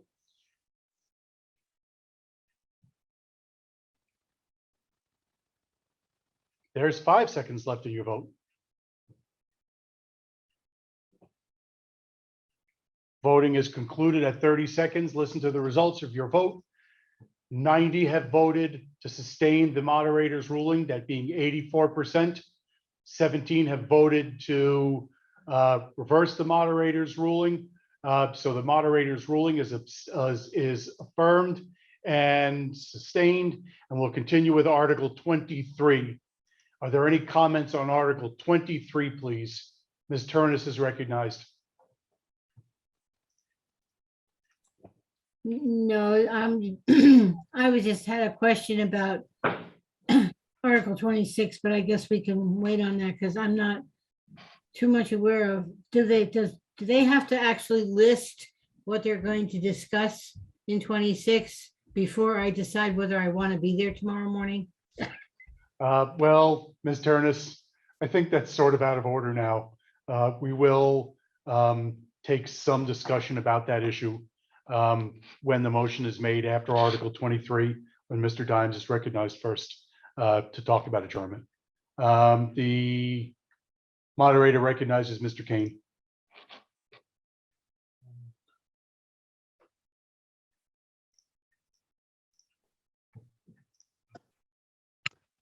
Oh, are you there? Yes, Mr. Kane, we can hear you. Okay, I could not see you, so I was just reading this. Who is purchasing this? The town? The select board chair or the assistant town manager are interrogated, one or the other. Elizabeth, will recognize Elizabeth McLaughlin. Ms. McLaughlin, please. Okay. The town currently owns the museum building. The town, after years of negotiations, the select board voted unanimously to approve a purchase and sale agreement with the Brattleboro Museum and Arts Center for the museum building and the grounds, contingent upon approval by this body, representative town meeting. The town purchased the Union Station in 1972, and this station has long been preserved as an important local landmark. And the Brattleboro Museum and Arts Center is now a self-sustaining institution. And so the reason that the town owned the museum no longer exists, and the building is a burden to the town taxpayers. Transfer of ownership will relieve Brattleboro taxpayers of any future financial liability for the site, including a adjacent retaining wall, freeing the town to devote capital project dollars to more essential town infrastructure. Thank you, Ms. McLaughlin. Mr. DeGray is recognized.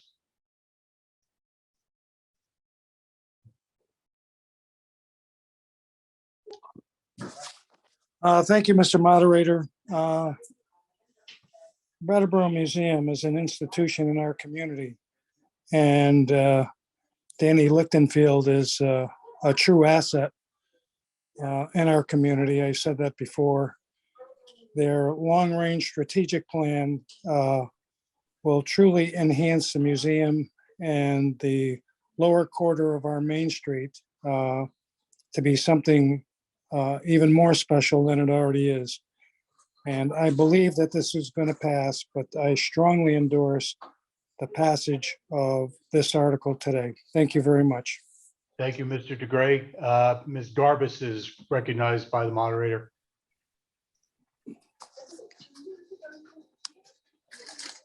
I would like to call the question. All right. It's been moved that debate cease on Article 23 about selling the Brattleboro Museum and Art Center building to the museum for $1. We can clear the queue, please. Do we have a second? Mr. Rice is recognized.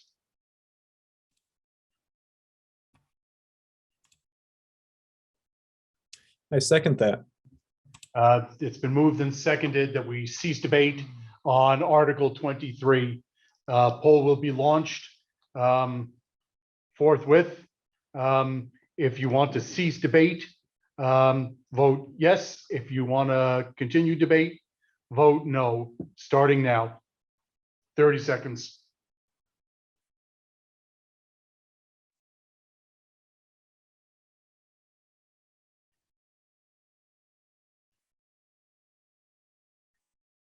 Fifteen seconds left in your vote.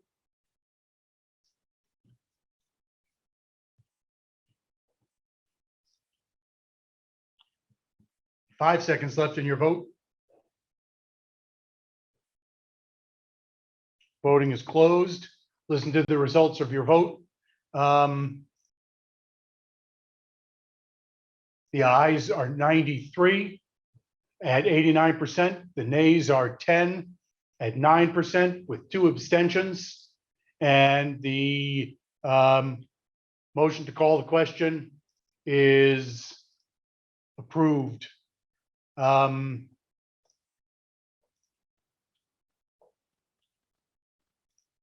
have a request to take a break right now, but we're going to take this vote, which will take 1 minute, and then we'll take a break. On Article 23, the motion before the body is whether the town will authorize the sale and conveyance of the Brattleboro Union Station Museum building and associated land to the Brattleboro Museum and Art Center for $1 and other valuable consideration as set forth in the purchase and sale contract between the town of Brattleboro and the Brattleboro Museum and Art Center, and to authorize the town manager to sign any necessary documents to effect the transfer. All those in favor will signify saying aye, and all those opposed will say nay. On the poll that's just been launched, there'll be a 30-second vote.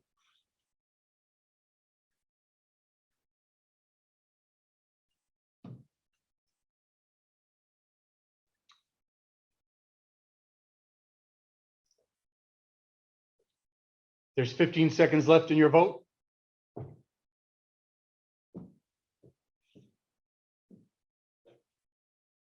There's 5 seconds left in your vote. Voting is concluded at 30 seconds. Listen to the results of your vote. Those in favor of selling the building, 98 being 91%. Those opposed are 8 at 7%. Those abstaining are 2. You've adopted Article 23.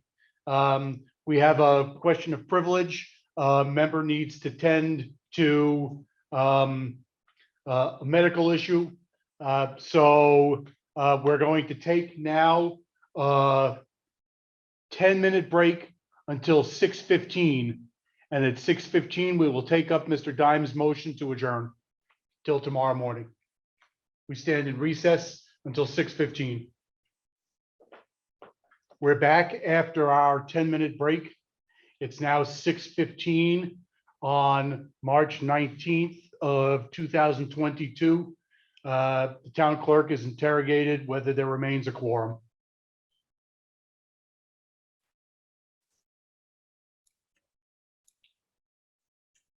Good evening, Mr. Moderator. Yes, we still have a quorum. Thank you, Ms. Francis. The moderator recognizes Mr. Dimes.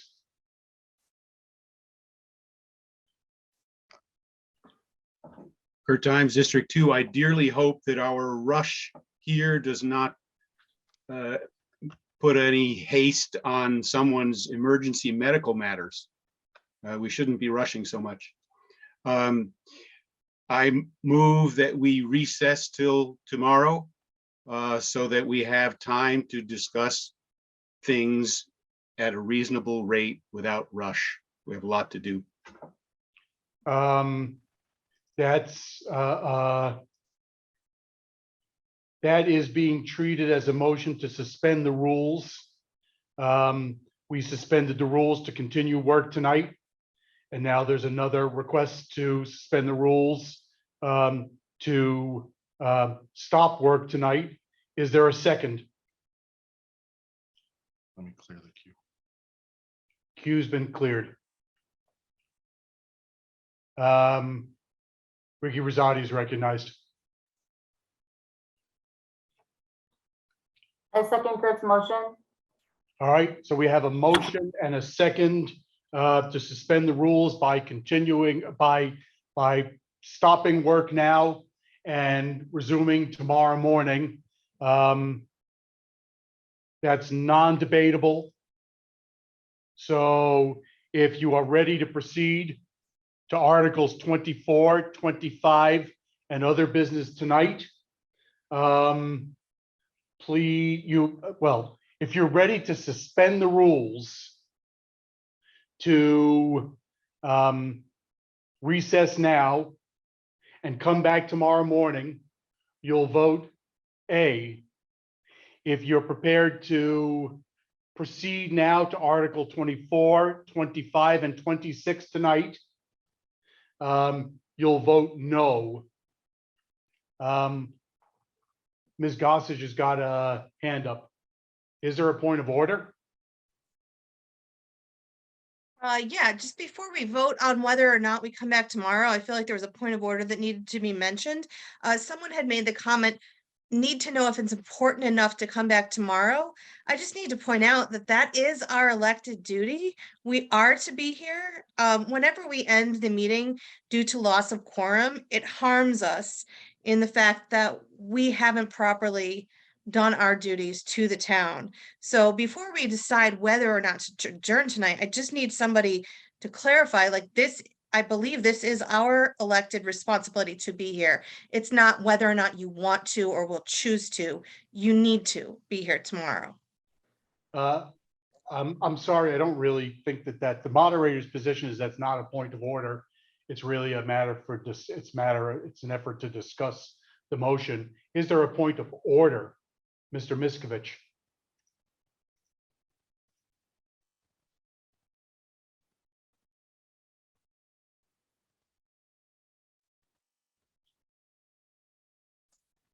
I apologize. I did not intend to raise my hand. Okay, cool. All right. So if you're in favor of adjourning to tomorrow, suspension of the rules, that'll require a 2/3 vote. Please say aye. If you're prepared to continue forward with the agenda tonight, please vote nay. The voting is open for 30 seconds, starting now.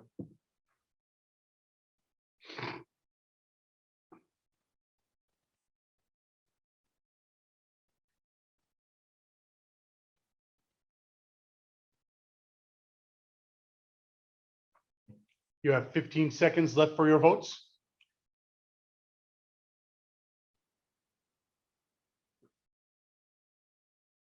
You have 5 seconds left for your votes. Voting is concluded at 30 seconds. Listen to the results of your vote. Those in favor of adjourning to tomorrow are 27 being 26%. Those in favor of continuing work tonight are 77, that being 73%, with one abstention. The motion to continue the meeting or to resume the meeting tomorrow is defeated. And we now proceed to Article 24. The moderator recognizes Mr. Goodnow.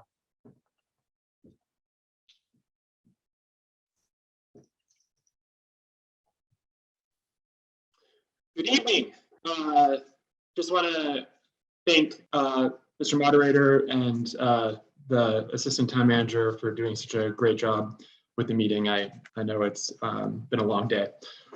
Okay, Article 24. I move that the town expand the purpose of the Agricultural Land Protection Fund and to rename it the Brattleboro Agricultural and Food Systems Revolving Loan and Grant Fund. Article 24 has been moved. Is there a second?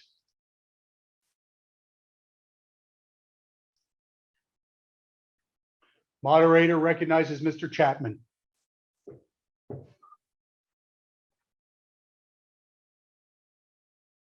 I second the motion, sir. Thank you, Mr. Chapman. It's been moved and seconded that the town expand the purpose of the Agricultural Land Protection Fund and rename it the Brattleboro Agricultural and Food Systems Revolving Loan and Grant Fund. Is there any discussion? Mr. Stevens.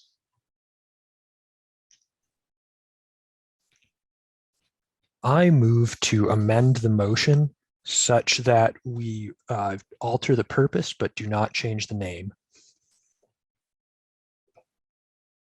And can you articulate, please, alter the purpose to what? As is proposed in the article. Expand the purpose rather. So Mr. Stevens, your motion to amend is to strike out words so that the motion would read to expand the purpose of the Agricultural Loan Protection Fund, period. Yes, sir, that is correct. It's been moved to amend the motion to strike out words beginning at "and." Is there a second?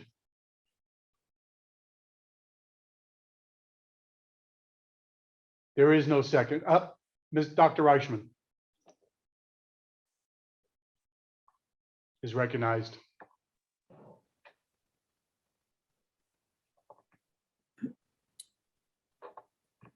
Thank you, Mr. Moderator. I will second the motion. It's been moved and seconded to strike out the words and to rename it the Brattleboro Agricultural and Food Systems Revolving Loan and Grant Fund from Article 24. Is there any discussion? Mr. Davis is recognized. Andy. Thank you very much, Andy Davis, District 3. I would just like to ask the creator of the amendment, Mr. Sam Stevens, if you could articulate why that is a significant amendment that we should consider. The name as proposed in the original amendment reveals some purpose to this article, and I'm curious what the purpose is for keeping the name, if you could articulate that. Thank you. Mr. Stevens is interrogated.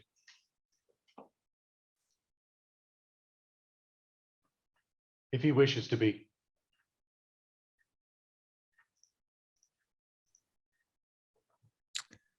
All right, can you hear me? Yes, thank you. All right. Sam Stevens, District 3. My reasoning in proposing this amendment was simply that the revised name seemed needlessly wordy, although admittedly descriptive. I would be open to other opinions, of course, but the original name seems sufficient to me. And yeah, I suppose that's all. Thank you, Mr. Stevens. Arthur Davis, the chair, the moderator recognizes Arthur Davis.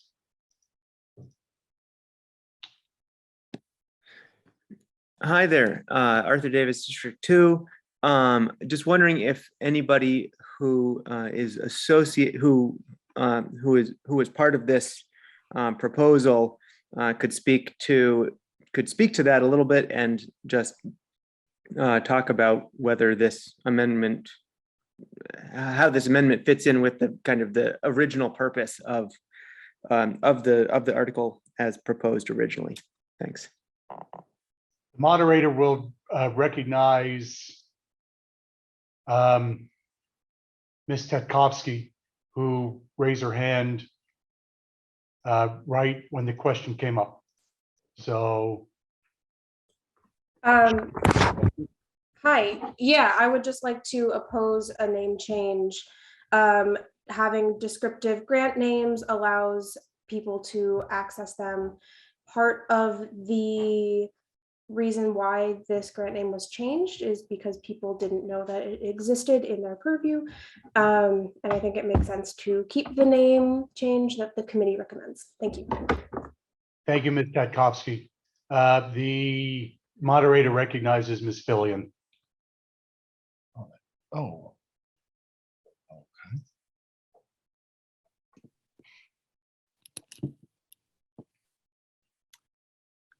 Hi there, can you hear me? Yes.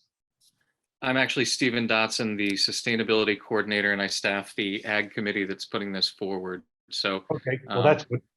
I thought I could speak to your request about the name. The last comment is very much on point. We're trying to have this fund be better understood so it can be more utilized. We do have the chair of the committee jumping on, I think right now, Ashlyn Bristol, and she can speak more to this if you'd like. Will that be joining on by telephone? Zoom, I believe. She's not well. That won't work that way. Person needs to join by telephone if they're going to join at all, because they're not a town meeting member. So I'm gonna, Pete, I think we've got answers so far, and I'm going to recognize, the moderator will recognize Mr. Brown. Where's Mr. Brown? Steve. Mr. Moderator, I'd like to call the question on the amendment. It's been moved that we call the question on striking out words from Article 24. If we clear the queue, is there a second? Peter Case is recognized.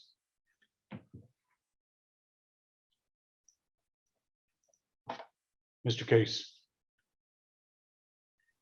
I second. It's been moved and seconded that we cease debate on the motion to amend Article 24 by striking out all the words following Agricultural Land Protection Fund. All those in favor of ceasing debate on the amendment, please vote by voting aye, and all those opposed vote nay. It'll be a 30-second vote starting now.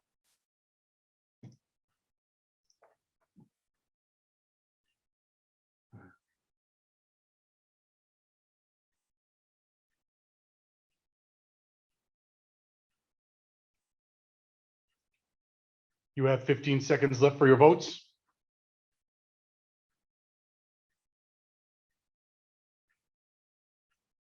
You have 5 seconds left for your votes. The voting is concluded. Listen to the results of your vote. 94 are in favor of ceasing debate, being 92%. 5 are opposed to ceasing debate, that being 5%. 3 people abstaining, that being 3%. The motion to close debate has carried. The article before the question before the body is whether to amend Article 24 by striking out the words and to rename it the Brattleboro Agricultural and Food Systems Revolving Loan and Grant Fund. All those in favor of that amendment by striking words, please say aye. All those opposed to that amendment and therefore wanting to leave the motion the same, please say nay. 30-second vote starting now.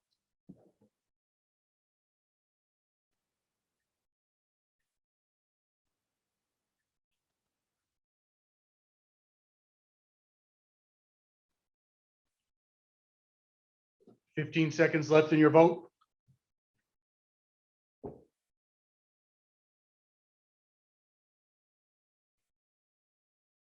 Five seconds left in your vote. Voting is closed. Listen to the results of your vote.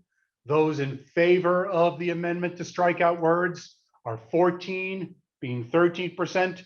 Those opposed to the amendment are 88, being 85%, with 2 abstentions. The motion to amend is defeated. We're back to the original Article 24, being to expand the purpose of the Agricultural Loan Protection Fund and to rename it. Is there any further discussion? Ms. McLaughlin is recognized.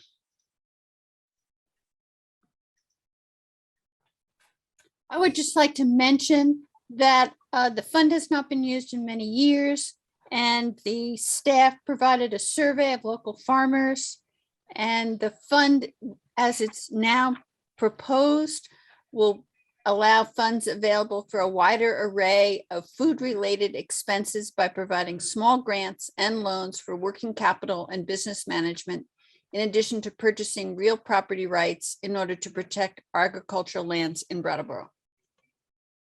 Thank you, Ms. McLaughlin. Is there any further comment or discussion? Seeing none. The question before the body is whether the town will expand the purpose of the Agricultural Land Protection Fund and rename it the Brattleboro Agricultural and Food Systems Revolving Loan and Grant Fund. All those in favor of Article 24, please vote A. All those opposed, please say nay. That'll be a 30-second vote commencing now.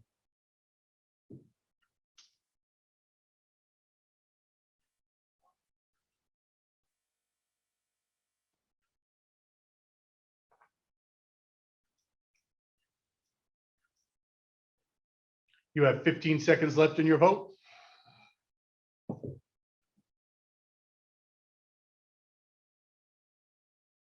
You have 5 seconds left in your vote. Voting is closed. Listen to the results of your vote. Those in favor of adopting Article 24 are 101, being 96%. Those opposed are 3, being 3%. Those abstaining are 1. The ayes have it, and you've adopted Article 24. Mr. Quip is recognized as to Article 25.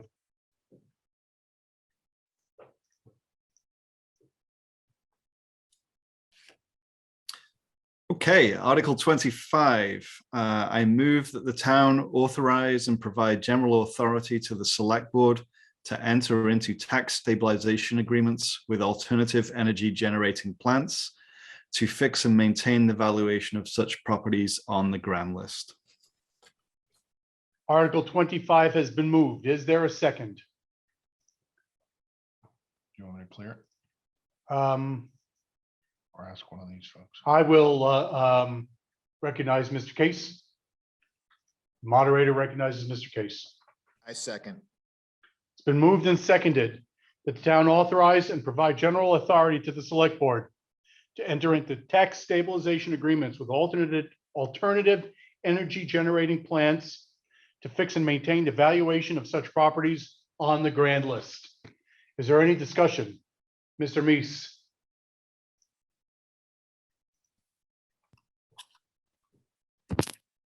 Thank you, Mr. Moderator. Farm East District 3. I'm also chair of the Brattleboro Conservation Commission. So as it's indicated in supporting language for this article in the town report, this tax stabilization proposal was passed through our committee as well, along with some of the secondary text that you see in the warning, asking the select board to quote unquote implement the tax stabilization program for alternate energy generating plants such that a primary criterion eligibility is being located on sites already developed or already disturbed due to a previous and unrelated use and/or development, unquote. So with the continued worsening of climate change, I'm broadly in support of this program. It's my understanding that it was traditionally a toss-up as to whether the sap would even be flowing at this time of year, St. Patrick's Day, or when Brattleboro RTM happens. But this year, I tapped my trees, early in February. And we had a 73-degree day yesterday. The sap has already started turning bitter and buddy. You know, the full sugar moon that we had in our skies last night is now a misnomer because the sugaring season is basically over. So it's clear to me that we have like present, clearly extremely urgent need to shift away from burning fossil fuels and foster practices that store and sequester carbon. But unfortunately, the article as presented addresses that shift to alternative energy, but it fails to foster those carbon drawdown practices that were represented in the second part of the request to the select board. And so I understand that amendment to include that second part would be ruled out of order, but this effectively asks us to simply trust the select board to do the right thing. And a little over a year ago, the select board voted unanimously to grant quote unquote preferred solar site status and the attendant subsidies to a new solar field that's being built at Exit 1. And it will clear 8 acres of mature forest and pave over a wetland. And we just can't continue to develop our way out of a climate catastrophe, even if that development nominally reduces fossil fuel use.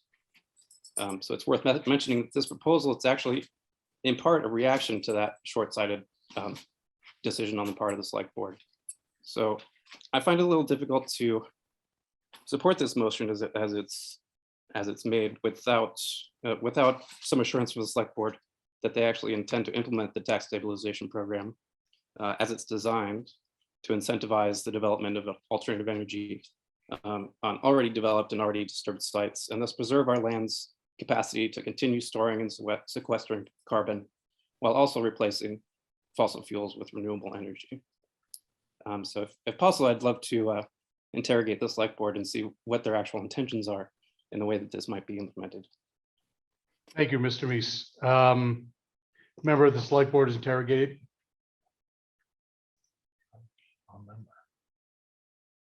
If you wish to be, Ms. McLaughlin is recognized.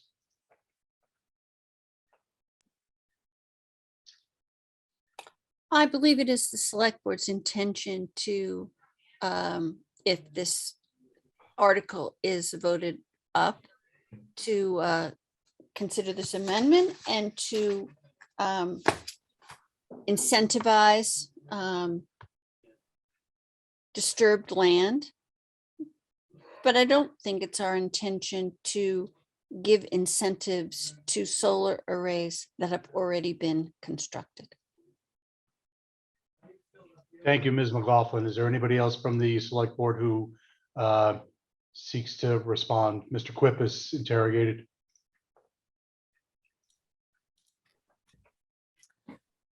Thanks. Thanks to Far for his work on the Conservation Commission and other people that have been on committees involved in this kind of matter. There's also a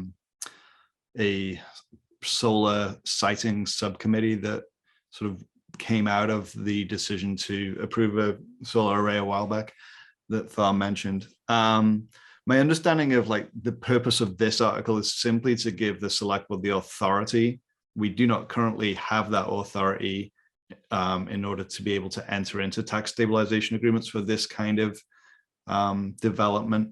And so first of all, we need to have the authority. And then my understanding from when we last discussed it at select board level was that we would then determine a policy on how to make a decision about, whether to grant, the tax stabilization for a particular project, and it would be on a project by project basis. There's not a blanket kind of authority given here where we would just enter into one without knowing any details. So that's my understanding, and I trust the rest of the board that we all care greatly about conserving our natural environment and taking real action on climate change. Thank you, Mr. Quip. I don't see anybody else from select board who has asked to be recognized, so the moderator recognizes Arthur Davis. Mr. Arthur Davis. Hello, thank you, Mr. Moderator. Arthur Davis, District 2, and I'm also a member of the Energy Committee. We discussed this in January as well, just to say that this was discussed at that level as well, and we were also in support as a committee of this proposal. and largely with the caveat that that there would be the prioritization of solar development on disturbed sites. So, I would really love to. I know we aren't voting on that now, but I want to just echo what Far said about really needing to hold both of those values really dear as we make decisions going forward. Thanks. Thank you, Mr. Davis. The moderator recognizes Mr. Agave. I would like to underscore what Far has been saying.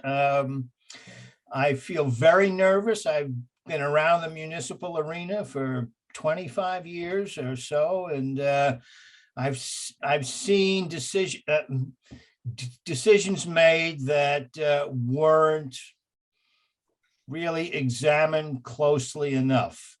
And I feel very nervous about supporting something that provides authority on asking me to trust that but it won't be the same they in a few years. It may be 5 completely new people on the board, and I don't know who they will be, and there is no policy. It seems like the responsible way to have brought this forth is to have provided the assurances along with the authority so that the town can hold the decision makers accountable for what they do. If they have authority and no policy, there's no accountability, not enough. Thank you. Thank you, Mr. Agave. Moderator recognizes Mr. Chapman.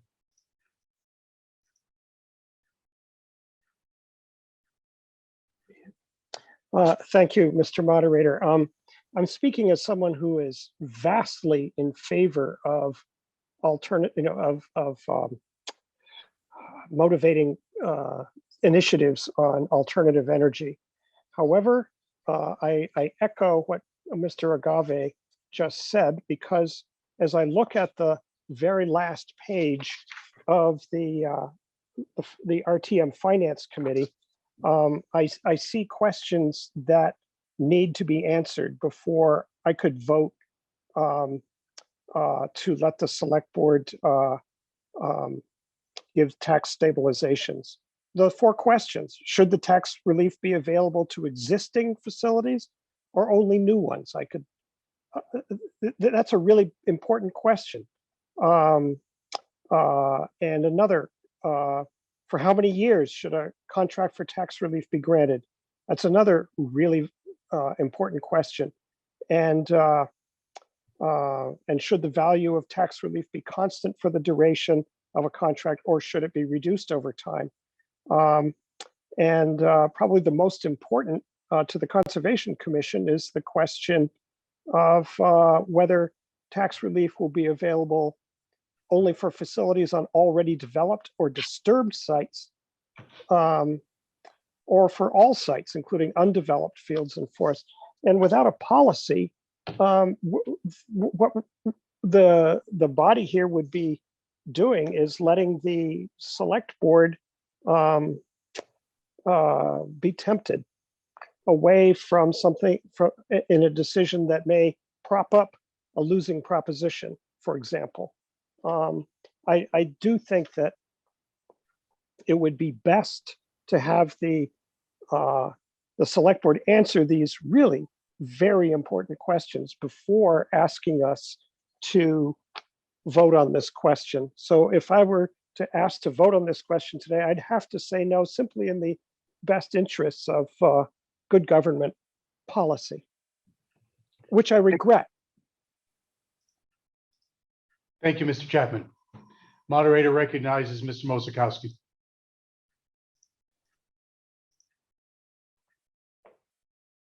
Hello, good evening, Mr. Moderator. Thank you. Tom Mosikowski, District 2. I think FAR did a good job explaining But there's some things I want to respond to. Let's see. Yeah, so the crafting of the wording of this article, I consulted with the town attorney about that. I really wanted to get some more specific wording in there, such as that it should only be applied to already developed or disturbed sites. My recollection is the town attorney said that that could not be allowed, or he didn't find that to be appropriate for the article. But however, he left that up to the discretion of the moderator to potentially allow for an amendment. And I think in line with how we did that amendment to the steering committee report to make a recommendation to a future charter revision committee, I think we could make a similar recommendation as an amendment in this article. But regarding the other questions that still remain regarding policy details, I'd say that this is, in my understanding, pretty typical. For example, the article right before this, which passed by a huge majority, the policy by which that fund is applied, the loans and grants, is going to be decided by policy. That article has almost no description or details, and we're giving full authority to the select board to decide that policy. And so it is with the current tax stabilization programs that already exist for farmland and for commercial and industrial. And that document is a little hard to find, but I could cite from it certain parts, about what the past select boards have chosen to prioritize as far as criteria for applicants. Obviously, this is a different category. This is alternate energy generating plants. But when I proposed this to the select board as well, they seem to want to defer to make the policy decisions and commitments until after the RTM vote. So I would just encourage everyone to voice their preferences right now regarding those policy questions and attempt an amendment onto this. And if that doesn't work, or after an appeal that doesn't work, then we can make an other business advisory resolution. Thank you, Mr. Mosakowski. Mr. Quip is recognized.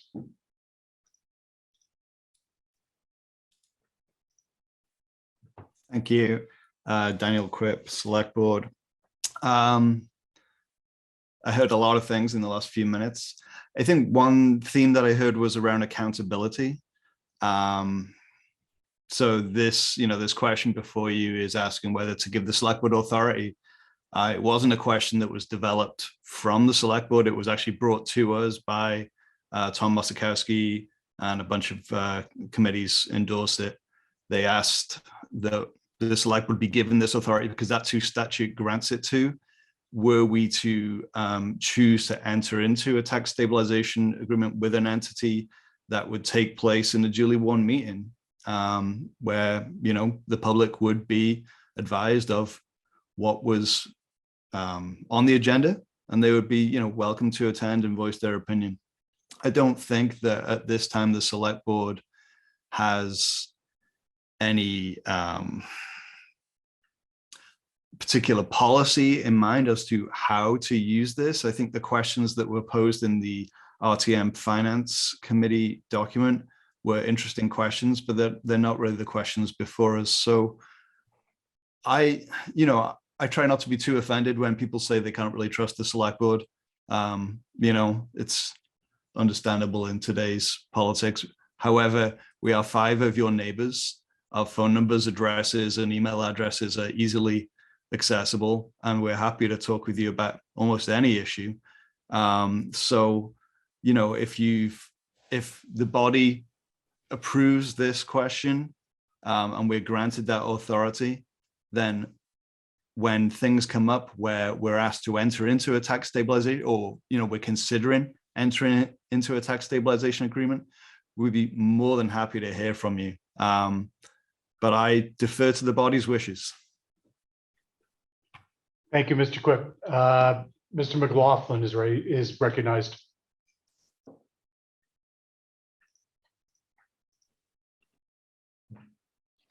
I think in thinking about this, my concern is that we have a process, and I know this is not exclusively exemption, but RTM has a process around us as a group considering exemptions. And in this case, this is a pretty powerful tool that would be given to the select board. And I trust a select board. I think I've been voiced that repeatedly during this meeting. But this is a pretty powerful tool without a lot of detail around purpose and how it might be used. And so I'm not inclined, similar to some other people, I'm not inclined to support it in its current form until it's more further developed. Thank you, Mr. McLaughlin. Mr. Case is recognized. Nope. Mr.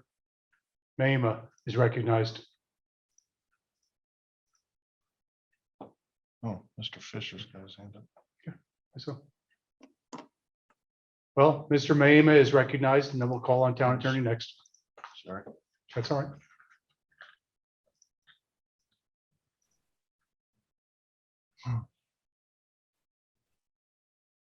Good. Can you hear me? Yes. Okay, great. Yes, Ralph Mima, District 3. I think that there may be some problems with the way that this is formulated that collide with state law, or at least sort of standard state practice when it comes to taxation of, well, solar arrays. And I think that's largely what this would be about, because there's really not a lot of consideration of developing wind turbines or new hydroelectric plants in Brattleboro. So I think this would largely apply to solar arrays. And the standard practice for taxing solar arrays is that the underlying land, and this was actually clarified in legislation last year, that the underlying land would continue to be taxed at the ordinary rate, as if nothing were on top of it. And then there are state and local solar taxes on the equipment. The solar taxes, or at least the practice around the state, is to use a formula called the Sandia model to figure out the municipal tax for the array, and that's what the municipality gets to collect. And I'm not sure that that towns have the freedom to go much outside of that framework. So that's why I would vote no for this article, and recommend that a little bit more research be done in terms of where the town has jurisdiction and where the town does not have jurisdiction to tax energy facilities. Thank you, Mr. Mima. Mr. Fisher is recognized.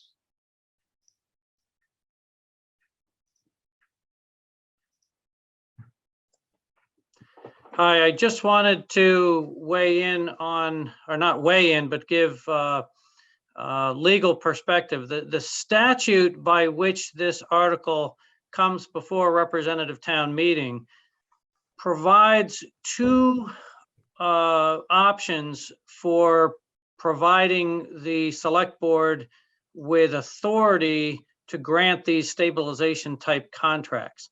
One is general authority, which is the way it is phrased. The second is limited authority. And if it were to have been warned that way, then any decision that the select board would have made to grant or have a program for tax stabilization with regard to these types of facilities would have to come back to representative town meeting for ratification and approval every time that you entered into it. Just to put that into context, we have these other tax stabilization agreements, both with commercial entities and with agriculture. In each of those instances, prior town meetings have voted to give general authority. That's no reason that you need to do that now, but I just give that as both legal context for people voting on this, as well as the historical context. Thank you. Thank you, Mr. Fisher. The moderator recognizes Lisa Weinman.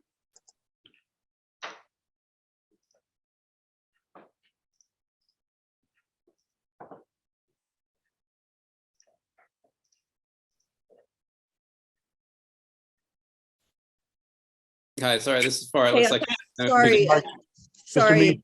some reason Hold it on, was. hold on. Very good. Go ahead, Ms. Weinman. Well, Mr. Fisher answered some of my questions, but I guess based on what I've heard so far, I would move to amend the motion to make a motion to amend to include giving the select board the general authority in cases where the land is already disturbed. The moderator was presented with this proposed amendment in the lead up to town meeting. And because the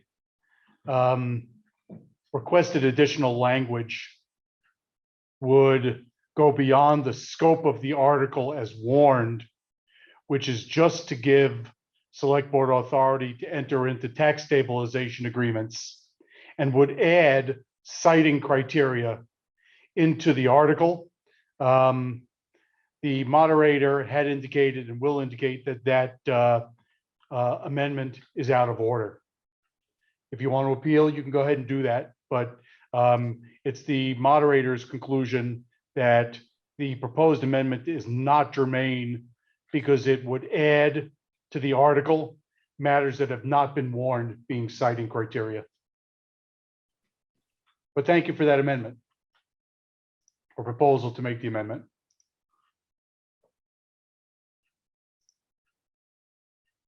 Mr. Meese is recognized.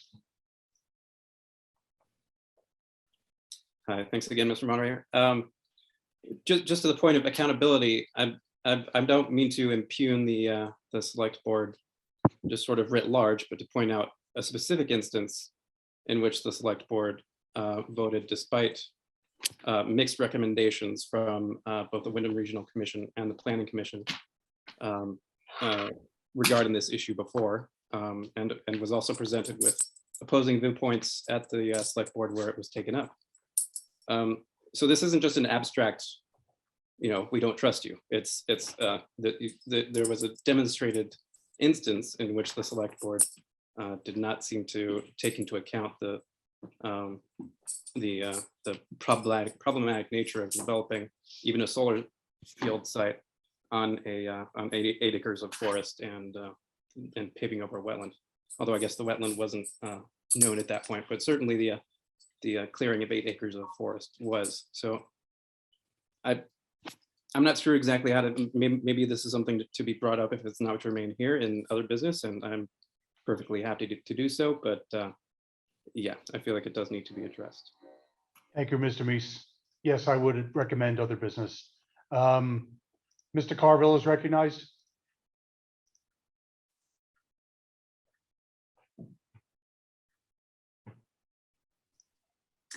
There, thank you, Mr. Moderator. I believe in solar energy. I've invested in putting solar panels on my house, but I see problems with this.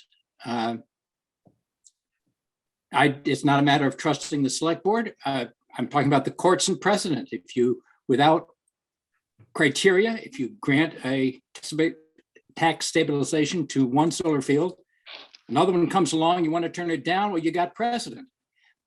I think this is an interesting avenue to follow, but I don't think it's properly prepared for today's meeting. I'm going to vote against it, and I hope that our town energy coordinator could take this up and bring it back sometime with more definition. Thank you.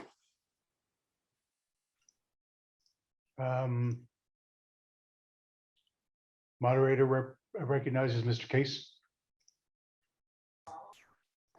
I would like to call the question. Mr. Case has moved the question. Is there a second? The queue has been cleared.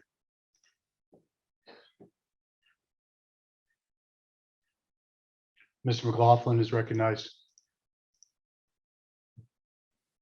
I'll second the motion to call the question. There's a motion and a second to call the question on Article 25, whether the select board should be given authority to enter into tax stabilization agreements with alternative energy generating plants. The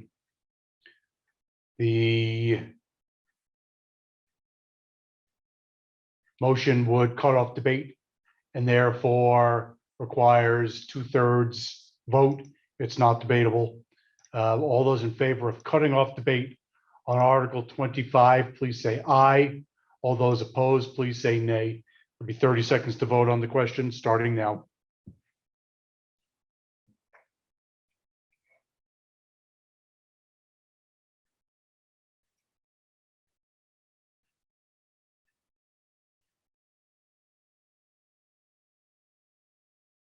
You have 15 seconds left for your vote.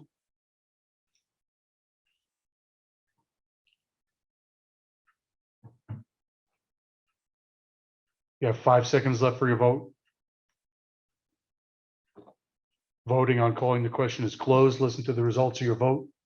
On the question whether to cease debate on Article 25, there are 79 in favor, that being 77%, 19 opposed, that being 19%, with 4 abstaining, being 4%. You voted to cease debate on Article 25. The question before the body at this time is whether the town will authorize and provide general authority to the select board to enter into tax stabilization agreements with alternative energy generating plants to fix and maintain the valuation of such properties on the grand list. If you're in favor of Article 25, please vote aye. If you're opposed, please vote nay. You can also abstain. The vote's starting now for 30 seconds, please.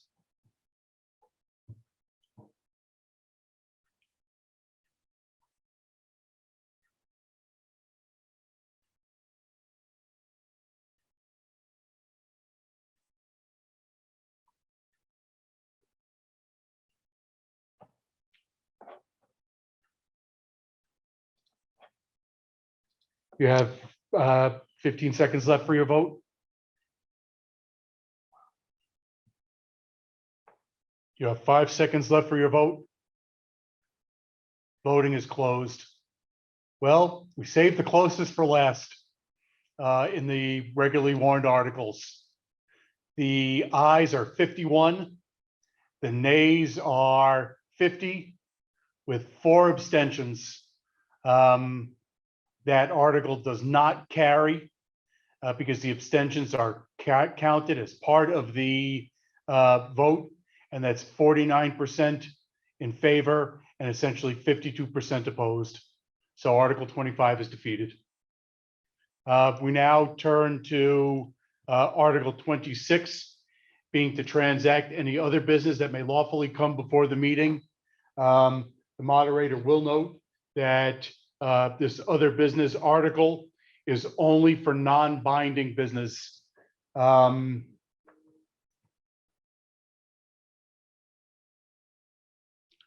Mozakowski is asking about a reconsideration. Not having taken up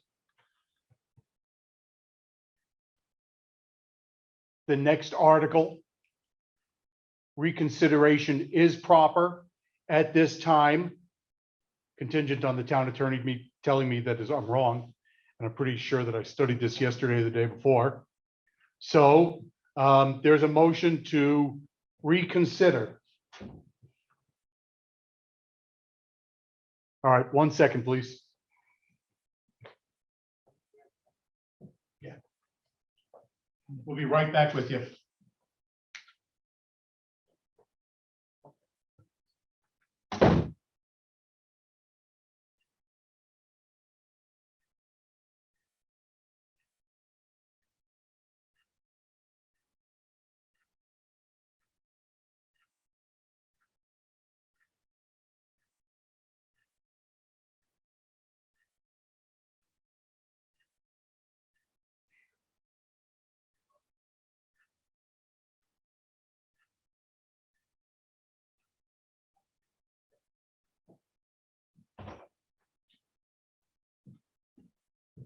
Mr. Mozakowski is recognized. He inquired whether there's a possibility of reconsidering the vote. And the answer to that question is that Vermont law allows reconsideration of a prior vote as long as the motion is made before the next motion is made and seconded. So timeliness is, all right, 1 second, please.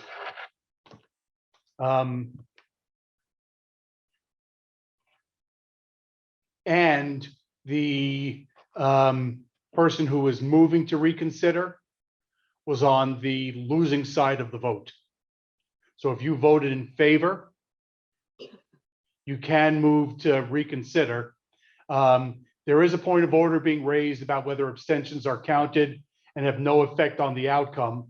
And Mr. Davis is indicating that he believes that according to Robert's rules, abstentions are not counted.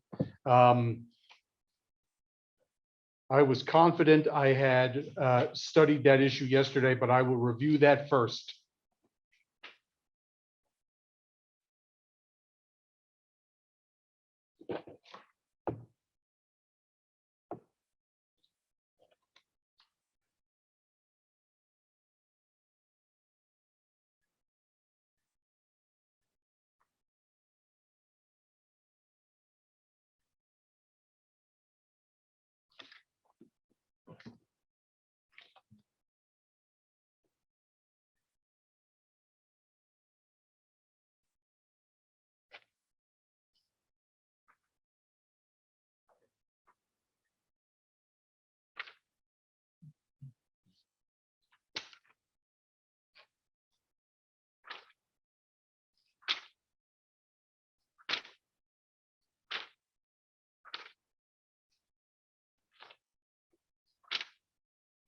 The moderator would inquire of Mr. Davis about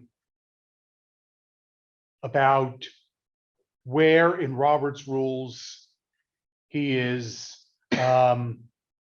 pointing to for the proposition that abstentions are not counted in the vote total.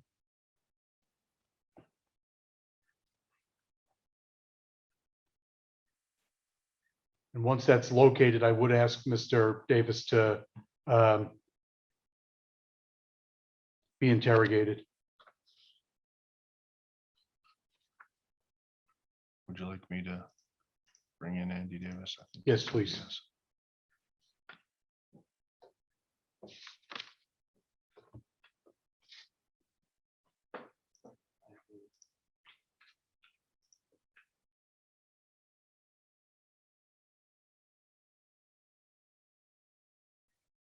In a situation where the rules require them direct.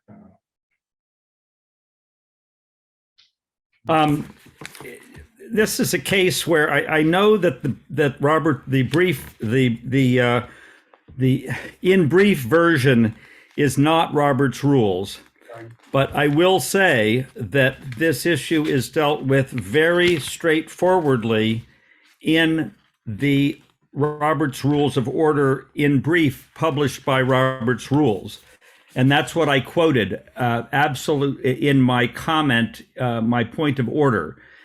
It says this is not from the thick Robert's Rules, which are pretty hard to find, arcane matters. But this is what I had heard prior, that abstentions are simply ignored. And when you the problem with voting on Zoom is that they give you they take into account the percentage of abstentions. But in the newly revised Robert's Rules of Order in brief, it says abstentions are not counted and have no effect on the outcome. You simply take the ayes and the nays, and those are the votes. And you compute the majority from those votes.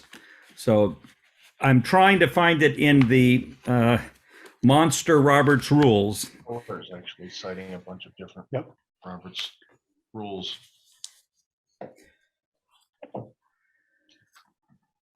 Go down.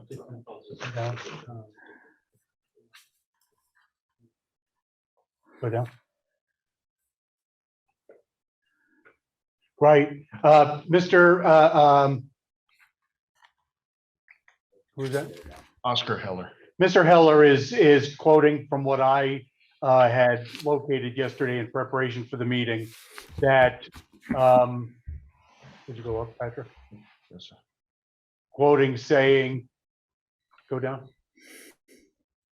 If the rules explicitly require a majority or 2/3 of the members present, or a majority or 2/3 of the entire membership, an abstention will have the same effect as a no vote. So in this case, the abstention is not counted as a no vote. And if we could have the totals again, please.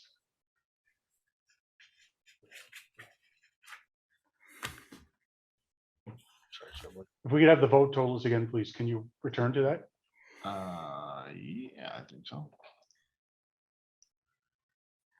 44-9. All right, so the votes were 51 in favor, 50 against, with 4 abstentions.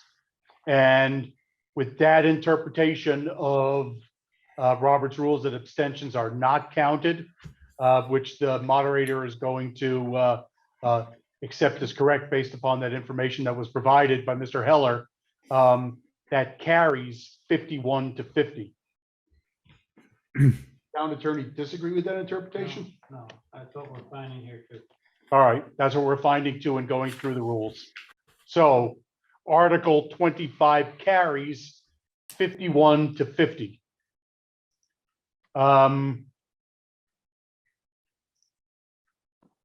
Ricky Rosati is recognized. So we're on Article 26 now, right? Not yet. Okay, We'll get- I would like to speak to Article 26, please, about how the. We'll get to you. We're not on 26 yet. We're not on 26 yet, but we'll get to you. Mr. Mosakowski, do you have an inquiry?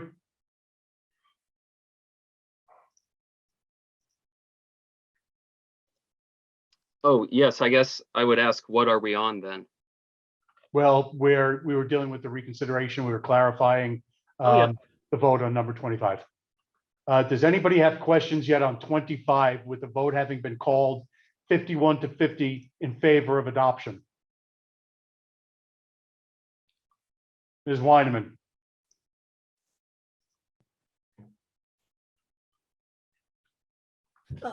I would like to move, if it's possible, to have the vote reconsidered in light of taking issue with the moderator's decision that we can't amend the language to include a citing criteria, meaning the what Mr. Mees had spoken to regarding allowing this general authority to the select board only in cases where the land has previously been developed or disturbed, not in taking out 8 acres of forest kind of thing.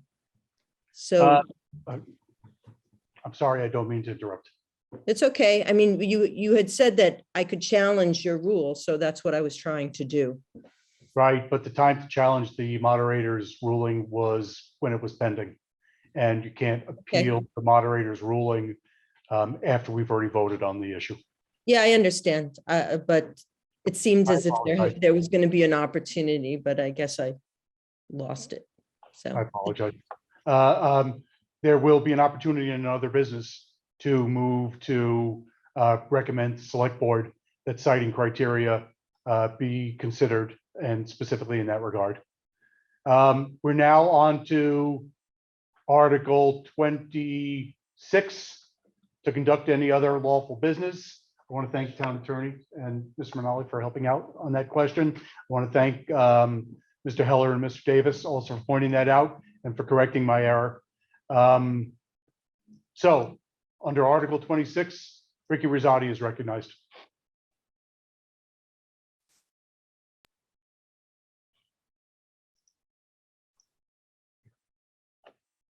So can we vote on making a recommendation to the select board about how on page 30 of our book that they had approved the one green that is waterside downtown to be turned into a parking lot? Can we vote to recommend them to keep the green there and not turning it into a parking lot?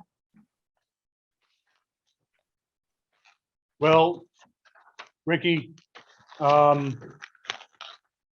there's a specific motion that you want to make, I would like us to vote on recommending that they don't do that. I read it, but I don't remember where it is.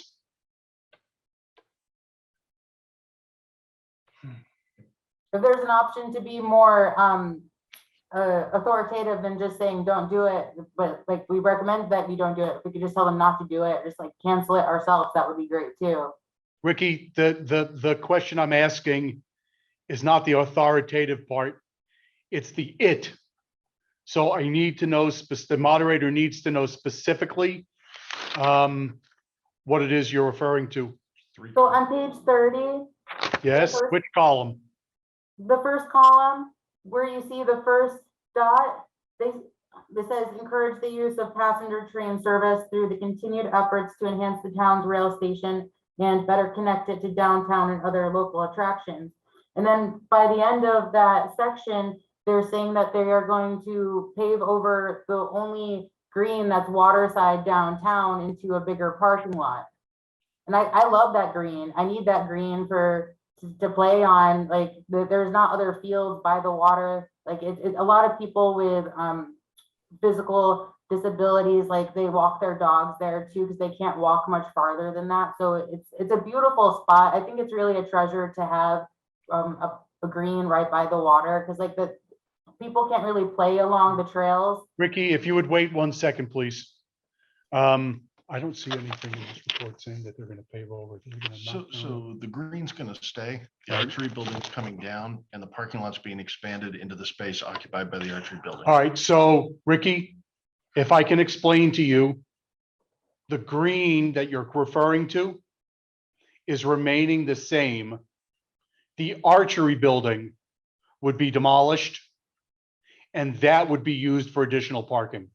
Yeah, But the green will be, wait. Continue my my motion to vote against it because like that could just be more of a green for people to play on and enjoy by the water. I don't think we should expand parking there, at least not horizontally. If we want to build more vertical parking, that's fine, but like not right there, not right by the water. Okay. Trying to move this along. We're going to take Ricky Rosati's request as a motion under other business to recommend to the select board that the area where the archery building at 26 Depot Street is located, once demolished, not be turned into parking.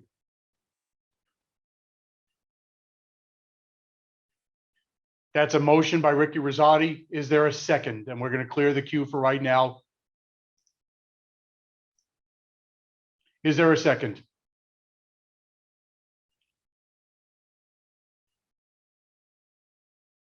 Ms. Marta?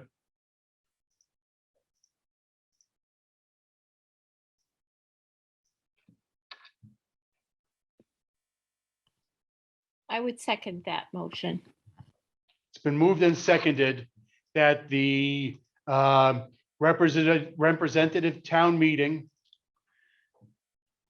recommend to the select board that when the archery building at 26 Depot Street is demolished, that the ground not be turned into a parking lot. Is there any discussion? That is a non-binding motion. Ms. Hasagawa is recognized.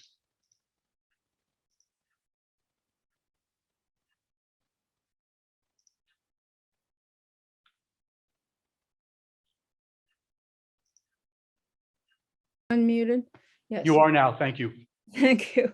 I got confused about which button I should push.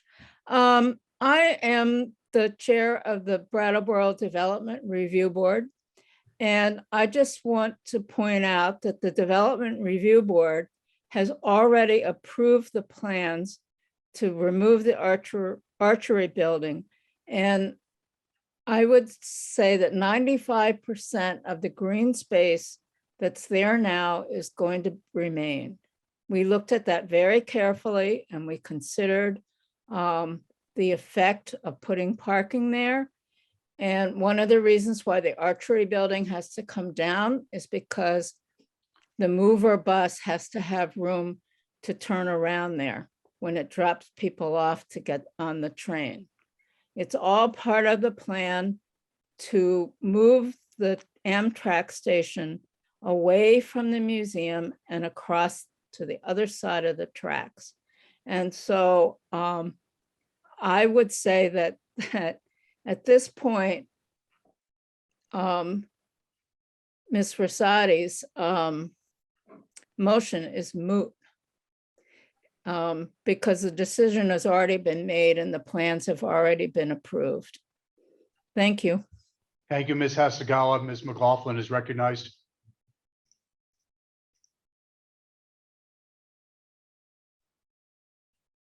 I would just like to add that the removal of the archery building as part of the new train station and the new parking lot is all a sustainability effort to promote more mass transit, to link the train with a new train station and the bus station and additional parking to get people out of their cars and onto public transportation.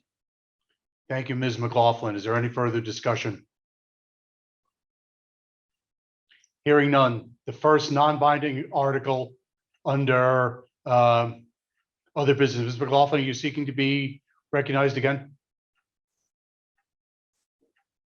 The first article under non-binding other business is that when the archery building is demolished at 26 Depot Street, town meeting representatives recommend that the select board consider not turning it into parking. That's the motion. That's before the body. All those in favor will indicate on the poll by saying aye, and all those opposed will say nay. We have 30-second vote commencing now.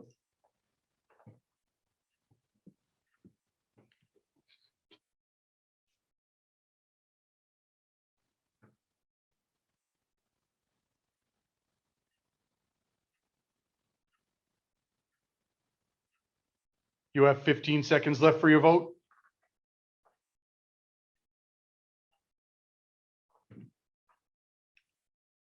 You have 5 seconds left for your vote. Voting is completed.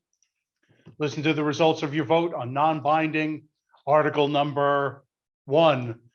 There are 16 in favor, being 16%, 72 opposed, being 73%, 10 abstaining, and that motion fails. The next person to be recognized during other business is Mr. Meese.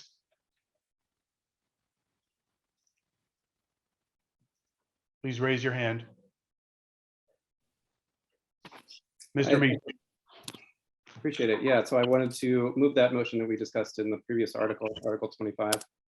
And I have some language here. I move that the representative town meeting request of the select board that they implement the tax stabilization program for alternate energy generating plants such that a primary criterion of eligibility is being located on sites already developed or disturbed due to a previous and unrelated use and or development. This would include such sites as rooftops, parking lots, brownfields, and landfills. I'm not sure whether to include this or not, but as it appeared in the warning, the primary goal of the request is to reduce the minimum municipal tax portion of new photovoltaic arrays sited on already developed or disturbed sites such that PV arrays that otherwise would not have been built or otherwise would have been built on green fields are incentivized to more likely be built on already developed or disturbed sites. And I can put that language in the chat. Mr. Reese,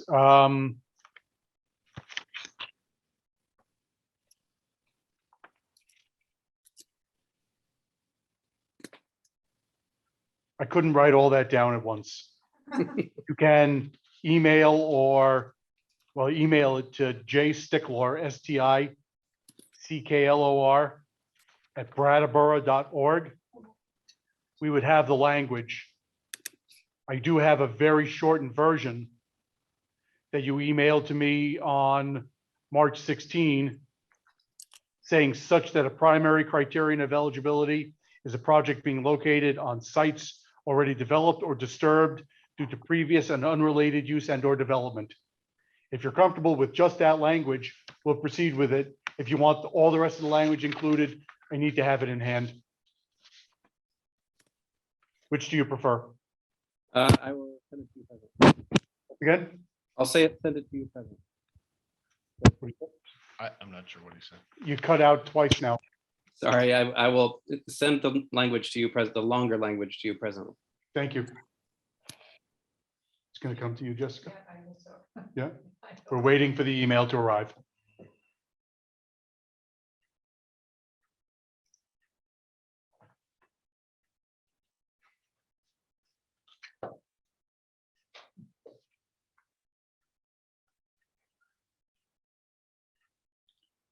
While we are waiting for the email to arrive and be printed so I can read the entire text of the motion into the record. It hasn't arrived yet, Mr. Meese. Not to me. I hope you have to send it to J Sticklor, JSTICKLOR @brattleboro.org. While we're waiting for that language to arrive,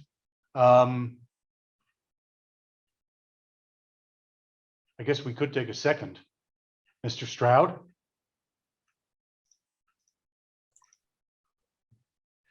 My camera's acting up. Gary Stroud, District 2 Chair. I'd like to present a resolution. All right, hold on, Mr. Stroud. We have a motion on the floor. Mr. Meese, we still don't have it.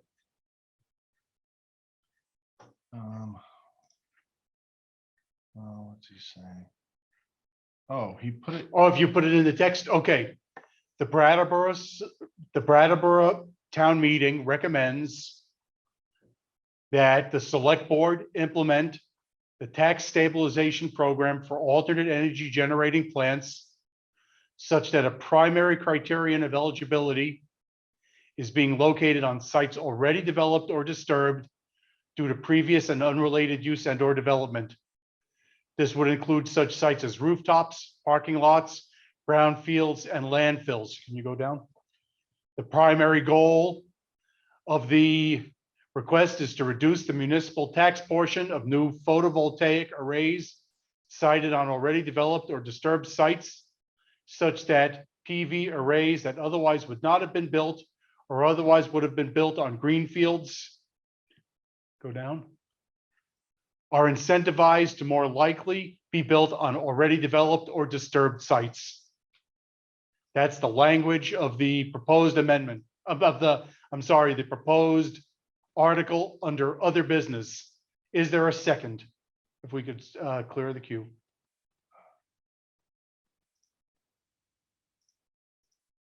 Is there a second? Ain Thompson is recognized.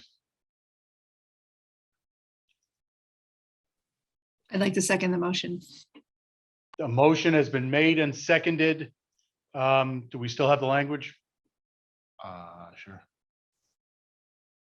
Motion has been made and seconded. I'll read it again. Brattleboro Town Meeting representatives recommend that the Select Board implement the Tax Stabilization Program for alternate energy generating plants, such that a primary criterion of eligibility is being located on sites already developed or disturbed due to a previous and unrelated use and or development. This would include such sites as rooftops, parking lots, brownfields, and landfills. The primary goal of the request is to reduce the municipal tax portion of new photovoltaic arrays sited on already developed or disturbed sites, such that PV arrays that otherwise would not have been built or otherwise would have been built on green fields are incentivized to more likely to be built on already developed or disturbed sites. There's a motion and a second. Is there any discussion? Ain Thompson is recognized.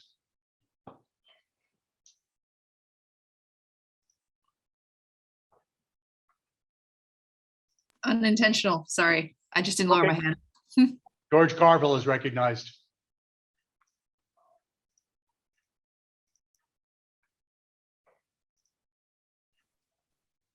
There.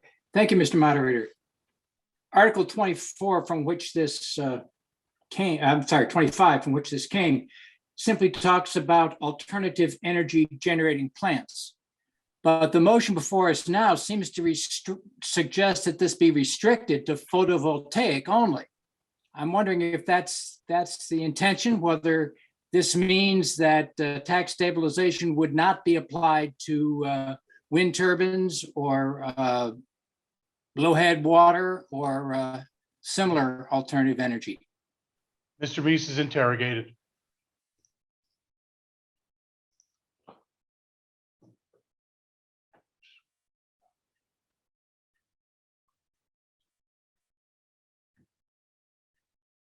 Mr. Reese, if you'd raise your hand. Thank you. If you'll answer, I'll be right back. You keep talking, I'm listening.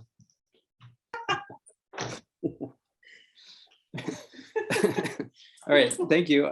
So yeah, this language came directly from the supporting documentation for Article 25 in our packets. I would say, sort of to Ralph Mema's point, most of the projects that would actually be under consideration for this tax stabilization would be photo PV projects, but that's listed. You know, it says in the language here, the primary goal of the request is to do that for photovoltaic arrays, but it's not necessarily limited to that. Like the first part is about alternate energy generating facilities overall, and the second part is just sort of as an example, and the most likely example it would be for photovoltaic arrays. Thank you, Mr. Meese.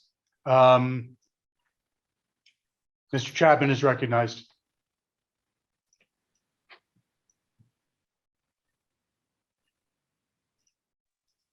Thank you, Mr. Moderator.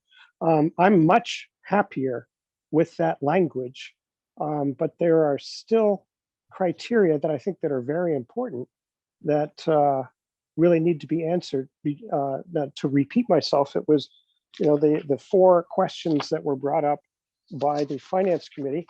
Another question is, will the energy being generated by such a project benefit Brattleboro? And what prompts me to ask that question is the controversial proposed program up in, I think it was Londonderry, where the Spanish, one of the Spanish utilities wanted to develop wind power, but to send to Connecticut.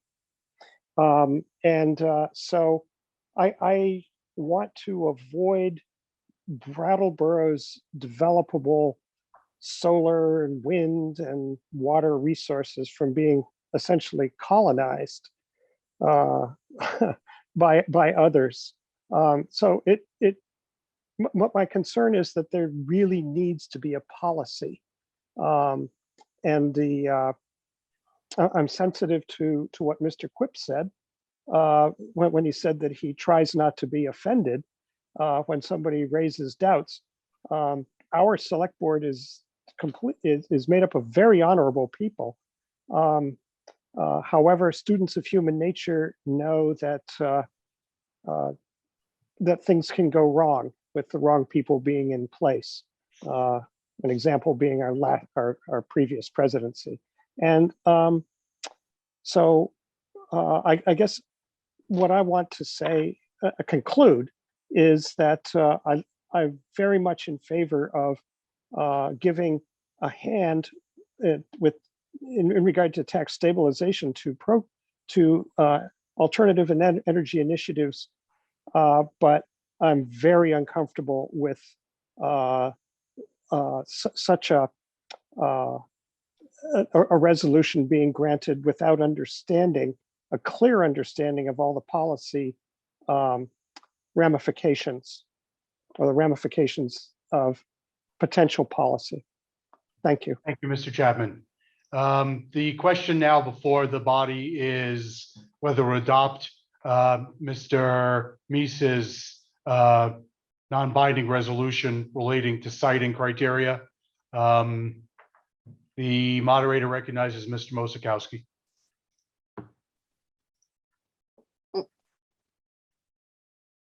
Thank you, Mr. Moderator.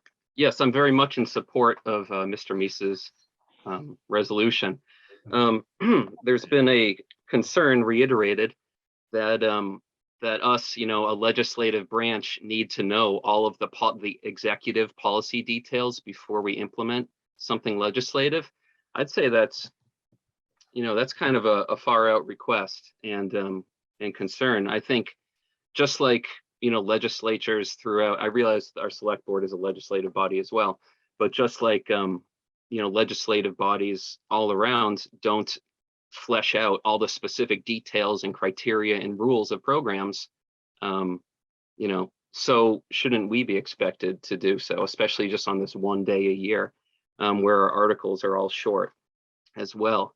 And we can see how the select board implements this policy, and we can revisit it next year and give more guiding language, whether binding or non-binding.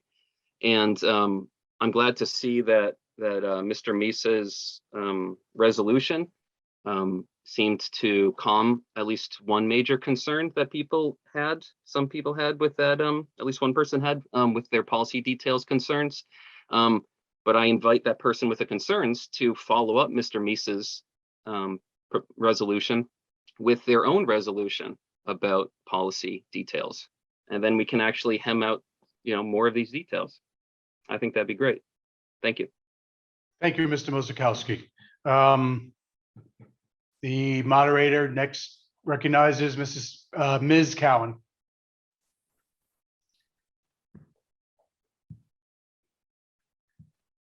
Hi, hello. I think reiterating some of the previous comments, but to lend my support to Farb Mises' motion, and without knowing the exact language, again, just encouraging my support to make sure that we're putting forth a recommendation to not put solar on or to prioritize solar on previously developed land, and to leave that as separate, and then to put any other policy issues also separate, so that we can focus on the issue of protecting undeveloped land. Thanks. Thank you, Ms. Cowan. The moderator recognizes Ms. Silbert.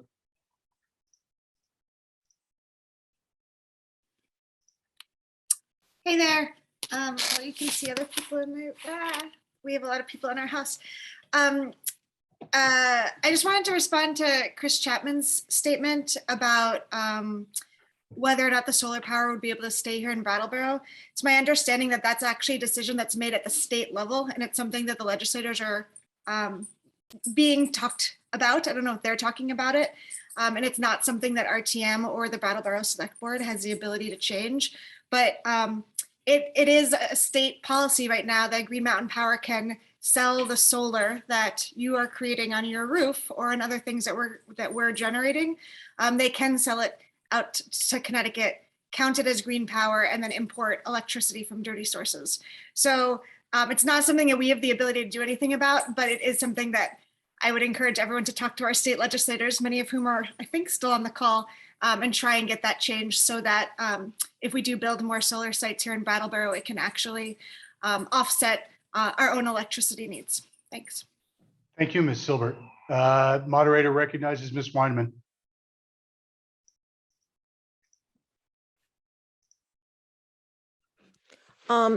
Yeah, I mean, we can always add a little, just a rider onto the language that would say with a strong preference for locally used production or some such. I mean, we could just say, it's just a recommendation anyway. So, I mean, if we just say that it reflects our desire to see that the electricity that is generated here, we prefer it to stay here. Thank you. Thank you, Ms. Weinman. Ms. Tatkovsky is recognized.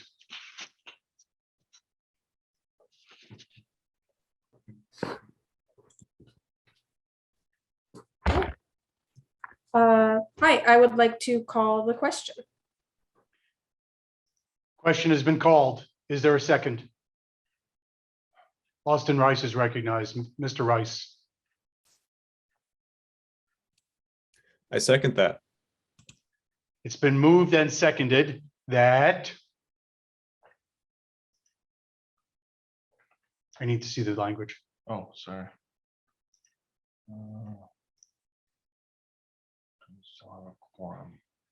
It's been moved and seconded that the Brattleboro Town Meeting members recommend that the Select Board implement the Tax Stabilization Program for alternate energy generating plants such that a primary criterion of eligibility is being located on sites already developed or disturbed due to previous and unrelated use and/or development. This would include such sites as rooftops, parking lots, brownfields, and landfills.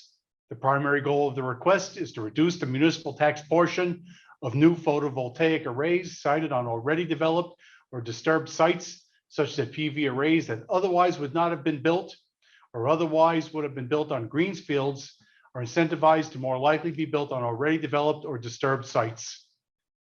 Oh, I wasn't supposed to read the motion again yet because we're just calling the question. Thank you for that point of order, Ms. Melton. I figured it out before you said it. So the question is whether we're going to call the question on that motion by Mr. Meese. All those in favor of ceasing debate, please vote aye. All those opposed, please say nay. You can abstain as well. We're going to vote for 30 seconds starting now.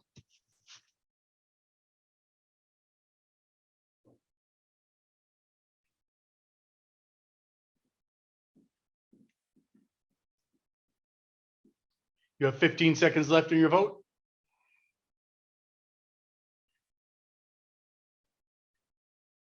You have 5 seconds left in your vote. Vote is concluded. Listen to the results of your vote on ceasing debate. 91 in favor of ceasing debate being 93%, 5 opposed being 5%, 2 abstaining. Your motion to you have ceased debate on Mr. On the call to question. I didn't understand on Mr. Meese's non-binding resolution.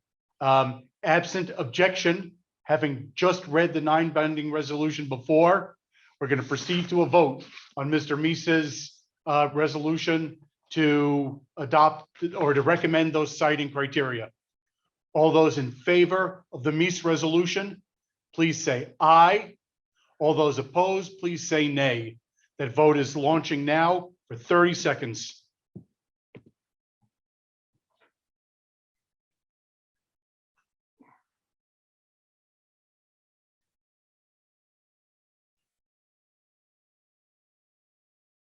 There's 15 seconds left for your vote.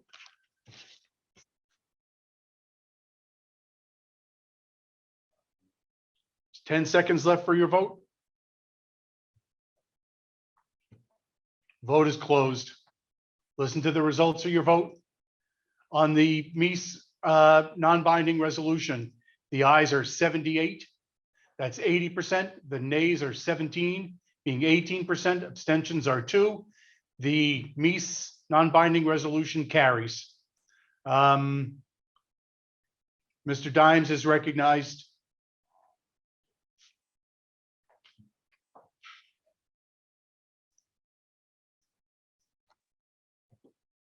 I think we got to recheck our math. No doubt it passed, but I don't think the percentages lined up right with the vote counts. I wish to know the moderator's plan for this next hour or 2 or 10 of this meeting. I understand there are lots of proposals by my colleagues, and I wish to know if I should maybe withdraw mine to make more time for other people. Could you give us an idea of what we have ahead of us, please? I'm aware of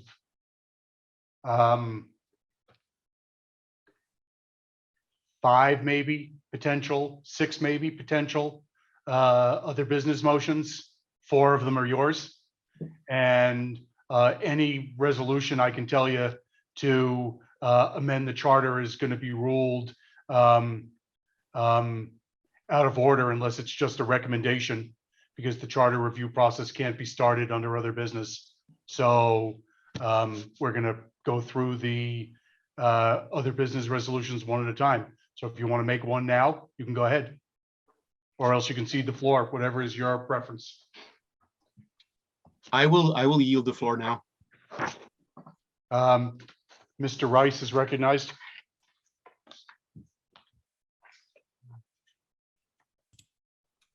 Thank you, Mr. Moderator.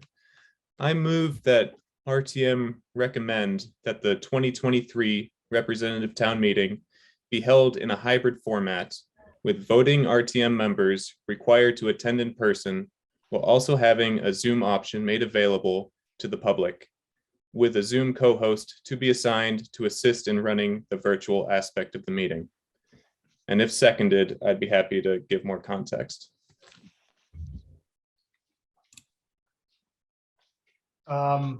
There's a motion to have hybrid town meeting next year in the language that was proposed by Mr.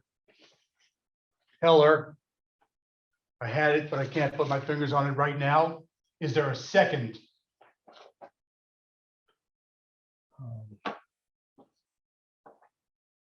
Perfect, we got it. You want me to? Is there a second? We recognize Summer Price. Yes, I definitely second it. Okay, we have a motion that's been seconded as follows. I only have the language saying going hybrid going forward this year. Mr. Heller, can you text that language to the number that's been receiving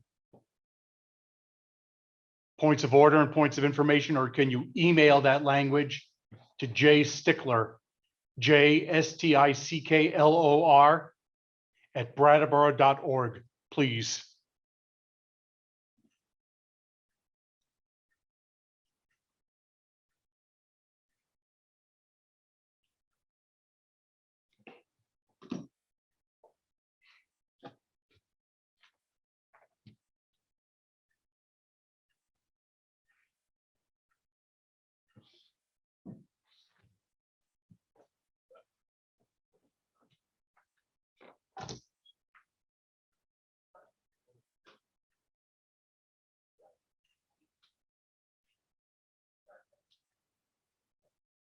Do we have that language yet, please?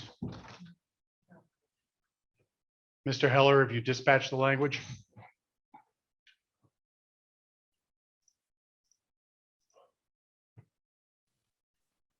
Hi, are you sure you mean me? Probably not. Your Okay. voice is different. I apologize. You mean It was Mr. Rice. Sorry, Mr. Heller, Mr. Rice. You need to either text that language to where points of order have been going or email it to Jay Stickler. Who have you sent it to?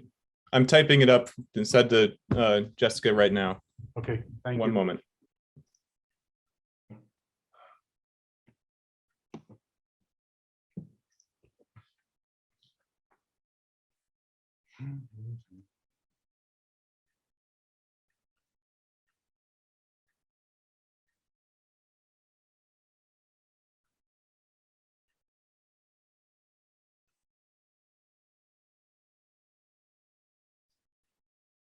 Well, we have a motion and a second.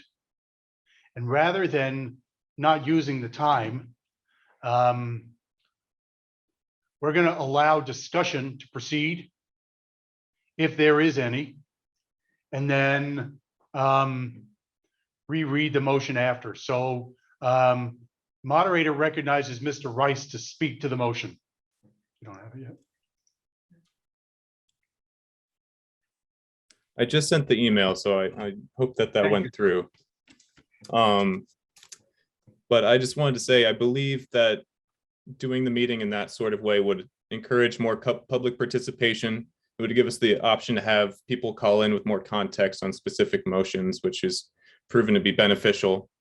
And also having all the RTM members in one location as opposed to having some in person, some on Zoom, would avoid bogging down the process unnecessarily. So that's my reasoning. Thank you. Thank you, Mr. Rice. We still don't have the motions language. Is there any further discussion? Eli, Coughlin, Galbraith? And while we're waiting, Mr. Rice, if you could text the language again or email it again, that'd be useful. I'm sorry, Eli, go ahead. This is just to say that I would be in favor of this if RTM members were not required to attend in person. As an immunocompromised person who has no idea what COVID's going to be like next spring, I do not think I could fulfill my duties as a town meeting member if we were required to attend in person next year. Thank you, Eli. Moderator recognizes Mr. Dimes. Are you looking to be recognized to talk about this article? Yes, sir. Please, go ahead. I support Mr. Rice's proposal for a hybrid meeting, if that's what I understand. I think Mr. Eli's concerns are unwarranted because he could, and immunocompromised people could attend by Zoom. And I wish to offer, if anyone wishes to hear, the correspondence I have with the senior immunologist of the Vermont Department of Health, saying that this is entirely, specifically that Brattleboro could do its RTM safely and legally in person. And I can forward that email if anyone wants. I'm confident in believing what the Department of Health says, that it's a safe way to proceed. Thank you, Mr. Dimes. Summer Price is recognized. It's coming.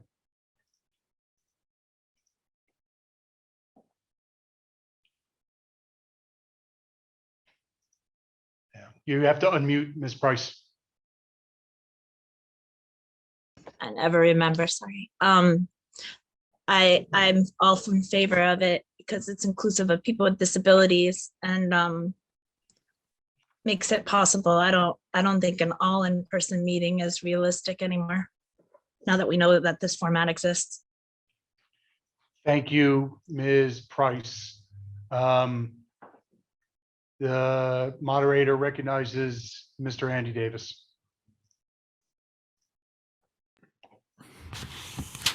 Yeah, thank you. Just a question for Austin. We, in a sense, have had a kind of hybrid meeting for many, many years with BCTV broadcasting the meeting to the public. I'm curious what would be the advantage of using the Zoom platform for the public as opposed to the BCTV? Is there a new level of interactivity with the public that we have not had heretofore with representative town meeting? Thank you. Mr. Rice is interrogated.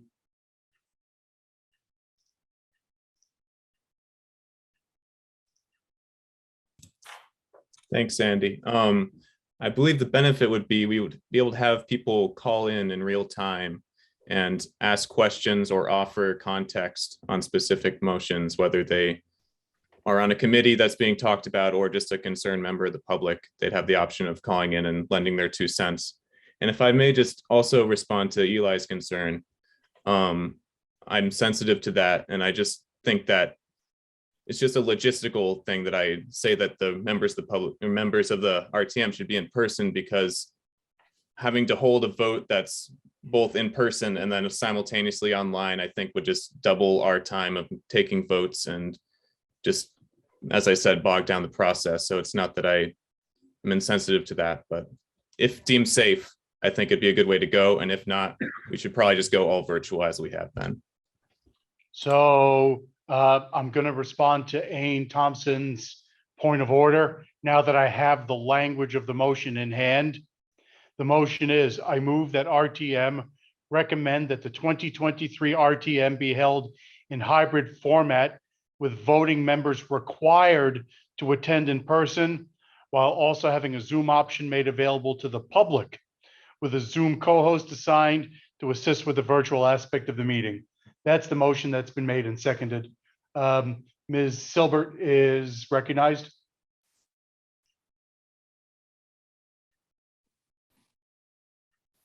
Hi there.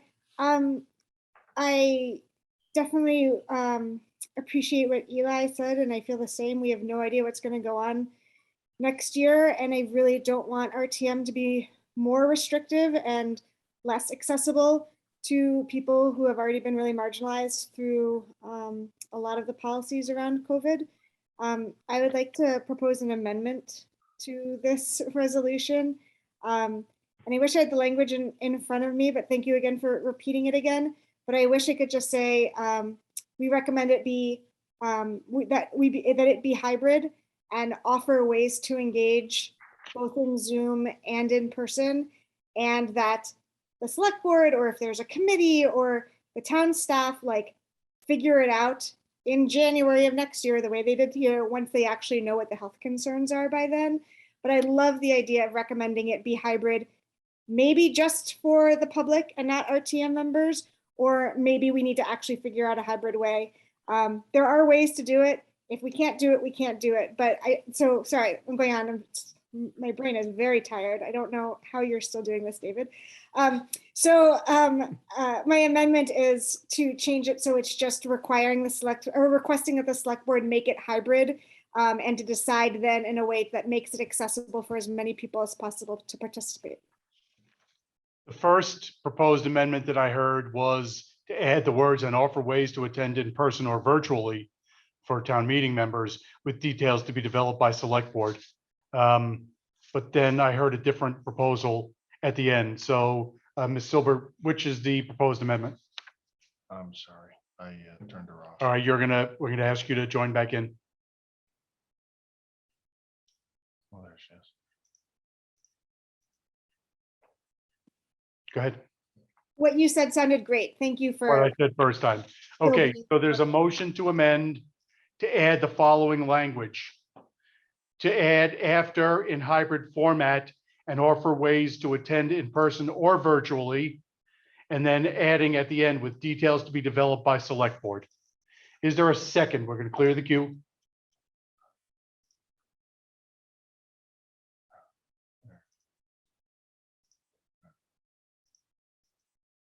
Is there a second? Gary Stroud is recognized. I second. All right, so the amendment, the motion to amend that's now before the body is to add the words as follows. I move that RTM recommend that the 2023 RTM be held in hybrid format and offer ways to attend in person or virtually. So it's striking out the words with voting members required to attend in person, while also having a Zoom option made available to the public, with Zoom co-hosts assigned to assist with the virtual aspect of the meeting, with details to be developed by select board. Is there discussion? Ricky Rosati is recognized.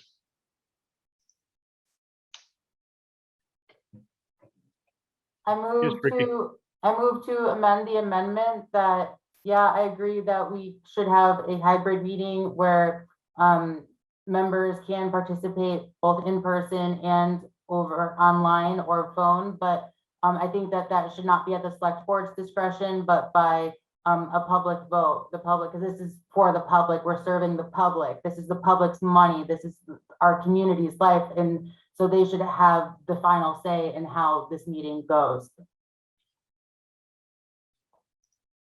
Ricky Rosati moves to amend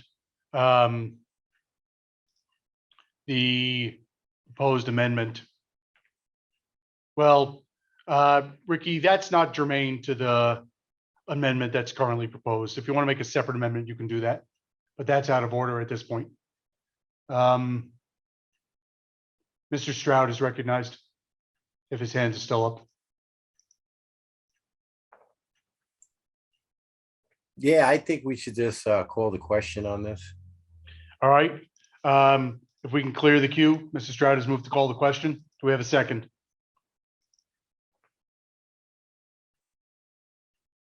Ruben Garza has moved to, well, Ruben Garza is recognized.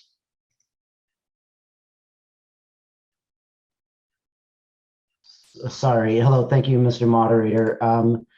Actually, I was going to make comment before Mr. Stroud called the question, just for 2 points. But one, it's a point of, I think, order that if we are to respectfully address other people, that we get their pronouns correct, their gender. Misgendering somebody in this place of respect is out of order. Okay. We're looking for a second on the motion to call the question. Mr. Ham. Yes, I'd like to second. Okay, we have a second on the motion to call the question on the motion to amend the Austin Rice other business article. So the question before the body is whether to cease debate on the motion to amend the non-binding article. All those in favor of ceasing debate, please say aye. On the poll that's going to start now for 30 seconds.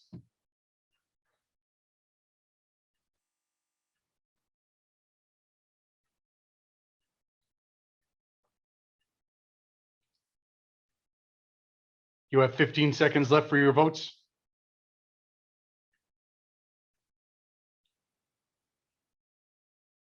You have 5 seconds left for your votes. Voting is closed. Listen to the results of your vote. There are 77 in favor of ceasing debate, that being 87%, 7 opposed, that's 8%, 5 abstaining, that's 6%, and the motion to cease debate carries.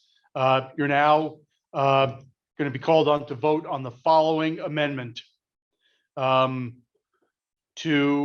add the words "and offer ways to attend in person or virtually," striking out the words "with voting members required to attend in person," and adding the words at the end "with details to be developed by Select Board."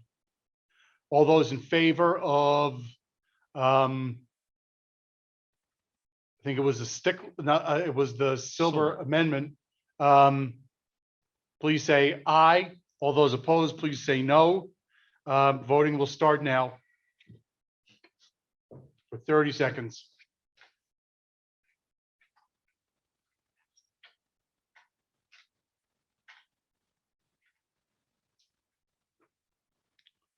$15 seconds left for your vote.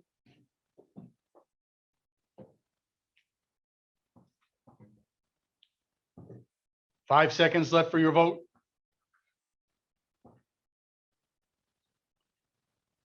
Voting is concluded. The motion to amend has a vote of 62 in favor, being 68%, 25 opposed, being 27%, 4 abstaining. The motion before the body now is that RTM recommend that the 2023 RTM be made in hybrid format, with ways offered to attend in person or virtually, while also having a Zoom option made available to the public, with a Zoom co-host assigned to assist with the virtual aspect of the meeting, with details to be developed by Select Board. Are you ready for that question? Summer Price is recognized.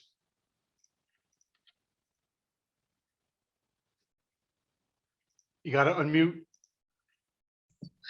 I'm trying to get clarity on, it keeps going back and forth, like are RTM members going to be allowed to be a part of this from home? Because that's the only way I could be able to do it. This motion, this non-binding motion as amended, calls for the meeting to be in hybrid format with ways offered to attend in person or virtually. Yes, So RTM members can vote from home. that's what's proposed here to be considered. It's not binding. Mr. Dimes is recognized.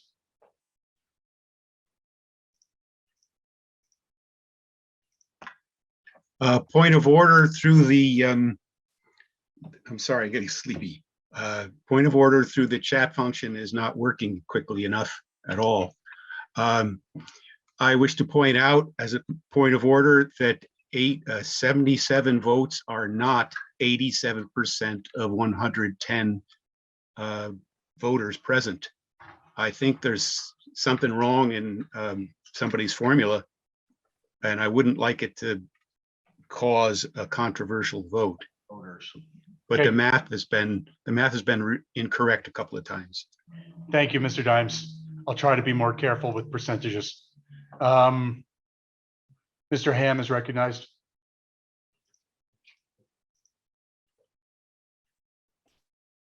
Yes, I'd like to call the question. It's been moved to call the question. We're going to clear the queue.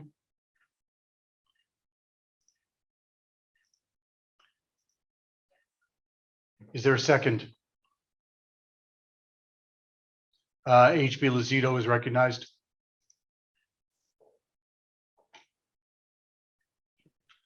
Second. It's been moved and seconded that debate cease on the Rice non-binding proposal about hybrid format town meeting. All those in favor of ceasing debate, please say aye. All those opposed, please say no. Poll is launching now for 30 seconds.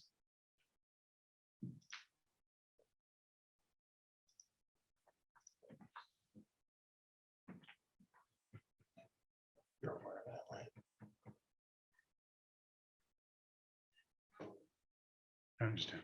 Yeah.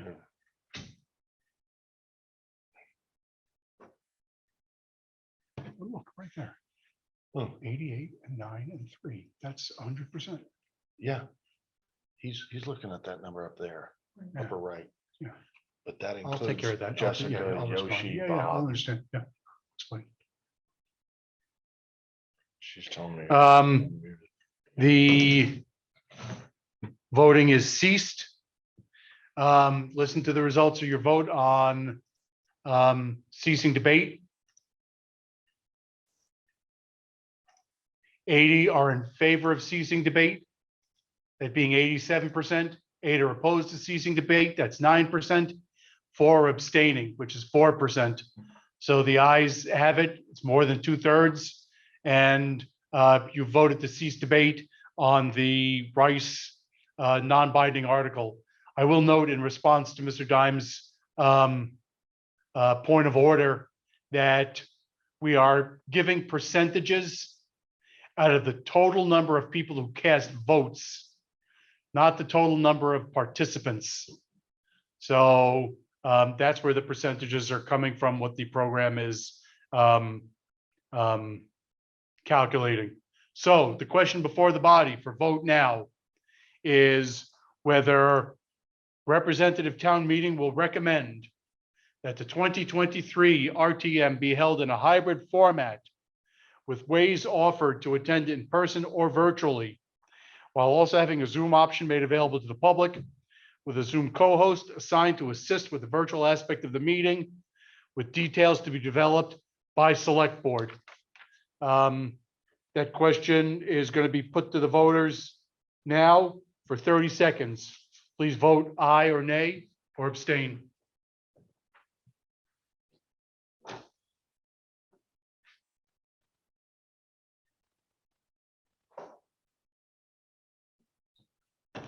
You have 15 seconds left for your vote.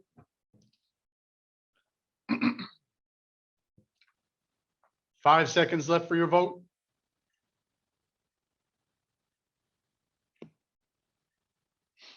Voting is closed. Listen to the results of your vote. Of 90 people voting, 59 are in favor, being 2/3. 25 are opposed, being 28%. 6 abstaining, being 7%. And the Price non-binding article carries. Is there any other business to come before the, is there any other non-binding business to come before town meeting? Doran Ham is recognized. Mr. Ham. Yes, I'd like to vote to adjourn. There's a vote to adjourn. There's a motion to adjourn. Motion to adjourn requires a second. Is there a second? Mr. Case is recognized. Oh, I'm sorry. I cleared the. That's okay. Mr. Case is recognized. Peter Case, would you raise your hand? Mr. Case, would you raise your hand again? Thank you, sir. I will full-throatedly second that. There's a motion and second to adjourn that is not debatable. And it requires a majority vote. Poll is going to be presented to the voters. All those in favor of adjourning the 2022 Brattleboro Representative Town Meeting, please say aye. All those opposed, please say nay. 30 seconds to vote, starting now.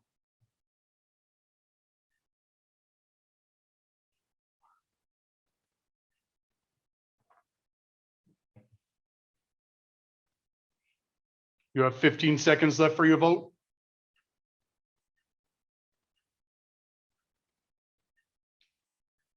You have 5 seconds left for your vote. Vote is completed.